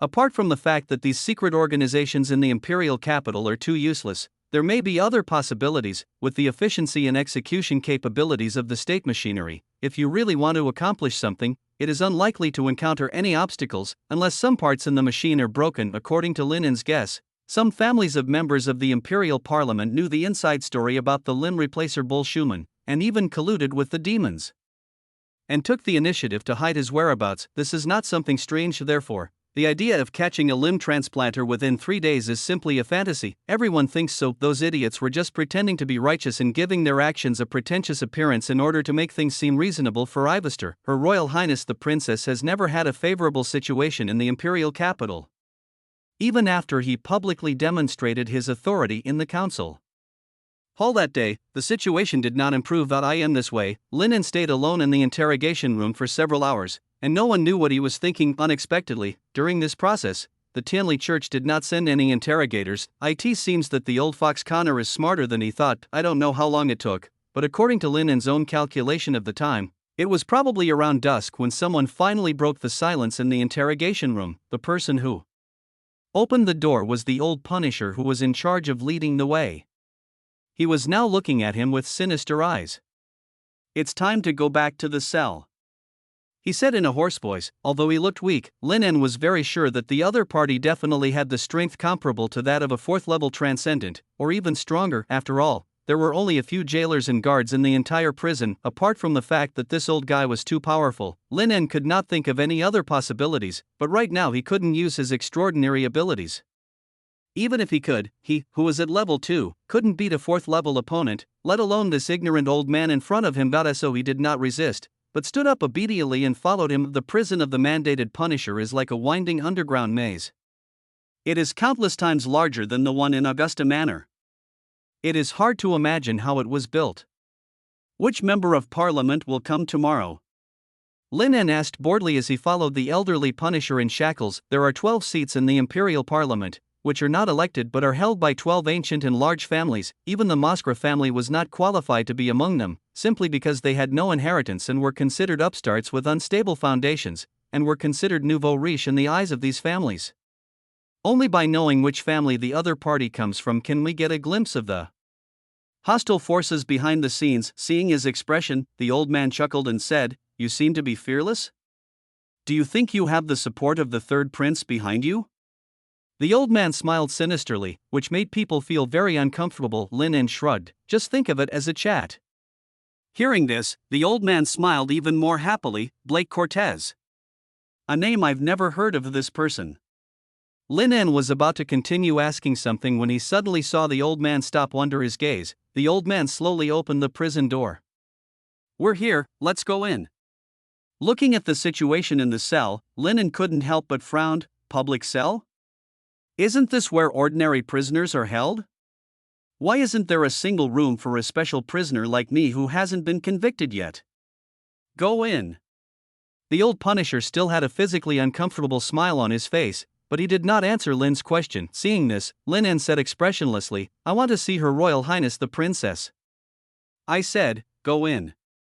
The sinister smile on the face of the old Punisher remained unchanged, but a hint of murderous intent emanated from him. As if forcing him. Seeing this, Lin En couldn't help but look a little ugly, with a cold expression. "Who instructed you?" "Go in." The smile on the old Punisher's face finally disappeared, and his expression became cold and terrifying. At the same time, an uncomfortable feeling as if a knife was pressed against his throat spread throughout Lin's body. Under the pressure of this force, his body trembled slightly, his face turned extremely pale, and a hint of anger appeared in his eyes. "I'll remember you." He whispered these words, then turned and walked towards the public prison in front of him. After his figure disappeared into the cell, the old Punisher's sinister voice could be heard from behind him. "Welcome to Gloston." Bang! With a muffled thud, the door was slammed shut. The next second, the anger and helplessness that remained on Lin En's face disappeared instantly, replaced by a calm look. It was as if those reactions in front of the old Punisher were all fake. Joke, how could he, who could remain calm in front of a demon, be scared by something like this? He was just afraid that his calm behavior would arouse the other party's suspicion and result in him not being allowed to stay in this public cell. This moment, in the spacious and dirty cell, more than 30 ragged prisoners were looking at him with flickering eyes. "Newcomer?" One of the sturdy men slowly stood up, a dangerous look in his eyes, but after seeing clearly that the person in front of him was just a skinny boy who looked powerless to resist, he couldn't help but laugh. The 30 or so vicious prisoners around laughed together. "I thought that by making such a big fuss and even offering a reduced sentence as a condition to impress them, he was dealing with some extremely dangerous character. I never thought that it was a little guy who looked like he couldn't even kill a chicken under normal circumstances. It is just a van for them to satisfy their sexual desires." For a moment, the atmosphere became somewhat relaxed. Not only them, but even Lin laughed. "It's true that when you feel sleepy, someone will give you a pillow." I had just thrown a basin of dirty water on Xia, and now someone came forward to provide evidence. He just loved those idiots hiding behind the scenes. However, in order to prevent Tia from finding any flaws and to maximize the plot deviation, these guys must be killed without any evidence. Thinking of this, Lin clenched his fists. "P.S. I encountered a transitional plot while typing. The word is as strong as a monster. I couldn't defeat it no matter how hard I tried. Praying for the moon. Forget it, I'll pray tomorrow." Chapter 180. A bloody scene that shocked everyone. 2-1. "Your Highness, we have arrived."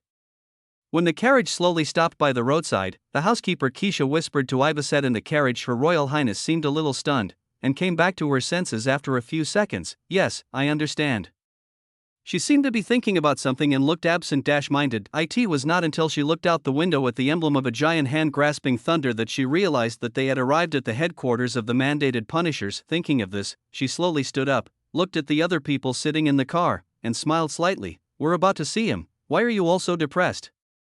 Inside the carriage, Greya and Morris seemed to be hesitant to speak. Eleanor, on the other hand, was wearing a beautiful little dress today and was happy that her brother was about to be released from prison. Lafia, who was accompanying her, licked her fur worriedly, glanced at her own prince, and finally just meowed and said nothing. Soon, the group got off the carriage and walked up the stairs to the main entrance of the Tower of the Punisher. After verifying their identities, Ivaset and a few others slowly walked into the headquarters of the mandated Punishers. Today is Lin's second day in prison. After not seeing him for 2 days, everyone was running around outside the prison for him. It's a pity that the opponent this time is the Imperial Parliament.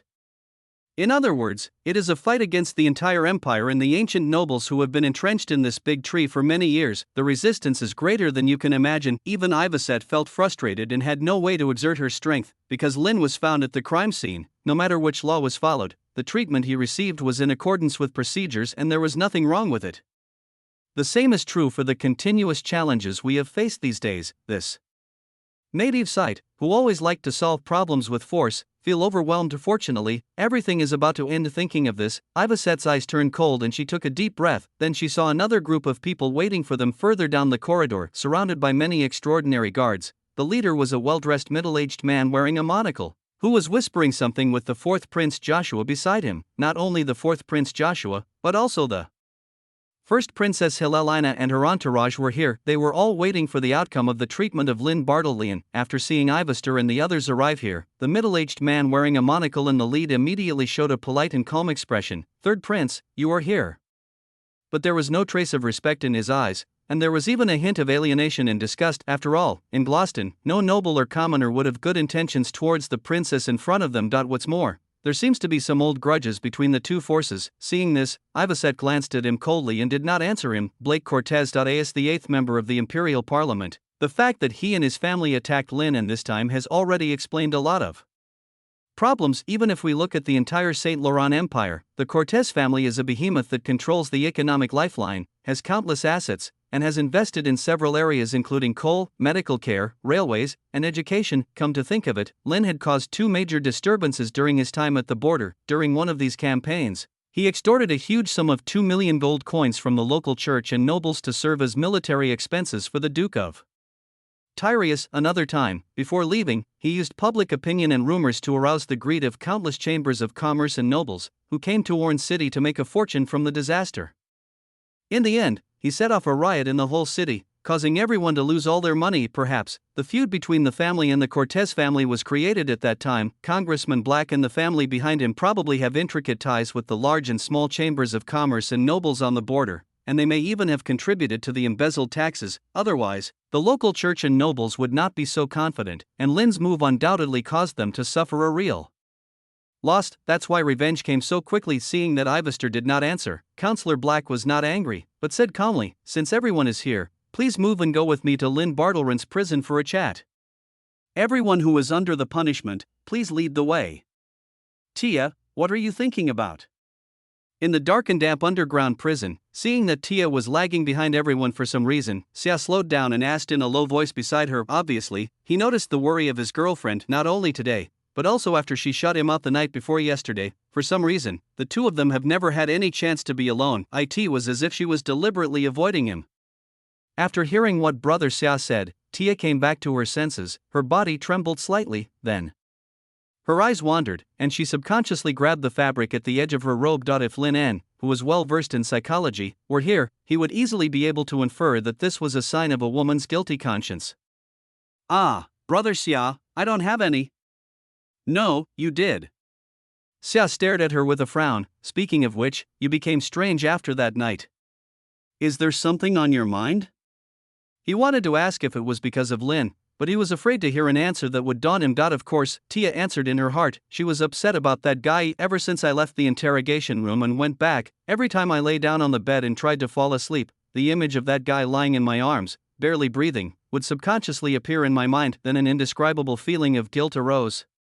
This feeling made her toss and turn all night long. She didn't know what was wrong with her. Normally, at times like this, all I think about is things related to Brother Xia. It's all that guy's fault. If he hadn't always said some weird and inexplicable things, I wouldn't have ended up like this. Even Brother Xia is suspicious. Thinking of this, Tia quickly sorted out her mood, gently lifted the long hair hanging by her ears, and forced a smile. "I'm really fine." Seeing that Tia was still unwilling to open up, Xia felt annoyed but could not show it. So he nodded. "If anything happens, just tell me, I will always be behind you." "Thank you, Brother Xia. I'm very happy." Having said that, there was actually no ripple in Tia's heart. That's not all.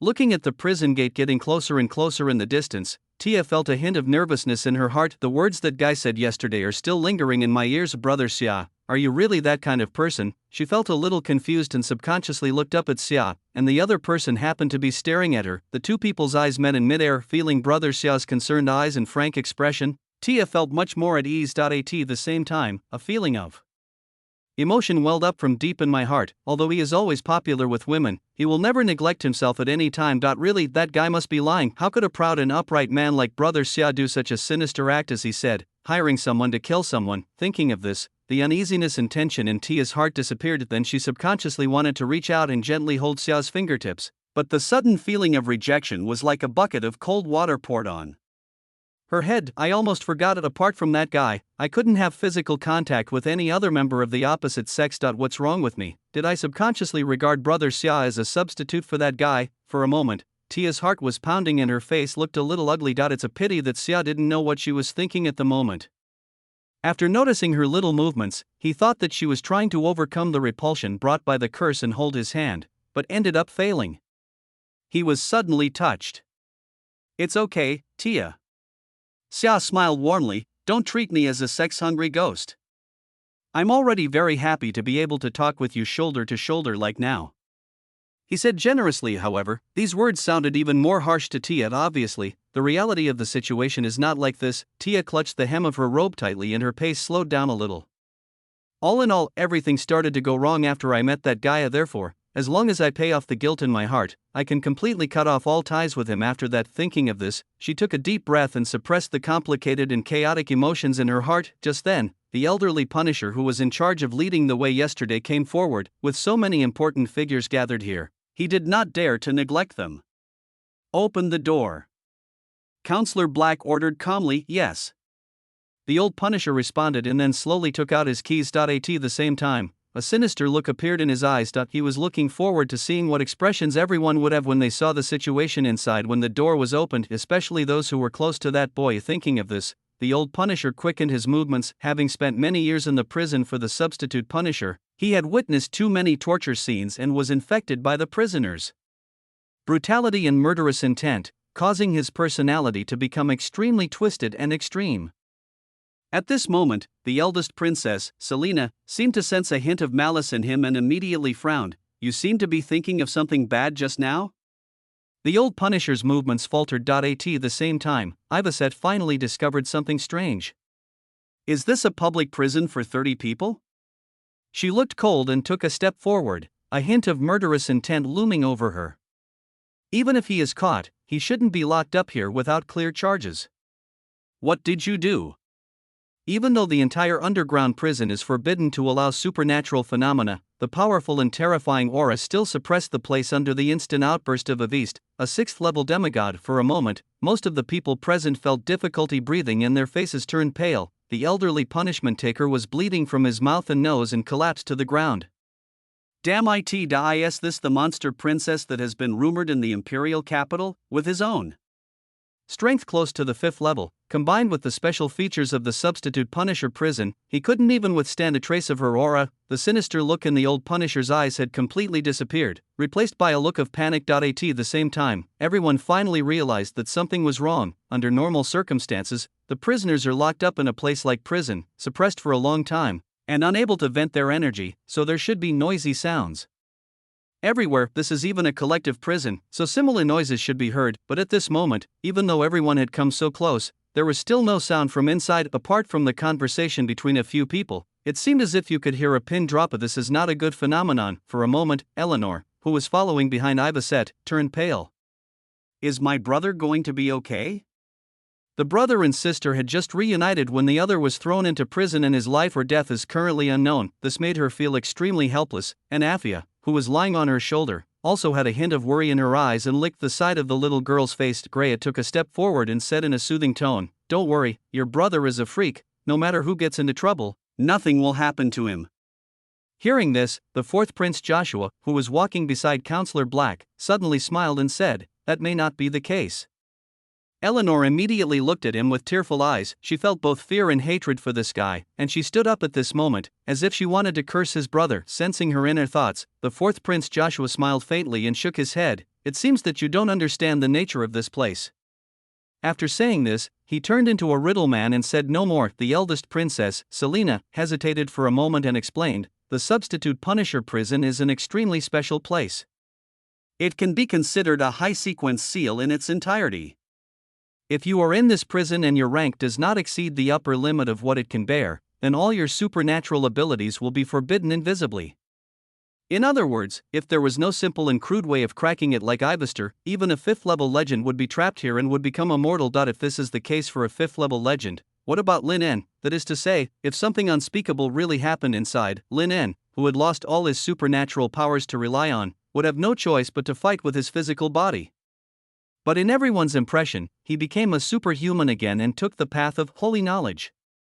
A research-type superhuman like Melanie. In addition to being able to improve thinking and memory, it does not seem to have the ability to strengthen the body at low levels. In addition, when entering prison, all the extraordinary items and sealed objects on his body were confiscated. So right now, things seem to be getting a little bad. Seeing this, a hint of excitement flashed in the eyes of the fourth Prince Joshua. Although no one knows who did this, it was undoubtedly helping him solve a major problem. Since that night, Joshua would dream every night of the young man ignoring the majesty of the emperor and killing Eunice in public, and then he would be suddenly awakened. The whole thing seemed to have become a nightmare in his heart that could not be shaken off, and at this moment, there is a hope to see Lin En die in prison.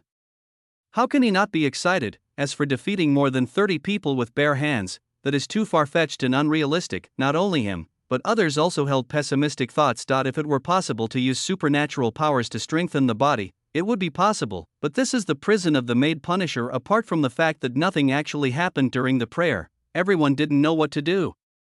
Eleanor was about to cry, and gently reached out and grabbed Ivaset's sleeve. The Greya and others behind her also looked ready for battle and seemed very nervous. As for Tia, who was at the end of the crowd, she subconsciously stood on tiptoe, and her slender little hands unconsciously clenched into a ball, as if she wanted to see clearly what was happening inside. The moment the door was opened, for a moment, everyone's eyes were focused on the elderly Punisher. He lay on the ground trembling, clenching his teeth, as if unwilling to say anything. Seeing this, a hint of madness and coldness appeared in Ivaset's eyes. Wisps of red light bloomed in the palm of my hand. Your Highness, please be patient. At this moment, Counselor Black, who had been silent from the beginning, suddenly spoke. In an instant, Ivaset glared at him with fierce and brutal eyes, like a lioness protecting her cubs. Choosing to stand up at this time, can I understand that the Cortez family is standing with the mastermind behind this incident? She asked in a cold voice. It was as if as long as the other party answered with a yes, he would take action immediately. Councilman Black's expression remained calm. If the Cortez family wanted revenge, they would not use such an unpresentable trick. Besides, no matter how things turn out, what was supposed to happen has already happened overnight. In that case, why not ask him to open the door first? After this, someone will thoroughly investigate whether his actions were in compliance with regulations and whether the mandated Punisher was bribed, and give everyone justice.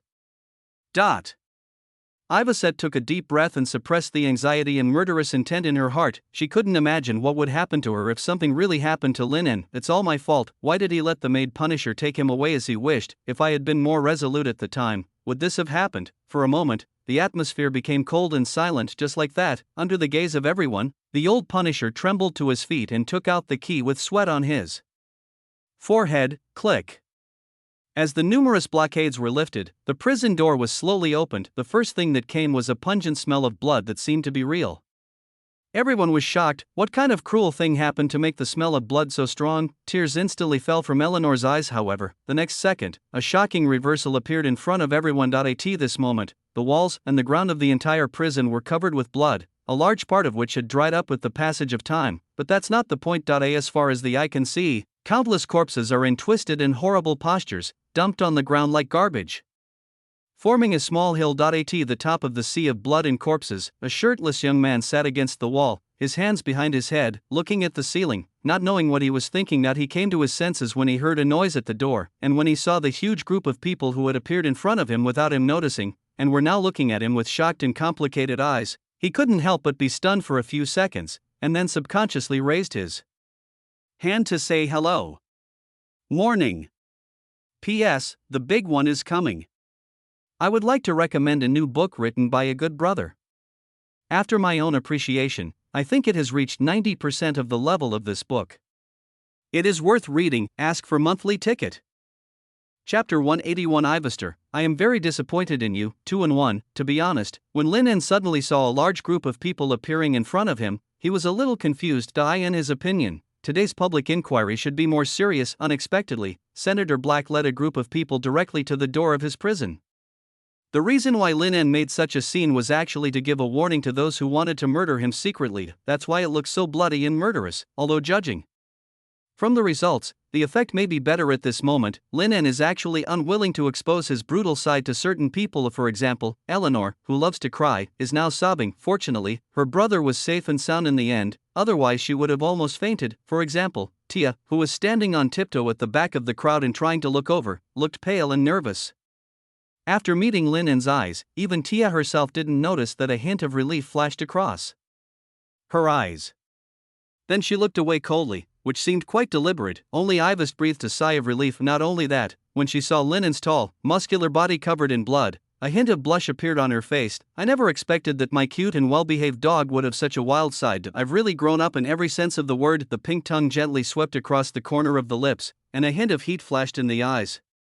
Except for Ivester and her group, others, such as Princess Selena and Senator Black, showed unprecedented disbelief, especially the fourth Prince Joshua, who looked as if he had eaten a dead fly, and his previous ease and carefreeness disappeared completely. It was as if I had seen something from the Arabian Nights. In this world where supernatural abilities and divine factors determine everything, people's own physical strength is the most insignificant aspect, and few people will specifically hone their skills. Most people gain power through the nature of their supernatural abilities and the enhancements brought by divine factors. Once they abandon these, even if the evolution of their life essence makes them stronger than ordinary people, this strength is limited. At least under the condition of restricting extraordinary abilities, even a fifth-level legend would be drowned in the back-and-forth charging of the army. After all, 2 fists are no match for 4 hands. This is a truth recognized by everyone. But now, the terrifying record of 1 against more than 30 people was presented in front of everyone. Even if your subconscious mind chooses not to believe it, the bloody facts are right before your eyes.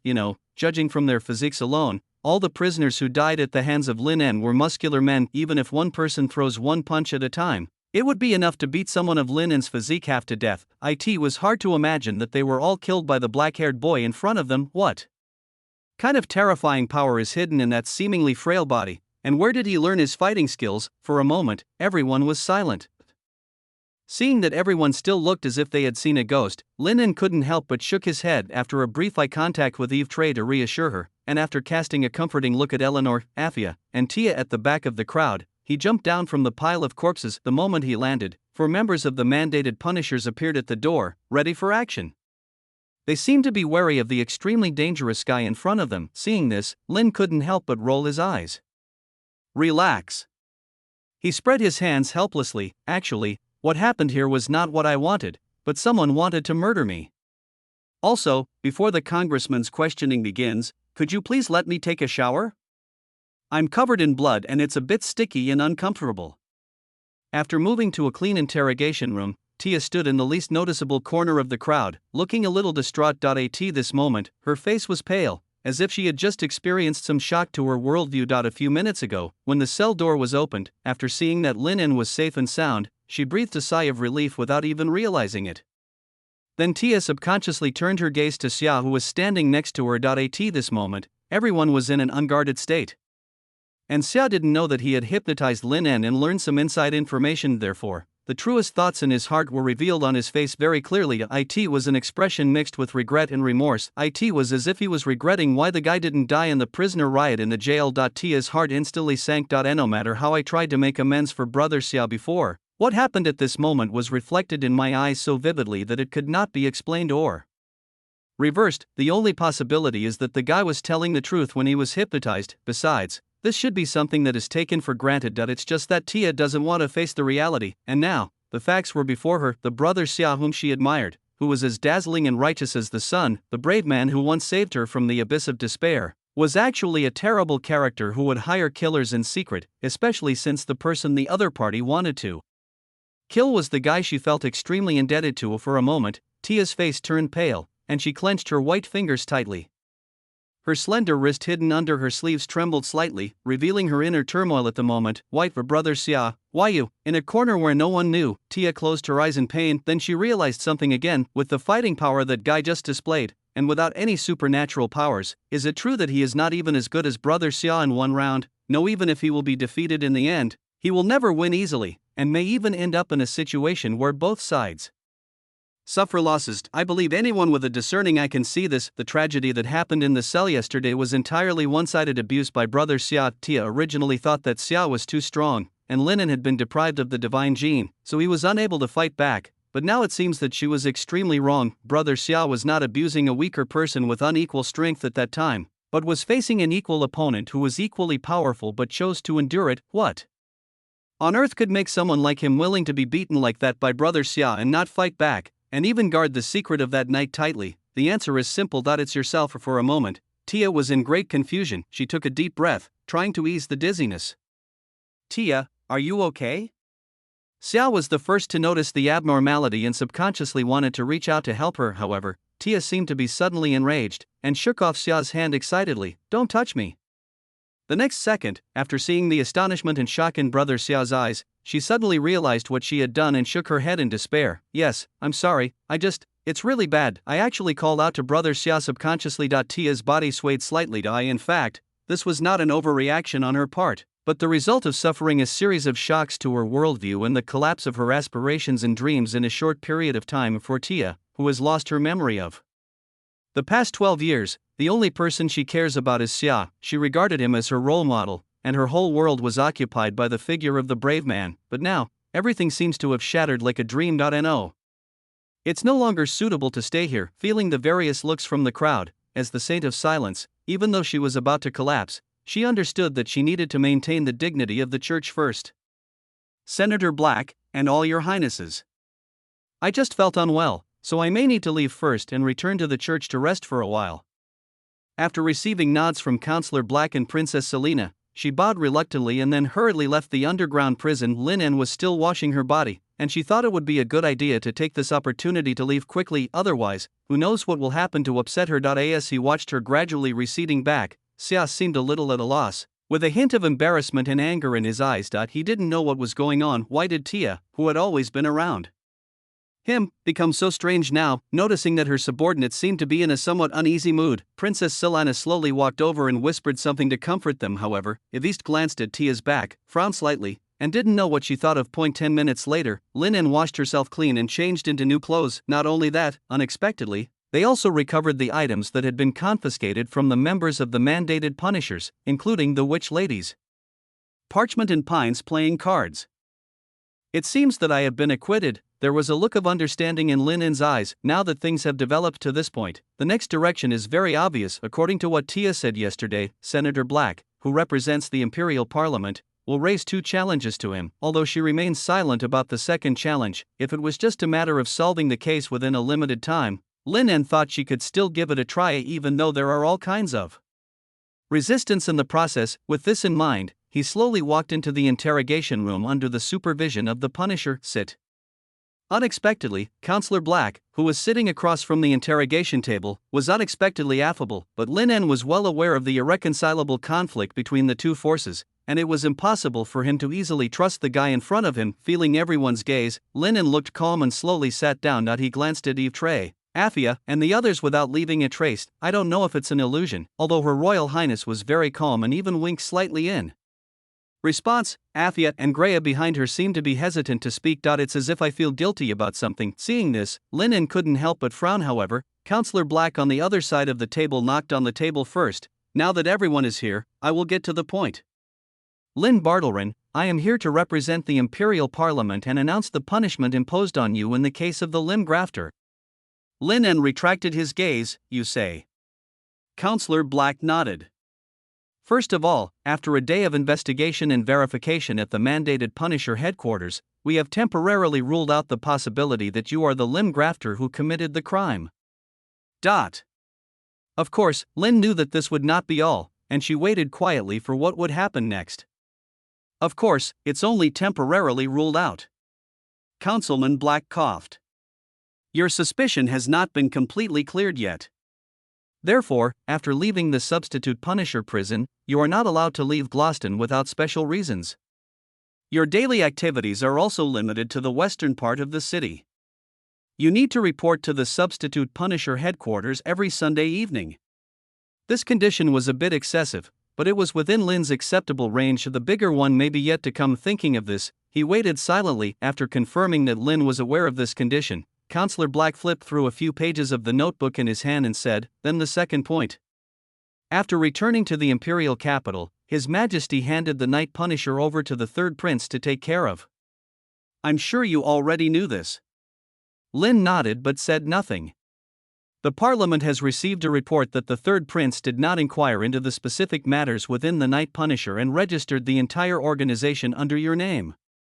That is to say, you are currently the acting leader of the Night Torturers."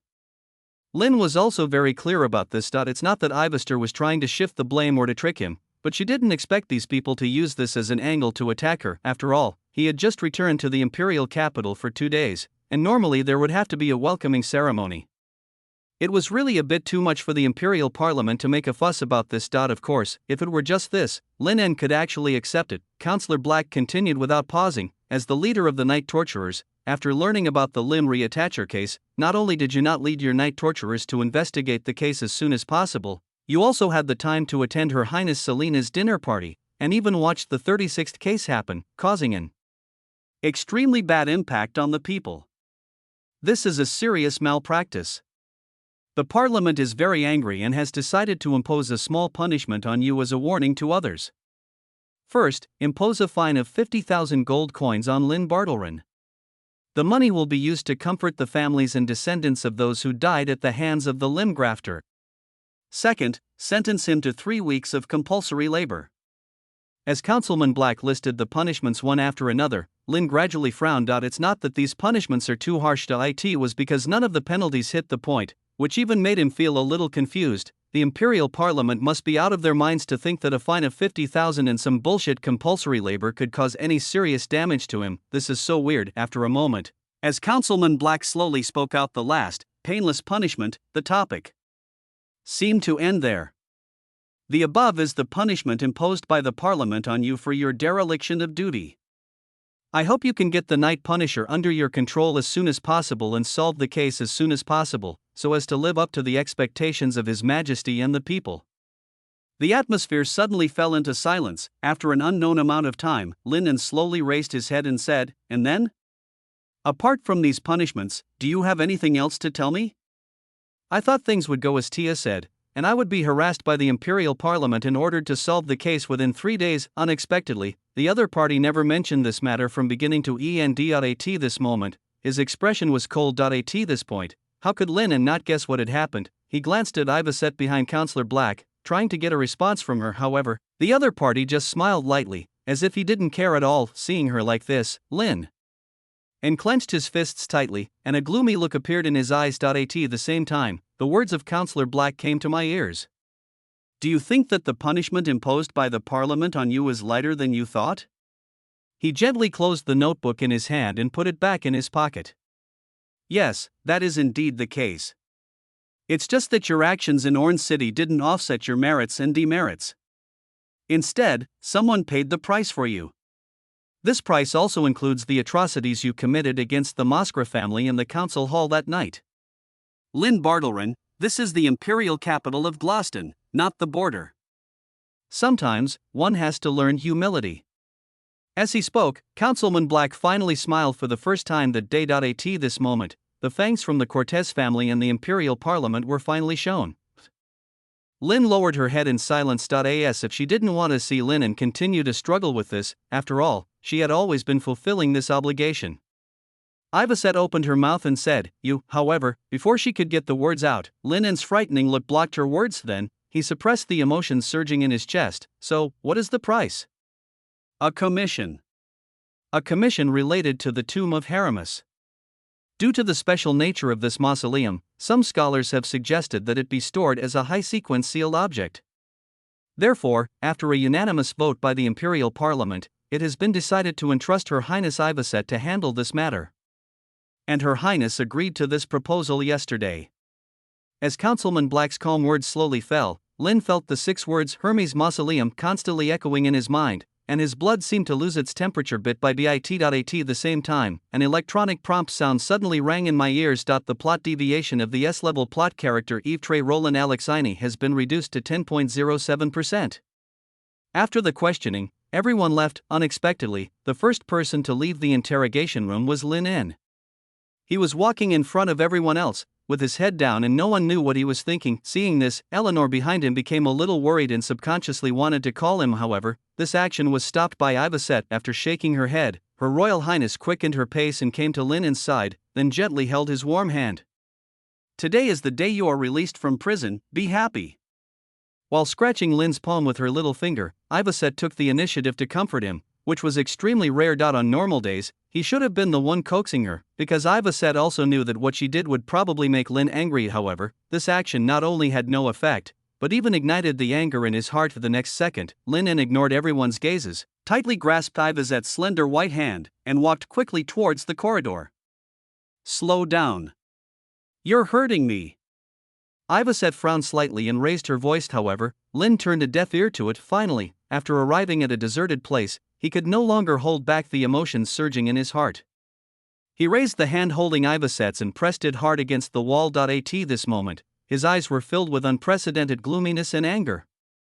"Ivasette, I am very disappointed in you. P.S. Ask for monthly ticket.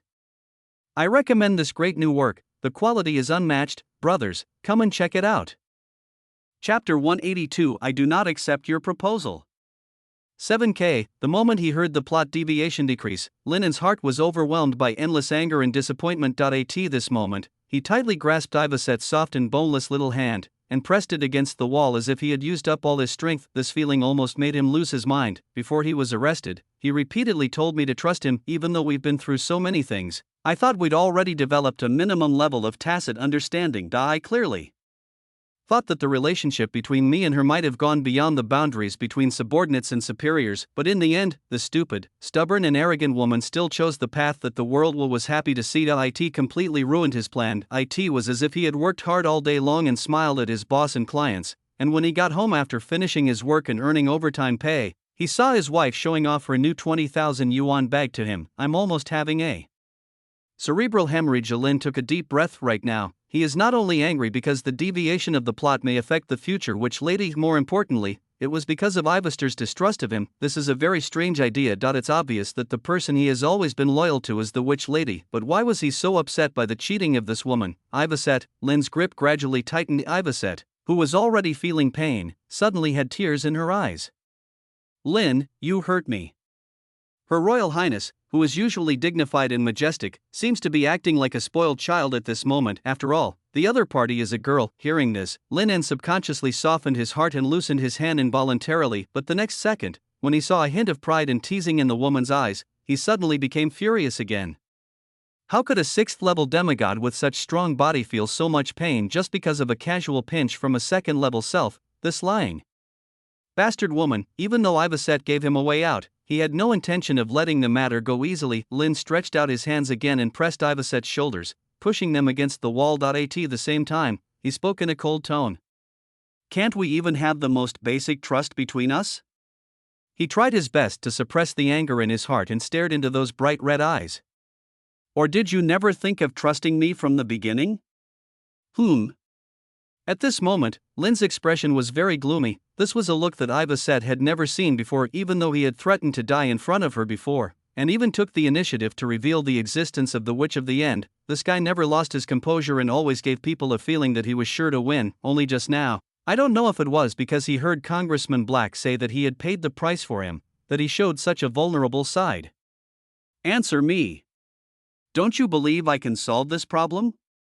Seeing that Ivasette didn't say anything, Lin shook her shoulders vigorously. The long black hair that was originally tied behind her head was scattered and fell on her shoulders due to the continuous pushing and shaking. This also made the princess, who had been dignified and noble just now, look a little more fragile. Now the situation has reversed, as if he is the one in a superior position, scolding the woman in front of him. Under normal circumstances, this would be unimaginable. Seeing Linen Showing such an angry expression for the first time, Ivasette was silent for a long time, then she gently tidied her long hair by her ears and slowly raised her head. Although she was usually the one on top, Yves knew very well that the relationship between her and Linen had long surpassed that of an ordinary master and servant, and her feelings for him were extremely deep. Therefore, even though she was pressed against the wall by Linen in an offensive manner, she did not feel angry. Not only that, I felt vaguely touched in my heart, because only when one is extremely concerned will one make such a defensive move. She could sense from Linen's subtle body memory that even though he had lost all memories related to him,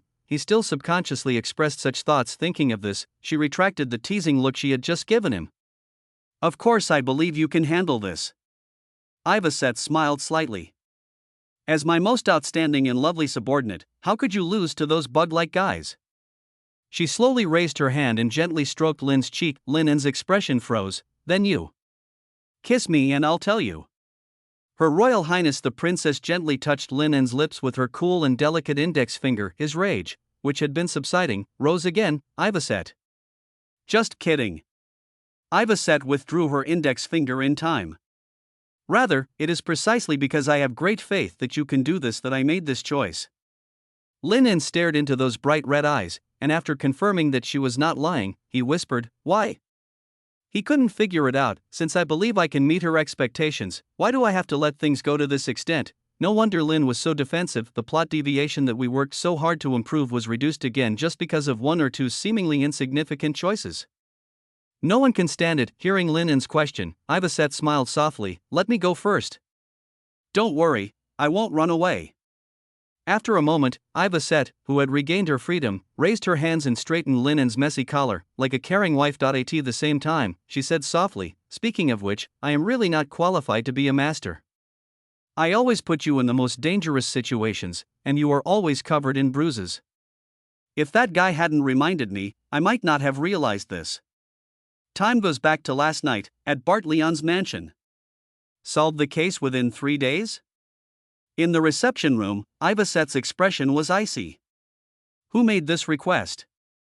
I'd like to ask them in person."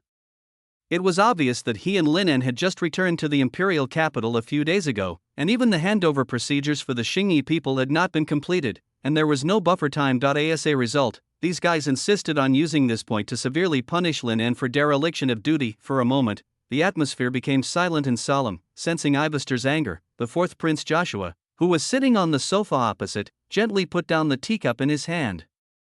"Dear third sister, it's useless for you to get angry at me." A smile appeared on the corner of his mouth, and he pushed up his glasses. "This is the unanimous opinion of those old guys in the Imperial Parliament. It's not decided by me. Although I don't like your subordinate, there is no doubt that I am only ranked 5th in the king's selection. It is impossible for me to command them. I'm afraid even if Felid went there in person to plead for mercy, the result wouldn't change. In fact, this is something that everyone knows. Because of fear, various means must be used to weaken Ivaster's power. If you want to blame someone, blame her for this terrifying innate power. People often lose more inadvertently after gaining a lot." Hearing this, Ivasette took a deep breath, trying to calm her anxiety and dissatisfaction. Whenever she returned to the imperial capital, she would be overwhelmed by this feeling of powerlessness and anger, unable to escape. It is an invisible constraint called rules and order. I thought that with Linen's help on the return trip, this feeling would be much less severe. I never thought that just one day away from me would bring so many troubles. Having said that, at this point, Ivasette didn't feel ashamed of relying on Lin. "You came to me today not just to inform me of this matter, right?" she said calmly. "Tell me, what else did those old guys promise?" "Third sister, you seem to have matured a lot during this trip to the border." The fourth Prince Joshua pushed up his glasses and stared at the other person. Ivasette said nothing, her expression cold. Seeing this, he smiled slightly. "In that case, I won't keep you in suspense. In addition to solving the limb replacement case within 3 days, the old guys in the Imperial Parliament have given you another option.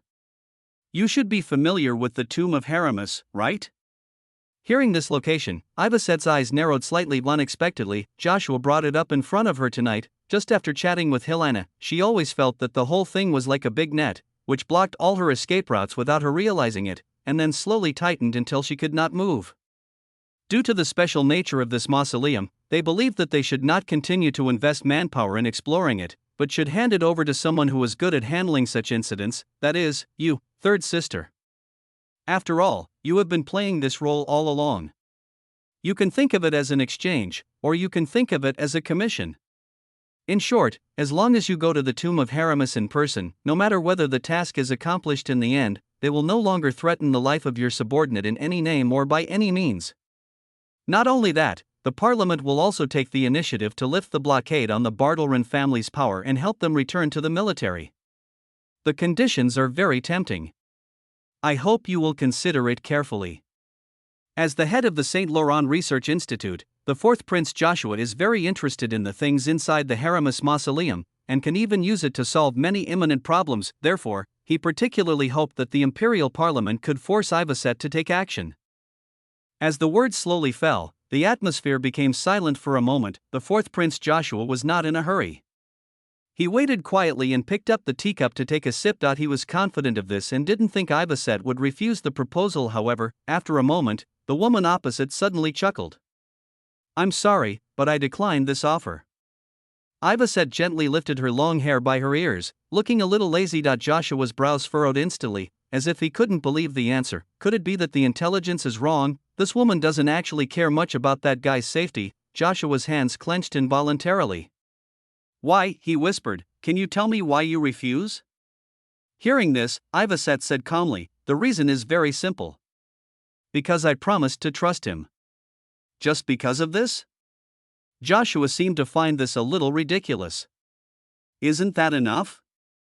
Ivaset frowned, seeming a little puzzled this time. It was Joshua who fell silent. Obviously, he did not overestimate the relationship between the master and servant, but greatly underestimated the tacit understanding between them. "If there's nothing else, you can go." Ivaset mercilessly ordered them to leave. However, Joshua sighed softly. "I didn't originally want to use this trick, but it seems that apart from this method, I have no other means to force her to make up her mind. If his terrible and hateful second brother Felix had not suddenly come to him and said a lot of nonsense before he came, he would probably be helpless now." Joshua also asked why the other party did this. The answer was simple: because it would be fun. After leaving these words, Felix walked away. "What are you still doing here?" Just then, Ivaset's impatient words brought Joshua back to reality. "Wait a moment, third sister." He took a deep breath. "Before I leave, I have a few words to say to you. Speak."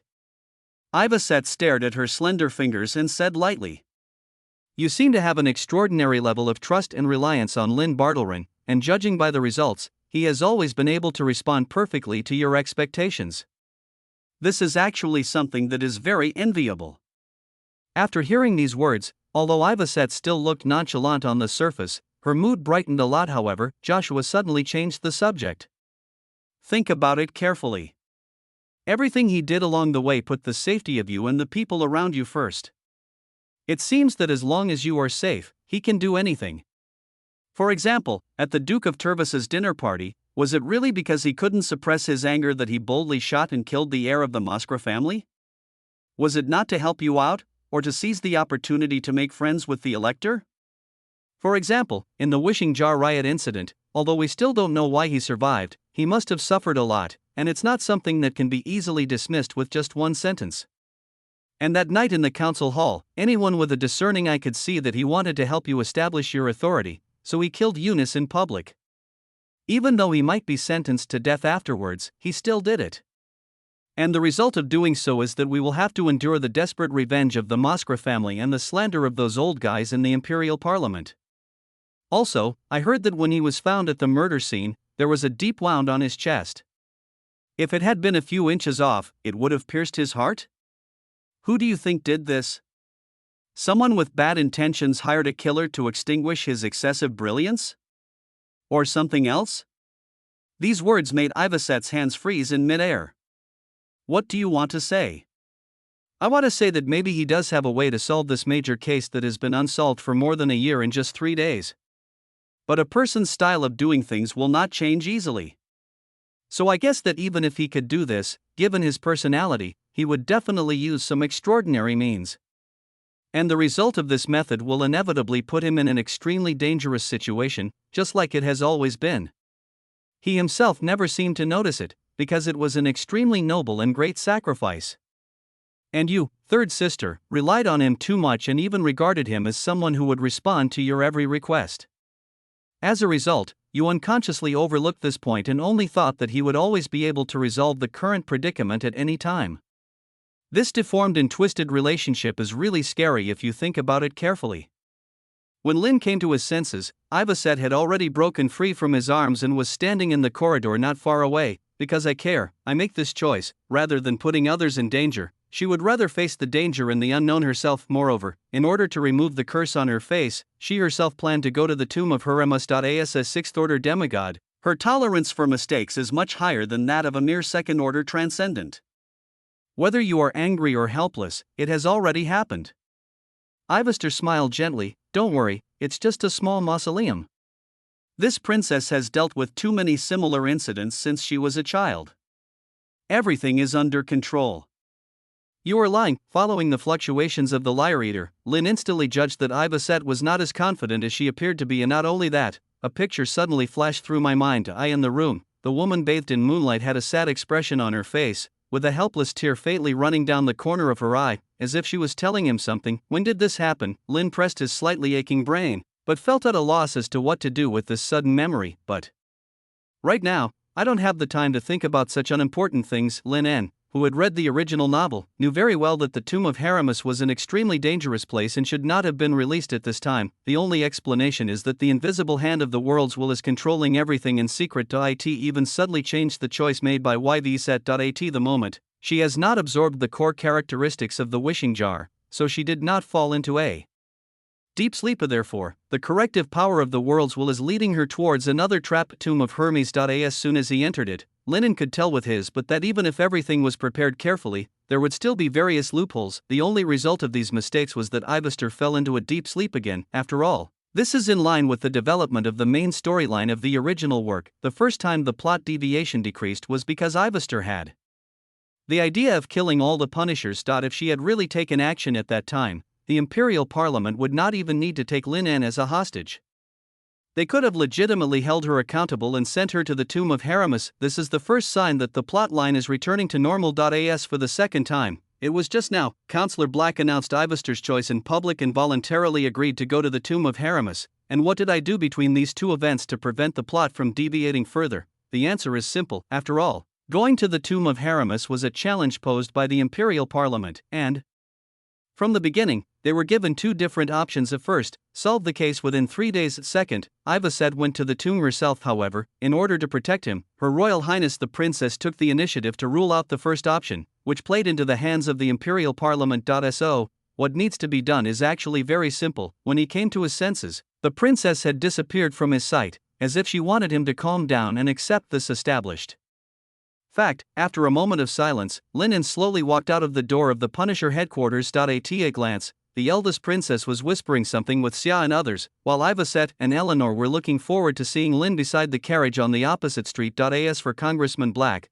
he slowly walked down the steps surrounded by his entourage. At this moment, only Lin En was standing alone at the top of the steps of the mandated Punisher headquarters, looking down at everyone. He looked very calm, as if he was thinking about something. Just then, a familiar voice suddenly came from behind. It was the fourth Prince Joshua, who arrived late.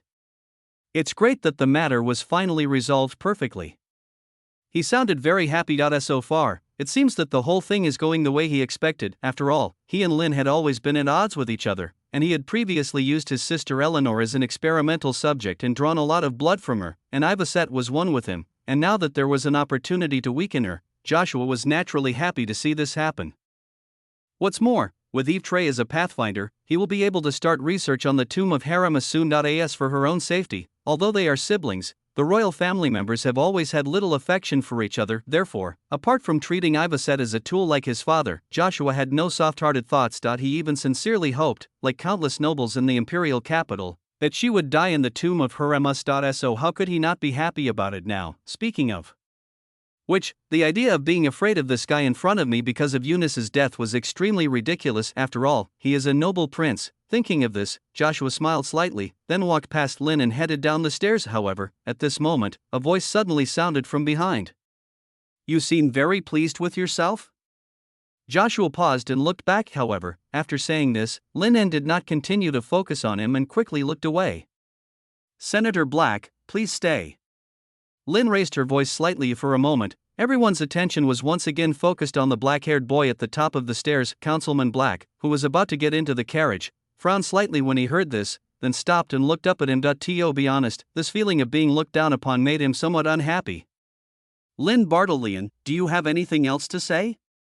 Councillor Black said calmly. I in the distance, Helena also gave him a confused look and stopped talking to her subordinates. Only Ivasette was a little stunned, and had a bad premonition in her heart. She was about to cross the street and walk towards Lin En, but she heard him speak first. Has the proposal of the Imperial Parliament been implemented in the contract?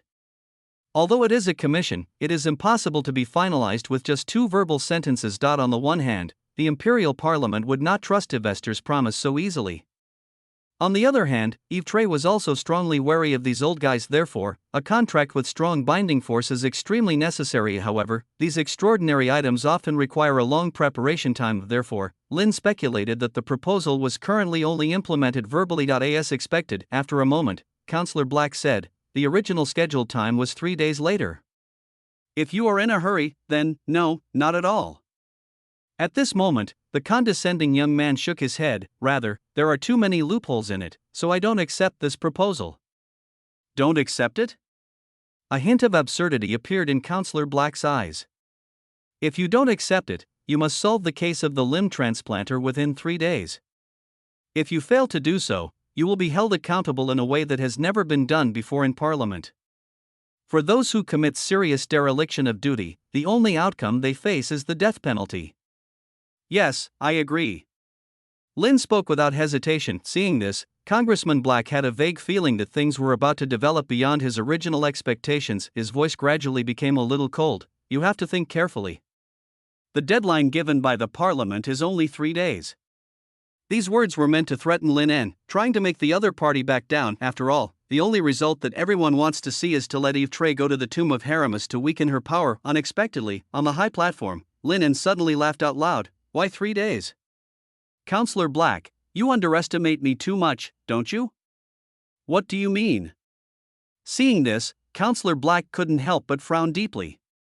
I mean, this case can be solved now. P.S. Don't worry, start killing immediately. Ask for monthly ticket. Chapter 183. The madman comes again. The young man looked down at everyone, and his arrogant words slowly fell and reached everyone's ears. The fourth Prince Joshua, who was closest to him, had a confused look in his eyes. After realizing what he had said, he couldn't help but slowly widen his eyes. The eldest princess, Helena, and Xia, who were farther away, were also somewhat shocked and looked at him in disbelief. Those who didn't know thought that this guy was talking nonsense. Is he serious? Helena asked subconsciously in a low voice. Xia frowned, was silent for a moment, and then shook his head. No, at least I don't believe it. He was still in prison yesterday and was tortured by himself, although I don't know why all his injuries were recovered in the end. I think it might be because he took some miraculous medicine like moonlight essence. This commodity is in short supply in the imperial capital. Even if I want to use it, I have to beg Tia, and I can't get a big share, but with Yveste's means, it is not difficult to get it. But that's not the point. The point is, this guy speaks like a clown trying to attract attention, but he looks so serious. For a moment, everyone's eyes were focused on Lin En. Yveste looked stunned, and her slender white fingers clenched tightly. Subconsciously, a bad feeling arose spontaneously. Although I don't know what Lin is going to do next, it's probably not a good thing. She subconsciously recalled the reminder Joshua had given her in the reception room yesterday. Third sister, as a 6th level demigod, you always put your burden on a mere 2nd level extraordinary person. You are really cruel. Or maybe you have inherited the Alexini family's cold nature. He always takes risks to protect you. Aren't you afraid that if you make a mistake, he will never come back? These words echoed in Yveste's ears like a spell, and she couldn't let it go for a long time. At this moment, when she saw Lin En preparing to do something unexpected, she recalled these 2 sentences again, and her mood suddenly sank to the bottom. But yes, the long-standing trust and expectations made her subconsciously ignore the fact that this guy was only at the 2nd level. After all, the nobles who were of the same 2nd level and about his age were still studying in the academy, but Lin En not. Only bears the blood feud from his family. but also has to fight against the nobles of the entire imperial capital just because he was his subordinate after being labeled as the third emperor's daughter. This was a fate he could not escape, and I had actually been enjoying the help and protection he brought me with peace of mind. Therefore, the more this happened, the more Ivester could not tolerate his actions. Why do I always get myself bruised and battered? Don't you know that some people might be worried about this? Ivester thought subconsciously. Right now, the Bartlion family and Lin En are too high profile and have attracted all the attention. Many people are eager to get rid of them as soon as possible, and all this is for her. Thinking of this, Ivester could no longer bear the chaotic emotions in her heart and walked quickly towards Lin En. Because she was wearing black high heels and her steps were too hurried, she even stumbled accidentally, and her long black hair that was already hanging on her shoulders became even more messy. However, when she heard the noise coming from across the street, Lin simply glanced at Eleanor and the others, then kept her eyes on her, although she didn't say anything. When the two eyes met in midair, Evie subconsciously stopped. Don't come over here, otherwise, I will die in front of you. There was no so-called telepathy between the two. But from those calm blue eyes that seemed to have abandoned all emotions, Ivester was sure that she read a similar meaning. She had never seen Lin like this before. The little puppy who usually whimpered to please her had disappeared at this moment. Instead, there was a hint of ferocity like a wolf. That look made her feel extremely unfamiliar. I'm not kidding. If I get close to him again, I might really do something unspeakable. Why does my puppy become so naughty every time it comes to this? This was what happened the first time he used suicide to force abdication. This was the case when he teleported them away after the level 0 sealed artifact riot. The same thing happened when he was later imprisoned in Augusta Manor and suddenly informed of the existence of that bitch. Until now, nothing has changed. The master has already arranged everything. You just need to wait for me at home. Why won't you listen? For a moment, Ivester stopped where she was, her eyes slightly red, with a hint of stubbornness and grievance in her eyes. The atmosphere suddenly became silent. Fortunately, everyone's attention was attracted by the black-haired boy on the steps at the moment, and they did not notice Ivest's emotional fluctuations. Counselor Black stared at the boy who was looking down at him from above the entire time. After a long silence, he slowly said in an indifferent tone, "The case has been solved? Do you know what this means? To put it in a bigger way, you are now making fun of the Imperial Parliament and challenging the authority of a member of the Parliament." Lynn Bartlerin, I reminded you just now in the interrogation room that this is Gloston. Humility can take you further than sensationalism. It seems that you haven't learned your lesson. Obviously, no one present, including him, believed that Lin had solved the case of the limb transplanter. After all, only 2 days had passed since the 36th incident occurred. He had been staying in the cell the entire time, and the only people he could contact were prisoners in the prison. He had no channels to contact the outside world. Let's take a step back. Even if they could contact the outside world, it would be a fantasy to solve the serial murder case that has plagued the imperial capital for more than a year in such a short time. But if he really has such ability to plan and strategize, then all the intelligence organizations in the imperial capital can be discontinued and all of them can be dragged out and shot. Therefore, Councilman Black regarded Lin's current actions as a means of delaying time. Unfortunately, he doesn't buy it. Since you said you have solved the case, then good. Senator Black slowly closed the car door, as if he had temporarily given up the idea of leaving. Now tell me immediately the true identity of the limb remover Berliman, and where he is at the moment. Think it over before answering me. You only have one chance. At this moment, as the ruler of the Cortez family, a financial empire, and one of the most powerful people in this ancient empire, Senator Blake was angered by Lin's arrogant behavior. After all, in his opinion, the boy's condescending gaze at him was a form of blasphemy and offense. No one had ever dared to do such a thing in front of him, even if it wasn't directed at the Cortez family. This kid didn't even have the most basic respect for the authority of the imperial parliament. The atmosphere suddenly became tense. The fourth Prince Joshua couldn't help but let out a tisk-tisk sound and looked at Lin and beside him. Should I say you are ignorant of your own life, or are you extremely arrogant?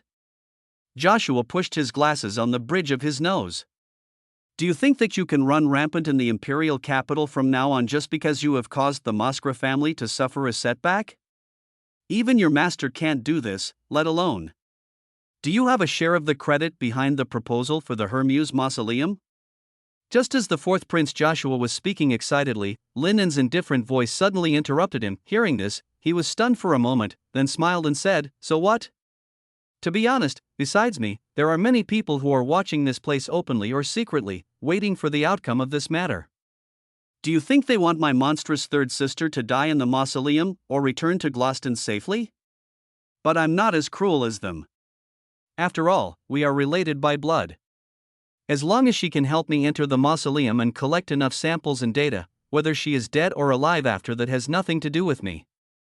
At this point, the fourth Prince Joshua paused slightly, then pushed his black-framed glasses and said, "Besides, I'm actually very curious. Instead of worrying about my third sister, you should think about how you plan to end things now that things have come to this point." As the streets were filled with several luxurious and high-profile carriages, as well as important figures that were rarely seen on weekdays, scattered groups of people began to gather on the streets surrounding the headquarters of the mandated punishers. Although the number is small, it gradually accumulates over time. Hearing this, Linen grinned with her white teeth, showing the other party a smile that was unclear whether it was brilliant or sinister. "You'll find out soon enough." The next second, he turned his gaze towards the bottom of the platform again. "Answer my question." At this moment, Senator Black's voice was very cold. "Tell me the true identity and exact location of the limb grafter, otherwise." "Right here." Before Congressman Black could finish his next words, Lynn interrupted him rudely and disrespectfully. In an instant, everyone present was once again in disbelief. Right here, what he meant was that the limb reaper who had committed such a heinous crime was currently near the headquarters of the mandated punishers? This joke is not funny. After a brief moment of stunned silence, Counselor Black said with a gloomy expression. The atmosphere suddenly became extremely cold. However, Lynn remained expressionless from beginning to end. In fact, as early as when he was thrown into prison, he had been thinking about how to catch the limb transplanter, Baruman, in the most efficient way. The opponent is a supernatural being who believes in evil and cruelty and possesses various abilities unique to the demon clan, compared with the major churches and wild supernatural beings. His survivability and anti-divination capabilities are much stronger. After all, cunning and treachery have always been synonymous with demons, otherwise, it wouldn't have taken so long to arrest him. Of course, there is also the secret help of some demonic traitors. After all, there has never been a shortage of such creatures in the human camper. Therefore, it is almost impossible to take the initiative to catch that Geiber Schumann, especially Ivaset, who has the weakest power among the 9 princes. Even though Linen had read the original novel, he was unable to find similar information. However, this matter itself is not that troublesome. In fact, if you want to catch someone, there is more than just the option of taking the initiative. For a cunning loach like the limb grafter who is lurking among millions of people, it is better to lure the snake out of its hole. If you think about it carefully, you will understand. As a believer in evil and cruelty, what does he desire most right now? Complete the upgrade trial set by Kushist. Lin knew the character of this old friend whom she had dealt with for a long time very well. Combined with Xia's hint that day, it is not difficult to infer that the so-called limb replacer, Bull Schumann, is actually a 4th-level transcendent who is about to be promoted to a legend. One of the trials he is currently undergoing is to stir up panic among a certain number of human beings and, through the method of serial crimes, become a terrifying urban legend. So what needs to be done is actually very simple. Feeling the gazes coming from all directions and the increasing number of onlookers, Lin smiled gently. "Senator Black, are you not at all curious about the true identity of the limb replacer Burhuman?" He suddenly raised his voice so that everyone present could hear him. Counselor Black looked around. The words limb joiner caused a stir among the crowd. He suddenly became even angrier. "Explain." At the same time, he glanced obscurely at the guard beside him. In Counselor Black's opinion, the arrogant teenager should pay the price for provoking a counselor. Seeing this, the 4th prince stood aside, not wanting to be splattered with blood. Only Ivaset couldn't bear it any longer and rushed towards him subconsciously. At this moment, she seemed to have anticipated something. She gritted her teeth, and with tears in her beautiful eyes, she shouted loudly, "Linen! Don't say it! This princess doesn't allow you to say it." The distance between the two people was instantly shortened. However, all this did not cause the slightest fluctuation in Lin's heart. He just slowly raised his right hand, placed a joker card between his index and middle fingers, and gently placed it against his lips. "It's very simple." Linen grinned with his white teeth, revealing a sinister smile. "Because I am the limb replacer." In an instant, endless black threads suddenly rose up and swept towards Congressman Black at the bottom of the stairs like a hurricane. Swish, swish, swish. The dense sound of breaking wind instantly spread throughout the street. The 4 high-level extraordinary people who were about to capture Lin on the spot suddenly became unprecedentedly vigilant. As the light of the divine factor slowly bloomed, an invisible force field was instantly constructed, trying to resist the black threads that were shooting like sharp arrows. At the same time, Ivaset also took action. An overwhelming scarlet-red supernatural power surged out, imprisoning the entire space and turning everything around into a cage. This is a blockade and confinement from a sixth-order demigod, who has absolute control over this space. However, she is not a god after all, and is far from reaching the level of the Witch of the End. Therefore, the part she could reach was limited to space, and Iviste was helpless against the illusory realm of time, and it just so happens that Lin is involved in this. The hidden time starts the next second. An illusory mark in the shape of a pocket watch appeared in the boy's palm. Under the influence of an invisible force, the pointer on the pocket watch moved back slightly. This means that he borrowed a minute from his future self. Within this minute, Lynn Bartleton can travel freely through the time rifts. As the pure white light slowly bloomed from the high platform, everyone subconsciously narrowed their eyes, except for Ivaset, who flashed and appeared at the most dazzling position of the light, trying to grab his hand. However, the moment Lin made up his mind to do it, it was too late. No one can stop him from doing what he wants to do. The dazzling white light lasted only a few seconds. When he opened his eyes again, the arrogant young man who claimed that he was the limb transplanter had already disappeared on the stairs. Disappeared with him was the fourth Prince Joshua. Everyone stood there in a daze, seemingly unable to recover from the sudden turn of events. It was not until a moment later that the guards' panicked voices were heard one after another, and they turned their eyes to Congressman Black not far away, looking at the head of the Cortez family lying in a pool of blood. Everyone's brain exploded with a buzzing sound. P.S. Do something. Ask for monthly ticket. Chapter 184, Rebellious Evesterlated Night, at Bart Leon's mansion. This moment, in Lynn's room, the flickering candlelight reflected on everyone's faces, and they all looked worried. Ivaset sat silently by the window, staring at the dark night sky. After a while, Greya suddenly said with a troubled look, "I didn't expect that Lin N was the limb transplanter." As soon as he finished speaking, everyone's eyes were focused on his face, and then quickly looked away. Obviously, no one was too lazy to respond to this stupid remark. Only Afia, who had transformed into a kitten and was lying on Eleanor's knees, sighed in a very human way. "Now that things have come to this, I'm afraid there is no one else who hasn't reacted except you." "What's the meaning?" Greya was stunned for a few seconds. "Shut up." Ivaster's cold voice made Greya shrink into a quail in an instant. Obviously, except for him, everyone present had already seen that everything that happened today was actually just another desperate attempt by Lin N, just to prevent Her Royal Highness the Princess from taking the risk of going to the tomb of Haramis with them. However, they still couldn't understand why they had to pretend to be the one who had received the limb. And why did he assassinate the head of the Cortez family in the street, causing his life and death to be unknown now? Everyone thought this behavior was crazy and very consistent with Lin N's personality, but no one could guess his true purpose. Her Royal Highness seems to know something. Unfortunately, when she took action, she did not expect that the guy actually had extraordinary time abilities, which allowed him to escape from the scene. In the polytheistic Saint Laurent Empire, time-related abilities are extremely rare, and no god can possess similar authority. However, according to rumors, in the Republic of Sirenstadt in the southern continent, there seems to be an ancient church involved in the field of time. After an unknown amount of time, Melanie slowly broke the silence. Perhaps he did this to lure the snake out of its hole. Such a big thing happened at home, especially involving her most beloved experimental subject number 126, so even she could not sit still and left the laboratory to come and help her. Among all the people present, perhaps her brain is the best. Luring the snake out of its hole? Eleanor asked softly with red eyes as she stroked Afia on her knees. After the brother and sister were finally reunited, her brother behaved in front of her like a moth flying into a flame, making her cry all day in fear. Melanie nodded, then sighed, thinking about it carefully. This is consistent with his way of doing things. However, after the case is solved, it is hard to say how everything will end.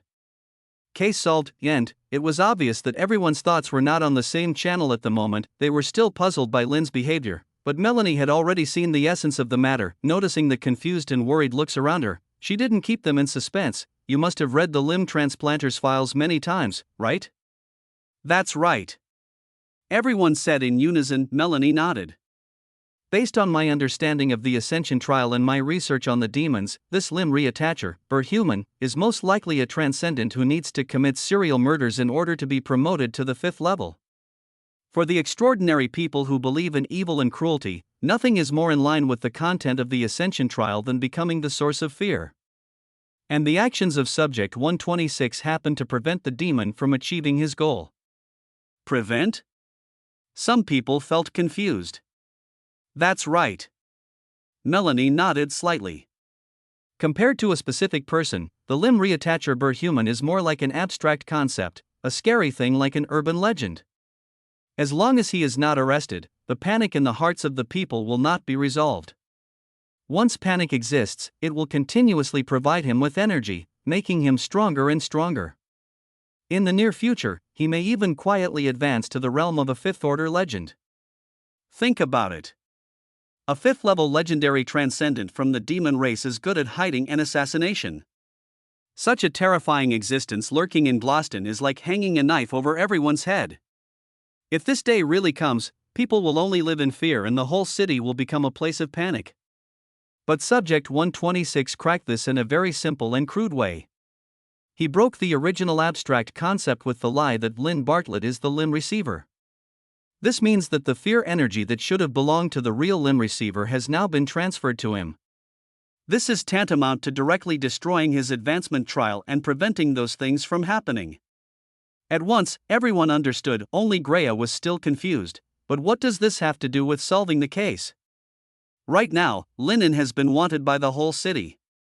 In addition to the military and various forces, even the three major churches have sent their elites to hunt down the limb grafter Linen. After all, in the eyes of outsiders, he not only committed a heinous crime, but also held a prince hostage on the spot. It's just too big a matter, and it has come to this point just to disrupt the advancement trial of a fourth-level transcendent. Hearing this, Ryan on the side finally couldn't stand it anymore and said coldly, "If showing off your stupidity is a habit, you are now in a hopeless situation. Let me ask you, after the Ascension trial is destroyed, do you think the real limb replacer will remain indifferent, or will he find that guy and kill him in a way that suits his style, declaring that the murderer is someone else?" Fear energy is necessary for him to be promoted to the fifth-level legend. Therefore, even if he knew there was something strange about it, he would never sit idly by and watch Linen pick the peaches that belong to him. This is an endless hatred. Linen understood this from the beginning, so he used this method to force him to show up. This is an outright conspiracy. Greya finally understood the deeper meaning of this, and his expression suddenly changed drastically. So, isn't Linen in danger right now? He subconsciously clenched his fists and wanted to stand up, but when he looked at the indifferent princess, he gritted his teeth. Just then, the door was pushed open. Everyone looked towards the door at the same time. Even the princess who had been looking out the window came back to her senses and cast a faint glance to it. Turned out that it was Morris who rushed back, sweating profusely. According to the latest information, Counselor Black's life has been saved, but the thread shot by Lynn pierced through his abdomen and injured his spine. He will most likely be confined to bed for the rest of his life, he said anxiously. The moment they heard the news, everyone breathed a sigh of relief. Obviously, even at that point, Linen remained extremely calm and was not blinded by anger. Hearing this, a look of relief emerged on Ivaset's face, and her fingers, which had been clenched tightly under her sleeves, also relaxed a little. Then she stood up quickly and ordered loudly with a stern look, "Everyone, set off immediately. We must find that guy before other forces do." Hearing these words, Ryan, who had been inexplicably nervous since before, seemed to come alive and collapsed completely in the chair. Greya looked at his brother strangely, not understanding why he was about to ask, but Ryan gave him a look. It was not until the two of them left the Bartleon mansion and were in a secluded place with no one around that he completely relaxed.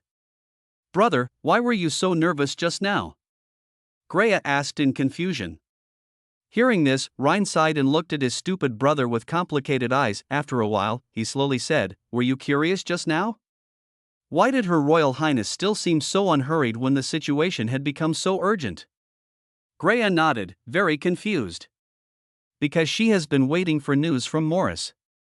Ryan said calmly, "After all, the nature of a person being dead and not dead is completely different. If he's not dead, there's still room for recovery. But if Linen really had killed him, then the order we received would not be like this now." But, and what? Night attack on the palace.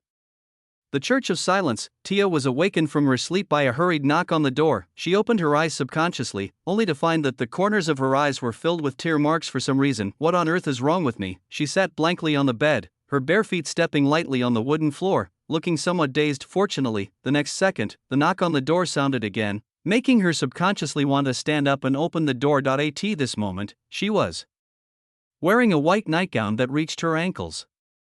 Although there was no beautiful sight to be seen, it was enough to arouse people's imagination. Since this is a monastery and all the people inside are female members of the church, there is no need to avoid suspicion. Kotia still had a blanket wrapped around her body. Considering that the person knocking on the door at this time might be Brother Xia, I did this subconsciously. But even she herself didn't understand why she did such a thing. Fortunately, after opening the door, she saw clearly that the person knocking on the door was her friend, Sister Louise. Seeing Tia's ignorant look, Sister Louise thought she was so cute while tidying up her messy long hair that fell on her shoulders. "What's wrong, Louise? Why did you come to see me at this hour? Something big has happened." Louise remembered the reason why she knocked on the door, her expression solemn. Not long ago, the Limb Reaper, Human, committed the 37th murder. He assassinated Senator Black at the door of the mandated Punisher headquarters, and then took the 4th Prince Joshua hostage on the spot. His Majesty Calderon was furious and immediately issued the highest level of wanted order. The entire city was under martial law and the 3 major churches were ordered to send personnel to track down the suspect.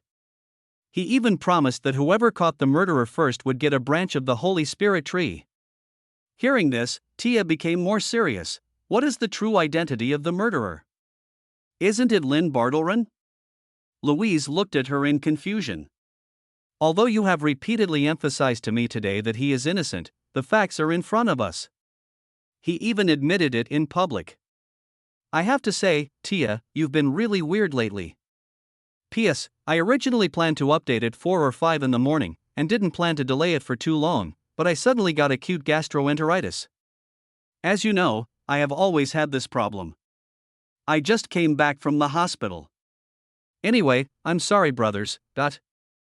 Chapter 185. The witch seems to be acting like a spoiled child. When Louise left Tia's room, she stood at the door in a daze, unable to come back to her senses for a long time. It was not until the cold wind blew on Tia's face that she woke up from her dream. The church has set up a special search team. You will be the captain. You must arrest Lynn Bartleron in the shortest possible time. You know, Sister Trina, who was killed by the limb grafter, loved us the most. So this vengeance must be avenged. These were Louise's last words before she left. Everyone will gather at the church soon and launch a full-scale search for the limb joiner Lynn, but until now, Tia has not been able to react from the shock just now. When she came to her senses again, she found herself fully dressed, holding a scepter in her hand, standing blankly in front of the mirror. His eyes were still slightly red, as if he had not been able to escape from the inexplicable dream just now. Lynn Bartlett. She chanted the name slowly. Is he really the murderer? If this is true, then whether it is the torture in the interrogation room or the assassination later, Brother Xia's behavior has a reasonable explanation. I had wronged him. He is still the righteous and proud man he once was, and he did not disappoint my expectations. The one who should really be blamed is Lynn Bartleon, the bastard who cheated on her.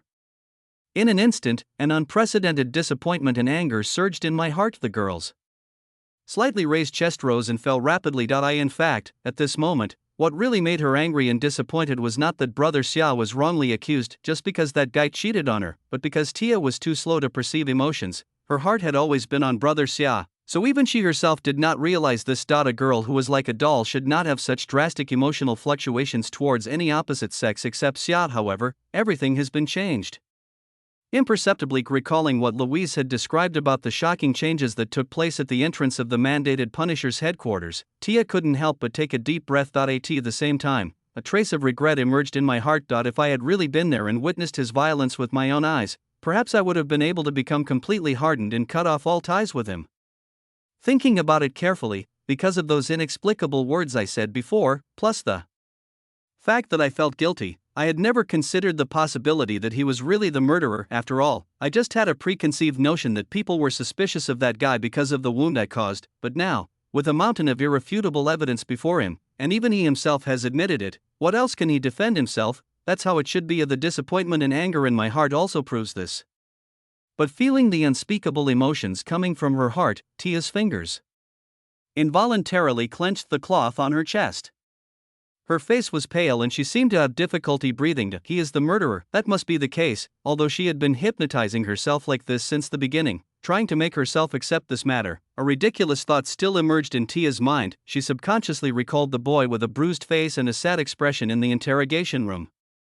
Could such a person really be the Lin-jointing demon who kills people without blinking an eye? Obviously, even though the facts were right in front of her, there was still a hint of disbelief deep in Tia's heart. Perhaps, only by meeting him in person and asking him in person with the help of hypnosis can we get the answer. Fortunately, the church saw her concern about this mission, and not only approved her to serve as an interrogator, but also let her lead this search team. Thinking of this, an unprecedented firm idea came to my mind.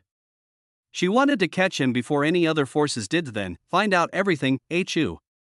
Lin sneezed several times in succession. Obviously, at this moment, many beautiful girls are secretly concerned about him. Perhaps, this is the bitter fruit of being too handsome. Well, Lin looked at the fourth prince Joshua, who was tied to a chair and fell asleep, and touched his face with some sadness. There was no trace of panic on his face.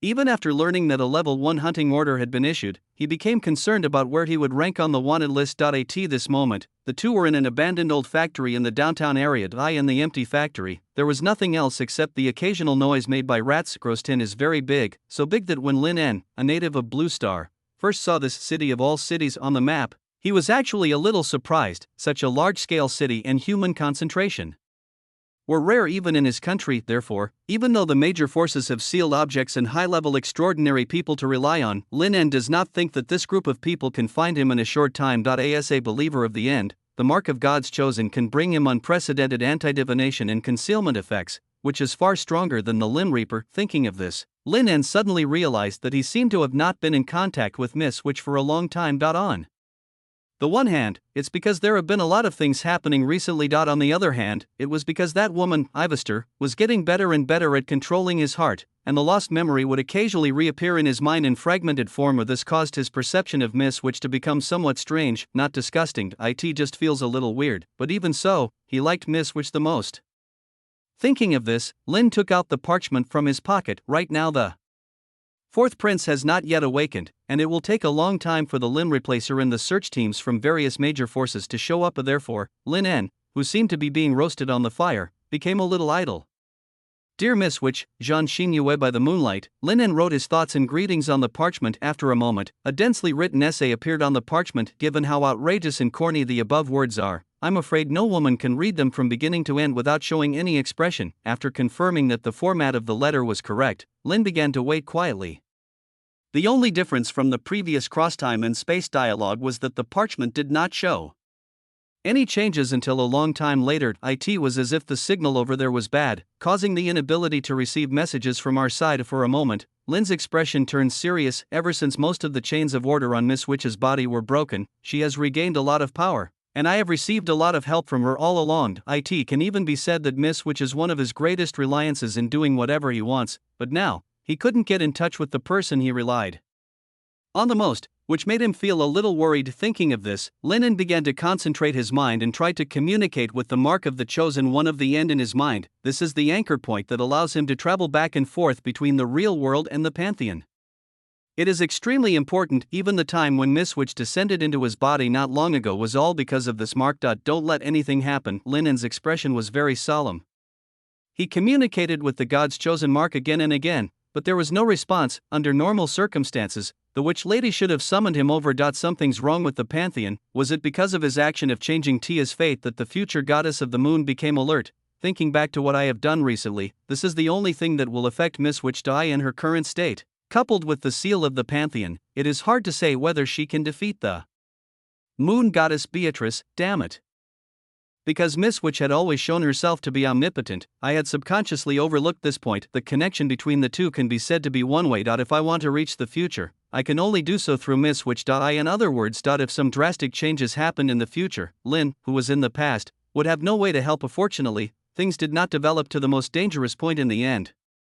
Just when Lin N was feeling a little worried, the originally calm mark of God's chosen one finally responded. A sudden image came into Lin's mind. That's what happened in the pantheon. The witch lady, who was tied up with chains in the center of the hall, looked pale and extremely weak, drowned in the endless bright moonlight. There was a hint of helplessness and desolation on the originally cold and world-weary face. It seemed like no one would come to save her. At the same time, a weak murmur was heard in my ears.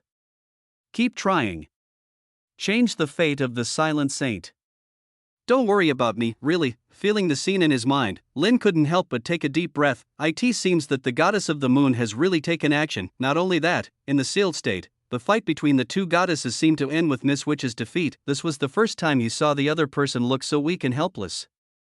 Even Lin En himself felt a slight pain in his heart. I don't doubt that this might be a disguise by Miss Witch, after all, with her cold and world-weary personality. How could she behave like that woman Iva said and act like a spoiled child? Lin took a deep breath. Although I don't know what the witch's current condition is, worrying about it is useless. The only thing he could do now was to follow her instructions and change Tia's plot deviation as much as possible. Thinking of this, the slender figure in the moonwhite robe subconsciously emerged in his mind.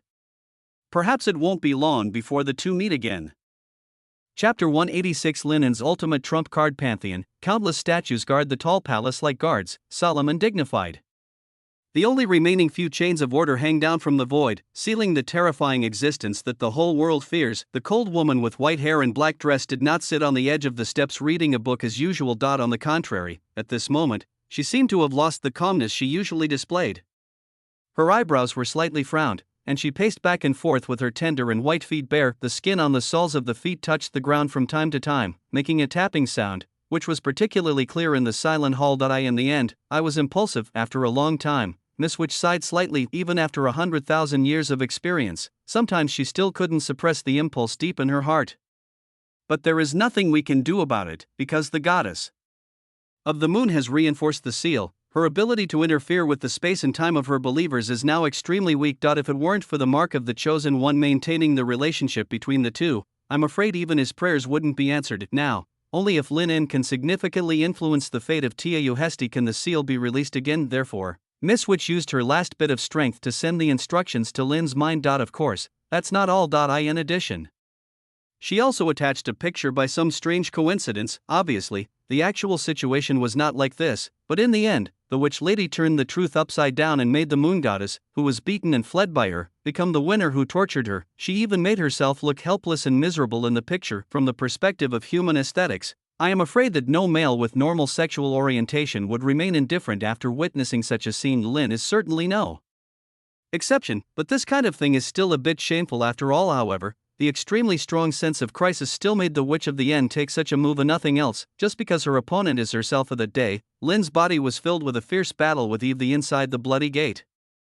Although he won with a slight advantage, judging from the woman's subsequent trick of playing hard to get, he seemed to have lost slightly, because Lin's reaction is intriguing. He even speculated, did Miss Witch really modify my memory? This means that the memory seal is on the verge of breaking, but at this critical moment, the chain of order was reinforced by the goddess of the moon, and he had no way to extend the duration of the seal.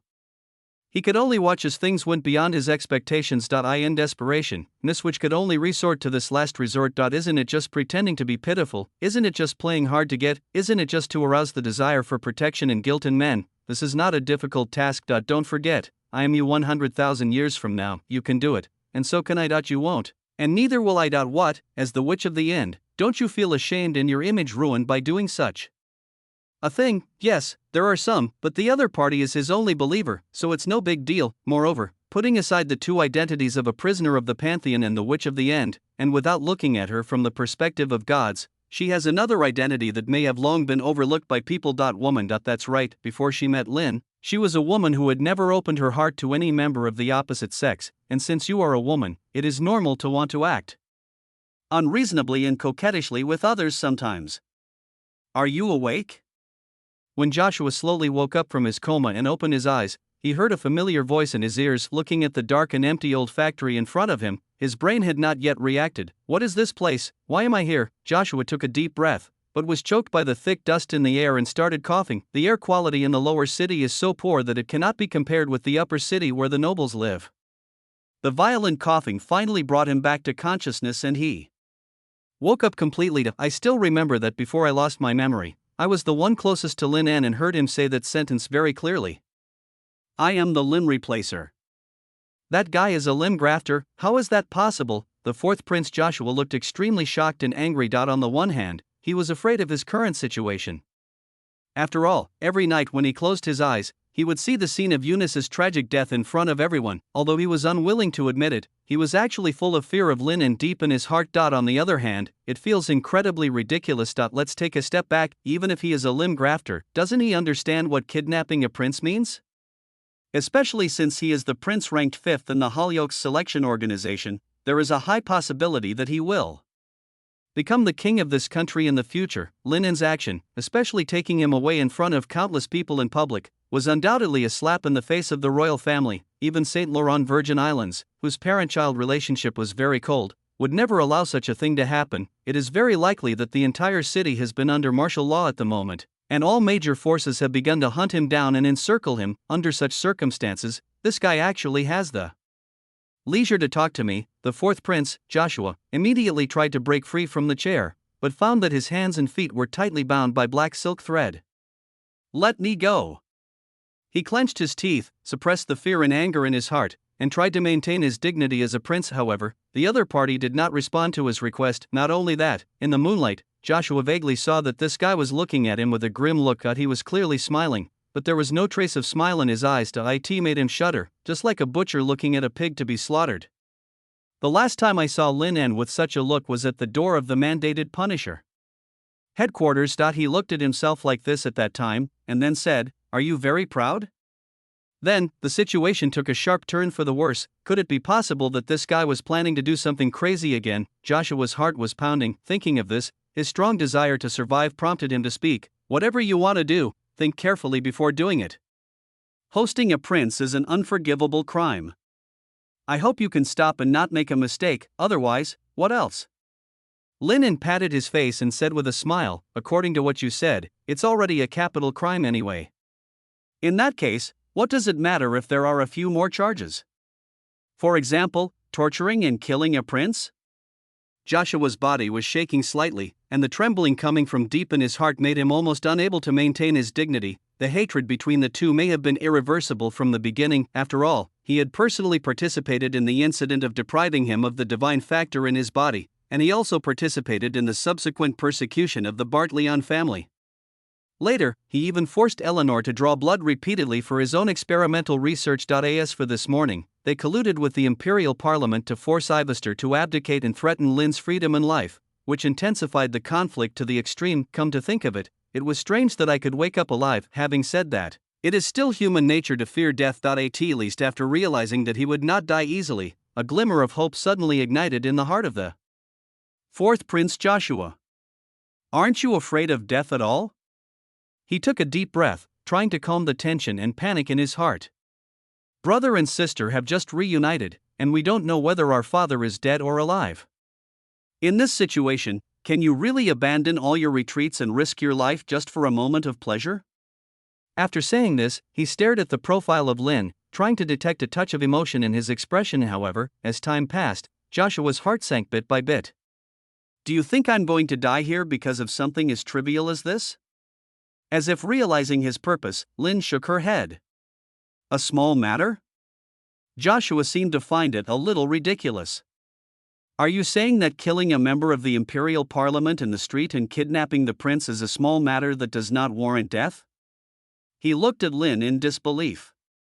"This statement is not rigorous, because Senator Black is not dead. He is only permanently disabled due to the permanent fracture of the 18th and 19th joints of the spine. I'm afraid he will have to spend the rest of his life in bed eating, drinking, defecating and urinating." The other party spoke horrifying words lightly. "That's the head of the Cortez family, a noble and terrible imperial senator. In this country, they are the small group standing at the top of the food chain. Even though he is the fourth prince, as long as he has not yet ascended the throne, he must remain humble." When meeting the other party, thinking of this, Joshua tried to delay time and asked, "Even if he is not killed, Father will never tolerate a guy who repeatedly challenges his authority to live in this world." At the moment, the other party doesn't seem to have any intention of letting him go, so he can only try to use other means to save himself, and delaying time is undoubtedly the most correct option. Although Boston is very large, over the years, the infiltration of various major forces has already reached the point of being pervasive. It is not difficult to find the two people in such a huge imperial capital. Lin smiled and said, "Of course he won't tolerate a guy who repeatedly challenges his authority living in this world. It's just that you seem to have mistaken the person who is actually challenging him." "What do you mean?" "Nothing interesting," Lin said casually while feeling the movement around him. "I just feel that those who can sit in the Imperial Parliament are really a bunch of old foxes. In comparison, Councillor Black is still too young." He was instigated to be the first to take action because of such a small matter. He even tried to take revenge on my highness without knowing the consequences. Doesn't he know who my highness is collecting taxes for? Don't you think about whether his majesty will be happy or angry after killing him, one of the main culprits who caused the border tax revenue to be embezzled for many years.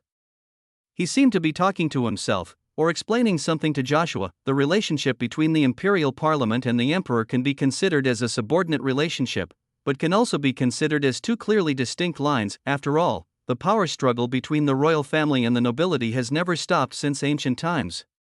Even the current farce may be a part of Saint Laurent VI's borrowing a knife to kill someone else, perhaps after inducing Eve to pay attention to matters related to the tomb of Hieronymus. All subsequent developments were already within his expectations. Unfortunately, Lin did not fall for it and only made Congressman Black disabled for life. Even so, for a noble who once sat high on the throne, losing the ability to move his lower body was more painful than killing him. When Joshua heard Lin's words, he was disdainful at first, but gradually, he began to sweat profusely because what this guy said makes some sense. Not only that, he also realized something. Under what circumstances could a kidnapper chat with the kidnapped person so calmly? You can't kill me. I can't die. The Ruins project is not yet completed. Joshua was talking incoherently. Damn it, why haven't the substitute Punisher and people from the major churches come yet? This prince is going to be killed by this guy. Sensing his despair and panic at the moment, Lin glanced at him and said, "Don't worry, I won't kill you." At that moment, Joshua seemed to see the dawn of hope. However, just as the thought came to his mind, it was completely shattered by the evil smile that appeared on the other party's mouth the next second. "However, if you accidentally die in the aftermath of the battle between me and the Limitacher, it will have nothing to do with me." Upon hearing this, Joshua's face froze, and then became completely gloomy. The atmosphere fell into silence for a moment. After an unknown amount of time, he raised his head again and looked at Lin with a resentful look. "I am his biological son. Even if there are thousands of reasons, it is only natural for a father to avenge his son." Revenge? Maybe. Lin did not comment. It remains to be seen how much so-called family affection and humanity Saint Laurent Virgin Islands still is left. Even if he wanted to avenge Joshua, it would never be now, because there is something in his body that he has dreamed of to the extreme, and it is even indispensable for him to take that step. The core features of the wishing jar, because the degree of fusion is too deep. Even the witch lady cannot remove this thing from her body. If even gods are like this, what about Saint Laurent 6? Once Lin dies, the core characteristics will be shattered. Therefore, at the moment, Saint Laurent Virgin Islands may be the person who least wants anything to happen to Lin, except for those close to him. This is his ultimate trump card. At this moment, Lin suddenly noticed a slight movement in the silk thread at his fingertips. After selecting the old factory as the location for the final battle, he used endless silk to lay a dragnet.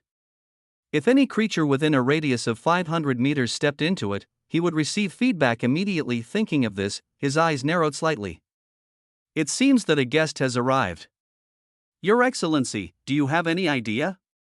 On the towering eaves, Sister Louise, who was wearing a tight leather jacket and fully armed, spoke softly. "When you are outside, you still have to refer to your position and not be as casual as you would in normal times." At this moment, Louise looked quite out of place carrying a beheading sword that was taller than her. Behind her stood 8 other nuns dressed similarly, bathed in the moonlight, with compassionate looks on their faces. At this moment, in addition to the search team sent by the Church of Silence, the mandated Punishers, the other 2 churches, and even the private guards of many nobles were all searching for Lin's whereabouts under martial law in the city. They all worked so hard in order to obtain the branch of the Holy Spirit promised by Saint Laurent 6. After a moment of silence, Tia, holding the scepter, said softly, "Not long ago, he just took the moonlight essence.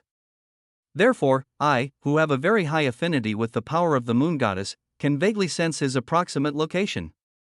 Right now, he's probably staying somewhere in the lower city, but we have to get closer to find out his exact location." Hearing this, there was a hint of something strange in Louise's eyes. Although it was just a name, the woman's sixth sense still kicked in. Considering Tia's abnormal behavior in the past 2 days and the fact that she always talked about that guy, she had some bad guesses in her mind. Thinking of this, she frowned, took a step forward and lowered her voice. "The bottle of moonlight liquid he took, could it be?" Before she finished speaking, the indifferent girl, who looked like a doll, suddenly changed her expression. "It has nothing to do with me, Louise. This kind of thing is not something you can joke about." "But I haven't said anything yet." Seeing this, Louise's suspicion grew even stronger. Noticing her friend's gaze, although her heart was in turmoil, Tia still took a deep breath, then, they took the oath with great seriousness and solemnity. No matter who the other party is, for the sake of the dead sister Trina, I will definitely kill him with my own hands. Even that guy, hearing this, Louise put aside her doubts for the time being and nodded. Without further delay, let's head to the downtown area now. Chapter 187 Lin N, I Surrender, 6K. The moment the endless thread heard unusual movements, Lin N realized someone was coming. As early as when he just returned to the imperial capital, he sent his subordinates to conduct an investigation and specifically listed some places that could be used as exile bases without being discovered when necessary. The abandoned old factory is one of them. According to the feedback from the Endless Silk, there were a total of 18 people within a radius of 500 meters. Judging from their directions and positions, they probably belonged to 3 different forces. They had already discovered each other and were now on guard against each other. According to his guess, these people were probably official supernatural beings, not the murderers behind the scenes that Lin N had been waiting for. He suddenly felt a little regretful and surprised. I thought the person who would be the first to find him was the limb replacer Baruman. Unexpectedly, the extraordinary people belonging to various major forces only took half a day to find this place, which was much faster than expected. Logically speaking, given the efficiency of the Empire's administrative system and the inaction of those idiots who were just sitting there doing nothing, it shouldn't be this efficient. It seems that after the incident, Saint Laurent VI's rage swept across the entire Imperial high-level officials. In addition, he should have promised some rewards that would make them crazy. Speaking of which, my father-in-law's acting skills are really top-notch. Although he was obviously filled with hatred for these old foxes in the Imperial Parliament, he had to show his concern for Senator Black on the surface. Obviously, the entire empire should be the territory of his Alexini family, but over the years, no taxes have been received from the border. That is to say, he sent Duke Tyrius to collect taxes, and by accident he met Lin N, which was how he found a way to break the deadlock. Before that, not only did he not get a penny of his money, he also had to reward the old ministers of parliament who had devoted themselves to the cause. As an emperor, this is something that he cannot tolerate in any way. Therefore, Lin N was very sure that Saint Laurent Virgin Islands only looked furious at the moment. In fact, I might have been very happy in my heart. In addition, he was very sure that although the parliament had issued a killing order against him on the surface, the information they had received secretly was that they would definitely capture him alive. Thinking of this, Lin N said loudly, "Since you are here, don't hide and show yourself." Hearing this, the desperate fourth prince, who was tied to a chair, subconsciously raised his head and looked around in confusion. The next second, 18 silent shadowy figures instantly appeared in all directions of the old factory, trapping Lin N in the center and blocking all his possible escape routes. Judging from the fluctuations of aura and divine factors, these 3 search teams belonging to different forces do not seem to be elite. Except for the extraordinary person at the head of each team who has a faint sense of oppression approaching the 4th level. The rest are either at the 3rd level or the 2nd level, but this was Lin's misunderstanding. In fact, no matter which force it is, the 4th level is an absolutely important backbone combat force. Even those Imperial officials, unless their rank is too high, find it difficult to hire a 4th order transcendent as a bodyguard. After all, above the 4th level is the 5th level legend. Such people are often high ranking military officials or the core forces of major families hidden behind the scenes. As for the 6th level demigods, they are extremely rare in the entire Gloston, and cannot be driven by money and power at all. Therefore, the 3 extraordinary teams from the military, the Tenley Church, and the mandated Punishers are definitely elite. It was because Lin N's strength had increased too rapidly along the way. He was only at the 2nd level, but he could slaughter the 3rd level ones like pigs and dogs. However, it is a bit difficult to face the 4th level. At least Lin never tried. In addition, different extraordinary people may rely on different seals, so he will not be like a fool and underestimate the enemy, thinking that the battle between extraordinary people is purely a competition of numbers. After all, he had used a strategy to defeat Morris when he had just come here. Strength is something that is very uncertain and no one can tell for sure. Therefore, feeling the solemn atmosphere coming from the surroundings, although Lin N's eyes were very calm, he did not have the slightest contempt in his heart. On the other hand, seeing that the official extraordinary person he had been thinking about finally arrived at the old factory, the 4th Prince Joshua rekindled some hope in his heart. "Quick, come and save me. He wants to kill this prince." The captain of the Punisher squad is a tall and muscular young man. After hearing the 4th Prince Joshua's call for help, a hint of respect suddenly appeared in his eyes. "Your Highness, please wait for a moment. I will capture the limb replacer on the spot and avenge you." Then he turned his gaze to the black-haired boy in the center of the crowd and raised his voice. "Lin Bartlerin, although I am curious about how you committed this series of murders when you were still at the border more than a year ago. No matter what, your crimes of assassinating an imperial senator and kidnapping His Royal Highness in public are irrefutable facts. Right now, my colleagues from the military and the Tenley Church are gathered here with me. As a second-level person, you may have some strange methods, but in the end, it is just a futile resistance. If it were me, I would have chosen to surrender right now." As he spoke, the captain of the substitute Punisher team took out a palm-sized scale from his pocket, held it in his palm, and said to Lin indifferently that he didn't have any intention of countering the opponent's moves and just played his trump card right from the start. Not only the substitute Punisher team, but even the members of the military and the Tenley Church took out their respective seals and looked at the black-haired boy with vigilance. In order to capture him, all forces paid a heavy price. At least the captain of the Punisher team, who was about to be promoted to the 4th level, is holding an extremely powerful level 1 sealed object. The scale in his hand, it is called the judge's scale. In terms of status, it is at the same level as the endless silken linen's hands that has not yet been fully developed. Even a 4th-order transcendent would find it difficult to mount any effective resistance when faced with the interference of a level 1 seal, because seals of this level often involve rules and authority. Unless one is a demigod, one can only be at the mercy of others. If the 4th level is like this, what about him who is at the 2nd level? But even so, the extraordinary people from the 3 forces did not have any thoughts of underestimating the enemy at this moment. It was because within just 1 week since the man in front of him returned to the imperial capital, he had done several things that shocked the imperial capital. A guy who had escaped from all those major events safely, even without considering his combat power, would just stay here and wait to die. Impossible. Therefore, persuading them to surrender was just verbal talk, and everyone was mentally prepared to fight at any time. Even without considering the way this guy acted, the fact that the 4th prince was being held hostage was enough to make them go all out. Moreover, there is the branch of the Holy Spirit promised by Saint Laurent Sixte. This is something that drives everyone crazy. The teams from the 3 major forces all received orders from above, requiring them to be the first to capture Lin alive and go to the Emperor to exchange for rewards. As the captain of the mandated Punisher team finished speaking, Lin did not respond immediately. The atmosphere suddenly fell into a brief silence. Just when the captain of the Punisher, who was holding the scales of judgment, was getting a little impatient, Lin finally spoke. "Good." His answer was brief. "In that case, don't blame us, okay?" The captain of the mandated Punishers, who was about to activate the effect of the sealed artifact, suddenly realized something. After hearing Lin's answer, he was stunned for a few seconds, then looked around as if he had seen a ghost. After reading similar thoughts on the faces of his subordinates and colleagues around him, he took a deep breath. "What did you say?" As if afraid that he had heard wrongly, the captain of the substitute Punishers cautiously probed.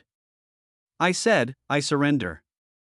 Lin suddenly raised his hand to remove the endless thread that was spread in the dark, and then slowly raised his hands. "You can arrest me and claim the reward." This action caused an instant silence in the audience. "Are you kidding me?" At this moment, this thought emerged in everyone's mind, including the 4th Prince Joshua. So you went through so much trouble, assassinating congressmen and kidnapping princes, just to create some show effect. Who would believe that? Thinking of this, everyone's eyes became even more vigilant. Seeing this, Lin sighed softly. In fact, when the first person to appear in the old factory was not the limb replacer Burleman, he knew very well that his plan had probably failed, and now facing the siege of more than a dozen extraordinary people, even if he tried his best, it seemed that the situation was unlikely to be safe, especially with 3 high-sequence sealed objects in front of him. He probably didn't have much room for resistance. Of course, Lin actually has a hidden card, but that trump card was, after all, left behind to deal with the limb replacer. After all, the opponent is a 4th-level transcendent, and he is only 1 step away from being promoted to the 5th level. If you want to defeat him, you must pay some price. It's a pity that the enemy he needs to face at this moment is not the limb replacer, but the official extraordinary person of the Empire. Lin still felt a little distressed when he really had to use the trump card on these guys. So the only option now is to activate the alternative plan. In other words, he really wanted to surrender. "If you don't believe me, you can throw the shackles over to me and I'll put them on myself." Lin sighed, trying to show her sincerity. Unexpectedly, the other party did not agree to this proposal. "Who knows if this guy in front of me is telling a lie in order to escape from here?" "No need." Upon hearing this, the captain of the substitute Punisher and the captains of the military and the Tenley Church looked at each other, and then said lightly, "You just need to stand where you are." As he spoke, he took out a gold coin from his pocket and gently put it into the left side of the scale. Clang! The crisp sound spread like a sound wave throughout the entire old factory. In an instant, the invisible force of rules descended here. I request a ruling. In exchange for 1 gold coin, Lynn Bartleran will be temporarily deprived of all his desires. All desires, of course, include the desire to survive and the desire to kill. In other words, if this ruling really works, then in the next few minutes, Lynn will be in an irresistible state of desire and lack of desire. This is the best method found after countless vicious prisoners tried it, and the price is just 1 gold coin. Buzz. As the captain of the Punishers finished speaking, the scales of the judge seemed to have received his expression and instantly burst into a dazzling and eye-catching light. In an instant, a mark shaped like a scale appeared above Lynn's head. As certain invisible and intangible emotions and desires were quickly pulled out of his body, he suddenly felt his will become more depressed than ever before, and he slowly sat down on the ground with drooping shoulders. Now you should believe it, right? Lynn even lost the desire to speak, and spoke weakly. He suddenly felt that it might be a good choice to just keep doing it this way. Seeing this, the captain of the Punishers was still a little cautious. Put the restraining cuffs on him. Having said that, for a second-level transcendent, such a scene is undoubtedly a bit too much. Even so, when success was about to come, no one had the slightest intention of relaxing. In just a few moments, you will be honored by the great Calderon and receive a branch of the tree of the Holy Spirit as a reward. The reward is so crazy because this branch can take the user to the Holy Spirit tree standing in the center of the imperial capital and fulfill a wish for it. As mentioned before, the tree of the Holy Spirit is special and does not conform to the traditional perspective principles. Only those chosen by it can approach this tree. Otherwise, no matter how hard you try, even if you travel across the entire imperial capital, you will never be able to get close to it. You will only see it standing not too far away in the center of the imperial capital. As long as you have the branches of the tree of the Holy Spirit, all problems will be solved. I have to say, the conditions are very tempting and cannot be refused. Therefore, everyone is more cautious than ever before. Click. After locking the triple shackles tightly on Lynn's joints and making sure he couldn't suddenly attack and hurt anyone, everyone finally breathed a sigh of relief. Thank you for your hard work.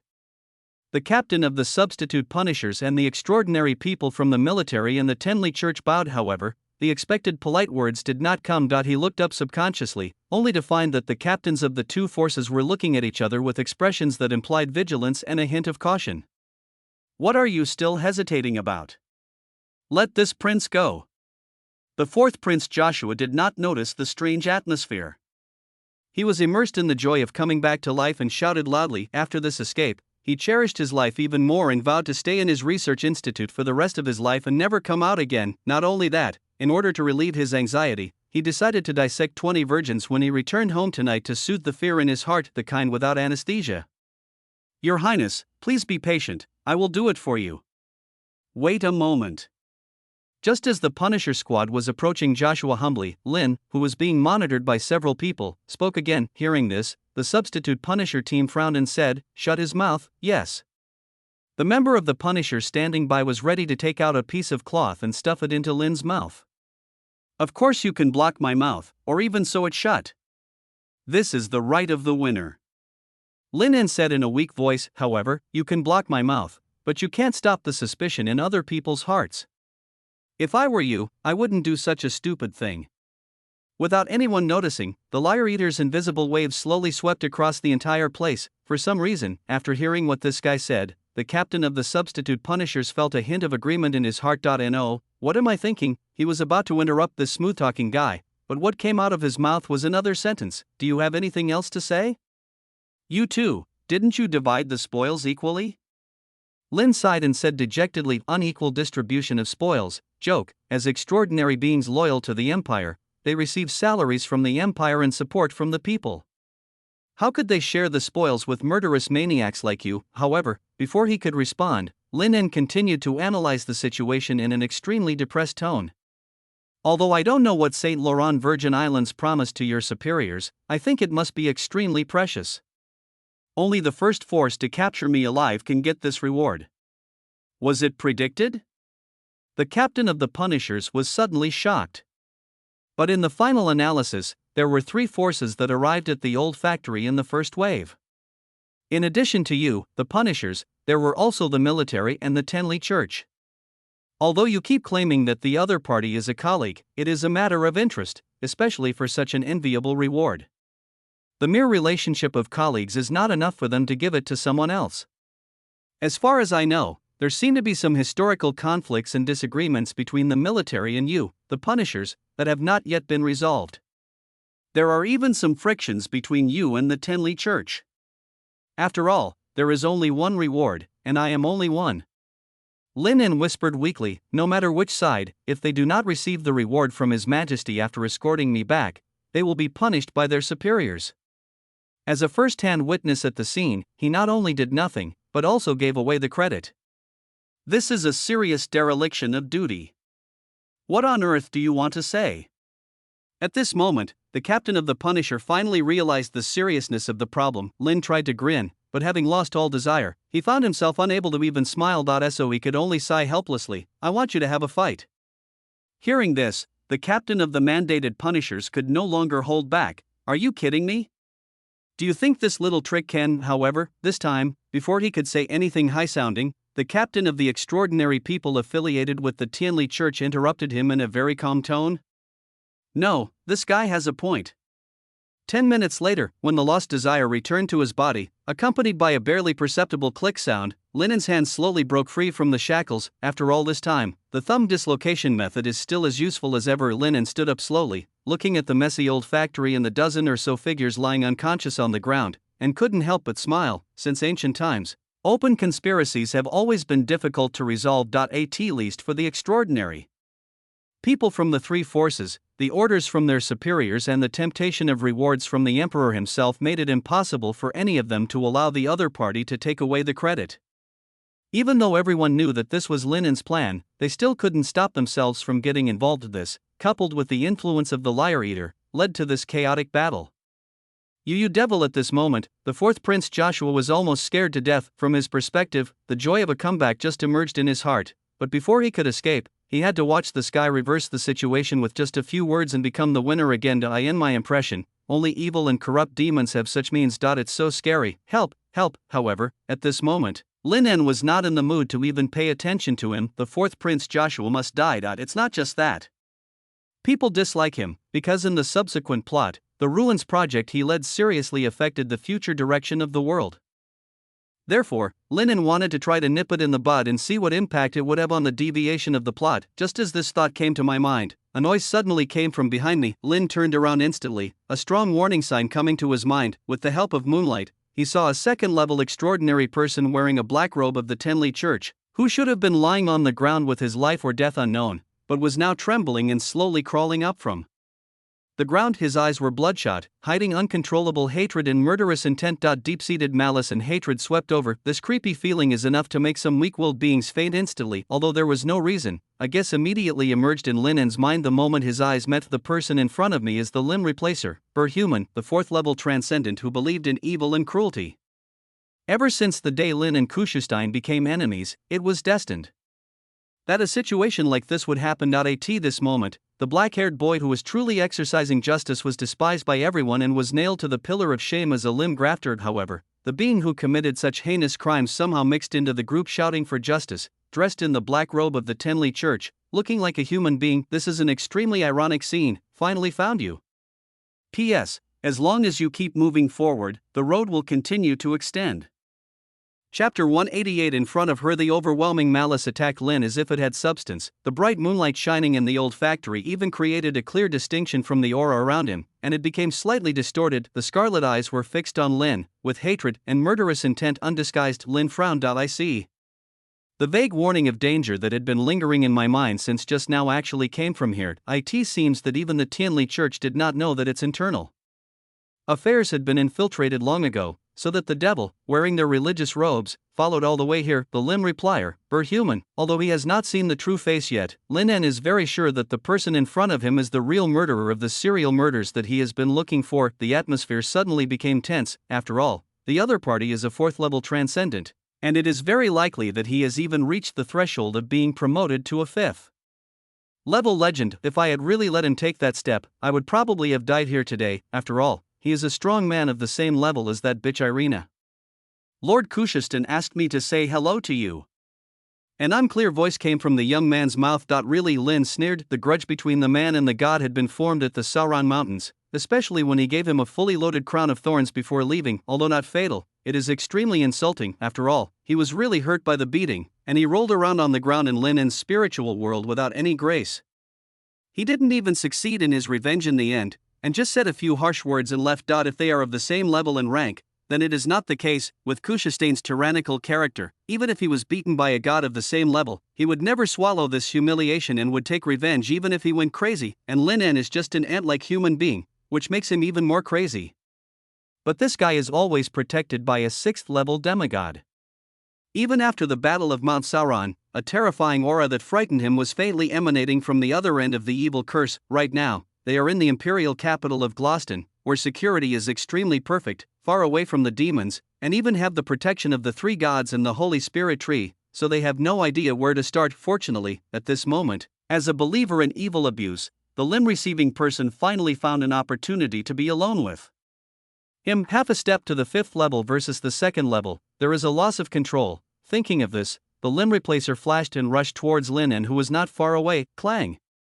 The sparks and buzzing sound produced by the collision of metals instantly resounded throughout the old factory. The next second, the two of them shifted their bodies and swapped positions. Physical strength is not inferior to the 4th level. After stopping, a look of surprise appeared on the face of the limb recipient. Although he looks like an irrational demon, he is actually very meticulous and cunning to the extreme. Otherwise, it would be impossible for him to commit 36 murders in succession while being besieged by so many powerful forces. Thinking of this, the limb replacer looked back and found that Lin's hands had been wrapped and entangled with dense black silk threads at some point, condensing into sharp claws like a beast.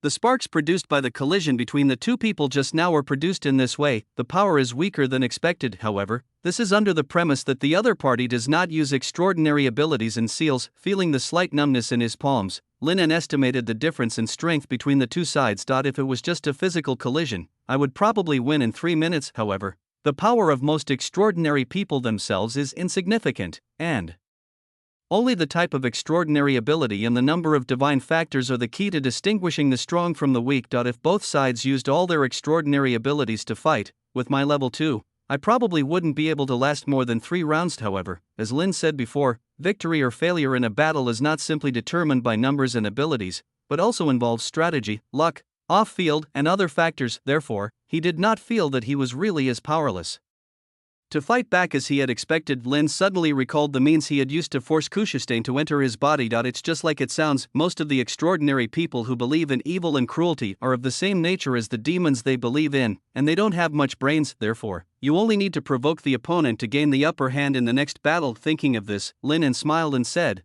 "It's really rude to attack without even saying hello. Even if there is some irreconcilable hatred between us, before that, shouldn't you first state your name?" Hearing this, the limb replacer opened his mouth wide, revealing his white teeth, and looked at Lin En with malicious eyes. "You should have guessed it in your heart. Yes, I am the limb replacer, Human." Sizzle, sizzle, along with the sound of cloth tearing, vivid hands glowing with cold blood suddenly rose from all over his body, and then tore the black robe into pieces, exposing it to the air. The reason why the limb reattacher was given this name is because of his strange methods of committing crimes and fighting styles. This also makes it easier for it to become a horror story in the minds of the people. Every time he killed a target he liked, he would cut off the most beautiful part of its body and sew it onto his own body. This will make him feel even more perfect. At this moment, the limb replacer in front of him looked like a bloated fleshworm with countless limbs, with fine stitches all over his body, which was extremely weird. However, Lin was not frightened by this disgusting scene. Quite the contrary. After hearing the other party give his name, he looked at him with confusion. "You are the limb replacer? Then who am I?" After all, at this moment, after the spread and fermentation of public opinion, coupled with the official wanted notice as endorsement, except for a few people who are familiar with Lin En, the entire Groston probably already knows the news. The mysterious veil that originally belonged to the limb transplanter disappeared, and was replaced by the real identity of Lin Bartolian.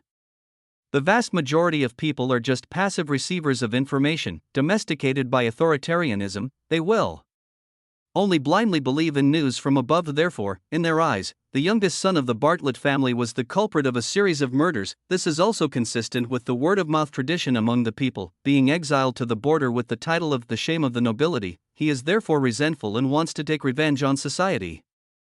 This is definitely the most standard template of a psychopath. For the person who received the limb transplant, it is just a matter of time before they are promoted to the 5th level, but now his original rhythm was interrupted by this guy, which made him extremely resentful. Even without the blessing of the evil and cruel belief, the relationship between Bishuman and Lin is irreconcilable. Therefore, Lin En's words instantly angered the other party, accompanied by an extremely strange scream.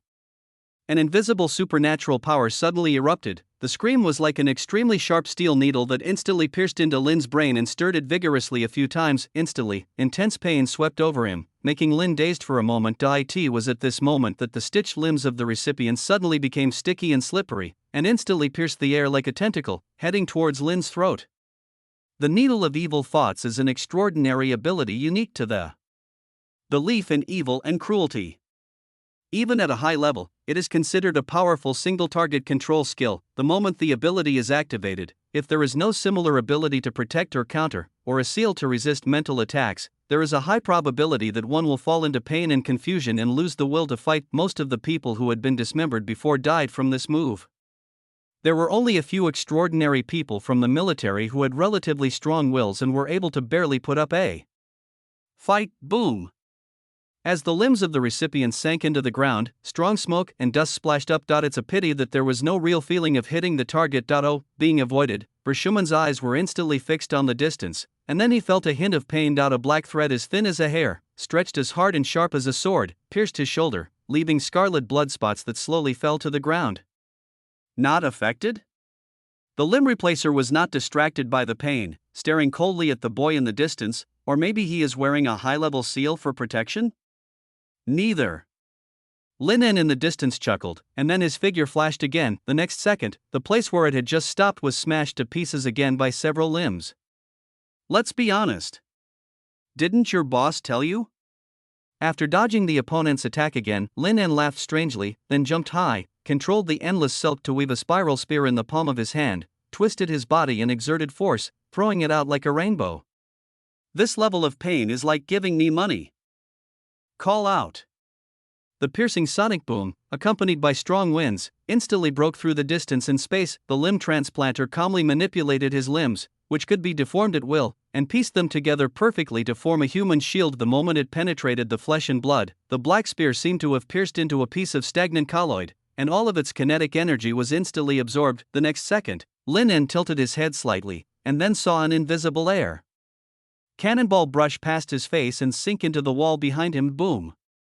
The smoke and dust cleared, and the thick walls collapsed with a loud bang. Kinetic energy absorption and double return, quite perverted. In just a brief confrontation, the limb replacer Baruman displayed no less than 3 extraordinary abilities. It seems that this guy took away not only the limbs of the killed extraordinary people, but also their abilities. But let me be frank. So far, the two have been able to get back and forth, although Lin En's strength is very strong and cannot be measured by the ordinary 2nd level. The opponent does not seem to show the oppressive feeling of a 4th level extraordinary person. Are you hiding a trump card? A strong sense of disobedience came over me. Logically speaking, as a true limb transplanter, Burl Human should have no reason to do this, kill the fake and shoddy creatures with the same method as the limb grafter, so that the legend of the ghost story can be passed down and continue to absorb the energy of fear in people's hearts. This approach is supposed to be the optimal solution, but I don't know if it's an illusion. But Lin En always feels that this guy is holding back. There is too much noise coming out here right now. Perhaps it won't be long before more and stronger extraordinary people will arrive here. By then, no matter whether it was true or false, he would have no reason to escape. On the contrary, Lin En will be proven innocent because of his existence. So he was very confused. However, in such a fierce battle, he did not have time to think calmly. In that case, I'll force you to reveal your flaws. Thinking of this, Lin En suddenly raised his hand and snapped his fingers lightly. The next second, countless thorns mixed with howling shadows appeared on his body surface, and then turned into a red energy halo, spreading in all directions. Crown of Thorns, activate. Lin En did not release all the painful energy accumulated in his daily life at once, but only used a small part of it. Even so, under the effect of 4 times enhancement, the unavoidable painful energy rushed into the body of the recipient, causing him to fall into unprecedented madness. Gah!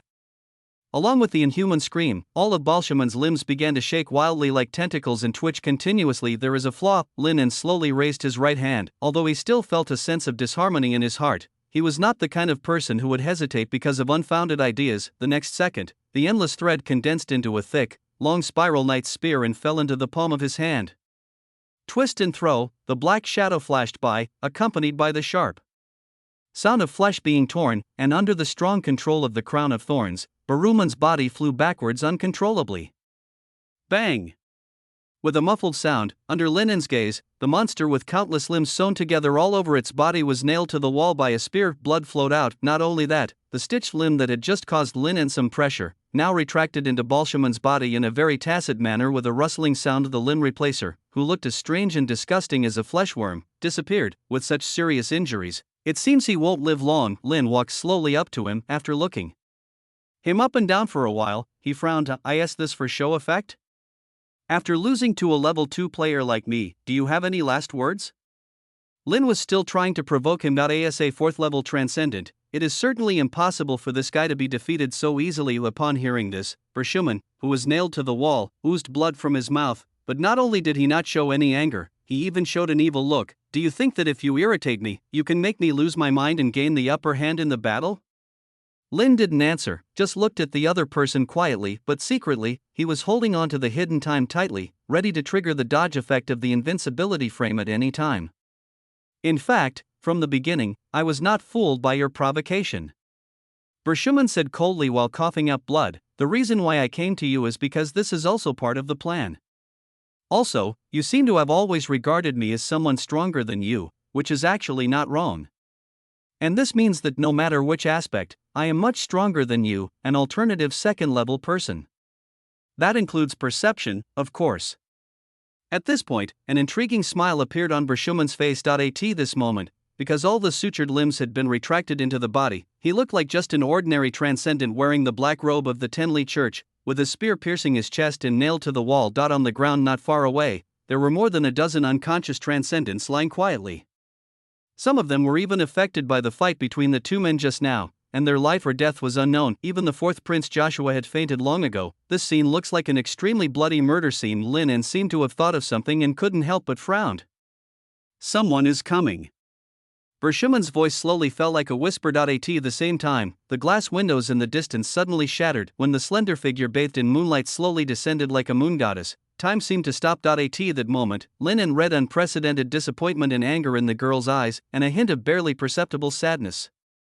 Chapter 189. Die in front of her. When Tia arrived at the old factory late, the first thing that caught her eye was a scene of devastation. The ground was full of potholes, and the already dilapidated walls had collapsed in various places, making the entire factory look a little shaky. It is hard to imagine what kind of fierce battle this place has experienced, but all this is not the point. The point is that at this moment, the extraordinary people wearing the official uniforms of the major forces were lying on the ground dying, and most of them were dead or injured. The 4th Prince Joshua, who was tied to a chair, had a pale face and a tilted neck, and it was unknown whether he was alive or dead. At this moment, the only person standing there unharmed was the black-haired boy whom she thought about day and night, Lin Bartolian. Not far in front of him, a transcendent from the Tenli Church was nailed to the wall by a black spear. His clothes were torn, blood was oozing from his mouth. And it was obvious that he would not live long. It was because their group happened to arrive here that the other party was momentarily stunned, but after reacting, the wanted teenager not only had no intention of surrendering, but even raised his right hand, as if ready to give him the final blow. Stop. At this moment, Tia only felt her brain filled with intense anger and disappointment. Before coming, even though she had promised Louise that she would kill the perverted murderer with her own hands, she still had some hope in her heart. Tia's memory kept flashing back to a few days ago. Whenever she recalled what happened on the rooftop, she could not equate the young man in front of her with the rumored murderer. Although I still don't believe what he said about the past 12 years, but assuming that there really was such a past between the two of them, given his own personality, how could he establish an intimate relationship with a pervert whose character and disposition were seriously flawed? Therefore, even though Lin admitted in front of countless people that he was the limb transplanter, Tia still didn't believe it in her heart, even without mentioning other things. Just taking the motive and time as an example, Lin, who has been at the border, has no ability to commit the crime, but right now, there is a mountain of irrefutable evidence right before our eyes. At this moment, it doesn't matter whether he is a limb transplanter or not, just based on the charges of wantonly slaughtering official superhumans and even the suspected killing of the 4th Prince Joshua. Even if he is not a limb transplanter, those people will find ways to make him one. Besides, if not, why do all this? Tia took a deep breath and forced herself to suppress the chaotic Emotions in her heart, ignoring the countless emotions conveyed in the boy's blue eyes, as the saint of silence, she knew very well that at this moment, there was only one thing she had to do. Catch him. The next second, moonlight flowed into the old factory like water, invisible and intangible, but silently illuminating every dark corner. It was so quiet and peaceful, yet it seemed to hide a hint of murderous intent. The 9 combat nuns standing behind Tia flashed and drew out the beheading swords with cold light behind them. Their eyes were filled with the pure white color of moonlight, as if they had entered into some mysterious and powerful combat state. Call out. The crescent-shaped arc blades silently cut through the air, and before Lin En could even react, it left traces of blood on his body along with the intense pain. Blood spilled on the ground. Lin dodged several attacks aimed at fatal parts of her body and passed by the slim nuns. In fact, when the limb transplanter Human said that, Lin realized his true purpose, but I didn't panic. As the other party said, this is part of the limb receiving plan. From the result, it seemed like he had tricked me, but who could have guessed whether this was also part of Lin's own plan? Lin dodged the nun's silent assassination again and came to a corner shrouded in darkness. His entire body was hidden in the shadows, making it impossible to see the expression on his face. Via. Lin En's voice was emotionless. I didn't expect that when we meet again, the situation would still be like this. You are the saint of silence and you are high above everyone else, but I am still a prisoner. As he said this, he laughed at himself. Tia felt her heart stagnate. Although she still looked cold and angry on the surface, she had many questions in her heart that she wanted to ask him, but I don't know why when the words came to my lips, they became something else. Do you have anything to say in your defense? Obviously, arresting him on the spot is the best option right now. This reaction also caused a hint of surprise to appear on the faces of the 9 combat nuns. They didn't expect that the saint, who looked as indifferent as a doll, was actually connected to the murderer of this serial killer case. Seeing this from a distance, Louise hurriedly shouted, Tia, don't believe the lies of this murderer. Kill him. Avenge Sister Trina. As she spoke, she slashed another swift beam of moonlight at Lin, silently splitting the far wall in two. The knife left a deep wound on Lin's shoulder, and blood was oozing out. The young man's body swayed and he fell to the ground with a pale face. Good opportunity. Seeing that he suddenly revealed a flaw, the bodies of several nuns instantly burst into the light of the divine factor unique to the silence belief.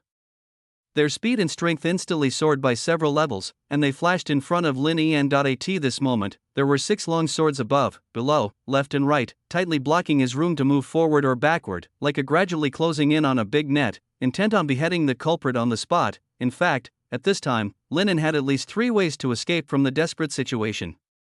The simplest way is to use time concealment and hide in the cracks of time. However, Tia, who was watching from the side, knew his intelligence very well. She knew that this guy had used extraordinary abilities related to the time field during the day, so he was now carrying a seal that could stop time in a small area. The reason I didn't take action was because I was waiting for this moment. She couldn't tolerate Lin escaping again and causing more people to suffer. In fact, he had the opportunity to kill the other person on the rooftop or in the interrogation room that day, but it was precisely because of my soft-heartedness that these subsequent events happened. This guy must be stopped. Tia took a deep breath and slowly took out the sealed object in her arms. However, to her surprise, feeling the moonlight coming from all directions, the young man, who had nowhere to retreat, did not seem to have any intention of using the trick. Not only that, he actually slowly closed his eyes. No, that's not right. Although she didn't know where the sense of disharmony came from, when she saw this scene, a voice suddenly emerged in Tia's heart. We can't just watch him get killed. The next second, the bright moonlight suddenly surged, instantly rising several levels, causing everyone present to squint their eyes. This the saint lady taking action. The nuns couldn't help but show a look of surprise. Only Louise understood what had happened, and her expression was gloomy. After a moment, the moonlight quietly disappeared, and the entire old factory fell into darkness again. With a dim light, everyone looked down on the young killer, covered in blood, was tied to the ground by shackles made of several rays of moonlight. He tried to mobilize his muscles to break free, but found that this seemingly gentle shackle was extremely strong, like steel that had been tempered 1,000 times. From a human perspective, there is no possibility of escaping from it. Seeing this, Sister Louise walked forward and stepped hard on his chest with her high-heeled boots, knocking him to the ground. Then he looked coldly at the person who had caused all this. Why? Louise's voice was very cold. He promised to avenge Sister Trina personally.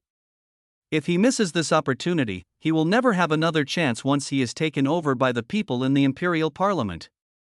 Hearing this, Tia was silent for a moment, and then gave a soft explanation. After all, the church has issued an order for us to capture him on the spot and take him back alive for interrogation. What's more, he has no power to fight back, right?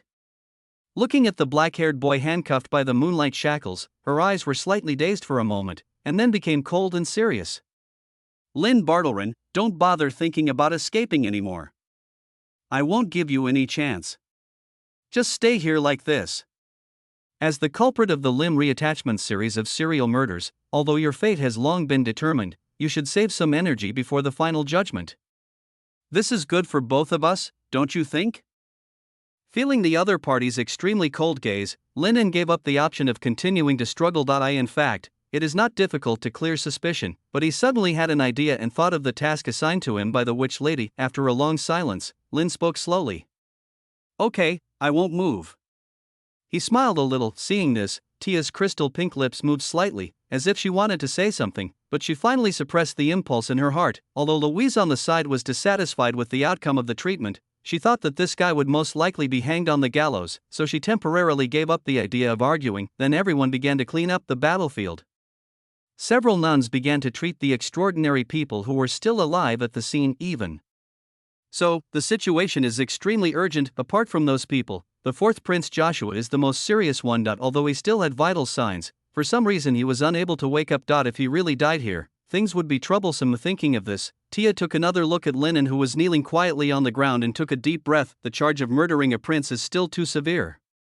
The less one thing the better. No, what am I thinking? Tia suddenly woke up and was shocked to find that she was actually considering a shameless murderer. Thinking of this, she suppressed the chaotic thoughts in her mind, took out a magic stone engraved with the coordinates of the direction from her pocket, and crushed it gently. This is a prop used to communicate with the extraordinary teams of other forces. Once it is crushed, everyone will be able to receive her location and rush to help in the shortest possible time. Although there seemed to be 3 teams of extraordinary people who arrived here before them, for some reason, no one used this prop. 10 minutes later, members from various churches, as well as teams of punishers and night tormentors, arrived at the scene one after another. Due to the seriousness of this operation, the personnel sent by each major force are basically starting from the 3rd level, including the first batch of extraordinary people who arrived here and are still being treated. A rough estimate is that there are more than 34th level people. Alone, under normal circumstances, no matter where it appears, it is an extremely terrifying force. Seeing this, the last trace of uneasiness in Tia's heart also dissipated, and now the limb transplanter has been caught red-handed and there is no room for reversal. Just as she was silently thinking about what might happen next, a voice suddenly came to her ears. Should I say that you are worthy of being called the saint? As Brother Xia's woman, your way of handling things is just as neat and tidy. Now you have accomplished something great and will soon receive a reward from His Majesty. It is really enviable. This voice sounds very familiar. It seems that he is an old acquaintance of Xia's brother in the military. However, Tia has an irrepressible rejection and disgust towards all men except one person. Therefore, she naturally had no good face for the owner of this voice, and said indifferently, the 4th prince is still in danger and needs help. After saying this, Tia decided to ignore the other party, but unexpectedly, a sudden change made things take a sharp turn for the worse.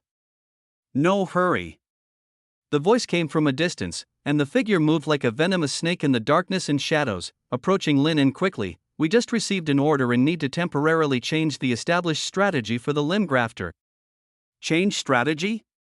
Tia felt it was a bit ridiculous. The people have already been caught. What is there to change? For some reason, a terrible guess flashed through the girl's mind. The next second, the military killer hiding in the shadows suddenly appeared, suspended in midair. That's right.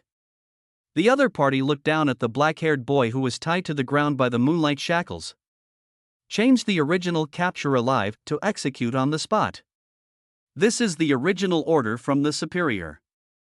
As a soldier, obeying orders is our duty, so, under Tia's incredulous gaze, the military extraordinary slowly raised the long conical bayonet in his hand. At this moment, everyone was quite far away from them, and no one has ever heard of the latest orders this guy received. They were so determined to capture Lennon alive just for the reward from St. Laurent Virgin Islands. So why would they change their mind just because of an order from the military? There's something strange. Some people don't want to see this guy continue to live, not even until the day of judgment. With a sharp sound of breaking wind, the sharp bayonet wrapped in extraordinary power suddenly stabbed towards Lynn's chest. At this moment, Tia, realizing that it was too late to rescue her, felt her heart skip a beat, but she suddenly remembered that the guy seemed to have kept a life-saving trump card. That extraordinary ability of the time system. It's just that due to the seal he was carrying, he couldn't use it. Thinking of this, Tia instantly lifted the effect of the seal, raised her hand to dispel the moonlight shackles, and released all restrictions on Lin En. Get out of the way, if it's you, you'll definitely make it in time. Puff. Before such thoughts could fully emerge, the sound of a sharp object piercing flesh reached Tia's ears. Different from the shallow scar left on his chest last time, this time, the blade completely penetrated the boy's body, passing through his chest, and the sharp part shining with blood appeared on his back. Blood spurted out as if he was risking his life. Seeing this, the killer from the military looked down at the black-haired boy whose pupils were gradually losing their luster. At that moment, he realized what Tia had done. Because of this, I feel very confused. You should have had a chance to dodge just now, right? He asked casually as he pulled out the bayonet and shook off the blood on it. However, at this moment, the young man lying in a pool of blood had no ability to respond to him at all. Tia stared blankly at the scene in front of her. That he was able to dodge the blow. That's how it should be. But what exactly made him stay where he is and not move even in the face of the threat of death? Odd, I remember. It's me. It was he who had just ordered him with a cold face to save each other's energy and stay where they were, and this guy actually treated it as an agreement and foolishly carried it through to the end. This is really for some reason. Tia, the saint of silence, suddenly felt that this world was extremely absurd. Her heart seemed to be gripped by something, and for the first time in her life she experienced the feeling of suffocation. At the same time, in a corner that no one was paying attention to, a rustling sound could be heard faintly from all directions, like limbs scratching on the ground and walls. Chapter 190. He is not the murderer. The blood flowed like a stream, slowly spreading in all directions. This is undoubtedly a fatal injury. Even high-level extraordinary beings would have no chance of survival without using the power of the divine factor. What's more, a small second level one. At this moment, the boy's eyes dimmed, his pupils dilated, and with a slight twitch, he fell to the ground with a plop. Everyone's eyes were focused on the scene that suddenly happened before their eyes, and their mouths opened slightly. It was obvious that all they wanted to do was to capture this arrogant man who had angered St. Laurent Virgin Islands alive and bring him to His Majesty in exchange for a reward. That's why everyone is working so hard to search for him, even though strictly speaking, the boy was a trophy of the Church of Silence. There were so many people present that there were always people who had the sinister idea of snatching him away halfway. After all, it is a branch of the Holy Spirit tree. Anyone who gets it can realize his or her wish of power, wealth, status, women, seals. But now, their plans have completely failed. What St. Laurent Virgin Islands wants is a living Lin En, not a dead one. Therefore, after realizing what was happening before their eyes, everyone suddenly became indignant. Quasimo, what on earth did you do? As a soldier, do you want to disobey His Majesty? Who is your superior? And who gave you the order just now? At this moment, all the extraordinary people present were completely irritated by Quasimo's arbitrary behavior and loudly denounced his behavior. Calm down. The military assassin named Quasimo slowly sheathed the dagger. After this, someone will explain the reason to you, he said with a smile. Unfortunately, this answer did not calm the anger in everyone's hearts, and the quarrel continued. Almost no one cared about Lin's current condition. Only Tia subconsciously took a step forward, her slender white hands tightly grasping the hem of her skirt, as if she was suppressing some emotion in her heart. However, before she could get close to Lin, she suddenly felt someone grabbing her. Tia looked back blankly and found that the other person was her good friend Louise. Had been silently watching her reaction from beginning to end. As a woman, with the help of her sixth sense, she noticed something strange about her best friend very early on. Seeing her guess come true, Louise's face suddenly became very ugly. Tia, you were really with him? I couldn't continue my sentence halfway through. She looked at Tia, who seemed a little at a loss, and then looked at the black-haired boy lying on his back in a pool of blood, gritting her teeth. As a saint elected by the Church, her every move represents the will of the goddess. Therefore, Louise would not allow Tia to do anything that would damage the image of the Church. Let's take a step back. Why did it have to be this guy in front of me, this bastard who killed Sister Trina?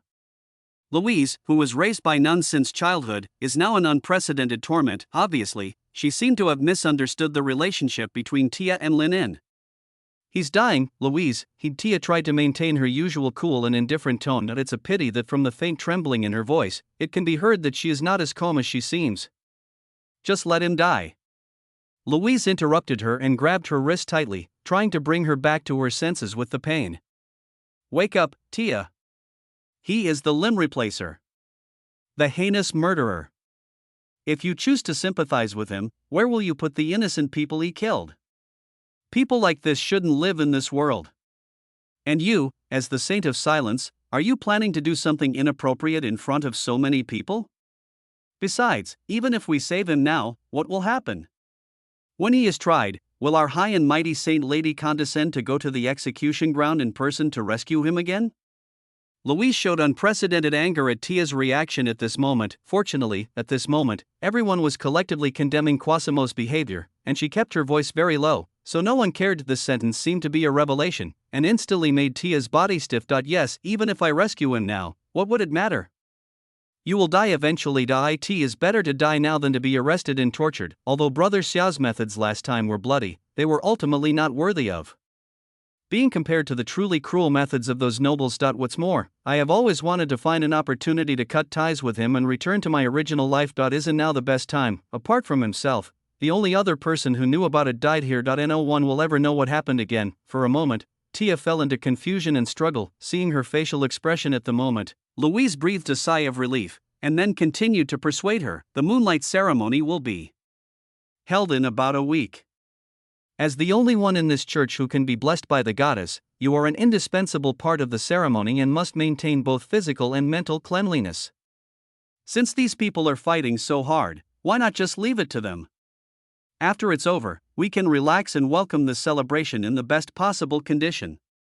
After the serious criticism, Louise also said some soft words at the right time, trying to make Tia return to the right path. It's a pity that she didn't know that what was maintaining the relationship between the two at this moment was not love, but guilt and debt. Tia stood there without saying a word. After a while, she said softly, I understand. Thank you, Louise. Hearing this, Louise was delighted and squeezed her little hand. Now that you have figured it out, let's just leave the follow-up matters to these people. Let's go back to the church first. No. Unexpectedly, this time, Tia flatly rejected her. Louise was stunned. Why? No matter what, a person can only live once. Tia's voice was very soft, staring at the boy's breath becoming weaker and weaker. At least, in the last short journey of his life, he shouldn't die in obscurity like this.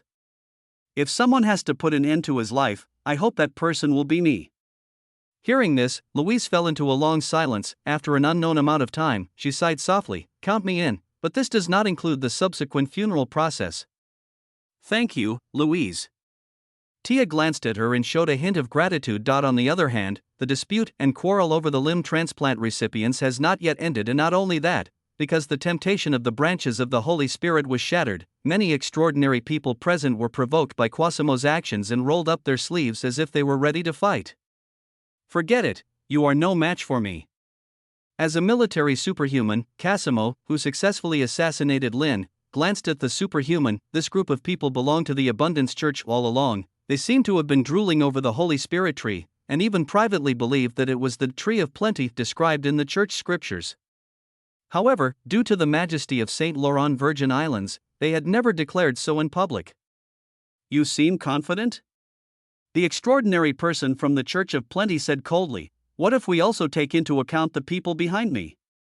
Even if you add the 13 losers behind you, the ending will be the same.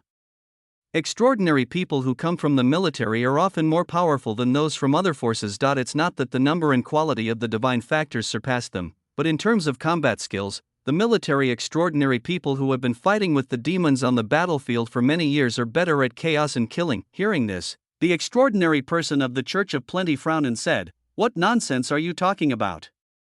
There are clearly 26 of us here, how can we? However, before he could finish his words, he looked back and suddenly froze. At the same time, someone in the crowd finally came to their senses and subconsciously asked, do you feel that there seem to be fewer people? At the beginning, the entire old factory was filled with teams of extraordinary people sent by various forces, but the number that came into view at this moment was less than half of what it was just now. They were clearly all busy dealing with the chaotic scene. What's more, the main force has not arrived yet. As the parties involved, how could those people give up this opportunity and leave quietly? But apart from leaving here quietly of one's own will, what other possibilities are there? Could it be an external factor? For a moment, a bad premonition loomed in my mind. Everyone's expressions instantly became alert. Then, a superhuman with a keen sense of hearing raised his voice in horror. Did you hear any strange noises? Strange noise, someone frowned, then held his breath and listened attentively for a while. There seems to be a rustling sound. Could it be rats running in the sewer? No, it's not that sound. The man suddenly covered his ears and knelt on the ground in a state of collapse.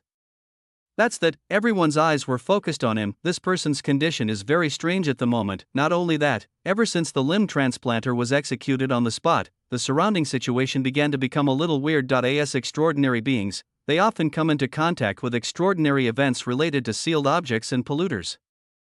Therefore, they are very cautious and do not approach them at the first time. However, the next second, everyone saw a scene that made them feel horrified. The extraordinary person who claimed that he heard a strange sound covered his ears tightly, his body began to twitch unnaturally, and strands of blood flowed from his fingertips. Finally, the extraordinary person could no longer bear the sudden pain, and he hunched over and vomited. Some lumps mixed with gastric juice fell to the ground. Someone took a closer look and then showed a solemn expression. Those were a few human fingers, but why did it suddenly appear in that guy's stomach? Just when they were troubled by this problem, something strange happened. The extraordinary person who had just covered his ears suddenly had a frozen expression on his face. Puff. Under the gaze of everyone, two arms as thick as those of an adult drilled out from his ears without any warning. Although it is called drilling, in reality, it is more like putting an object of inappropriate size into a narrow passage through pure violence, trying to change its shape with external force and force it in. The result was naturally no surprise, accompanied by the sound of blood and flesh flying. The extraordinary man's head was burst by the two arms that squeezed out of his earlobes. Of blood mixed with brain matter splattered everywhere. It goes very well with rice. Alert.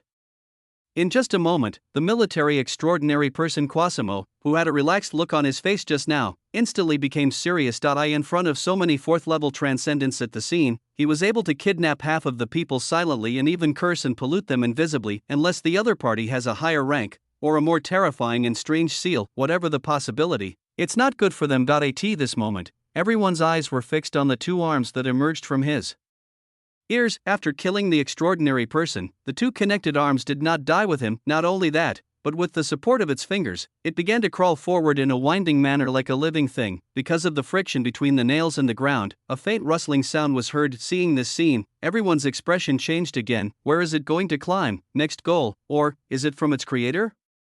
In addition, what kind of existence, and how many similar limbs, could produce such dense rustling sounds, etc., intensive noises, multiple limbs, serial murders, and limb grafters? At this moment, some extraordinary people who were kept in the dark vaguely guessed something through keywords and fragments of clues. At the same time, the rapidly crawling arm completely lost its strength when it reached the edge of the wall. The fingers supporting the entire arm also softened and lay motionless on the ground. Stopped, because there is no source of power. Still at this moment, someone seemed to have discovered something and shouted in a somewhat horrified tone, "Look up!" Everyone raised their heads in the direction of the arm. Then, they were all met with a pair of blood-red eyes filled with infinite malice. It was a gecko-like figure, wearing a somewhat tattered black robe of the Tenley Church, with various limbs sewn all over its body, almost completely losing its human appearance, like a disgusting, thick, long worm, entwined on the ceiling of the old factory. I was wondering how long it would take you to notice something was wrong. At this moment, the figure laughed sinisterly. Should I say it's stupidity or greed? As a transcendent in the imperial capital, you actually lost your vigilance because of the immediate benefits, and finally became a part of my body. As he spoke, he gently moved several bloody limbs on his body.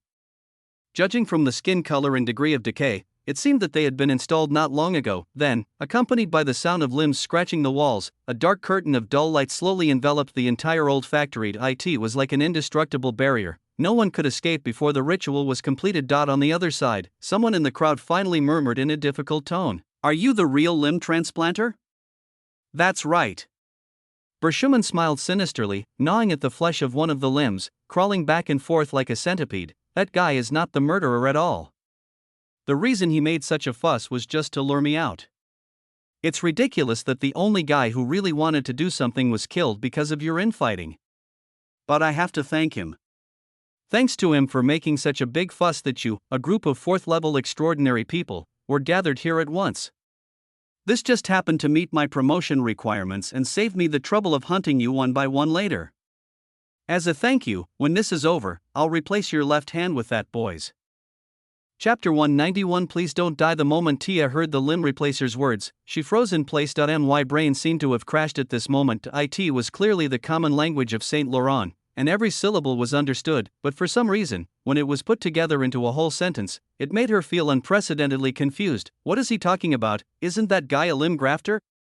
Tia lowered her head in a trance and looked at the black-haired boy lying in a pool of blood. The young man who had been talking to her not long ago was now lying on the ground like a cold corpse, curled up, as if he was still feeling the ruthlessness and coldness of the world in the last second before his consciousness faded. Those bright blue eyes were still staring at her until the last second before his death. However, due to the inexplicable emotion in her heart just now, and the erroneous relationship between the two, Tia had never carefully looked at the young man in front of her. It's not that I don't want to, but that I don't dare. She was afraid that the reproach hidden in those eyes would become a shackle that would imprison her, making her toss and turn every night, unable to sleep due to guilt. But at this moment, Tia could no longer care about so much and looked down. The boy's eyes were as beautiful as sea blue gemstones, but they had become somewhat dull. However, the next second, Tia was suddenly stunned. I thought the boy should have an unprecedented strong resentment before his death, but the actual situation was completely beyond her expectations. There was no trace of resentment or hatred in his eyes, quite the contrary, just like his attitude when dealing with her, full of tenderness and tolerance. It seemed as if until the last moment before leaving this world,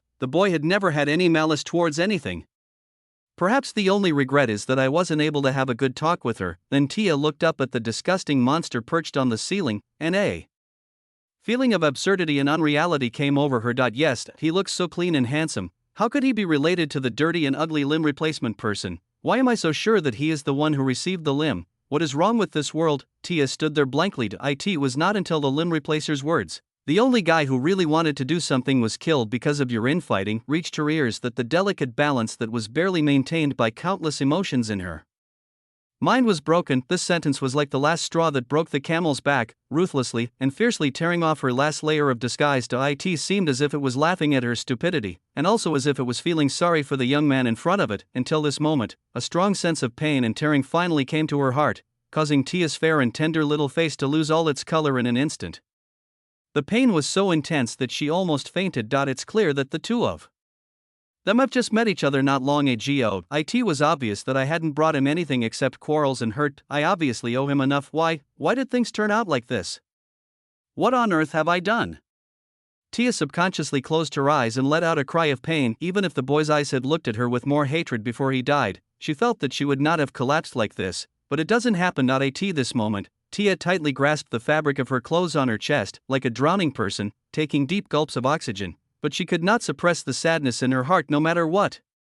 Such strong emotional feedback was very rare in her short life. It can even be said that it has never happened before. Perhaps it is because we are too depressed in our daily lives, so when faced with this kind of situation, all the emotions accumulated in our hearts burst out all at once. Finally, Tia could no longer hold back the impulse in her heart and staggered forward. The quiet saint who loved cleanliness in the past disappeared. Even though her dress and knees were covered with dust and blood, she seemed to be unaware of it and knelt beside the young man. Although it was already very late, she still stretched out her hand and pressed the hideous scar on his chest. This moment, Tia's face was pale and she was still doing futile actions. Louise, who was standing by, was shocked when she saw this. "Tia, you were so mean to a man." Logically speaking, as she was blessed by the goddess, she should have a strong aversion to any member of the opposite sex, but seeing the taciturn saint in front of her, who had no image at all, ignoring the bloodstains on her clean long dress, and helplessly hugging the boy's body in her arms, this scene brought her an extremely strong shock. It's as if a gem that should have been pure and flawless was stained with a layer of dust. However, Tia had no idea what Louise was thinking at the moment. She just pressed hard on his wound with her trembling little hands, trying to wake up the unconscious boy. "I'm sorry, it's all my fault, please don't die." On the other side, as the limb replacer's arrogant declaration slowly came to an end, undisguised horror appeared in everyone's eyes. This moment, the entire abandoned old factory was shrouded in pitch-black darkness. There were faint sounds from the outside world just now, but now they have all disappeared, replaced by unprecedented silence. It's so quiet that it's a little creepy. The only sound left was the faint sound of nails scratching the wall, which was creepy. Everyone seemed to be immersed in the shock of this news and couldn't recover for a long time. The recipient's attitude, however, was unhurried, as if letting them digest it. He seemed to have nothing to fear. After all, this scene was already expected. After a long silence, everyone turned their eyes to Cassimo. It was the order he received from his superiors that led to the assassination, unexpectedly. The other party seemed to have expected this and knew that Lin En was not the real limb transplant recipient, so he just frowned deeply but was not too surprised. The tomb of the dead? Quasimo looked at the dark curtain around him, his face looking very ugly. You even used this seal, which means your plan is definitely not just to advance to the 5th level legend. As for the effect of this level 0 seal, Cassimo, who has stayed in the border fortress for a long time, knows it very well. It is precisely because those legendary strongmen in the military have suffered losses in front of this sealed object many times that they remember it so clearly. However, they did not expect that a seal of this rank would appear in the hands of a 4th level demon transcendent, and be used on this group of people. Therefore, Quasimo immediately smelled the scent of conspiracy. The effect of this seal is very simple, and it does not even exist in a physical form. When the caster controls the tomb of the dead to descend, the speed of time inside the barrier will suddenly drop to 100 to 1 knot. However, its real effect is not as simple as the spiritual timehouse. All beings within the barrier, except the caster, will be regarded as living sacrifices and will be sacrificed by the power of demons at all times. Not only that, in this space, most of the extraordinary abilities cannot be used, which means that beings below level 5 are not much different from ordinary people. The only way to lift this barrier is for all living sacrifices to be successfully sacrificed and enter the state of dead silence. At that time, everyone will be transformed into shriveled and terrifying corpses like puppets, retaining a trace of consciousness, but will be permanently controlled by the other party. You want to forcibly advance to the 5th level legend? After a moment's silence, Quasimo took a deep breath, but now the urban legend of the limb replacer has been grafted onto Lynn Bartlerin. Without the source of fear, you are not qualified to step into that level, unless my promotion trial was never about obtaining fear energy. On the ceiling, Bershuman laughed strangely. So, this is the arrogance of you humans. You always insist on thinking that what you see is real and regard others as fools without brains. Upon hearing this, Quasimo's brain exploded with a buzzing sound. The reason why the limb replacer committed serial murders was actually to advance to the 5th level legend. This is the intelligence the military has been providing, but now, when the culprit personally denied it, the panic that had been suppressed in his heart for so long finally surfaced. No wonder the victims extend beyond just the general public. It would be better to say that ordinary people are just a decoy, and those powerful and extraordinary people from various forces are actually his targets. Sensing the confusion and fear of the crowd, the limb reattacher said coldly, "Yes, my real promotion test is actually to collect 100 expressions of fear and despair from the 4th level extraordinary people before their death. Thanks to that kid, you living sacrifices are gathered here." It was precisely because of Lin En's act of holding the prince hostage in public that Saint Laurent Virgin Islands was so furious, and he promised them huge profits, prompting these 4th level transcendents to become more active than ever before. Under normal circumstances, he would have to pay an extremely long and expensive price to complete this trial, and now, these guys look like lambs to be slaughtered, drooling with desire. Sensing the evil thoughts and murderous intent coming from the other party, for a moment, those who were unable to use their extraordinary abilities turned pale and fell into panic. This is damned Loston. It is protected by the 3 gods and the Holy Spirit tree. Someone shouted angrily, "You are only a 4th level person. Even if you are promoted to the 5th level, what does it matter? The end will be death." That's true. Although the flow of time has been infinitely slowed down, this is a level 0 seal after all, and it is tainted with the breath of the demons. So in a big city like Groston, it would probably attract a siege from official forces and major churches in an instant. If he was only at level 5, there was absolutely no way he could have survived. He didn't believe that the limb replacer had worked so hard to plan for so long, only to be promoted to level 5 and become a military exploit and background figure for the human strongmen. No matter how you look at it, there is no way out for Baruman. Because of this, everyone retained a bit of hope in their hearts and tried to scare off the other party with the names of the 3 gods. However, as time passed, everyone did not see any fear or retreat on the face of the limb recipient, and their hearts sank gradually. Bershuman smiled playfully. "Dead? So what? The relationship between us demons and humans is one of life and death. I didn't expect that you fools who are used to a comfortable life would forget this. Not only did you not have the thought of resisting, you even tried to survive the enemy who was determined to kill you, hoping that he would let you go. What a dirty and ugly behavior. As soon as he finished speaking, several limbs on the limb replacer's body suddenly turned into afterimages the next second, accompanied by the sound of bones and muscles tearing. The legs and arms of the extraordinary person who was shouting angrily were instantly broken, and he fell to the ground wailing like a human pig. Everyone's faces turned pale. Then he saw the limb transplanter holding up the 4 severed limbs in front of him. He looked at it casually for a while, then spat with some disgust. It's extremely ugly. Borschumann didn't seem to like the other's limbs. He just crushed them into bloody mud and threw them down. I'll tell you the truth. He shuttled back and forth on the ceiling like a worm, his voice sometimes far away and sometimes near. Right now, there are at least 6 powerful auras, no less than 5th-level legends, rushing towards this side. However, due to the special nature of the Tomb of the Dead, by the time they arrive here, I will probably have already been promoted to 5th-level legend. By then, the strength of this body will be unprecedentedly enhanced, and it will be more than enough to serve as a temporary vessel for Lord Kuschestein. Having said that, a vicious smile appeared on the corner of Borschumann's mouth. This brief peace has come to an end. After tonight, the war between the 2 major races will escalate to a new level that has never been seen before. And until then, you humans will always remember this bloody yet beautiful night. As soon as he finished speaking, the limb replacer suddenly jumped up. The limbs all over his body swept across the entire place like tentacles, causing screams of despair and pain. Blood flowed and gathered like a river. Fragments of flesh and limbs were splattered everywhere. The entire old factory seemed to have turned into a bloody execution ground, caught in one-sided slaughter and torture. At the same time, some extraordinary people who fled in panic subconsciously fell into despair. Is the legendary high-dimensional demon going to come here and start a massacre in Groston? Is this a battle involving gods? If this is true, how can they survive as ant-like humans? Report to Captain Xia. There seems to be a powerful seal coming from an old factory 5 streets away from here. The soldier in front of him saluted solemnly and reported to the leader of the squad. As a 4th-level transcendent and a rising star in the military, Xia naturally participated in the hunt for Lin Bartleon. Hearing this, Xia frowned and said, "Let the church handle this matter. We have other tasks to do." He hated Lin Yin to the extreme.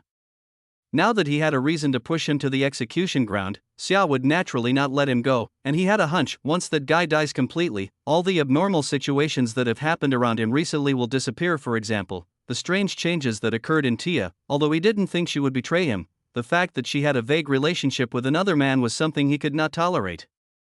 Fortunately, this will all end. As Xia responded to his subordinates, an unbearable sense of disharmony suddenly came over him. Wrong. We must get there as quickly as possible, otherwise, you will definitely lose something precious. Xia suddenly felt Tia's slender and graceful figure appear in front of her eyes, as holy as a goddess, but for some reason, he felt vaguely that the distance between them suddenly became very far. It's like it will leave me at any time. No, I take back what I said. Xia's face looked a little ugly. Let's go immediately and head to that old factory. Although he didn't know where this premonition came from, he finally chose to believe it. I hope it's not too late. Chapter 192. Heroes always appear at critical moments. Monster. This is the only thought in the minds of all the extraordinary people present at the moment. Apart from escaping, no one had any other thoughts, but even so, when faced with an all-out attack from a 4th-level transcendent, they, as ordinary people, had no ability to resist. Many people with poor psychological quality even fainted at this moment, but still could not escape the clutches of the limb transplanters. In the pitch-black old factory, the sounds of endless killing and screaming could be heard without stopping, because within the barrier cast by the Tomb of the Dead, using supernatural powers will accelerate the speed of one's transformation into a puppet of the dead. Therefore, most people are unable to activate their own supernatural abilities. Rather than being killed by the limb joiners, they could not accept becoming a mummified corpse and becoming a tool for the demons to use it. At this moment, the figure of the person who received the limb turned into an afterimage and flashed from all directions. Every time there was a pause, someone among the fleeing extraordinary people would let out a shrill scream, and with blood splattered everywhere, they would be turned into human pigs and dropped from the sky. As for the severed limbs, Borschumann did not waste them.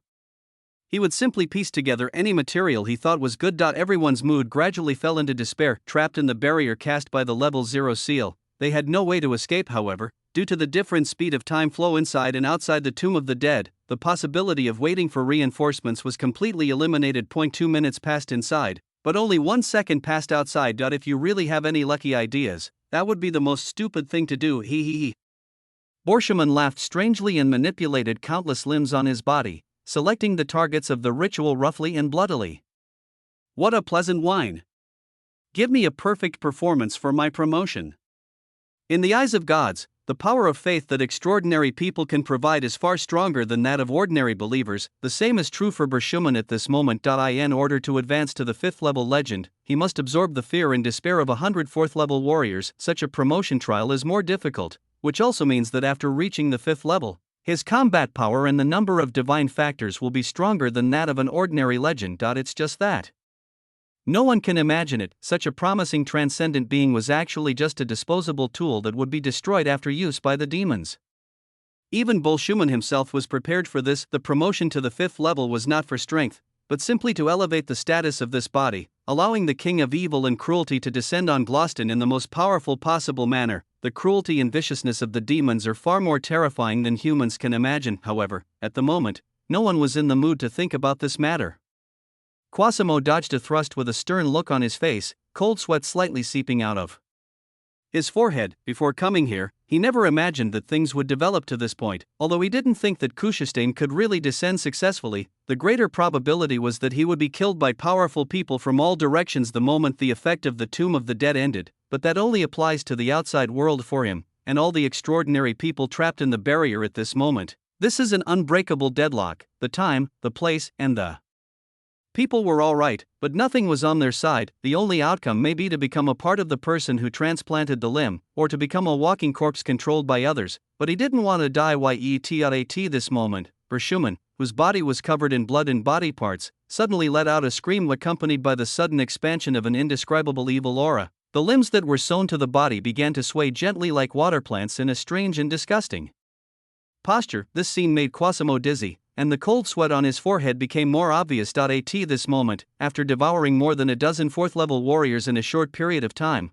Borsheman's momentum instantly rose to an unprecedented level. The mere presence of malice is enough to make one's legs go weak. He has become even more powerful. Quasimo instantly felt the alarm bell ring in his heart. Almost all the human transcendents present had just entered the 4th level. Even if there were senior ones, they were still a long way from becoming 5th level legends. Therefore, even if they were able to use their extraordinary abilities at the moment, they would have basically no chance of winning against an enemy like Borsheman. Along with a burst of black smoke that seemed to be tangible slowly pouring out of the body, the divine power unique to the devil was revealed to everyone. Wherever the black smoke passed, the official extraordinary people who had just died tragically on the ground made a crisp crunching sound from their bones, and stood up again like zombies. There was a faint green light in their eyes, and they all turned their gazes to the majority of the extraordinary people who were still alive on the field. I only need 11 more people to complete my promotion trial. Berthelman muttered in an evil tone. No, you have to save yourself. Seeing this, Quasimo gritted his teeth and thought silently in his heart. At the moment, the entire battle situation was a one-sided massacre. The crowd had long been in chaos, and the military subordinates around him had been scattered. Either they died at the hands of Borsheman and became a part of him, or they had disappeared. Fortunately, Quasimo saw the captain of the Punisher team not far away. He was one of the first people to discover this place, but because of Linen's instigation, civil unrest broke out and he was injured in the fighting and conflict and fainted on the scene. Later, after being treated by the nuns of the Church of Silence, he barely woke up. However, before he could leave here, he met with another disaster. It's really unlucky. However, this was not one of the reasons why Quasimo paid attention to him. There are many extraordinary people present who are just occupying their positions but doing nothing. Because of their family connections or aristocratic blood, they are forced into the organization to gain experience. This is a very normal thing everywhere, because these people had extremely poor discipline and psychological quality, and yet they were still mixed in the team. This chaos occurred. If all the noble children here were replaced by members of the military or the mated Punishers, even if we couldn't turn the defeat into victory, at least we could keep the formation intact and launch 1 or 2 counterattacks. However, all this has become a luxury now. Therefore, Quasimo decided not to pin his hopes of survival on these idiots, but instead decided to find someone valuable to cooperate with. You seem to be carrying a seal on your body? In the chaos, Quasimo dodged physical attacks from all directions while approaching the captain of the Punisher team. The scale of the judge. The captain of the substitute Punisher team did not want to exchange pleasantries. He simply showed the small golden scale and said, "The extraordinary power is almost impossible to use right now, so I have one last chance to use it." "That's enough." A hint of joy flashed in Quasimo's eyes. "As far as I know, the Tomb of the Dead will only affect living things. If the sealed object does not have the characteristics of being alive, it is probably not within the scope of the restriction." As he spoke, he slowly pulled out the bayonet that had just killed Lin En from his waist. At this moment, above the originally pitch-black blade, a dark golden color slowly flows like magma, exuding a sharp and murderous aura. This is also a powerful sealing item. With the physique that Quasimo has trained in the military, he can barely break through the countless obstacles of his limbs and attack Bolshuman. Hearing this, the captain of the substitute Punisher team took a deep breath. At this point, there was no time to discuss strategy further, as everyone's lives depended on these two people. You only get one chance to try. That was the moment when Bolshuman killed the 99th 4th level Transcendent and was about to be promoted to a 5th level Legend. At that moment, the opponent's strength and vigilance will be reduced to an unprecedented level, and if they fail, one can imagine what will happen to everyone. The 95th person. Along with Bolshuman's wild laughter, another desperate Transcendent screamed as his limbs were torn apart, then torn into pieces, turning into a ball of scarlet energy that poured into his mouth and nose. The already extremely powerful aura increased slightly again. 96. Bones were broken and flesh and blood flew everywhere. 97. 98. Every time the next number was blurted out, everyone became a little more desperate. The sound was like a death warrant, indicating that their death was imminent. Finally, 99. Another ball of desperate energy flowed into Bolshuman's body. At this moment, his entire body was covered in a layer of scarlet bloodlight, stained with layers of blood and body fragments, looking extremely terrifying and bizarre. And the extraordinary power that was originally limited to the 4th level finally underwent a transformation under the influence of so many sacrifices. That was the final step towards legend. Only one last sacrifice is needed to successfully advance. Seeing this, Quasimo and the crowd exchanged glances with the captain of the Punisher team without leaving a trace. The time is now, the next second. As 5 bloody fingers fell into the scales, the captain of the Punisher team frowned and forced himself to endure the pain. This was not the work of the limb transplanter, but rather he cut off his own finger as payment. After all, Bolshuman is too powerful, and if he only uses gold coins as payment, the judge's scale will most likely not react. "I request a ruling, in exchange for 5 fingers, temporarily deprive limb reattacher Bolshuman of his ability to move." In an instant, golden light flashed, and the familiar Libra mark appeared above Bolshuman's head, grabbing a mass of nothingness. Success. Seeing this, the captain of the substitute Punishers endured the pain and shouted loudly, "The scale of the judge can only suppress him for 3 seconds. Quick! Do it!" However, just a second before he blurted out this sentence, Quasimo, who had been watching from the side, reacted. The next second, he suddenly turned into a shadow and quickly ran towards the limb-jointed monster that was in a stagnant state. The bayonet in his hand glowed with the color of lava. Looking at Bolshuman, whose whole body was frozen by the golden light and temporarily lost the ability to move, Quasimo raised the bayonet and stabbed hard at his heart. "Let it end!" he shouted in his heart, when he thought of the series of awards and titles he would receive after successfully killing the limb reattacher, and the possibility of even replacing Shia's position in the military. A hint of excitement rose in Quasimo's heart. As the saying goes, fortune and honor are achieved through risk, and he has always been a guy who dares to gamble. What a pity! This time he seemed to have made the wrong bet. At this moment, the distance between Quasimo and the limb replacer was less than half a meter, and the front end of the bayonet was even against the opponent's chest, but he inexplicably sensed a strange atmosphere. Quasimo looked up subconsciously. Bolshuman, who had been unable to move just now, suddenly opened his bloody mouth, revealing 2 rows of sharp teeth, and let out a terrible sneer. He should obviously be suppressed by the judge's scale right now. Could it be so? What price do you humans have to pay before you can abandon your unwarranted arrogance and self confidence? Before he could finish his words, Quasimo suddenly felt layers of limbs rushing towards him and wrapping him up. The pain so intense that it could not be tolerated spread throughout my body. Looking at his body that was gradually torn into countless pieces, wails and screams erupted from his throat. "The numbers I just reported were just to tease you. As a demon, Bolshuman is a master at playing with people's hearts." Before completely tearing the desperate Quasimo to pieces, he leaned close to his ear and whispered with a smile, "Besides, I actually completed the promotion ceremony a few minutes ago." The next second, a powerful aura that almost completely submerged the entire space swept across the entire place with endless malice. A new Fifth Order legend was born. Human life is so fragile. We were clearly talking not long ago, but in the blink of an eye, we were separated by life and death. Feeling the boy's body that had become cold and stiff in her arms, Tia's expression was a little gloomy.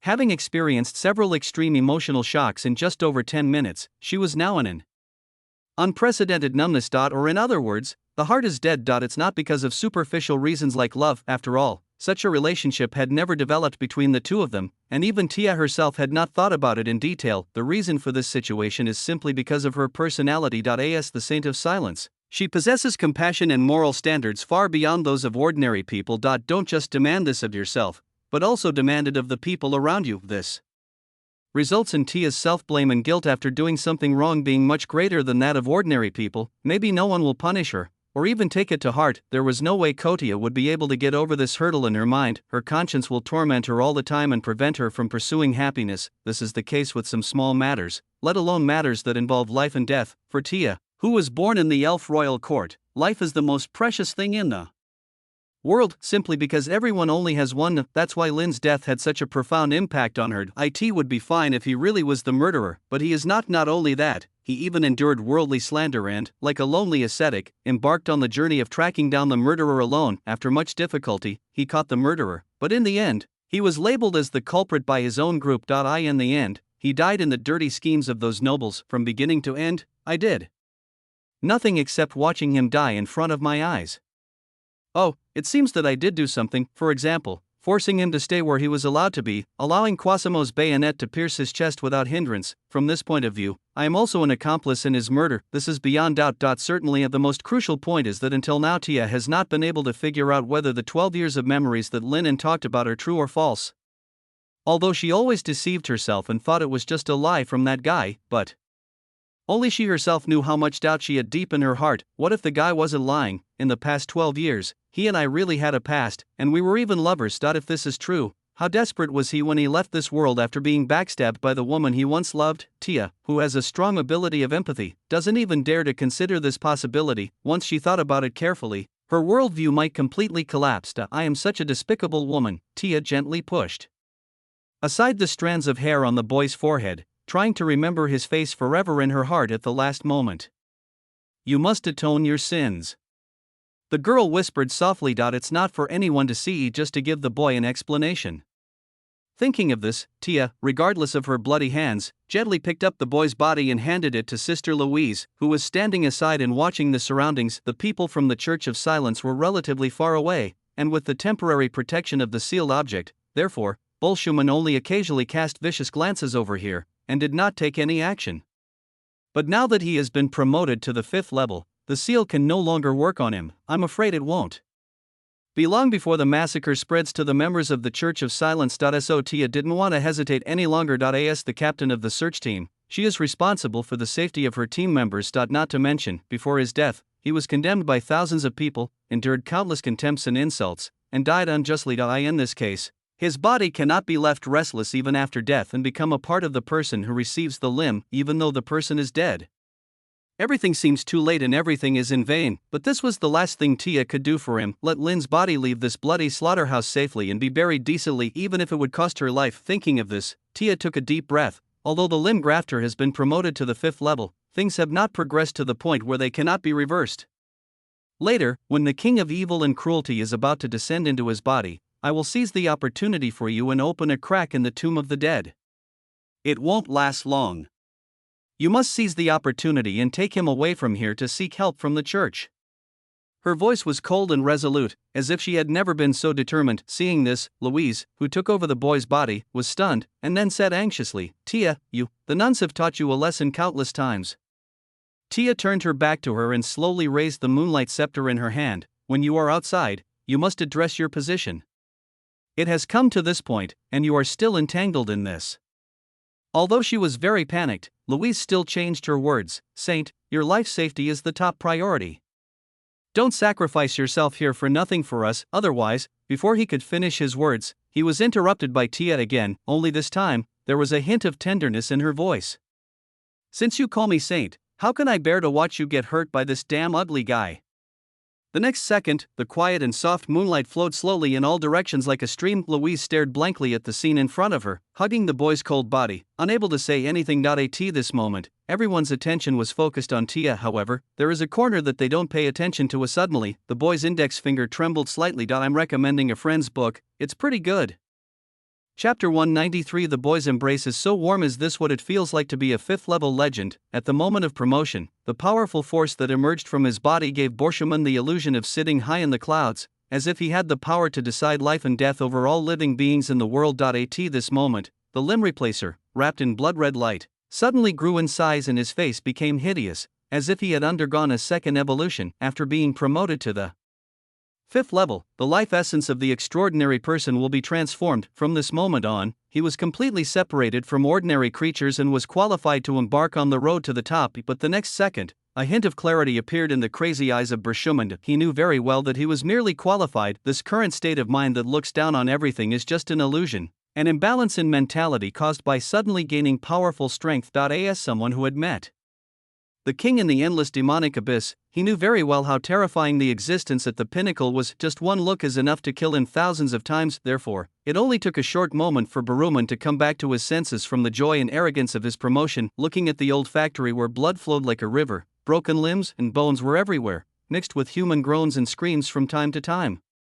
Everyone looked at him with despair in their eyes. To bring pain and fear to all life is the only purpose of the sadistic belief, and he was deeply immersed in this pleasure. It's a pity that I won't survive this night. Lord Kuschestein had been planning the massacre of Gloucester long ago, completely disrupt the originally stable rear environment, thereby weakening the combat effectiveness of the Saint Laurent Empire army.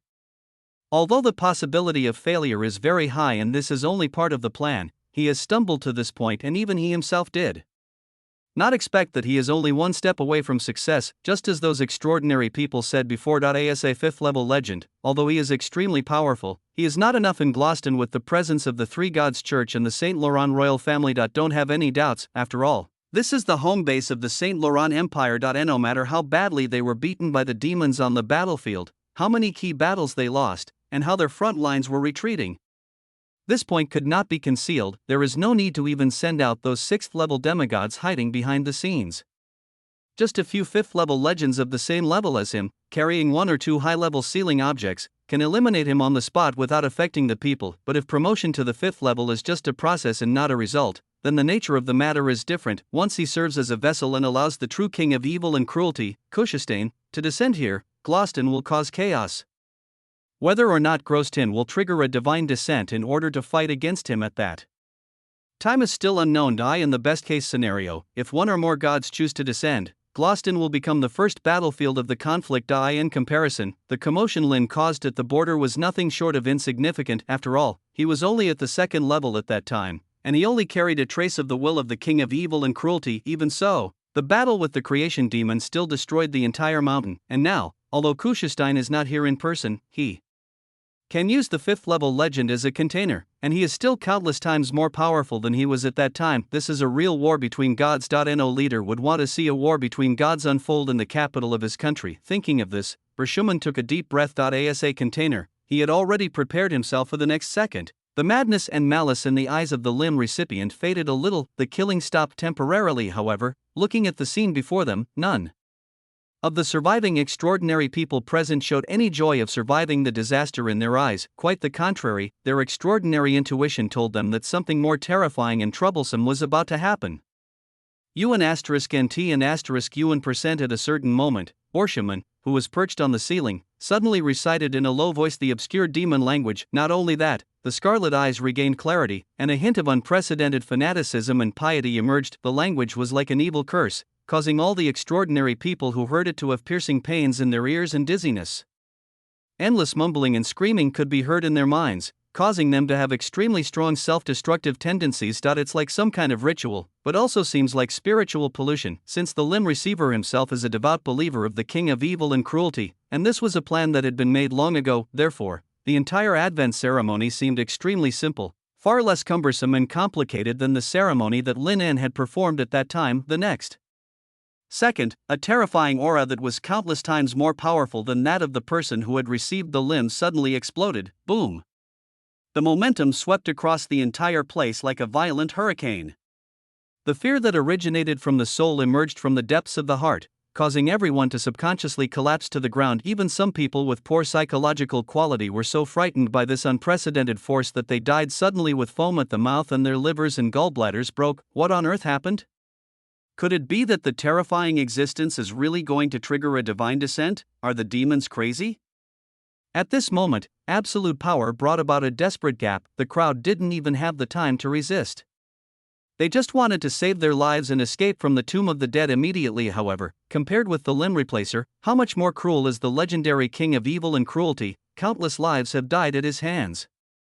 As an executioner recognized even by the demons, no living life will remain wherever Kuschestein passes. No, must escape. The farther you run, the better. But in this situation, where can we escape to? At this moment, everyone's heart was filled with despair. However, the progress of things will not be paused because of their despair, and no one will come to rescue them for such inexplicable reasons. Puff, along with the sound of flesh and blood breaking, a deformed and distorted monster face suddenly emerged from the chest of the limb replacer. The face was hideous and angry, stretching across the entire chest of the limb replacer. It was covered with broken and dark scales that glowed with a faint luster. A pair of scarlet and evil eyes slowly turned and passed in front of all the humans present, accompanied by several explosions of blood mist. Those extraordinary people who were only at the third level could not even withstand a single glance from him.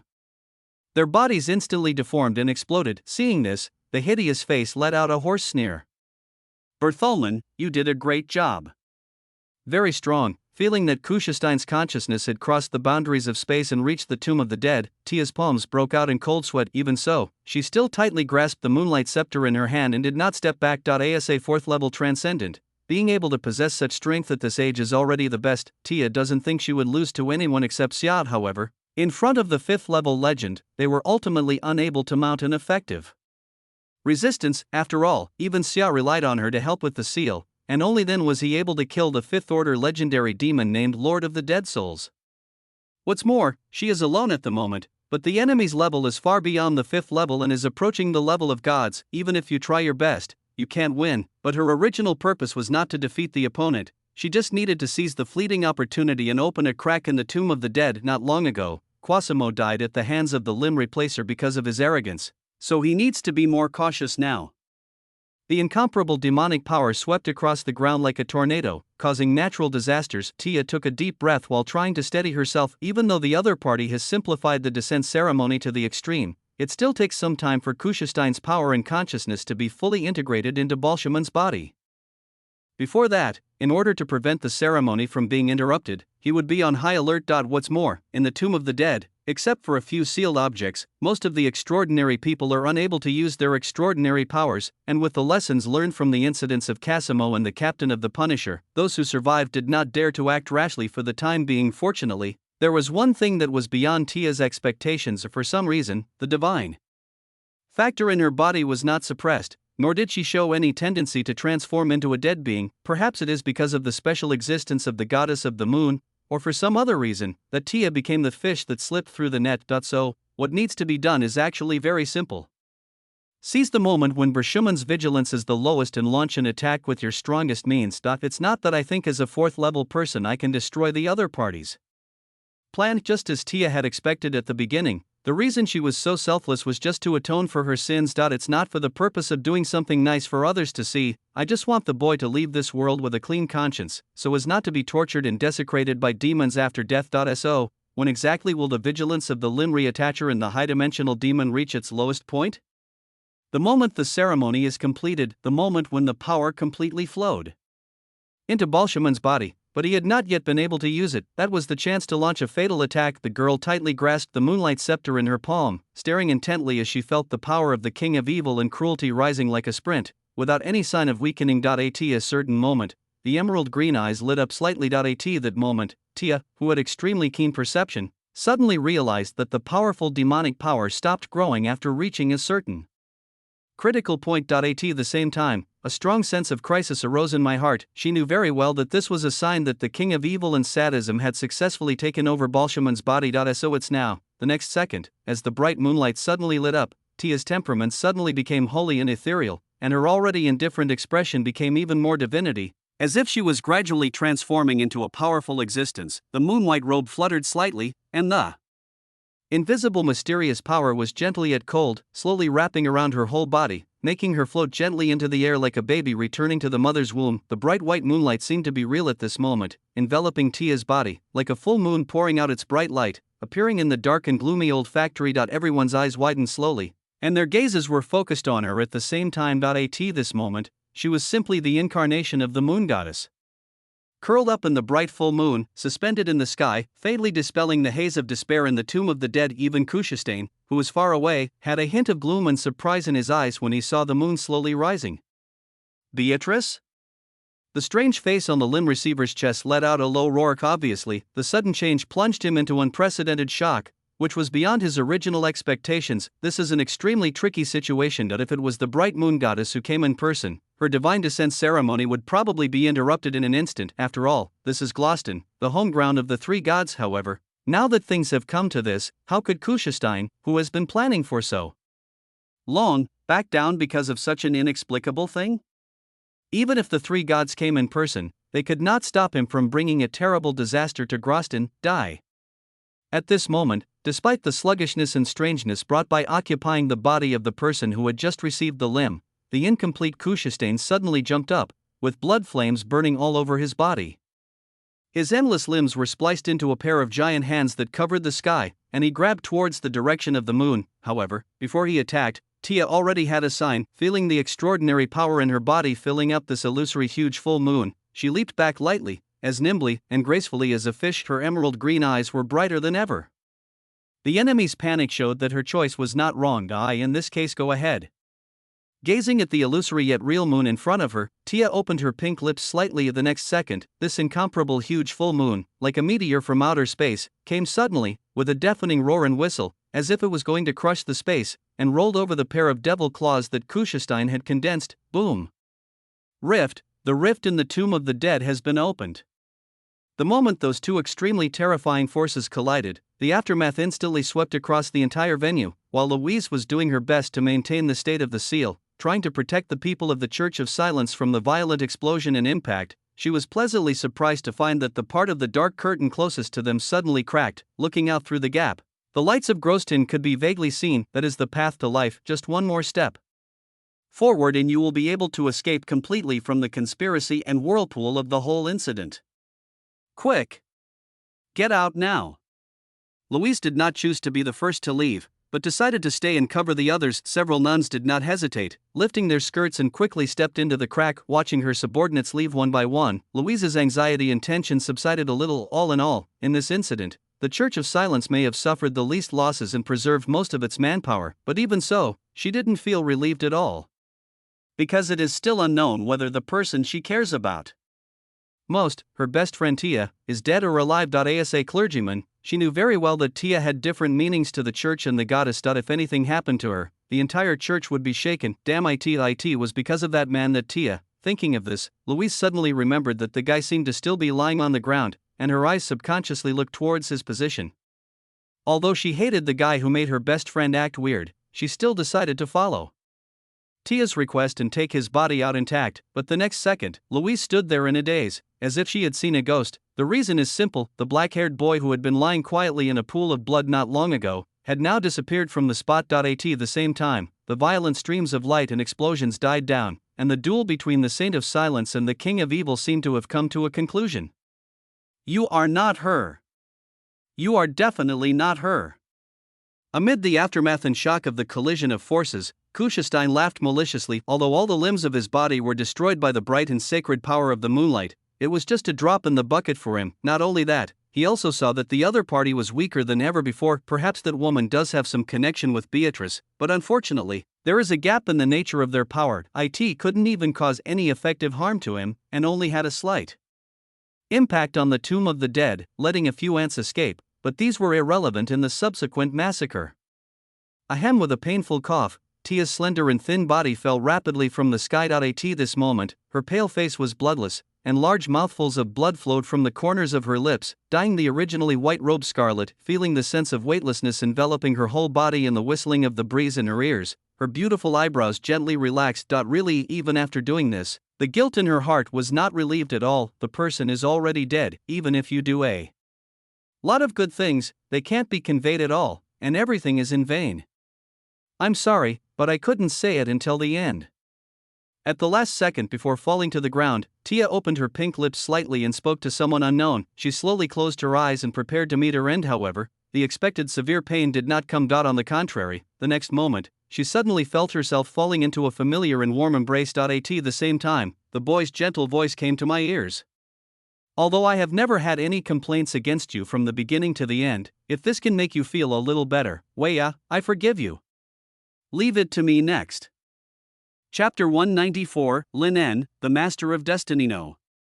1 Lin. In fact, from the moment Tia appeared, Lin N, who knew that he had been completely framed, had already anticipated how subsequent events would develop. Someone must have wanted to take advantage of the opportunity to kill him, and it's not just a single force. Faced with such a situation, if I really continue to resist, it would be dangerous. Judging from the limb replacer's tone before he pretended to be dead, the demons definitely had a deeper plan engrossed in, so deep that even he was tricked. But this did not make Lin angry or frustrated, quite the contrary. If the other party is really acting with some deeper purpose, and even the serial murders are a disguise, then tonight will be the critical turning point for things to take. In that case, I might as well take the blame for the time being. In addition, based on the premise that someone wants to take the opportunity to kill him and prevent various forces from bringing him to St. Laurent Virgin Islands, it is also a good choice to retreat behind the scenes and wait and see what happens, and not become the point that attracts fire. What's more, the situation on Miss Witch's side is critical, and the plot deviation of the Silent Saint needs to be quickly increased in a short period of time. So Lin had an idea. It would be better to just go back to your old business. Suspended animation. Only in this way can we meet the current situation.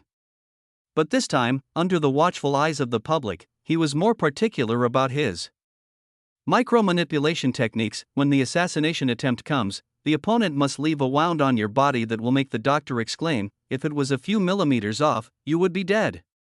Fortunately, during this period of time, the heart of the burning dragon has strengthened his body unprecedentedly. In addition, he had just taken moonlight liquid in the interrogation room last night, and there was still a lot of drug effects remaining in his body. Therefore, even those injuries that looked hideous and terrible were not fatal to Lin N, and could even heal quickly in a short period of time. So when Cosimo launched an assassination attempt on him on behalf of the military, Lin N constructed a lie in his mind. I am already dead. For safety reasons, he also added a post-condition. Once Tia touches her body or says the words "don't die" with her own mouth, the effect of the lie will be lifted. And now that he had escaped from his fake death, it proved that the plan was successful. The plot deviation of the S-level plot character Tia Yusti has been increased to 55%.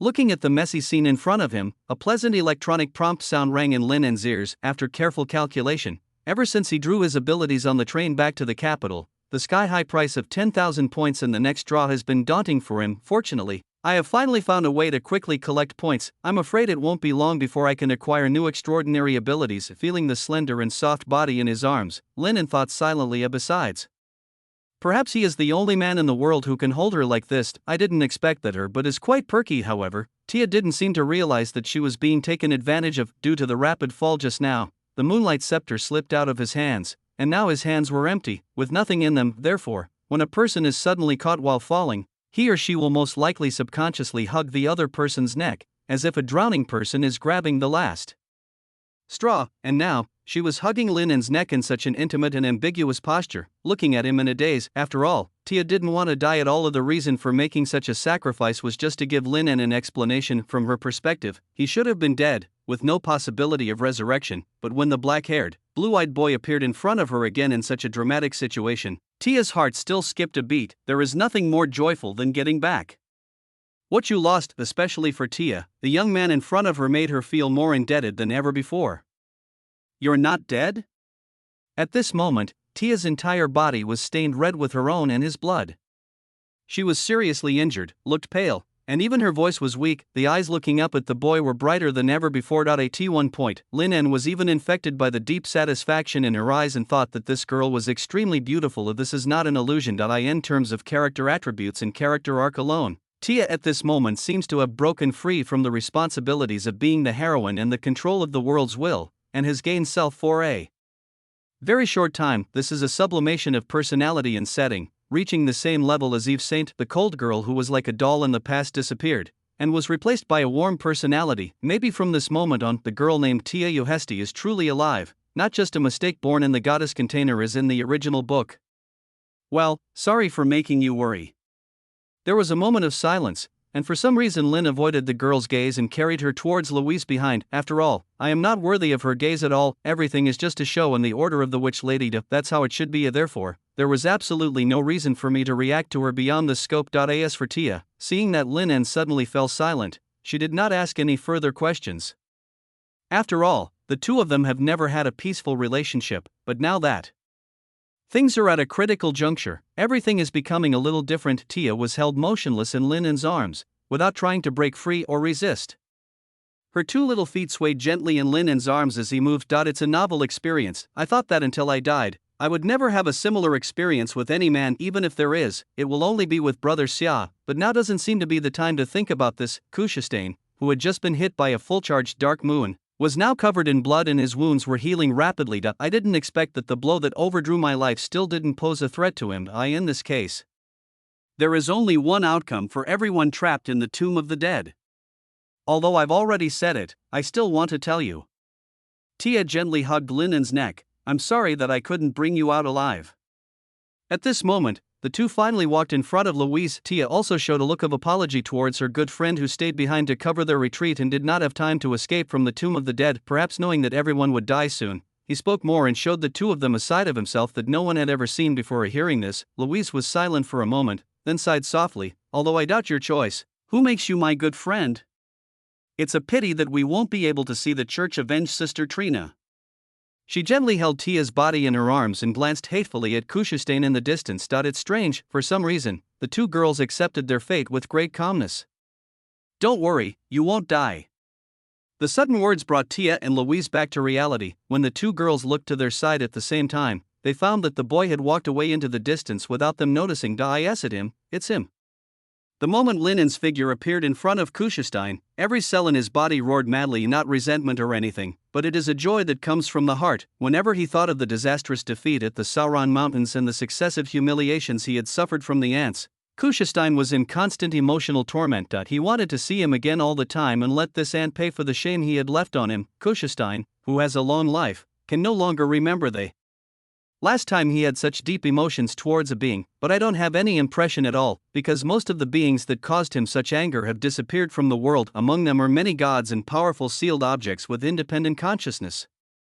The only way for people to understand them is through those ancient and obscure historical books. Only this ant is the most special. Not only did he defeat him as a mortal, but he also managed to escape unscathed in the end, escaping to the imperial capital where the three gods were. He had a vague suspicion that there might be some ancient and terrifying existence behind this kid. Otherwise, why would the aura of the creation demon completely disappear from him? Apart from that, I thought it would take a long time before I could torture and retaliate against that ant to my heart's content. I never thought that just a few months later, he would appear again without any warning. In a sense, it really is fate. With this in mind, Kushastain instantly read all the memories of the person who had received the limb, and figured out the whole story. He laughed wildly and roared, I didn't expect it. It's actually you?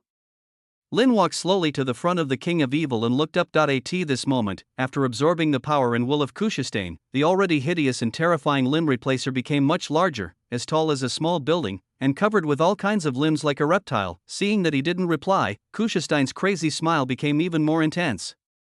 You boast of your intelligence and talent, but in the end you are manipulated by my subordinates. Do you feel the taste of failure? At this moment, he didn't think of killing Lin right away.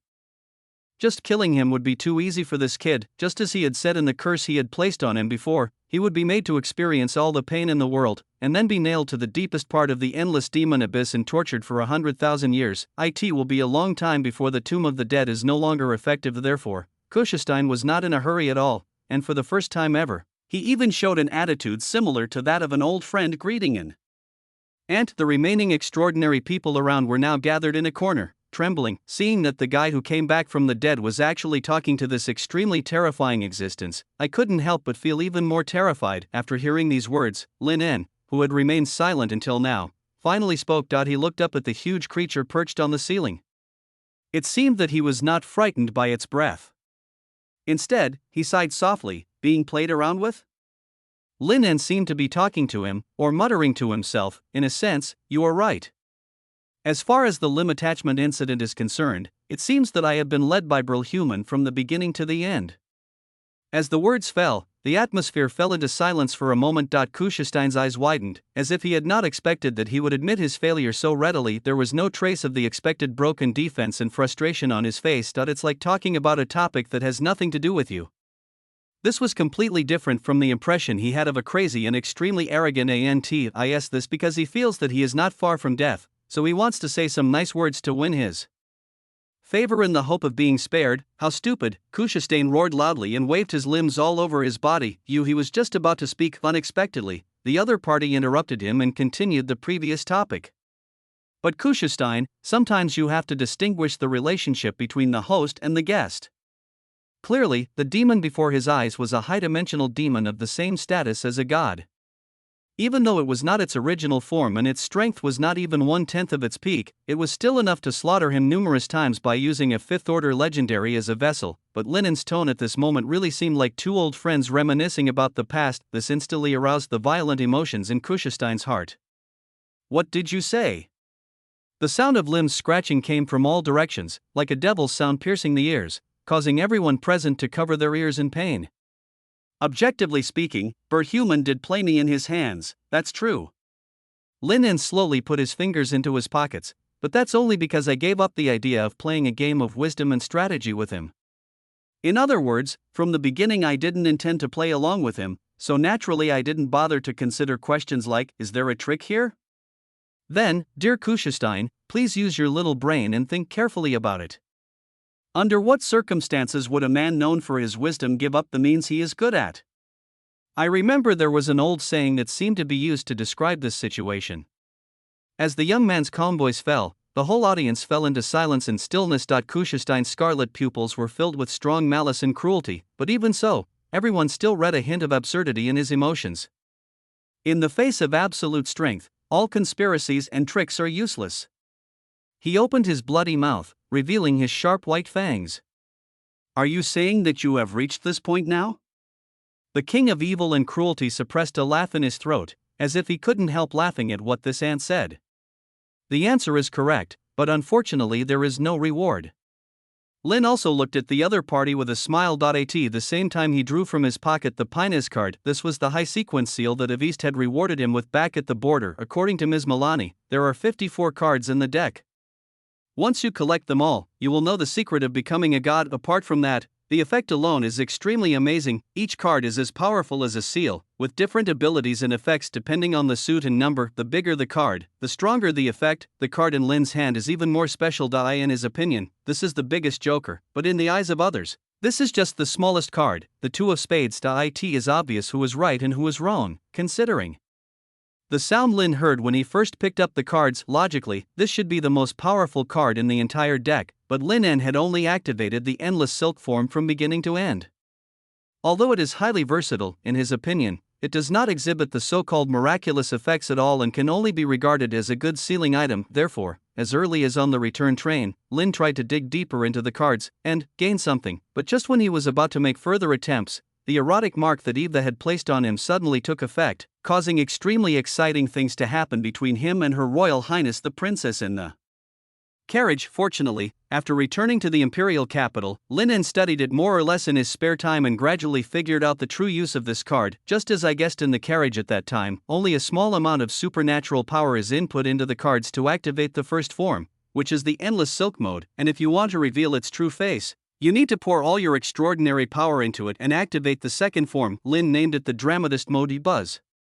In an instant, the cards turned into a dazzling white light and bloomed into endless silk threads, like a cocoon, wrapping his body in it. Those silk threads seemed to have their own consciousness, entangled, weaving, and winding around his body. The next second, a jet-black dress with trousers appeared on her body. In addition, there are matching leather shoes, canes, white gloves, and an exquisite high-brimmed hat. At this moment, the boy looked like a magician in a gorgeous costume, with a dreamy glow all over his body. Under Kuschestein's gaze, he gently took off his hat, pressed it to his chest, and saluted everyone. Recommend the book of this brother. Introduction. Although he traveled through time just before the game's closed beta test, Last did not rely on his foresight about the plot to embark on the path of the protagonist bathed in flowers and glory. His time was hopelessly frozen in that small town called Deep Blue Harbor. And no matter what Rast did, when dusk came, the revived ancient god would destroy the entire city, along with all the traces he left behind, and time would go back and start all over again. He was happy, and spent endless time to capture the opposite sex, studied the most unpopular and remote books in the library, and honed his skills to perfection. I have also been desperate, trying to stop the coming of the evil god, but I gave up in the endless failure, until that day, after countless failures, when Rast dragged his mortal body and stood in front of the resurrected ancient god again. He saw a figure that should never appear. Hey, according to history, Deep Blue Harbor should have been destroyed by the aftermath of the god's descent. The poster girl on the game cover, the future Silver Swordmaster, was looking at him with confusion on her face. Also, who is this strange historical replica projection? Why is there no record of him in history books? Rust, I'm about to speedrun it, and you tell me it's a plot kill? Chapter 195. No. The moment the young man appeared before his eyes in a completely new form, Kuschestein's vigilance instantly reached its peak. As a demon, although he usually displays mostly crazy and violent emotions, it does not mean that he has no brains at all. A human ant who taught me a severe lesson when he was still a first-level transcendent.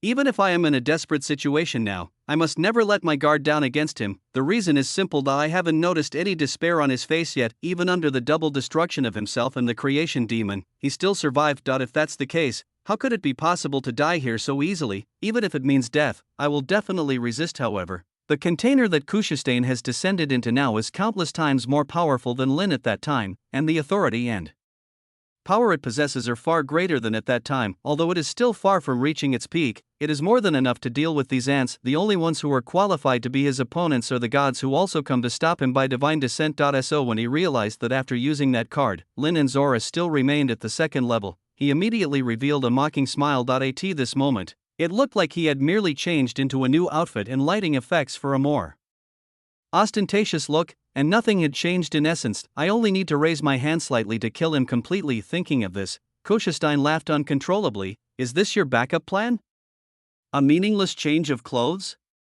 At this moment, the surviving extraordinary people all focused their attention on the young man in front of them, and when he saw that his rank had not been improved, the glimmer of hope that had just appeared in his eyes dimmed again. At the same time, I couldn't stop cursing in my heart. They cursed the young man who appeared like a hero but ruthlessly extinguished their hopes in the end. Only Tia, who was held in Louise's arms, stared blankly at the figure. She knew very well that the guy was essentially a man of his words. He said he would not let them die, so no matter what happened, Tia didn't think she would die at the hands of Kuschestein. Although the two of them had known each other for a very short time, for some reason, she had this feeling. Or rather, that's how Lin had always presented herself to her.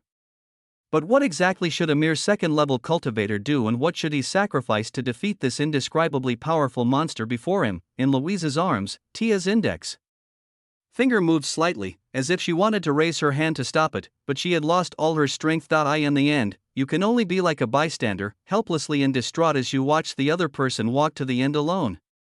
As you can see. After hearing what Kuschestein said, Lin put his hat back on his head after saluting, and stood in the center of the old factory with his cane in both hands. He looks like an elegant gentleman, or a magician who was about to present a grand performance for the audience. Do you think that this alone can stop me? Kusuisin grinned, looking grim and terrifying. Level 2? Hearing this, Linen shook his head. His eyes seemed a little disappointed. Dear Kuschestein, actually when I first met you from the greedy box, the impression you left on me was still overwhelmingly powerful. But till today, you have tried again and again to destroy this impression of you in my mind. I didn't expect that a being on the same level as a god couldn't even detect the real changes in me at this moment. I am extremely disappointed. As the words fell, the man and the demon fell silent at the same time. After a moment, Kuschestein suppressed madness and violence in his throat. What did you say? I say, you can't even see the gap between our realms. You are no longer worthy of being my opponent. Linen tapped the ground lightly with his cane and strolled around the garden. If I must give an example, it's the difference between the person in the painting and the painter. No matter how hideous and terrifying you appear on paper, I have already transcended the limitations of this piece of paper and am looking at you from a higher level. And those lines around you. Although the tone was very calm, No one could understand what he said. At this moment, Lin actually looks more like a madman, perhaps. Being able to maintain a calm expression in the face of the mental assault of a higher dimensional demon meant that one was already crazy. Even Kuschestein was puzzled by this guy's inexplicable yet arrogant words, but what surged in his heart was indescribable anger. Even now, this tiny ant is still showing its fangs and claws. It's really unpleasant. In an instant, accompanied by a roar, the crumbling ruins of the entire old factory collapsed, and the limb-jointed monster that was as big as a high-rise building suddenly began to breathe heavily, and a river of blood spurted out of its mouth, like a spear of sin and punishment falling from the sky, vowing to nail the boy's heart into the deepest part of the endless devil's abyss. Boom! Inside the tomb of the dead, the ground was sunken and smoke and dust filled the air. The scarlet stream of light was mixed with unparalleled demonic power, which seemed to completely destroy the space around the young man. This is a blow that is enough to kill a 5th-level legend. Kuschestein was very sure that the blow had landed squarely on Lin's head. Moreover, as a level 2, he had no power to resist. However, the cloud of doubt in my heart could not be dispelled no matter what. After a while, the smoke and dust dissipated. Kuschestein froze in place, his scarlet pupils like lanterns slightly dilated. Even though the ground around him looked like it had been plowed, the young man in the center simply raised his right hand wrapped in a white glove, put it against the corner of his lips and coughed lightly, as if he was choked by the smoke and dust. There is nothing else, you. Kuschestein raised his head and was about to roar in anger. However, the next second, in a distant corner, the body of a surviving extraordinary person from the Tianli church suddenly trembled. Help! Help!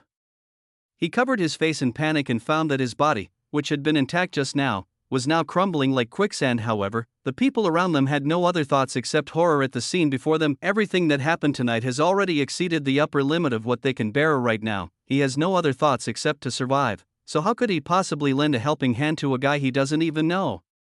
Within a few seconds, the extraordinary person from the Tianli church completely lost his movement under the watchful eyes of the crowd. He turned into fine dust, drifting in the air, leaving no trace of him. What on earth happened? Not only them, but even Kuschestein's scarlet pupils dilated slightly. As a high-dimensional demon, at the moment when he was about to kill Lin, he, with his extremely keen sense of smell, noticed something strange. What did you do? He asked in a low, evil voice. Hearing this, Lin smiled slightly. It's very simple.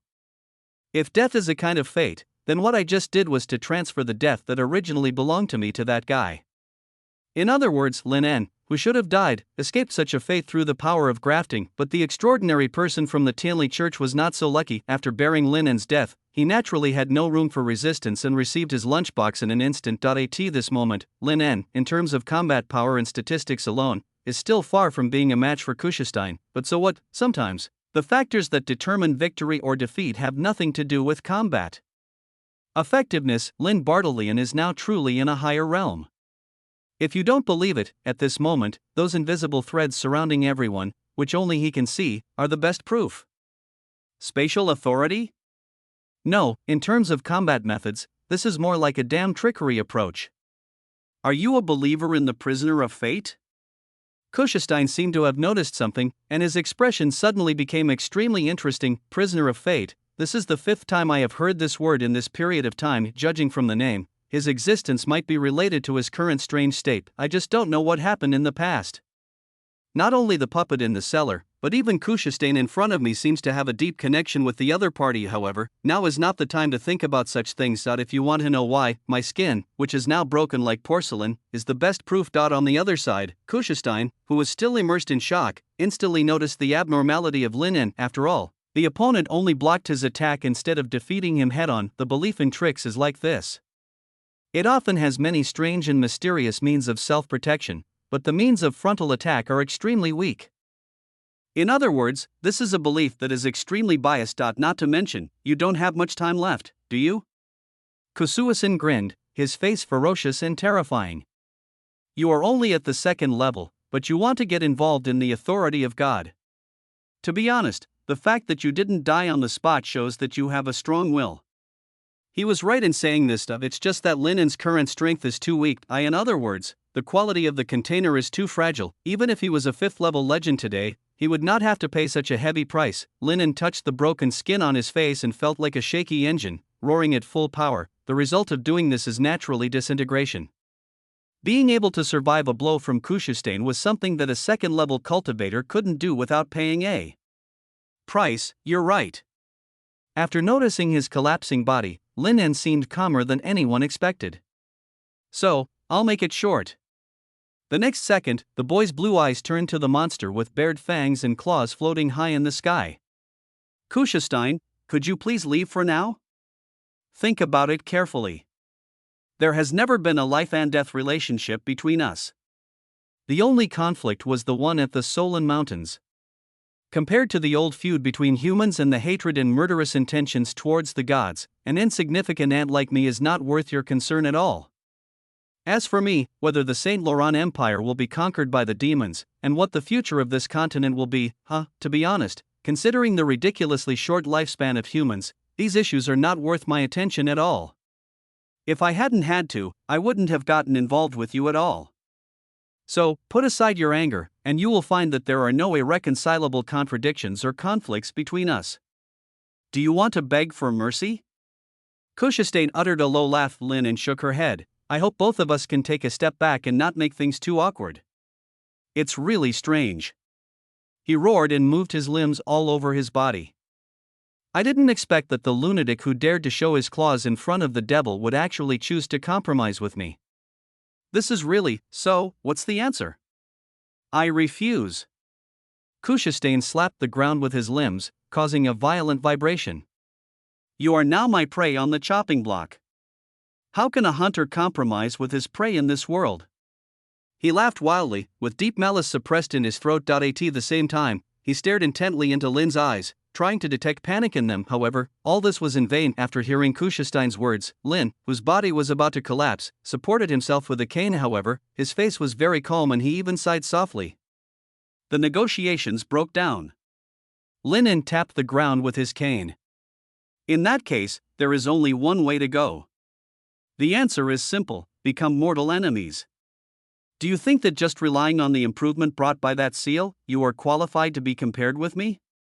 From his words, Kuschestein sensed a hint of contempt, and the wild laughter on his face disappeared in an instant, replaced by extreme anger and madness. However, Lin seemed oblivious to this. He simply adjusted his high-brimmed hat. As a magician, you have to maintain the sense of mystery until the end of the performance. I have something to remind you. Lin smiled. In fact, from the first time you saw this form a few minutes ago, I have been secretly preparing for something. Kuschestein's expression suddenly froze. The principle of grafting is to connect the erratic threads between two people, so as to achieve the result of transferring fate. But this approach also has certain limitations. If fate has weight, then for those who shine brightly on the world and historical stage, their fate has much more weight than that of the lower-class people who do nothing. And as far as I know, grafting can only be performed between two individuals with the same or similar destinies. What do you want to say? Kuschestein interrupted him somewhat frantically. At this moment, he, who had an extremely keen sense of smell, vaguely sensed something strange. This made his original desire to watch his prey fall into despair step by step fade away, and was replaced by a bad premonition. I want to say that although it was difficult, and although it was my first time using this ability, I still succeeded. I have grafted the thread of your destiny onto a certain being present here. What a joke! Kuschestein suddenly jumped up, and his limbs turned into a torrent and submerged his body. A mere human is worthy of being compared with me? However, in the state of a life-hungry master, any power that could threaten his life could be transferred away, accompanied by screams coming from a distant corner. The official extraordinary people were horrified to find that they seemed to have become victims of the fight between the two people. Lin didn't feel any guilt about this. For these people who wanted to capture him and gain merit, did he really have to restrain himself and take care of their lives? You're right. Lin strolled leisurely in the midst of the limb frenzy that was sweeping over him like tree roots. Height-dimensional demon, with the weight of your destiny, even if you want to graft, I'm afraid you can only graft onto beings of the same level as you. What's more, Lin is only at the second level at the moment. He couldn't even see the thread of fate on Kuschestein's body, but... So what? Lin's goal from the beginning to the end was not to defeat Kuschestein, but only to save Tia's life and make the other party retreat. Therefore, rather than erasing the consciousness of a high-dimensional demon, destroying the container in which he descended would be a better solution to the current predicament. In other words, the thread of fate that Lin was grafted onto did not come from Kuschestein, but from Brashuman himself. As a serial killer and one of the masterminds of the Devil's Advent incident, he certainly has a destiny that cannot be underestimated, and among so many people present, there happened to be one person whose fate had a similar weight to his. Once that person dies here, the limb replacer, Bull Schumann, whose fate is linked to that person's, will also suffer this invisible and terrible punishment like the law of cause and effect, and die on the spot. Lin prepared to snap his fingers. Not long ago, I buried a needle made of painful energy into the brain of the still unconscious fourth prince. Although it's far less than the one you took last time, don't doubt it. With the weight of that thing, it would be extremely easy to kill a human being. I'll ask you one last time, Kuschestein. Do you want to leave by yourself, or do you want me to take you away?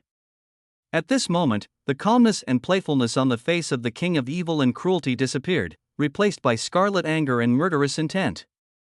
Try it if you can. He gritted his teeth. After you snap your fingers, you should know the consequences.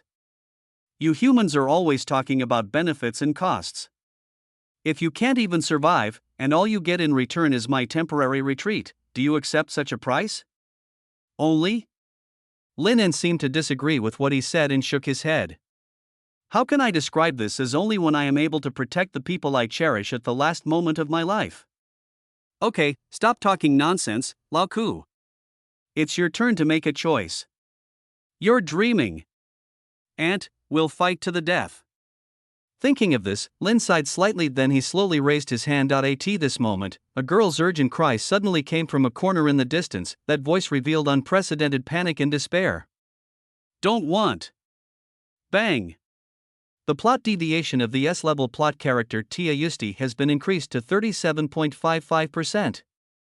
Chapter 196. The late victim dying is the least thing I am willing to do for you. This was a sentence Lin uttered unconsciously in the interrogation room when he was about to be tortured to death by XI8. It was this sentence that caused Tia to be overwhelmed by guilt, leading to everything that happened later. However, in the final analysis, she had such thoughts because of Lin's miserable condition at that time. Putting aside this main factor, Tia actually didn't have much thought about this sentence itself. Judging from her character and personality, how could she, who was never polite to any man, fall for a man's sweet words? More of it is indifference to. I feel at a loss as to what to do with this seemingly plausible statement, because this sentence is too vague. It is so empty that it does not seem real, more like the vows a man makes to a woman when he is aroused. Therefore, Tia didn't take this sentence too seriously. However, at this moment, the young man's understated words revealed an unprecedented awareness. What he said was clearly related to his own life and death and safety, but now it has become a bargaining chip in negotiations with the Demon King, as if he has completely disregarded his own life and death. As long as she can get out safely, that will be the most gratifying thing. He put his words and deeds into practice through practical actions. In all the years that passed,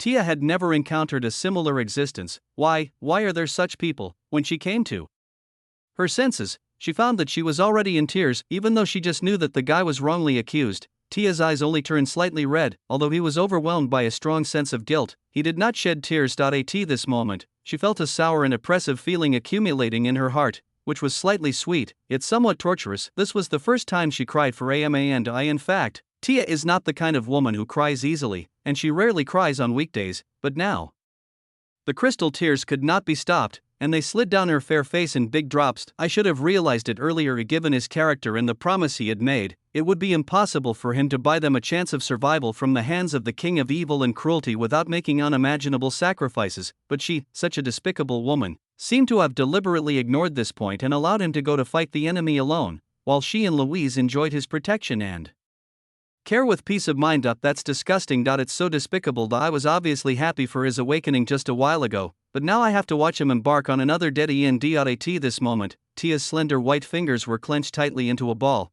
her nails pierced her delicate palms, and strands of blood dripped down. In fact, it's no wonder that she has such complicated inner thoughts.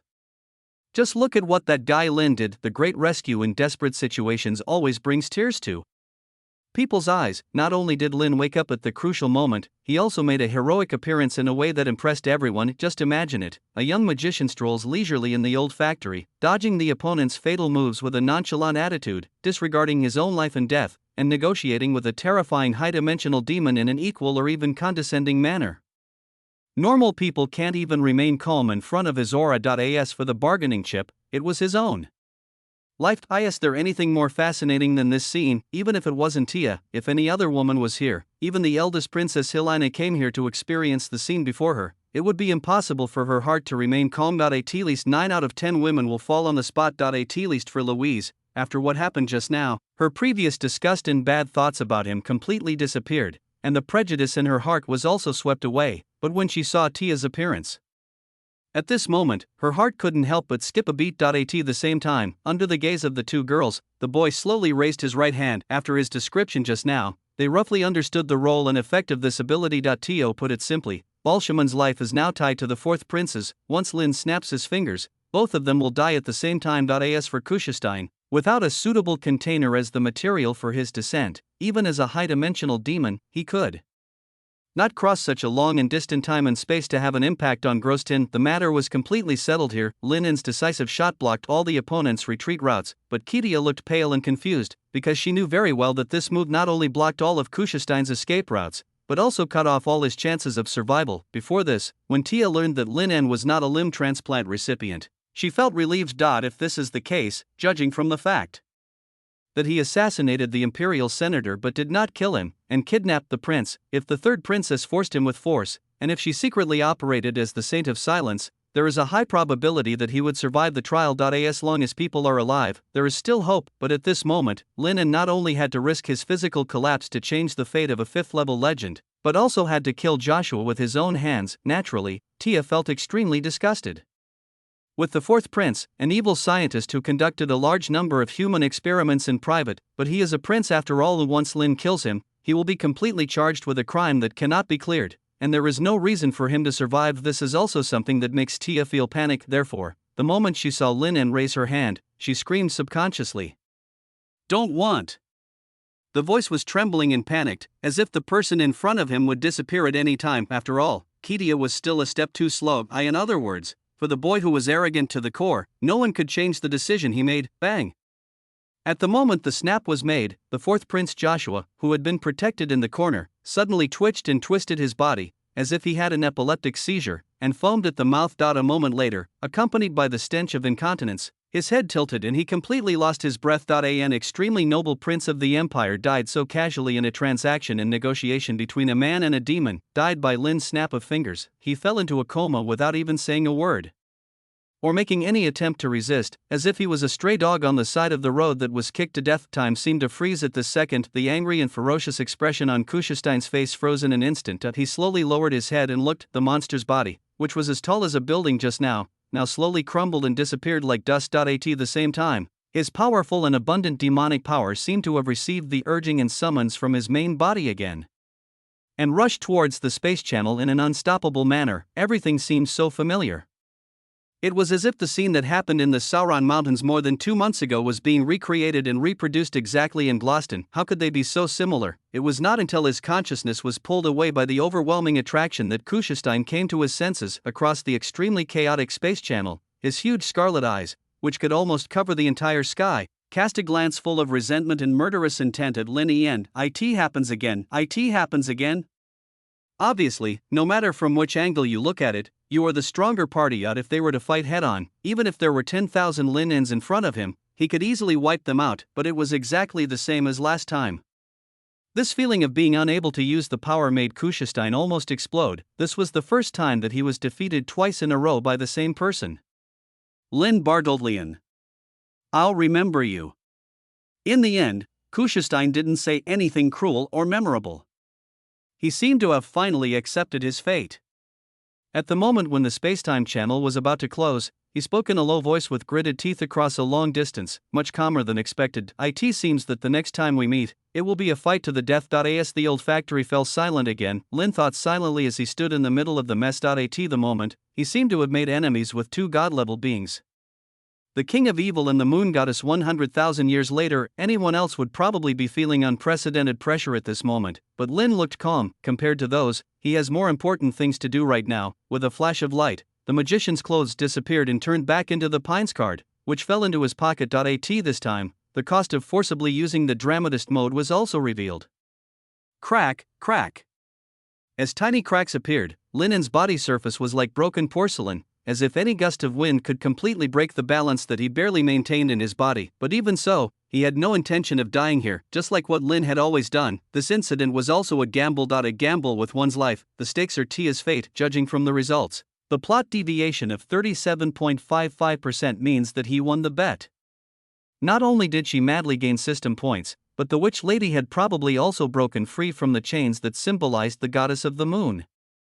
Even if not, it can probably be restored to the level before the seal was reinforced. Therefore, even though Lin En is on the verge of death, he still has no intention of giving up on himself after that. As long as he waits for Ivester to come and realizes that he is helpless against his symptoms, he will naturally seek help from Miss Witch. Her Royal Highness will not watch him die, and Miss Witch will not take this opportunity to threaten her. When it comes to his safety, neither woman would joke about it. However, as for how to deal with the accountability from St. Laurent Virgin Islands and the Imperial Parliament, Lin En currently has no idea and can only take it one step at a time. So at this moment, the whole thing is over. He hopes that after waking up, he can be found in the warm big bed at home, with a beautiful big sister lying next to him, holding him in her arms and pampering him. With this thought in mind, Lin's body slowly leaned backwards, then everything went black before his eyes. And he completely lost consciousness. It's a pity that he didn't know it. Sometimes, when the opponent's plot deviation increases significantly, the fate trajectory of your side will also deviate accordingly. Things that he didn't want to see and even didn't expect happen so absurdly and wonderfully, since the speed of time flowing inside and outside the barrier is different. When Xia arrived late, she found that she was the first person to arrive at the scene. For some unknown reason, the tomb of the dead, which had been tightly sealed just now, suddenly dissipated, leaving behind only an old factory that had long since become ruins and a field of hideous corpses. The scene before us was extremely bloody and tragic, because everything that happened tonight was so noisy. A lot of people had gathered near the old factory in the lower city to watch the fun. His men had already gone over to evacuate the crowd and maintain stability, but Xia was the only one with a frown on his face, looking around at the scene. He was looking for Tia. However, to Xia's disappointment, he did not find any trace of the other party until the end. However, among the corpses on the ground, he saw many familiar figures, for example, Casimo and the fourth Prince Joshua. Thinking of this, Xia's heart was suddenly shaken. It seems that what happens tonight will cause a huge uproar throughout Groston. Not long after the royal selection officially began, a prince left the stage in such an aggrieved manner. Was there some secret manipulation by other princes and princesses? Xia didn't know. She just felt a little confused because she didn't see Tia. Just then, he suddenly caught a glimpse of a familiar figure lying in a far corner. Louise. Xia was naturally familiar with Tia's good friend. So he stepped forward quickly and poked the opponent's shoulder with the long sword at his waist. After a while, Louise woke up slowly. The moment she saw Xia, an undisguised disgust immediately appeared in her eyes, and then she rubbed her swollen and painful forehead. Of course, Louise had no good feelings towards this bad man who deceived her best friend, but now is not the time to criticize the other party. After realizing the environment she was in, Louise, who was a little confused just now, seemed to suddenly realize something and her face suddenly turned extremely pale. Seeing this, Xia frowned and asked, "Did you remember anything?" "No, not really." Surprisingly, Louise's first reaction to everything that happened here was to deny it, but from her wandering eyes, it was easy to tell that this woman was lying. Xia couldn't help but feel an inexplicable irritation in his heart. He took a deep breath. "Tell me, where is Tia now?" Hearing this, Louise's body trembled slightly, but she still pretended to be calm and said, "I don't know." Clang! The sharp knight's sword was instantly unsheathed and pressed against Louise's neck. Xia's expression was extremely cold at this moment. "I'm not kidding you." The lingering anxiety in his heart made him want to see Tia very much. At the moment, the other party has probably encountered some force majeure factors, otherwise he couldn't think of any possibility that she would deliberately avoid him. However, Louise was not one to be frightened. Feeling the chill coming from her neck, she narrowed her eyes and slowly stood up. "I don't know, I just don't know. Also, I never remember any affiliation between the Church of Silence and your military, Captain Shay." "In what capacity are you talking to me now?" The atmosphere became somewhat tense for a moment. After a moment, Xia sheathed his sword, glanced at her coldly, and then left without looking back. Watching the other persons departing back, Louise breathed a sigh of relief. In fact, it wasn't that she didn't say it on purpose, but there is no way to say it at all. After all, even Louise did not expect that her own saint would suddenly go crazy. After injuring the surviving official supernatural beings, she fled the scene with Lin. Now that I think back on it, I realize how outrageous and bold my friend's actions were. She chose to take the risk in order to prevent that guy from being persecuted by the Imperial Parliament. It was precisely because she saw no hope of survival that Tia acted impulsively. She wanted Lin to live rather than die on the gallows. At the very least, send him to a temporarily safe place. However, this move was undoubtedly a confrontation with the entire empire. Don't get caught, Tia. Gazing at the bright full moon in the night sky, Louise prayed with a worried look on her face. P.S. When everyone thought I was going to cancel, I didn't cancel. Isn't this also a kind of cancel? Chapter 197. Who kidnapped my puppy? Inside the Pantheon.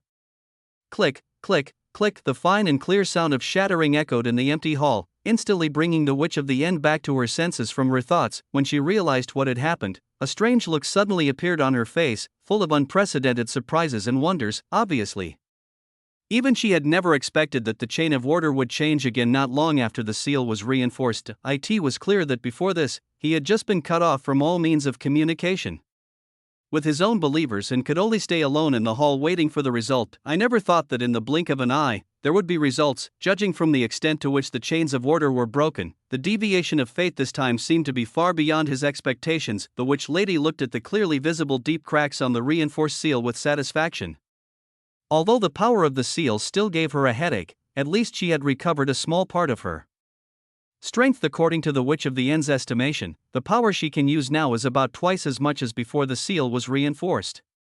In other words, the impact and interference on reality will also increase accordingly. What did the believers do? It would be impossible to reach this point if it were not for the kind of deviation in fate that was enough to completely change a person's future. Will he, /n, be in danger? Would my previous actions bring him extra pressure, causing him to do something risky? The witch frowned slightly, and suddenly felt a little regretful. The next second, with a torrent of memories pouring into her mind, the incident of Kushistan's advent and a series of events that happened after that flooded into her mind. The memories were read one by one. Even the witch herself did not notice that her bright red eyes were flickering and her beautiful eyebrows were slightly raised, as if she had encountered something annoying. Just when the memory was being read to the most critical point, everything related to Lin and suddenly stopped. Miss Witch took a deep breath. She knew very well that this was due to Linen's characteristic of being world impurity. Once the other party is out of the sight of his past self, the third Princess Ivester, for too long, he will completely disappear in the course of history, and there will be no trace of him even in the next 100,000 years. Only traces from the past indicate that Lin Bartlett ever existed. What happened after that night? Who took him away? All kinds of doubts emerged in the Witch Lady's mind, causing her expression to change. After a while, she suddenly realized that with the degree to which the seal was broken at this moment, she might be able to do the same thing as in the past, crossing time and space and descending into the body of a believer. Although interfering with the past would cause great damage to one's own vitality, he could not care less about that at the moment. Thinking of this, the Witch Lady slowly closed her eyes and easily sensed the anchor mark of the believer Lin in her spiritual world. In the past, I had been connected to him through this mark, or had brought him across time and space to the Pantheon. However, there is one thing that is very important. As mentioned before, in this world, no matter how powerful a god is, he cannot affect the river of time, nor can he interfere with the past and the future. Logically speaking, after being defeated by the god ancestor Shia, the sealed Witch Lady should not be able to do the same. But she happened to be the exception among the gods. Of course, her strength is a factor, but it is not the most important factor. The key lies in Lin, the variable of this world. He alone is special and has no past or future. In other words, if the world is compared to a book, and the passage of time represents the number of pages in the book, then Lin is equivalent to a leaf sandwiched in the book. The book will be turned to the page at which he exists in the space and time at the moment and will be observed. In other words, if one wants to interfere with time and space, Lin is that indispensable and important node. Without him, not even Miss Witch would be able to influence the past. This is why, even if the gods living 100,000 years later knew the direction of the future, they could not cross time and space to strangle Ivester in the cradle. Even the will of the world will not allow such a thing to happen, otherwise everything will be messed up. Accompanied by powerful mental fluctuations, the Witch Lady gently touched the mark of gods chosenness of her believers, trying to call the other party. However, there was no response for a long time. Although the mark of God's chosen one can maintain the connection between the two people, in a sense, it is one way. Even if he had possessed me previously and had brought me to the pantheon several times, I would not have been able to do such a thing even if I were 10 times more powerful without his subconscious permission. The silence in the other party's spiritual world at the moment showed that Lin En was not in a good condition at the moment. That's not all. She didn't know if it was an illusion, but from the mark of God's choice, Miss Witch vaguely sensed an extremely chaotic fate, as if a ball of thick threads was shuttling back and forth in his body, constantly affecting the trajectory of his future. Seeing this, her face suddenly changed. What on earth happened? Why is there a mysterious aura associated with that existence? The Witch of the End's expression suddenly became extremely ugly, but she did not hesitate at all, and a red divine light burst out from her whole body. Deep in the bright red eyes, there is a faint flickering and rotating vast star map. And now that her believers were in imminent danger, she decided to take the risk. But at this moment, the End Witch's heart moved slightly, and she suddenly had some strange premonition. It was as if /N/Nansai took action. Some unknown changes would occur between the past and the present. It is difficult to say whether this change is good or bad, but it will have a certain impact on the pantheon, which is supposed to remain unchanged. Miss Witch took a deep breath. The worst outcome is that the seal is reinforced again, or the sword of Damocles arrives ahead of schedule. Either way, she was mentally prepared. Buzz. Accompanied by a strong fluctuation of divine power, the Witch of the End took action. In an instant, a red light appeared and the temple roared. She hadn't used her full strength for a long time, but now she once again displayed her power. As for whether this will arouse the vigilance and spying of the gods, it is not something that needs to be considered at the moment. I don't know how much time passed. Miss Witch released all the strength in her body, slowly opened her eyes, and spread her palms upwards. At this moment, she was holding tightly in her hands a ball of tangled, glowing threads. Each thread seemed to have life, circling back and forth, looking incredibly magical. This ball of thread, woven together from countless mysterious silk threads, was the culprit that caused the current abnormal condition of its believers. This is the divine power of destiny. It is difficult to say how powerful it is, but it is closely related to the will of the world and is extremely weird. But if it is not removed from his body in time, his life may be in danger. Besides, where on earth did he get such power? Being associated with that mysterious guy is not a good thing. Miss Witch frowned slightly. Even though he was extremely anxious, he was unable to appear beside the believers immediately. In other words, it has almost become a vicious circle. If it wasn't for the purpose of getting her out of trouble as quickly as possible, the believers probably wouldn't have used such an extremely dangerous method. Thinking of this, a hint of guilt flashed across the witch lady's cold eyes, and she sighed imperceptibly. She gently put away the thread of fate, studied it carefully after making her decision, then slowly turned around, lifted her skirt, and prepared to walk up the stairs. However, before she could take a step with her white bare feet, she stopped instantly when she saw something strange. At the same time, the pair of bright red pupils dilated slightly. This was the first time in her long time on the pantheon that she showed such a surprised expression, except for matters concerning her own believers. Of course, it's no wonder that Miss Witch would be so shaken. It was just because the scene before her was too shocking and completely exceeded her expectations. No wonder I suddenly had a premonition from the divine just now. Perhaps it was because he had caused unprecedented interference in the past, so that it affected the pantheon. But why is it her? What did the believers do 100,000 years ago? At this moment, all kinds of messy thoughts emerged in her mind, making Miss Witch feel unprecedentedly confused. She stared at the things in front of her with satisfaction, unable to utter a word. It was a carriage-sized, bright white cocoon of light woven like moonlight, emitting a quiet and gentle power. It seemed to be covered by layers of gauze on the surface, so one could only vaguely see what was inside. Because the light cocoon appeared too abruptly and did not even produce any power fluctuations, the witch lady was completely unable to detect it. She even felt a sense of destiny. It was as if it had always existed in this hall. Accompanying her, Miss Witch looked intently. I saw a beautiful elf girl, wearing a spotless white dress, sleeping peacefully in the center of the light cocoon. Your Highness, there is still no news about Lin En. Waste. In the study, accompanied by the sound of cockroaches, the woman's hoarse rebukes and insults could be clearly heard. She was extremely angry. A whole night has passed since the incident in the Tomb of the Dead, but until now, the subordinates have not found any trace of Lin En. The other party seemed to have evaporated from the face of the earth. After leaving the old factory, he completely disappeared in Girastan. In addition to them, there are countless forces in the entire imperial capital that are looking for or hunting him, so now it is a race against time.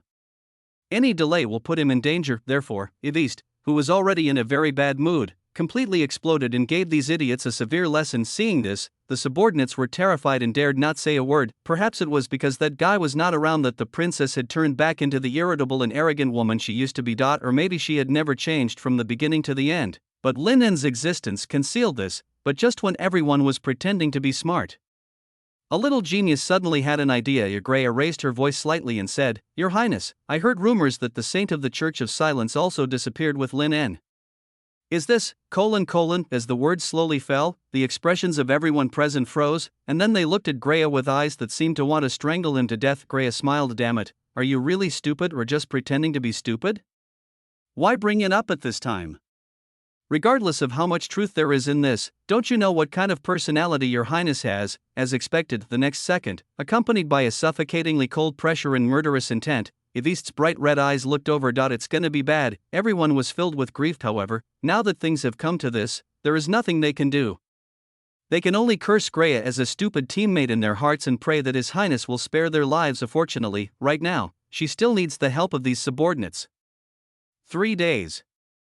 Her voice was cold and terrifying. 3 days, either find him or, although the second half of the sentence was not spoken, everyone was very clear about the weight behind it. If they really can't find Lin, then they probably have no chance of survival. "Yes, sir." Watching her subordinates running around in fear, Ivaset slowly covered her cheeks and took a deep breath. The desire to destroy and kill deep inside is almost uncontrollable. The breath coming from her throat was trembling and hot, indicating that Ivaset's true nature was about to be exposed and her mental collapse was about to exceed a certain critical point. Damn it, P.S. This chapter is a bit short. There is another chapter in the morning. Chapter 198. Where is this for? Who on earth kidnapped my most adorable dog? He is so cute. He must have suffered a lot being out there alone, right? Thinking of this, the worry and maternal instinct in her heart suddenly broke out, and she wanted to hold her cute puppy in her arms and pamper him. Immediately Ivaset covered her fair cheeks tightly, and a sound that was almost a moan came from the depths of her throat. She was almost on the verge of collapse. Everyone thought that with Lin En's company, she gradually recovered to normal. However, this is the most ridiculous misunderstanding. In addition, she suddenly remembered something very important. On the eve of leaving Orange City, she declared to Lin that she wanted him to fall in love with her. Not only that, Ivaset also left a mark on the tip of his tongue through a deep kiss. That mark would suppress his usual improper fantasies, but it would not eliminate them. Instead, it would gradually accumulate, and when a certain threshold was reached, all of them would be released. The best proof of this was the time on the train when I used my feet to help him solve his needs, and now, a long time has passed since the last release. Ivaset didn't know when the next outbreak would come. She just hoped that those subordinates could find him back as soon as possible. After all, his little dog is so cute. There is no woman in this world who will not fall in love with him, not if it fell into the hands of some bad women. /n /n /n /n. When she thought of this possibility, the impulse and desire in Avestor's heart to destroy the entire Gloston became stronger. Late at night, Elahat Palace, Saint Laurent VI wore a crown and held a holy staff, hanging high above the throne like a god. His whole body radiated the same golden color as the tree of the Holy Spirit, looking sacred and noble. At this moment, his eyes were as sharp as torches, as if he could see through people's hearts as he stared at the Earl of the Palace who was kneeling on the ground below. "Where are the people? Your Majesty, we are still looking for it, but what?" The silent saint who disappeared with him is related to the person in the rumors. If the other party wants to hide their tracks, it will be difficult for us to find them through occupation and other means. At present, the moonlight scripture is imminent, so 7-inch don't say such nonsense. If you can't find them within 3 days, you will all be beheaded. Saint Laurent VI's voice was like thunder, and the Earl of the Palace began to tremble with fear. To the outside world, the Emperor had just experienced the pain of losing his son and was currently immersed in unprecedented sadness and anger, so it was normal for him to act in an extreme way. But for the Earl of the Palace and other close people who happened to be in the palace, the actual situation was not so. Throughout the entire day, even when he received the news of the death of the fourth Prince Joshua, he did not notice the slightest abnormality on His Majesty's face. In addition, even at this point, he was still concerned about the whereabouts of Lynn Bartlerin, the traitor, and even secretly requested that he be captured alive and not to harm his life. However, Lin En is currently a thorn in the side of the nobles. Even though he received Calderon's letter openly indicating that he had received his orders, secretly he was always thinking of getting rid of him as soon as Possible, how could they not be afraid of a guy who ignored the rules and had the power to subvert them? At present, there are two kinds of forces surrounding Lin En, those who want to save his life and those who don't want him to return alive. At this point, it has become a race and struggle between two forces. In the end, whether Lin lives or dies will determine the final outcome of this struggle. Is there anything else you want to report? Tell me some good news that I want to hear. Your Majesty, after the incident, most of the surviving extraordinary people became mentally ill and fell into a state of madness. It is hard to say whether they can be cured. Therefore, apart from the one-sided statement of the Church of Silence, it is still difficult to restore the full picture of what happened last night. Hearing this, Saint Laurent VI's displeasure deepened. Seeing this, the Count of Shingon quickly added, however, the mandated punishers extracted and analyzed the remaining power of the old factory and confirmed one thing. What's up? The power used by Lin Bartlerin should come from the belief in trickery, and has a messy and obscure breath of fate. The Earl of the Palace replied respectfully, destiny? Saint Laurent VI's expression suddenly froze. According to his idea, he thought that the boy would use the core characteristics of the seal in his body, with the help of the creation demon Euvilia, resolve this crisis. However, to his surprise, until the end, nothing he expected happened. Destiny? Saint Laurent VI fell into deep thought, then sneered, this is really, where did this come from for me, half asleep and half awake? Lin En suddenly felt that his consciousness had left his body, floating high in the sky, overlooking the terrifying scene that made his scalp tingle, the screams and howls of billions of dead, the endless abyss that whirlpools across the earth, the giant pillars that reach the sky, and, :n. The shadow of the devil that lingers at the top of the giant pillars, blocking out the sky and the sun. His red eyes seemed to contain all the anger and brutality in the world. Lin Bartlett, the voice of the king of evil and sadism, seemed to transcend the boundaries of time and space, and was imprinted deep in his spirit. Bold coup. Lin took a deep breath. I thought that what would happen next would be the same as last time, with a vicious and angry curse from Kushistan. Never thought about it. This time, the opponent did not seem to lose control of his emotions. His scaly, black, bloody mouth shone with a hint of mocking evil laughter. Do you think the power related to him is so easy to borrow? Foolish humans, little do they know that all the gifts bestowed by fate have already been secretly marked with a price. Looking forward to the day when your price will come. This voice was like a low whisper, which entered Lin En's spiritual world, making him subconsciously feel his scalp tingling, as if ants were crawling all over his body, and he felt extremely creepy out. He subconsciously woke up from his sleep and opened his eyes to it. Turned out that his back was already soaked with cold sweat. Damn it. The high-dimensional devil's super bubble sound, anyone who hears it will know by the way. What kind of show effect is this guy trying to achieve? After losing to a human ant twice in a row, the main body is a little angry, so it crawls along the mark of the evil curse and speaks some harsh words, but not quite. Judging from his tone, the power he borrowed seemed to come from the legendary prisoner of fate. Although he didn't know what happened in the past, Kushistan seemed to be a little afraid of him. It seems that the more I borrow from this power, the more I will have to repay. One day in the future. This is true. For a moment, Lin's thoughts were confused and he didn't know what to say. However, being optimistic by nature, he would not spend too much time thinking about this matter. Anyway, he has already offended at least 3 gods, the king of evil, the future goddess of the moon, and the lord of billions of stars. As the saying goes, too much debt is never a burden, and it doesn't matter if you have one more prisoner of fate. How many hits can you withstand from Miss Witch's attack? Lin rolled her eyes. What's more, he had never seen a god with this title in the original work. Even if there was one, he would probably be an inconspicuous and invisible figure hanging in the corner of a chair.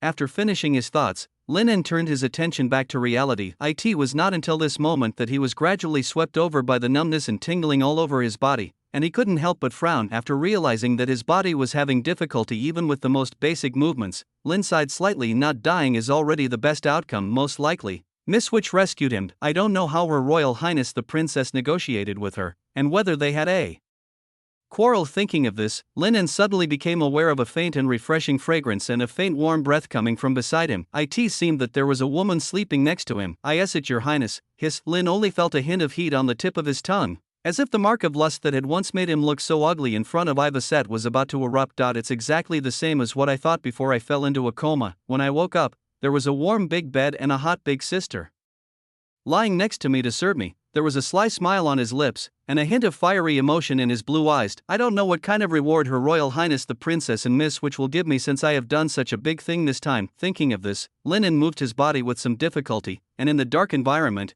he moved little by little towards the sleeping woman beside him. Even though his entire body was in excruciating pain as if it were being shattered, it was not unbearable for Lin, who had already become proficient in using the crown of thorns. Some things are always more important than others.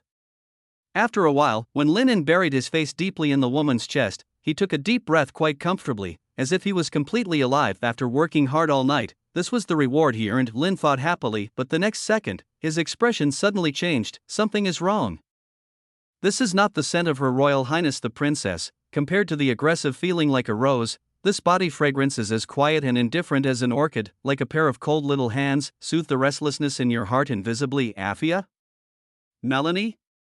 Someone else. A series of possibilities came to mind, but Lin ruled them out one by one. In the end, he even suspected Eleanor, but when I thought about it carefully, something seemed wrong. Given Ivaset's personality, would she let other women drink the soup for nothing when she could personally attend the event? Come on, this is a joke. For a moment, Lin felt his body tense and his heart pounding. Yes. Looking closely at the surroundings, this doesn't seem to be the Bartleon Manor. Not only is it very small and cramped, but there is also a faint smell of damp and mold. What exactly happened after that? Realizing the source of the problem, Lin lost his enthusiasm instantly. At the same time, perhaps because the noise he made just now was too loud, the woman next to him also woke up with great vigilance. At that moment, Lin was very clearly aware that her body tensed to the extreme, as if she was in a defensive posture, but to his surprise, after waking up, the other party did not fight back, but he seemed a little at a loss, his body tense, as if neither pushing her away nor hugging her was right. The atmosphere became somewhat tense for a moment. I don't know how much time passed. A familiar, yet cold, pleasant voice, with a hint of barely perceptible shame and anger, sounded faintly beside him. How long are you going to lie down? Chapter 199. Goodbye Miss Witch. 6K. What Lin hates most in his life is unexpected situations. As someone who always plans everything to perfection in advance, he prefers the feeling of being in control. In a sense, isn't this the arrogance of a time traveler? For example, when he was released from the substitute Punisher prison, Ivaset's stubbornness aroused rebellion and anger in his heart. Therefore, Lin, who had originally planned to investigate the case through normal channels, took this risk. It was a big gamble, but also a punishment for Ivaset for ruining his plan, and now, something unexpected happened again. According to her original idea, after waking up, he should have returned to the Bartleon Manor. Let's take a step back. Even if he didn't return to the manor, he was mentally prepared to be imprisoned again, but the reality is not so. Lin was shocked to find that he seemed to be in a strange environment, neither a manor nor a prison, and even the woman lying next to him was not the Ivaset he had imagined, and none of the things I expected happened. So when that cold voice mixed with a hint of shame and annoyance sounded in his ears, all the muscles in his body tensed up. Fortunately, in the next second, Lin identified the other person's identity through the voice. Via? Lin asked in a muffled voice, lifting his head slightly from her chest, feeling the hot breath unique to men spraying on her chest. Tia felt goosebumps all over her body. She subconsciously wanted to push Lin away, but when she thought about how the other person had finally struggled to wake up from the brink of death, she suddenly couldn't do it. For a moment, Tia was in a dilemma. Fortunately, the room was very dim at the moment, so the other party could not see the blush that was quietly appearing on her face. It's not because of shyness, /n. Well, a little bit, but it's mostly from physical discomfort. This discomfort even made her subconsciously forget to refute and accept the name Via. It's me.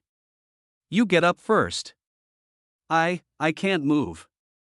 Hurry. After a moment, Lin suddenly felt a pair of trembling hands hugging his back, and then he sat up slightly and half knelt on the bed. She helped him up in an extremely intimate and ambiguous posture. At this moment, a hot breath gently sprayed on Tia's slender white neck, causing her body to tremble subconsciously, and she almost let go. A little sensitive. What a nasty guy. After a flurry of activity, Lin, with the help of Tia, lay back down in his original position. Tia, who was standing beside her, got out of bed without saying a word and held the moonlight scepter placed on the wall tightly in her hand. The atmosphere fell into silence for a moment. It is obvious that both sides are somewhat at a loss as to what to do with the current situation. After hesitating for a moment, Lin finally came back to his senses from the orchid fragrance lingering around his nose and looked around carefully.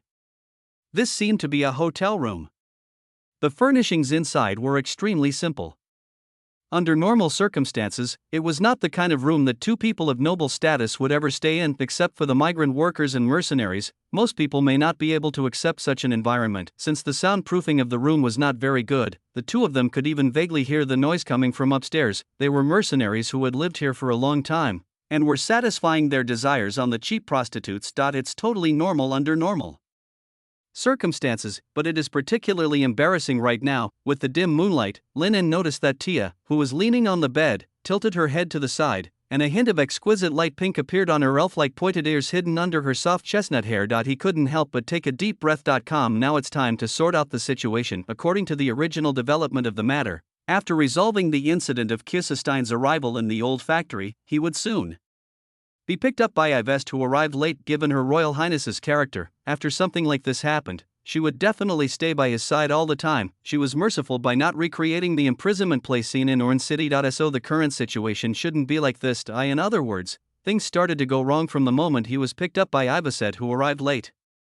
There is a high probability that he was captured before he even saw Her Royal Highness the Princess even. After he fell into a coma, and the person who arrested him was completely beyond his expectations. It turned out to be Tia. This was definitely not an order from the Church of Silence, and it was most likely the result of her own decision. In other words, /n/n/n/n. Did we go too far before thinking of this? Lin, who had vaguely understood the cause and effect of the matter, sighed imperceptibly. He looked at Tia's back with a complicated expression, opened his mouth, but couldn't say anything. I was wrong. After all, although this is a world created around a novel, the characters in it are not NPCs, each one is a self-aware, flesh and blood being, but from the very beginning, I didn't regard her as a human being, but as an NPC that must be conquered as part of the mission. Therefore, he combined all the existing intelligence analysis and took all actions that could disturb her heart.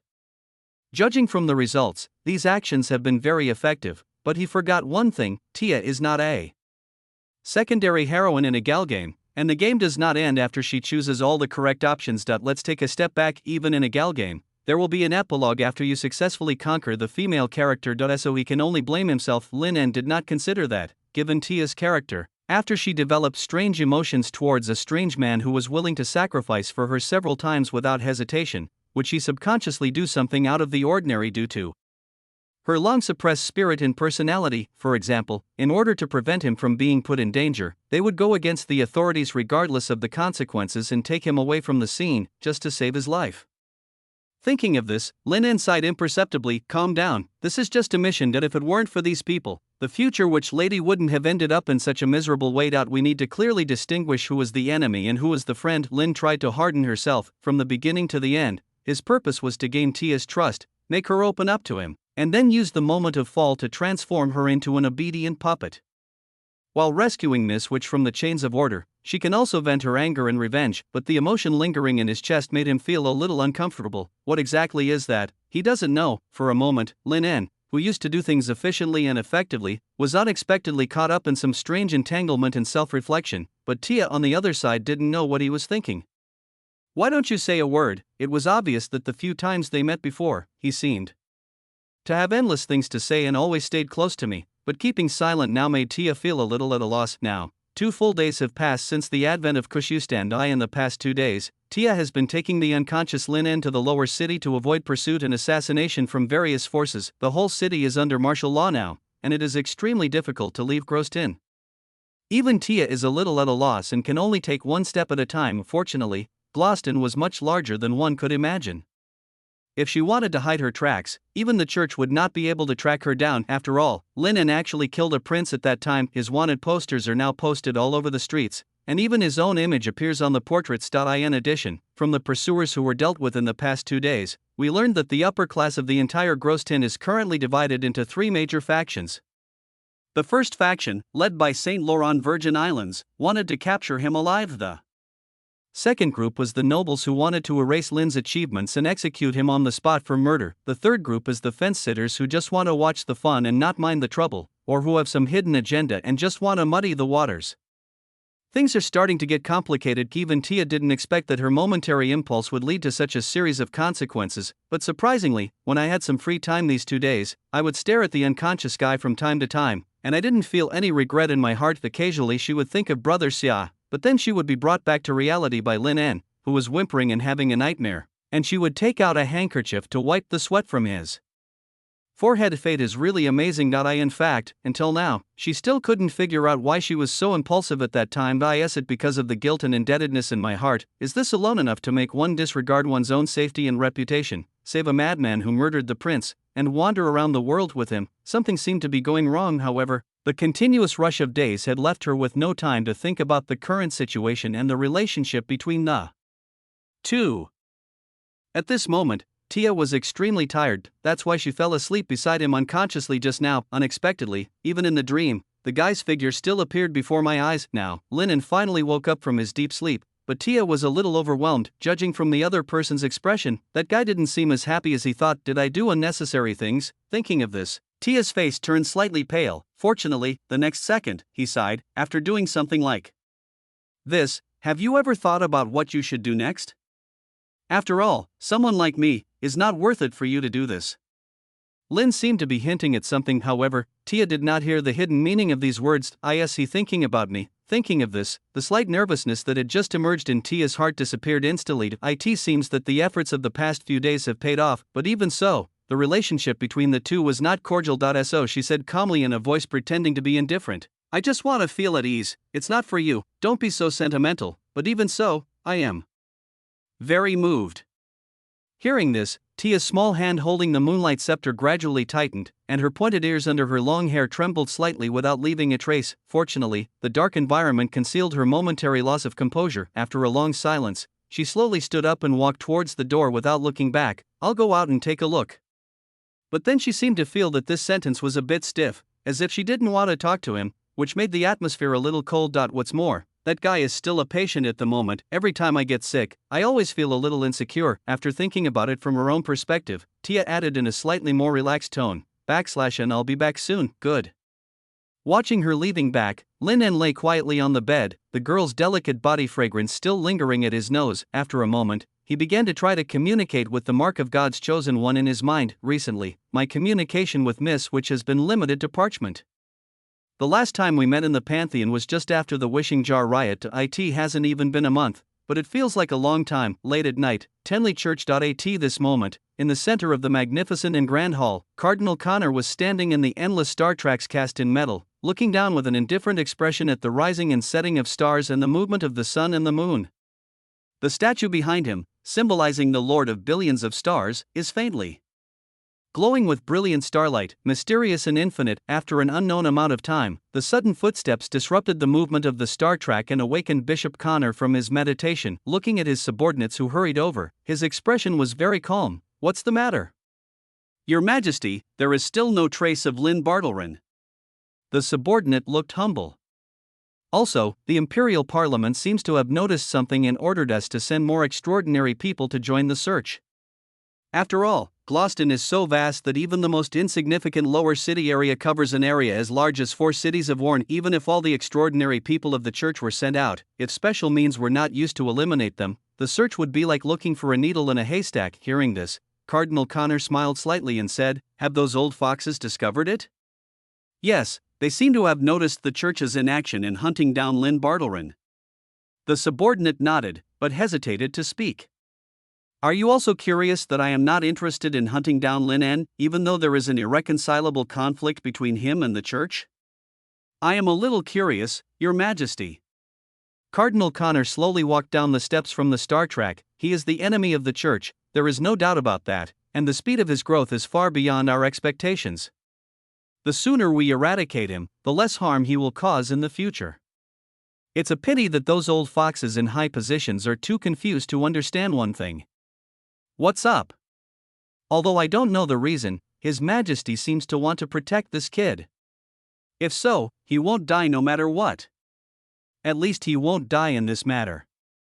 What's more, there's that little monster Ivester who's causing trouble. If she really starts making trouble without considering the consequences, it will bring a big disaster to Gloucester.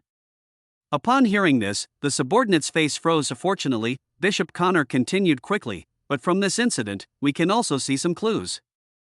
That kid seems to know the attitude of His Majesty towards him, so whether it was the 2 previous public executions of the heir of the Moscra family, or this time when he severely injured Councillor Black and killed the 4th prince, he seemed a little unscrupulous. He is sure that we will eventually obey your majesty's decision and there is nothing we can do to him. But I forgot that there is an old saying in the Saint Laurent Empire that things never happen more than 3 times. If the same thing happens a 4th time, even your majesty will not be able to save him."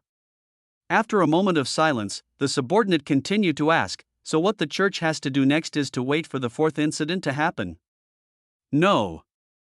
Bishop Connor smiled and shook his head. At this moment, he was clearly smiling, but his face seemed expressionless. "Every time this happens, subordinates will feel a terrible pressure arising. If there is no opportunity, then create one, /n. I understand the dangers of letting a tiger go back to the mountains. It would be even better if I could completely defeat him in one fell swoop.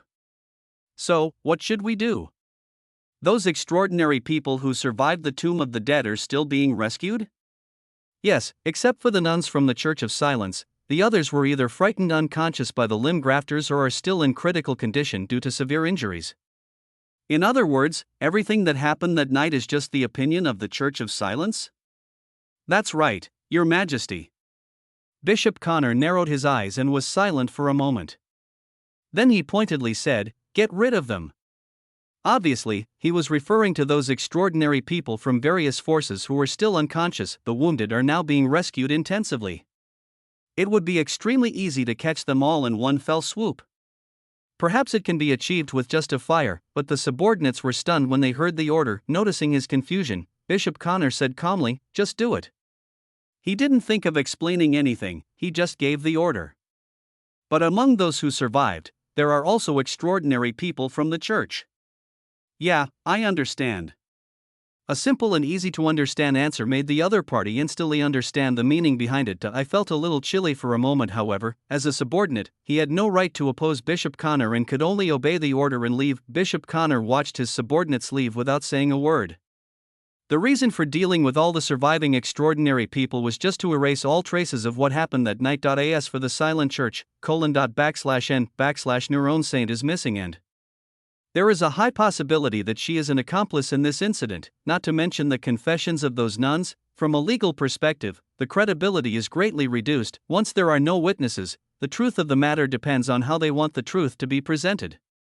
Not only him, but all the forces in the entire imperial capital that are hostile to Ivester will work together to make this happen. Otherwise, once Lin En returns as a hero who prevents the devil from coming, the prestige of the third princess will be unprecedentedly enhanced, and even the ranking of the king's choice will jump several places. This is what they don't want to see. Obviously, although he has only been out of nowhere for a short time, everyone has noticed how evil this boy Lin En is. To promote a last place princess to a level that made them all a little wary in a very short period of time. But if he had replaced him with a more normal candidate, wouldn't it be the case that by now, not only for the Tianli Church, but also for the nobles, getting rid of Lin En was an urgent matter? But in Bishop Connor's opinion, the method he used was somewhat special.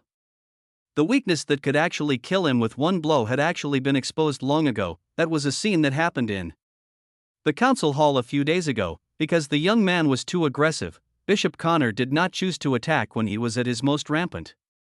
Instead, he took a step back, lay dormant, and waited for the right time to act. Now, the opportunity has come. The weakness is actually very simple. After all, the reason why Lin chose the most aggressive approach at the honors dinner in the council hall was to cover up a certain accusation that he could not explain how he had survived from the 2 demons in the Sauron Mountains, especially since one of the demons happened to be the person involved in this incident. The king of evil and cruelty, Kushestein, the opponent was a high-dimensional demon that was comparable to a god, but the boy managed to escape from the opponent time and time again. Maybe this is not the case actually, but no matter from which angle you look at it, Lin Bartletian is the one who is truly colluding with the devil, and all you need to do is grasp this point and make an attacking plan. That's enough. On the border battlefield, the war with the demons is about to restart. If someone attempts to disguise himself as a hero but is eventually revealed to be in the evil camp, he and Ivaset would not even need to be punished, as the people's curses would completely overwhelm them. Thinking of this, Bishop Connor smiled slightly and waved his hand to restart the surrounding star tracks. P.S. Don't worry, there are more in the evening and tomorrow at noon. The king of evil and cruelty, Kushestein, the opponent was a high-dimensional demon that was comparable to a god, but the boy managed to escape from the opponent time and time again. Maybe this is not the case actually, but no matter from which angle you look at it, Lin Bartletian is the one who is truly colluding with the devil, and all you need to do is grasp this point and make an attacking plan. That's enough. On the border battlefield, the war with the demons is about to restart. If someone attempts to disguise himself as a hero but is eventually revealed to be in the evil camp, he and Ivaset would not even need to be punished, as the people's curses would completely overwhelm them. Thinking of this, Bishop Connor smiled slightly and waved his hand to restart the surrounding star tracks. P.S. Don't worry, there are more in the evening and tomorrow at noon. Chapter 200. Recovering memory. When Lin opened his eyes again, he found himself in a corridor that looked somewhat familiar. What's going on? Thinking back to what he had just done, he was suddenly confused. As his injuries had not yet healed and his body was unable to move, he took advantage of Tia's absence to communicate with the Mark of the Chosen One of the End and tried to go to the Pantheon to meet the Witch Miss after a long absence. In addition to the promotion trial, he still had many questions he wanted to ask her. For example, the sequel to the Moon Goddess's arrival in the Pantheon. For example, the truth about sealed memories. Judging from the information obtained from Ivaset, there seems to be a memory that doesn't match reality. Although he didn't want to doubt his favorite witch, Lin and still decided to speak out. As they were very special to each other, he didn't want to hide anything. That's why Lin took the initiative to find the other party before the matter was over. But the scene that appeared before his eyes completely stunned him. Not only was it not the magnificent pantheon that he had imagined, it was actually a long carpeted corridor that made him feel familiar yet unfamiliar. Etc. This seems to be the one from Augusta Manor. Lin suddenly recalled the route he had to take every time he went to the princess study.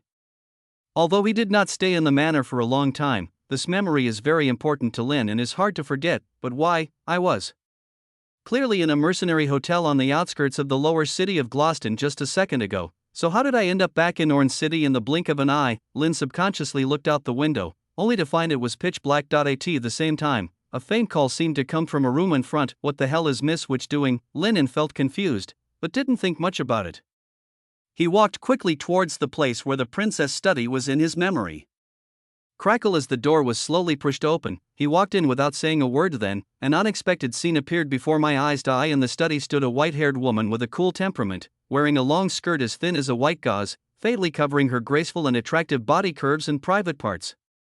The looming feeling made people feel restless. She had a familiar black mask on her face and stood quietly by the window. I asked that Miss Witch. As soon as this thought came to my mind, the next second, I saw the woman raise her slender white wrist and slowly take off the mask on her face. At the same time, the hideous black curse mark on the side of his face came into view. Lin couldn't help but freeze in place. White hair has always been the most prominent feature of Miss Witch, but the woman in front of him not only possessed this feature, but also had the mark on Her Royal Highness the Princess's face. It was as if the two people who were originally clearly separated had merged into one at this point in time. Of course, this is just his illusion. After all, the two women are the same person. As long as time passes, the princess will become the witch lady one day. /n/n/na. Variety of complicated thoughts emerged in Lin's mind. At the same time, when he met the eyes of this familiar yet unfamiliar woman, he couldn't help but feel dizzy in his mind. This scene gave him an inexplicable sense of familiarity. It was as if I had seen it somewhere before. He sensed a hint of sadness and melancholy in the white-haired woman's eyes. At the same time, the other party opened her red lips, and an ethereal and soft voice echoed in my ears.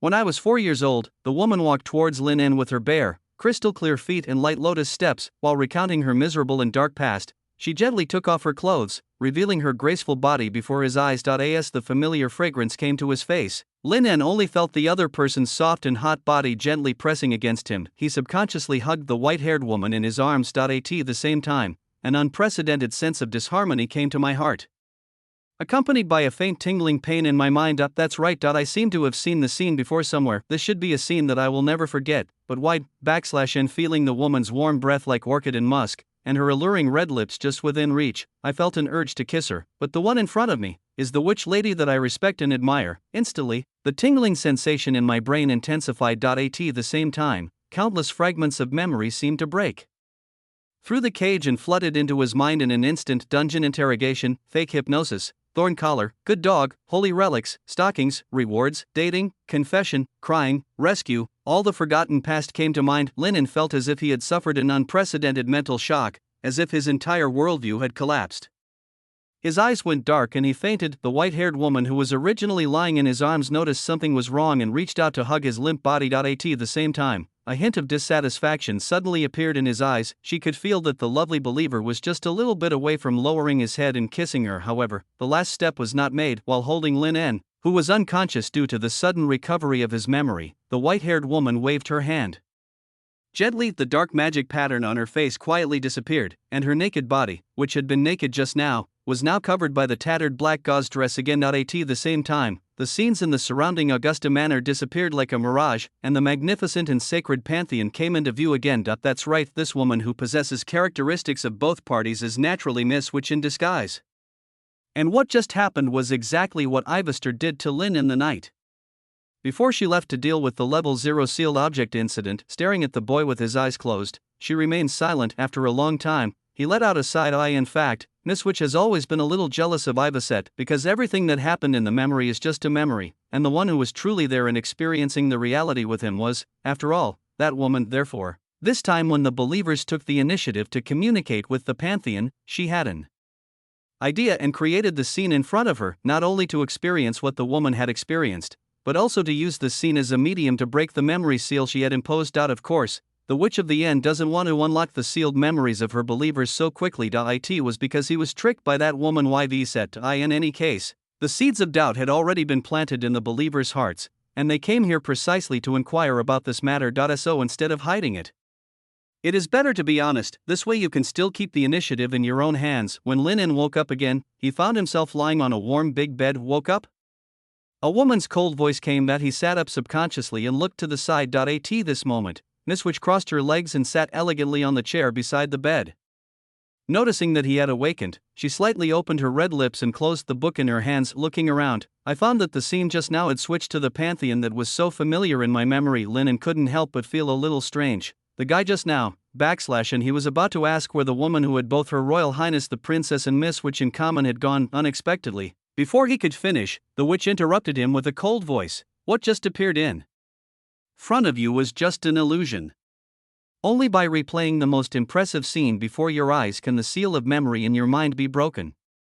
She looked calm, revealing a hint of unquestionable determination. An illusion, but it felt so real that even through her clothes I could feel the woman's broad mind and her white skin as soft as cream. Even now, the familiar scent lingers at the tip of my nose. I always feel something is wrong, but this was what Miss Witch said, and Lin believed it without a doubt. At the same time, he finally remembered everything that had been forgotten. So, you really did seal a part of my memory? Lin asked softly as he watched the fragments of images that suddenly appeared in his mind. He came to the pantheon this time just for this matter. Unexpectedly, Miss Witch did not hide anything at all and admitted it very calmly and generously. That's right. Her eyes looked very calm. From the results, it seems that this operation was a great success. Although Lin En felt very complicated about this, he expressed his strong agreement. The reason why the memory was sealed at that time was to avoid being imprisoned by the Yandere Ivaset and being inseparable for the rest of her life by breaking her legs.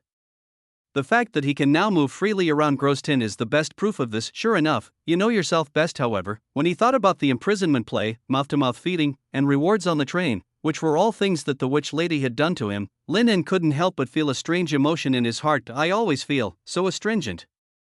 His eyes involuntarily turned to the slender ankles exposed under the witch's skirt, and her beautifully shaped white feet. Noticing Lin En's gaze, according to her previous personality, even if she didn't lose her temper on the spot, she would have pulled her jade feet back under her skirt to prevent him from continuing to look at her with such a blasphemous gaze, but this time, Miss Witch seemed unaware. So, after recovering your memory, what do you feel? After a moment's silence, Miss Witch spoke again. At the same time, her eyes fell on Lin very calmly. No matter what happened later, he would still think, this is the witch lady of the past. And there is no need to mention the things that happened in the past. After a moment, the witch lady, who had regained her cool and majestic demeanor, turned around and looked down at Lin En. Really? No matter how many times, Miss Witch's cold look always hits his spot. Alas, poor your highness, you are only 23 years old, you can't beat her. Thinking of this, Lin En shook his head and then said, by the way, what happened with the incident with the bright moon goddess? Are you injured? Hearing this, Miss Witch gently raised her wrist. The seal seemed to be much thicker than before, but even so, very clear and obvious cracks still appeared on its surface. After Beatrice arrived that day, she strengthened the seal on my wrist, weakening my strength to an unprecedented degree. The witch's voice was ethereal and elegant. Fortunately, you disturbed her fate in the past, which caused a chain reaction and almost completely shattered this lock. But there is one thing you may need to know. What's up? Lynn was a little strange the next second. Miss Witch raised her hand slightly along with a fluctuation of divine power. A light cocoon that looked like moonlight suddenly appeared in front of Lynn, and the light cocoon was as big as a carriage, and inside it lay a beautiful elf girl with a serene look on her face, as if she was having a long and wonderful dream. Lynn froze in place. Tia, according to the setting of the original work, shouldn't she be assimilated and swallowed by the moon goddess? Beatrice, why is it in such a place? All of a sudden, all kinds of confusion came to my mind. What's wrong with her? After a long silence, Lynn looked up at Miss Witch. The tone of the witch of the end was very calm, so calm that it was almost indifferent. She's dead. P.S. Kavenka's schedule is messy, so I owe one update and will return it in the evening. Chapter 201, Destined Tragedy. As Miss Witch's cold words slowly fell, Lynn stood there in a daze, dead. He subconsciously raised his head and looked at the quiet girl in the cocoon of light. Until now, there was still a gentle smile on her face, as if she was in a beautiful dream from which she would never wake up. An extremely unreal feeling suddenly came over me. It was clear that a few minutes ago, the girl woke up from the same bed as him and was talking to him from a distance, and logically speaking, this cocoon of light should not appear in the pantheon. The only explanation is that his recent series of actions that disrupted Tia's fate have led to drastic changes in the future. But as the heroine of the original novel, protected by the will of the world, is it really that easy for her to die? Lynn was skeptical. So he took a deep breath, suppressed the vague emotions in his heart and said, "Can you tell me how she died?" Miss Witch looked at him calmly. "Are you curious about her?"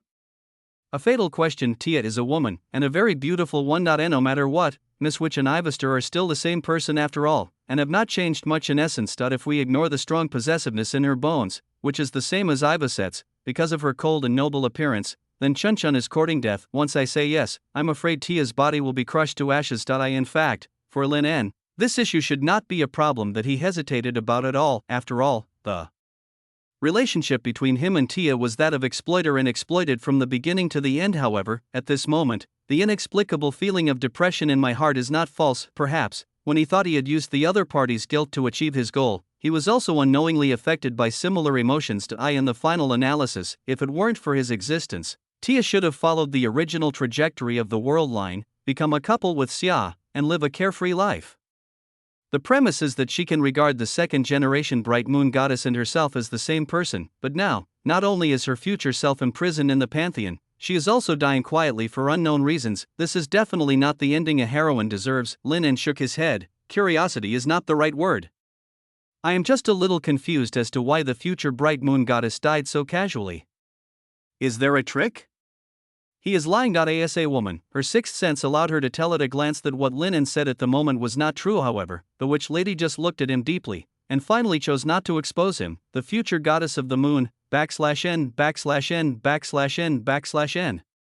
This statement is not rigorous.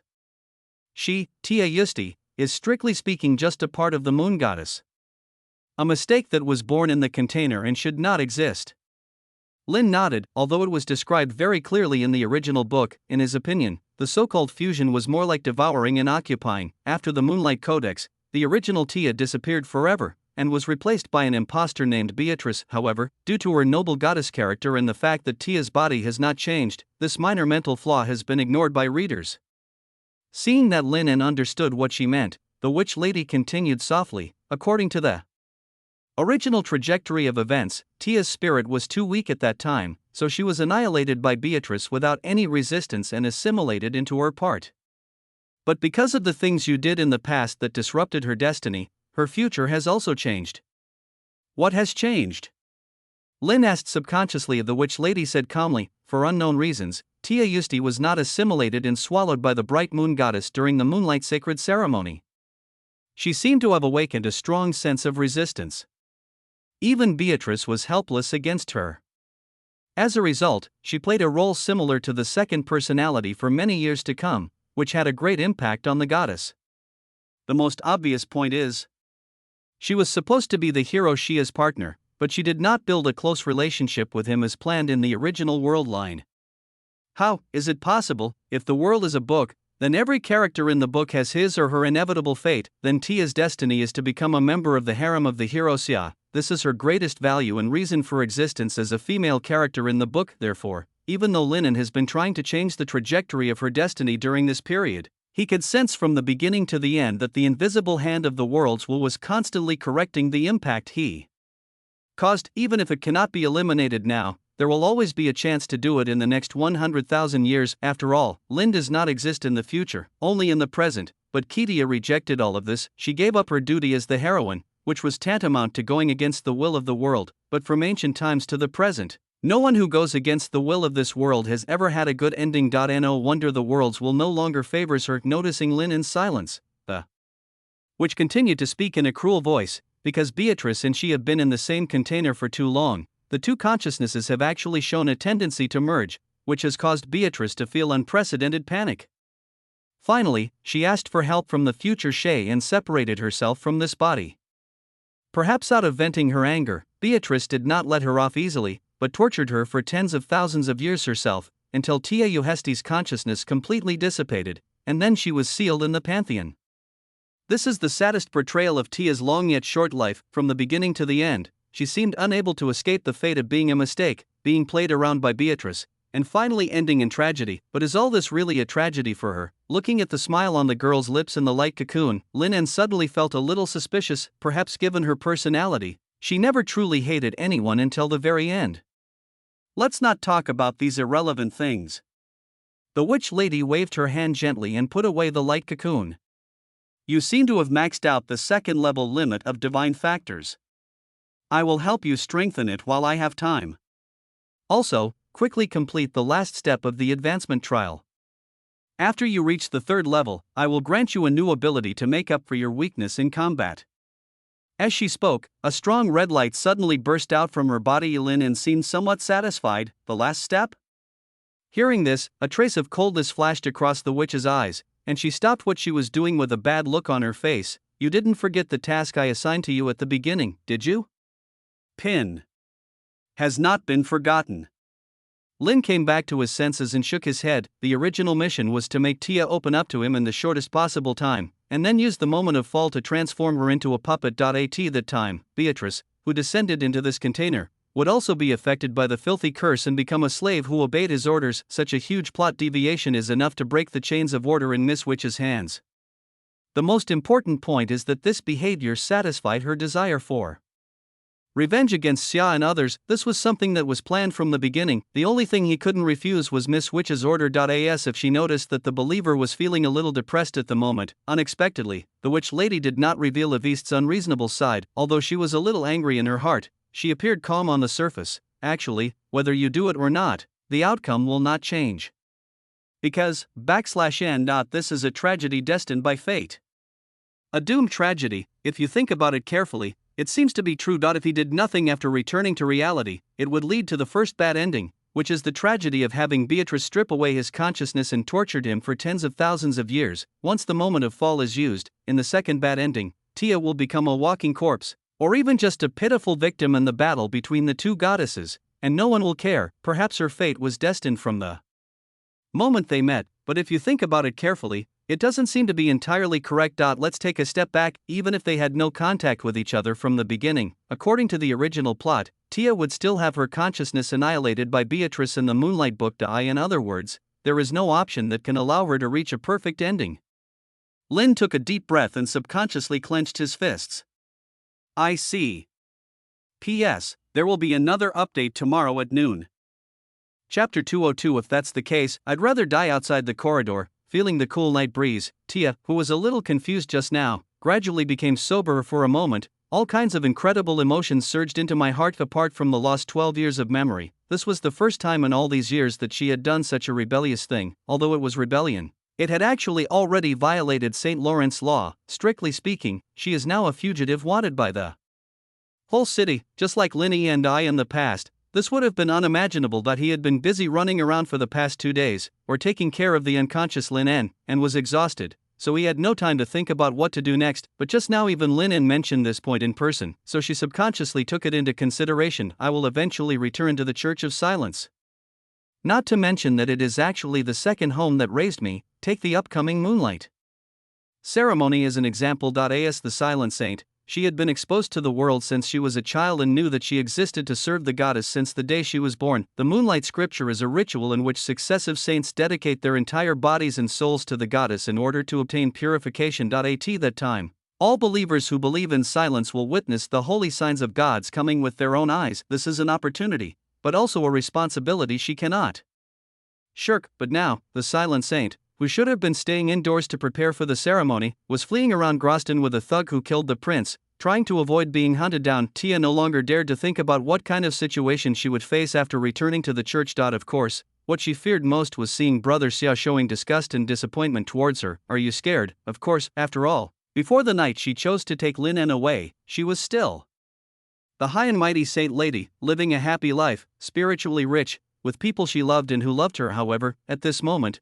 all this has become a dream, but surprisingly, there was not much regret. She felt that even if time could go back and she could experience the scene again, she would probably make the same choice without hesitation. In this case, we can only take it one step at a time and see where the future will go. Tia sighed softly. Just then, she, who had extremely good hearing, suddenly noticed some unusual movement coming from the pub downstairs. After listening carefully for a while, I found out that it was a few city guards who came to cause trouble and were asking for protection money from the hotel owner. Alright, wanted order, a man and a woman, be careful. Before leaving, Tia captured some key information from the other party's intermittent words. It seems that the entire city of Groston is under martial law, and all entrances and exits are blocked. It seems that it is not easy to send that guy out of the city. In addition, this hotel has attracted official attention and we can no longer stay here. We have to leave early tomorrow morning. But Tia was not very good at running away, and she fell silent for a while. Then she suddenly remembered that there seemed to be a guy in the room who was smart and good at many crooked things, and he should be very familiar with this kind of thing. Thinking of this, Tia couldn't help but feel a little relieved, and she quickly returned to the room with the moonlight scepter. Tia came to the bed and was about to speak, but then her face suddenly changed. Lin En, who had been awake just now, was now lying on the bed with a pale face, motionless, and his chest stopped rising and falling, as if he had lost his vital signs. The journey through the spacetime channel is both long and short. It seemed like years had passed, yet it seemed like only a few seconds had passed. When Lin En realized that his consciousness had returned to his body, the weak and uncomfortable feeling came over him again. He slowly opened his eyes. I thought I would be greeted by the same damp, moldy and dark little house. Unexpectedly, a warm and sweet breath came towards him, as if someone was standing very close to him. Observing him carefully, Lin En subconsciously opened his eyes, and then met a pair of beautiful emerald green eyes. At that moment, he sensed a hint of nervousness and worry in the girl's eyes. After realizing this, a warm feeling surged in my heart. Via? Lin spoke subconsciously. However, the other party's reaction was also quick. After seeing him slowly waking up, Tia subconsciously sat up straight, looked away evasively, and lifted the long hair beside her ear in a calm manner. I thought you were dead. She was kneeling on the bed and moved her body backwards on her knees, then got off the bed and stood aside. Realizing the other party's embarrassment, Lin politely ignored this point. At the same time, a strange and depressing emotion came to my mind just now. In the Pantheon, even the witch lady had mercilessly sentenced her to death, telling her that the future for this girl was destined to be tragedy. But in the blink of an eye, he saw the person involved appear in front of him so vividly. This undoubtedly caused a very strong shock and contrast to Lin's heart. But at the moment, Lin En, who had no idea about this matter, could only use a smile to cover up the complicated emotions in his heart. It's getting late, Weya, you must be very tired, right? Hearing this, Tia, with a slightly hot face, looked at him again. I have something to ask you about the next trip. Right now, the entire Gloston is under martial law. It is almost impossible to leave the city at this time. After thinking about it carefully, it seems that the only option is to try your luck at the Black Street Market in the North District and see if you can find a secret passage, or ask some gang members to send you out. What do you think? She looked at Lin, trying to get advice from him. However, the other party just nodded. I think it's very good, Weya, thank you. Hearing this, Tia felt a little disappointed. Although this plan was the result of careful consideration, she didn't think that she could deal with the people of the entire city with her own wisdom. It seems that he doesn't seem to have a strong desire to escape. Looking back, this guy had not taken his life seriously many times before and always took it to the gambling table. Why are there people who don't value their own lives? Doesn't he know that someone is worried about him? Of course, Tia was not talking about herself, but the three princesses and others. Seeing that Lin En was not interested in talking about this topic, Tia wanted to say something but hesitated, but did not want to bring it up again. After a moment of silence, she said softly, "The downtown is huge. The Black Street Market in the Northern District is several hours away from here. It's not easy to pass through many official checkpoints along the way. So you should go to bed early and get enough rest. We will leave here tomorrow." As she spoke, Tia walked to the window, observed the movements around her for a while, and then gently pulled the curtains. After doing all this, she walked to the sofa not far away, sat down gently with the moonlight scepter in her arms, as if she was ready to deal with the whole night in this way. However, someone on the other side couldn't stand it anymore. "No." Lin suddenly spoke up. "What's wrong?" Tia opened her eyes and looked at him again, only to find that Linen was struggling to support his body and trying to sit up. "The person who needs rest the most right now is you." He looked at Tia seriously. Tia was stunned for a few seconds, then frowned. "Hurry up and lie down, your wounds have not healed yet. It is easy to re-tear, /n/n unless you agree to lie down on the bed and rest for a while." Lin interrupted her and pointed to the empty space beside her. "This bed is very big, and we are dressed properly. We are just going to rest for a night and not do anything else." At this moment, Tia was indeed extremely exhausted, but the last bit of stubbornness in her heart supported her and made her unwilling to compromise. Seeing this, Linen was stunned for a few seconds, and then a trace of sadness flashed in his eyes. "Sorry, maybe I misunderstood. I thought that our relationship had finally made some progress after this incident, so I got a little carried away just now. I'm really sorry." Seeing the boy showing a somewhat depressed expression, like a puppy with its head covered, Tia couldn't help but feel a soft feeling in her heart. After a moment of silence, she slowly stood up. "The middle needs to be separated by a blanket." A few minutes later, smelling the faint body fragrance lingering at the tip of his nose, and the girl's slightly rapid breathing due to excessive nervousness, Linen tried to pull the corners of his mouth, but no matter what, he couldn't laugh. This is a tragedy that was destined to happen. The words of Miss which were still ringing in Linen's ears, making him feel a little depressed. "That's right, Weya." After a long time, he suddenly spoke to break the silence. Tia on the other side of the bed did not answer, but her body tensed slightly, and her soft little feet wrapped in white silk gently rubbed the fabric of the bed. For an inexperienced girl, sharing a bed with a boy she is not very familiar with is still too exciting. Got so much so that she was a little overwhelmed at the moment. However, Linen didn't know what the girl was thinking, and just whispered to himself, if one day, two roads appear in front of you. One of them is a sure death, and the other allows you to live, but at the cost of becoming a puppet of some entity. What choice will you, /n/n/n make?" While saying this, Linen gently touched something in his arms. It was a cone-shaped spike, icy cold, and gave off a faint evil and filthy smell when touched. After saying these words, the atmosphere fell into silence again, and this time, the silence lasted for a very long time. When it was so long that Linen began to doubt whether the other party had fallen asleep, the girl's light voice suddenly came. "I would rather accept the inevitable death than be controlled by others." Hearing this, Linen's hand holding the conical spike trembled slightly. Chapter 203. The curse occurs with a slight trembling of his wrist. The fallen moment, emitting a cold and evil aura, suddenly slipped into Lin's arms. However, he had no choice but to pick it up and instead slowly clenched his fist. Anger, sad, maybe, but not because of these. The tingling sensation from the tip of his tongue and the sudden strong impulse that swept through his body made Linen subconsciously lose his mind. The unusual movement coming from somewhere seemed to tell him that his current condition was not good. Yunchang seemed too excited. Lin realized instantly that the lust switch in the groove on the tip of his tongue had accumulated enough desire and was forced to activate. It hadn't been long since the last time Her Royal Highness the Princess threw him down in the carriage, and it happened again so soon, especially in such an awkward and silent occasion.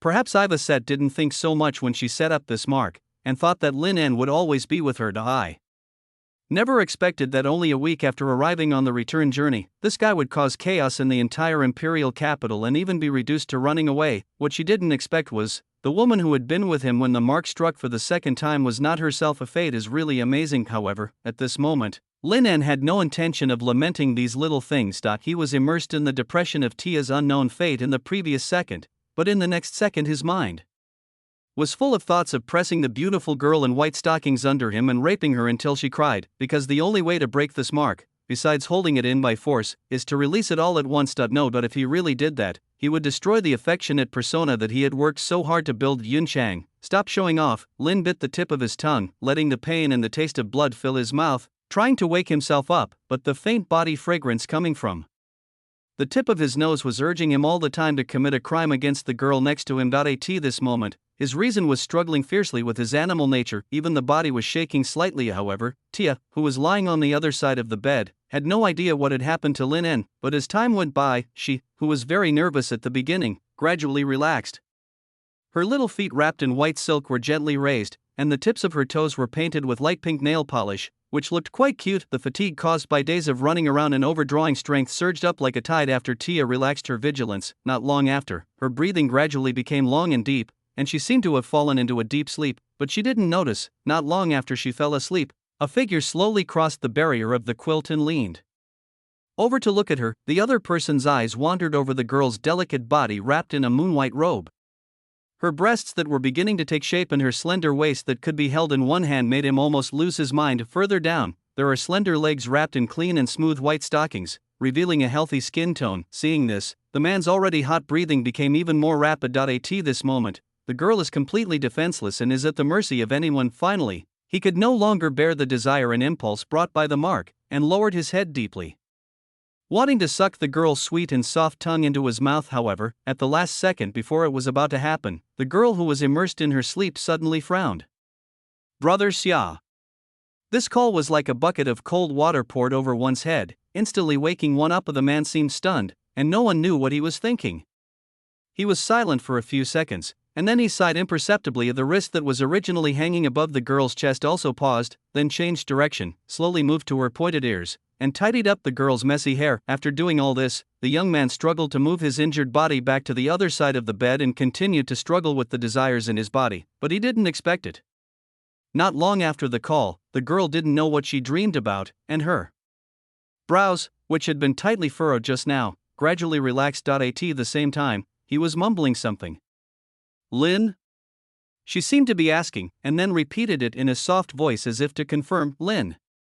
The next morning, when Tia woke up from her sleep, she first looked at the ceiling confusedly, then suddenly realized the current situation, and her eyes instantly became alert. It's really too lax. Although there is a factor of being unable to carry out the whole thing alone, it is not an excuse. If someone had come looking for us last night, both he and I would have probably been caught by now. It's strange to say. Even when I was in the Church of Silence, I had never slept so well. I would always hear some women's mumblings. After reporting this to my superiors, they said that this was the revelation of the goddess and I must listen to it at all times. Perhaps this was one of the duties of the Saint of Silence, even though she had never understood the content of those mumblings. On the contrary, I slept particularly comfortably next to that GUI. It was as if these whispers were completely blocked out.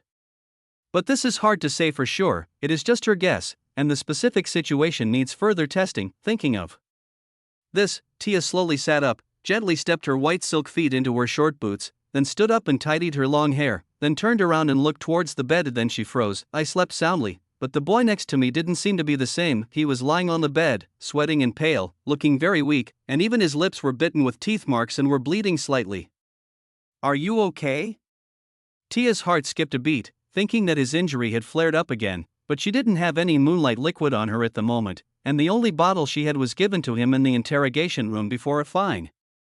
The boy's voice was a little hoarse, but he still forced a smile in response. Although it was difficult, I still managed to overcome my desire. As the saying goes, the mind is as strong as a mountain. And no matter what, he is the master of this body. How can he let the small head control the big head? Seeing this, Tia didn't ask any more questions and just looked at him a few more times. When her eyes swept across a certain raised area, a barely perceptible blush flashed across her face. Change and elimination, Tia spat in her heart, but seeing that the young man looked really weak at the moment, he did not make any sarcastic remarks, but took out a pile of clothes from the sealed bracelet that could store items and threw it to the other party. It was a cheap-looking suit that would have been laughable if worn at a celebrity dinner in Uptown, but in the downtown area, it seems very common. After all, there is no shortage of fake gentlemen who care about being respectable. On the contrary, clothes that are too expensive will look conspicuous when worn outside. Even though Tia has a seal that can modify her appearance, she can still be easily stopped and questioned. Come to think of it, she had successfully disguised herself and sneaked into the dinner party hosted by Helena.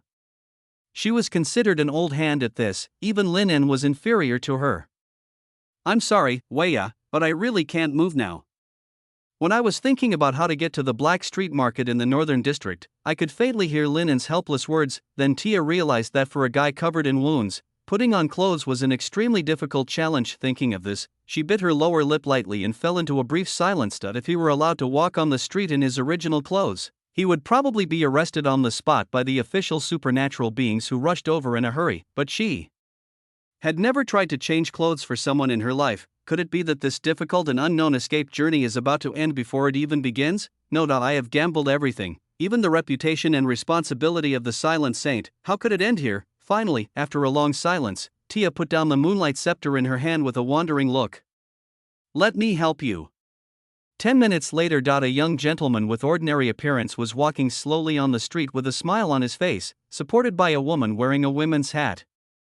Under the brim of the hat, the girl in disguise did not look as stunning as before, and there were a few freckles on her nose. However, even so, the girl's faint shyness and slightly flushed cheeks still attracted the attention of passers-by on both sides of the aisle. This is a temperamental attraction.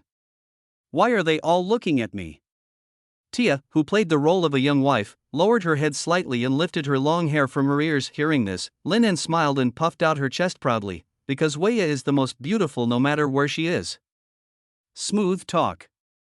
Tia snorted. However, her bright and relaxed eyes showed that she was in a very good mood at the moment. Even though the current situation is extremely critical, they don't seem to be affected too much. A moment later, the two appeared in a public carriage that could accommodate 6 people. This carriage can travel between the West District and the North District, and it only costs 20 copper coins for a round trip, which is so cheap that Tia is a little outraged. Not only that, he usually traveled in his own private carriage, and this was the first time he experienced this mode of transportation for the lower-class people.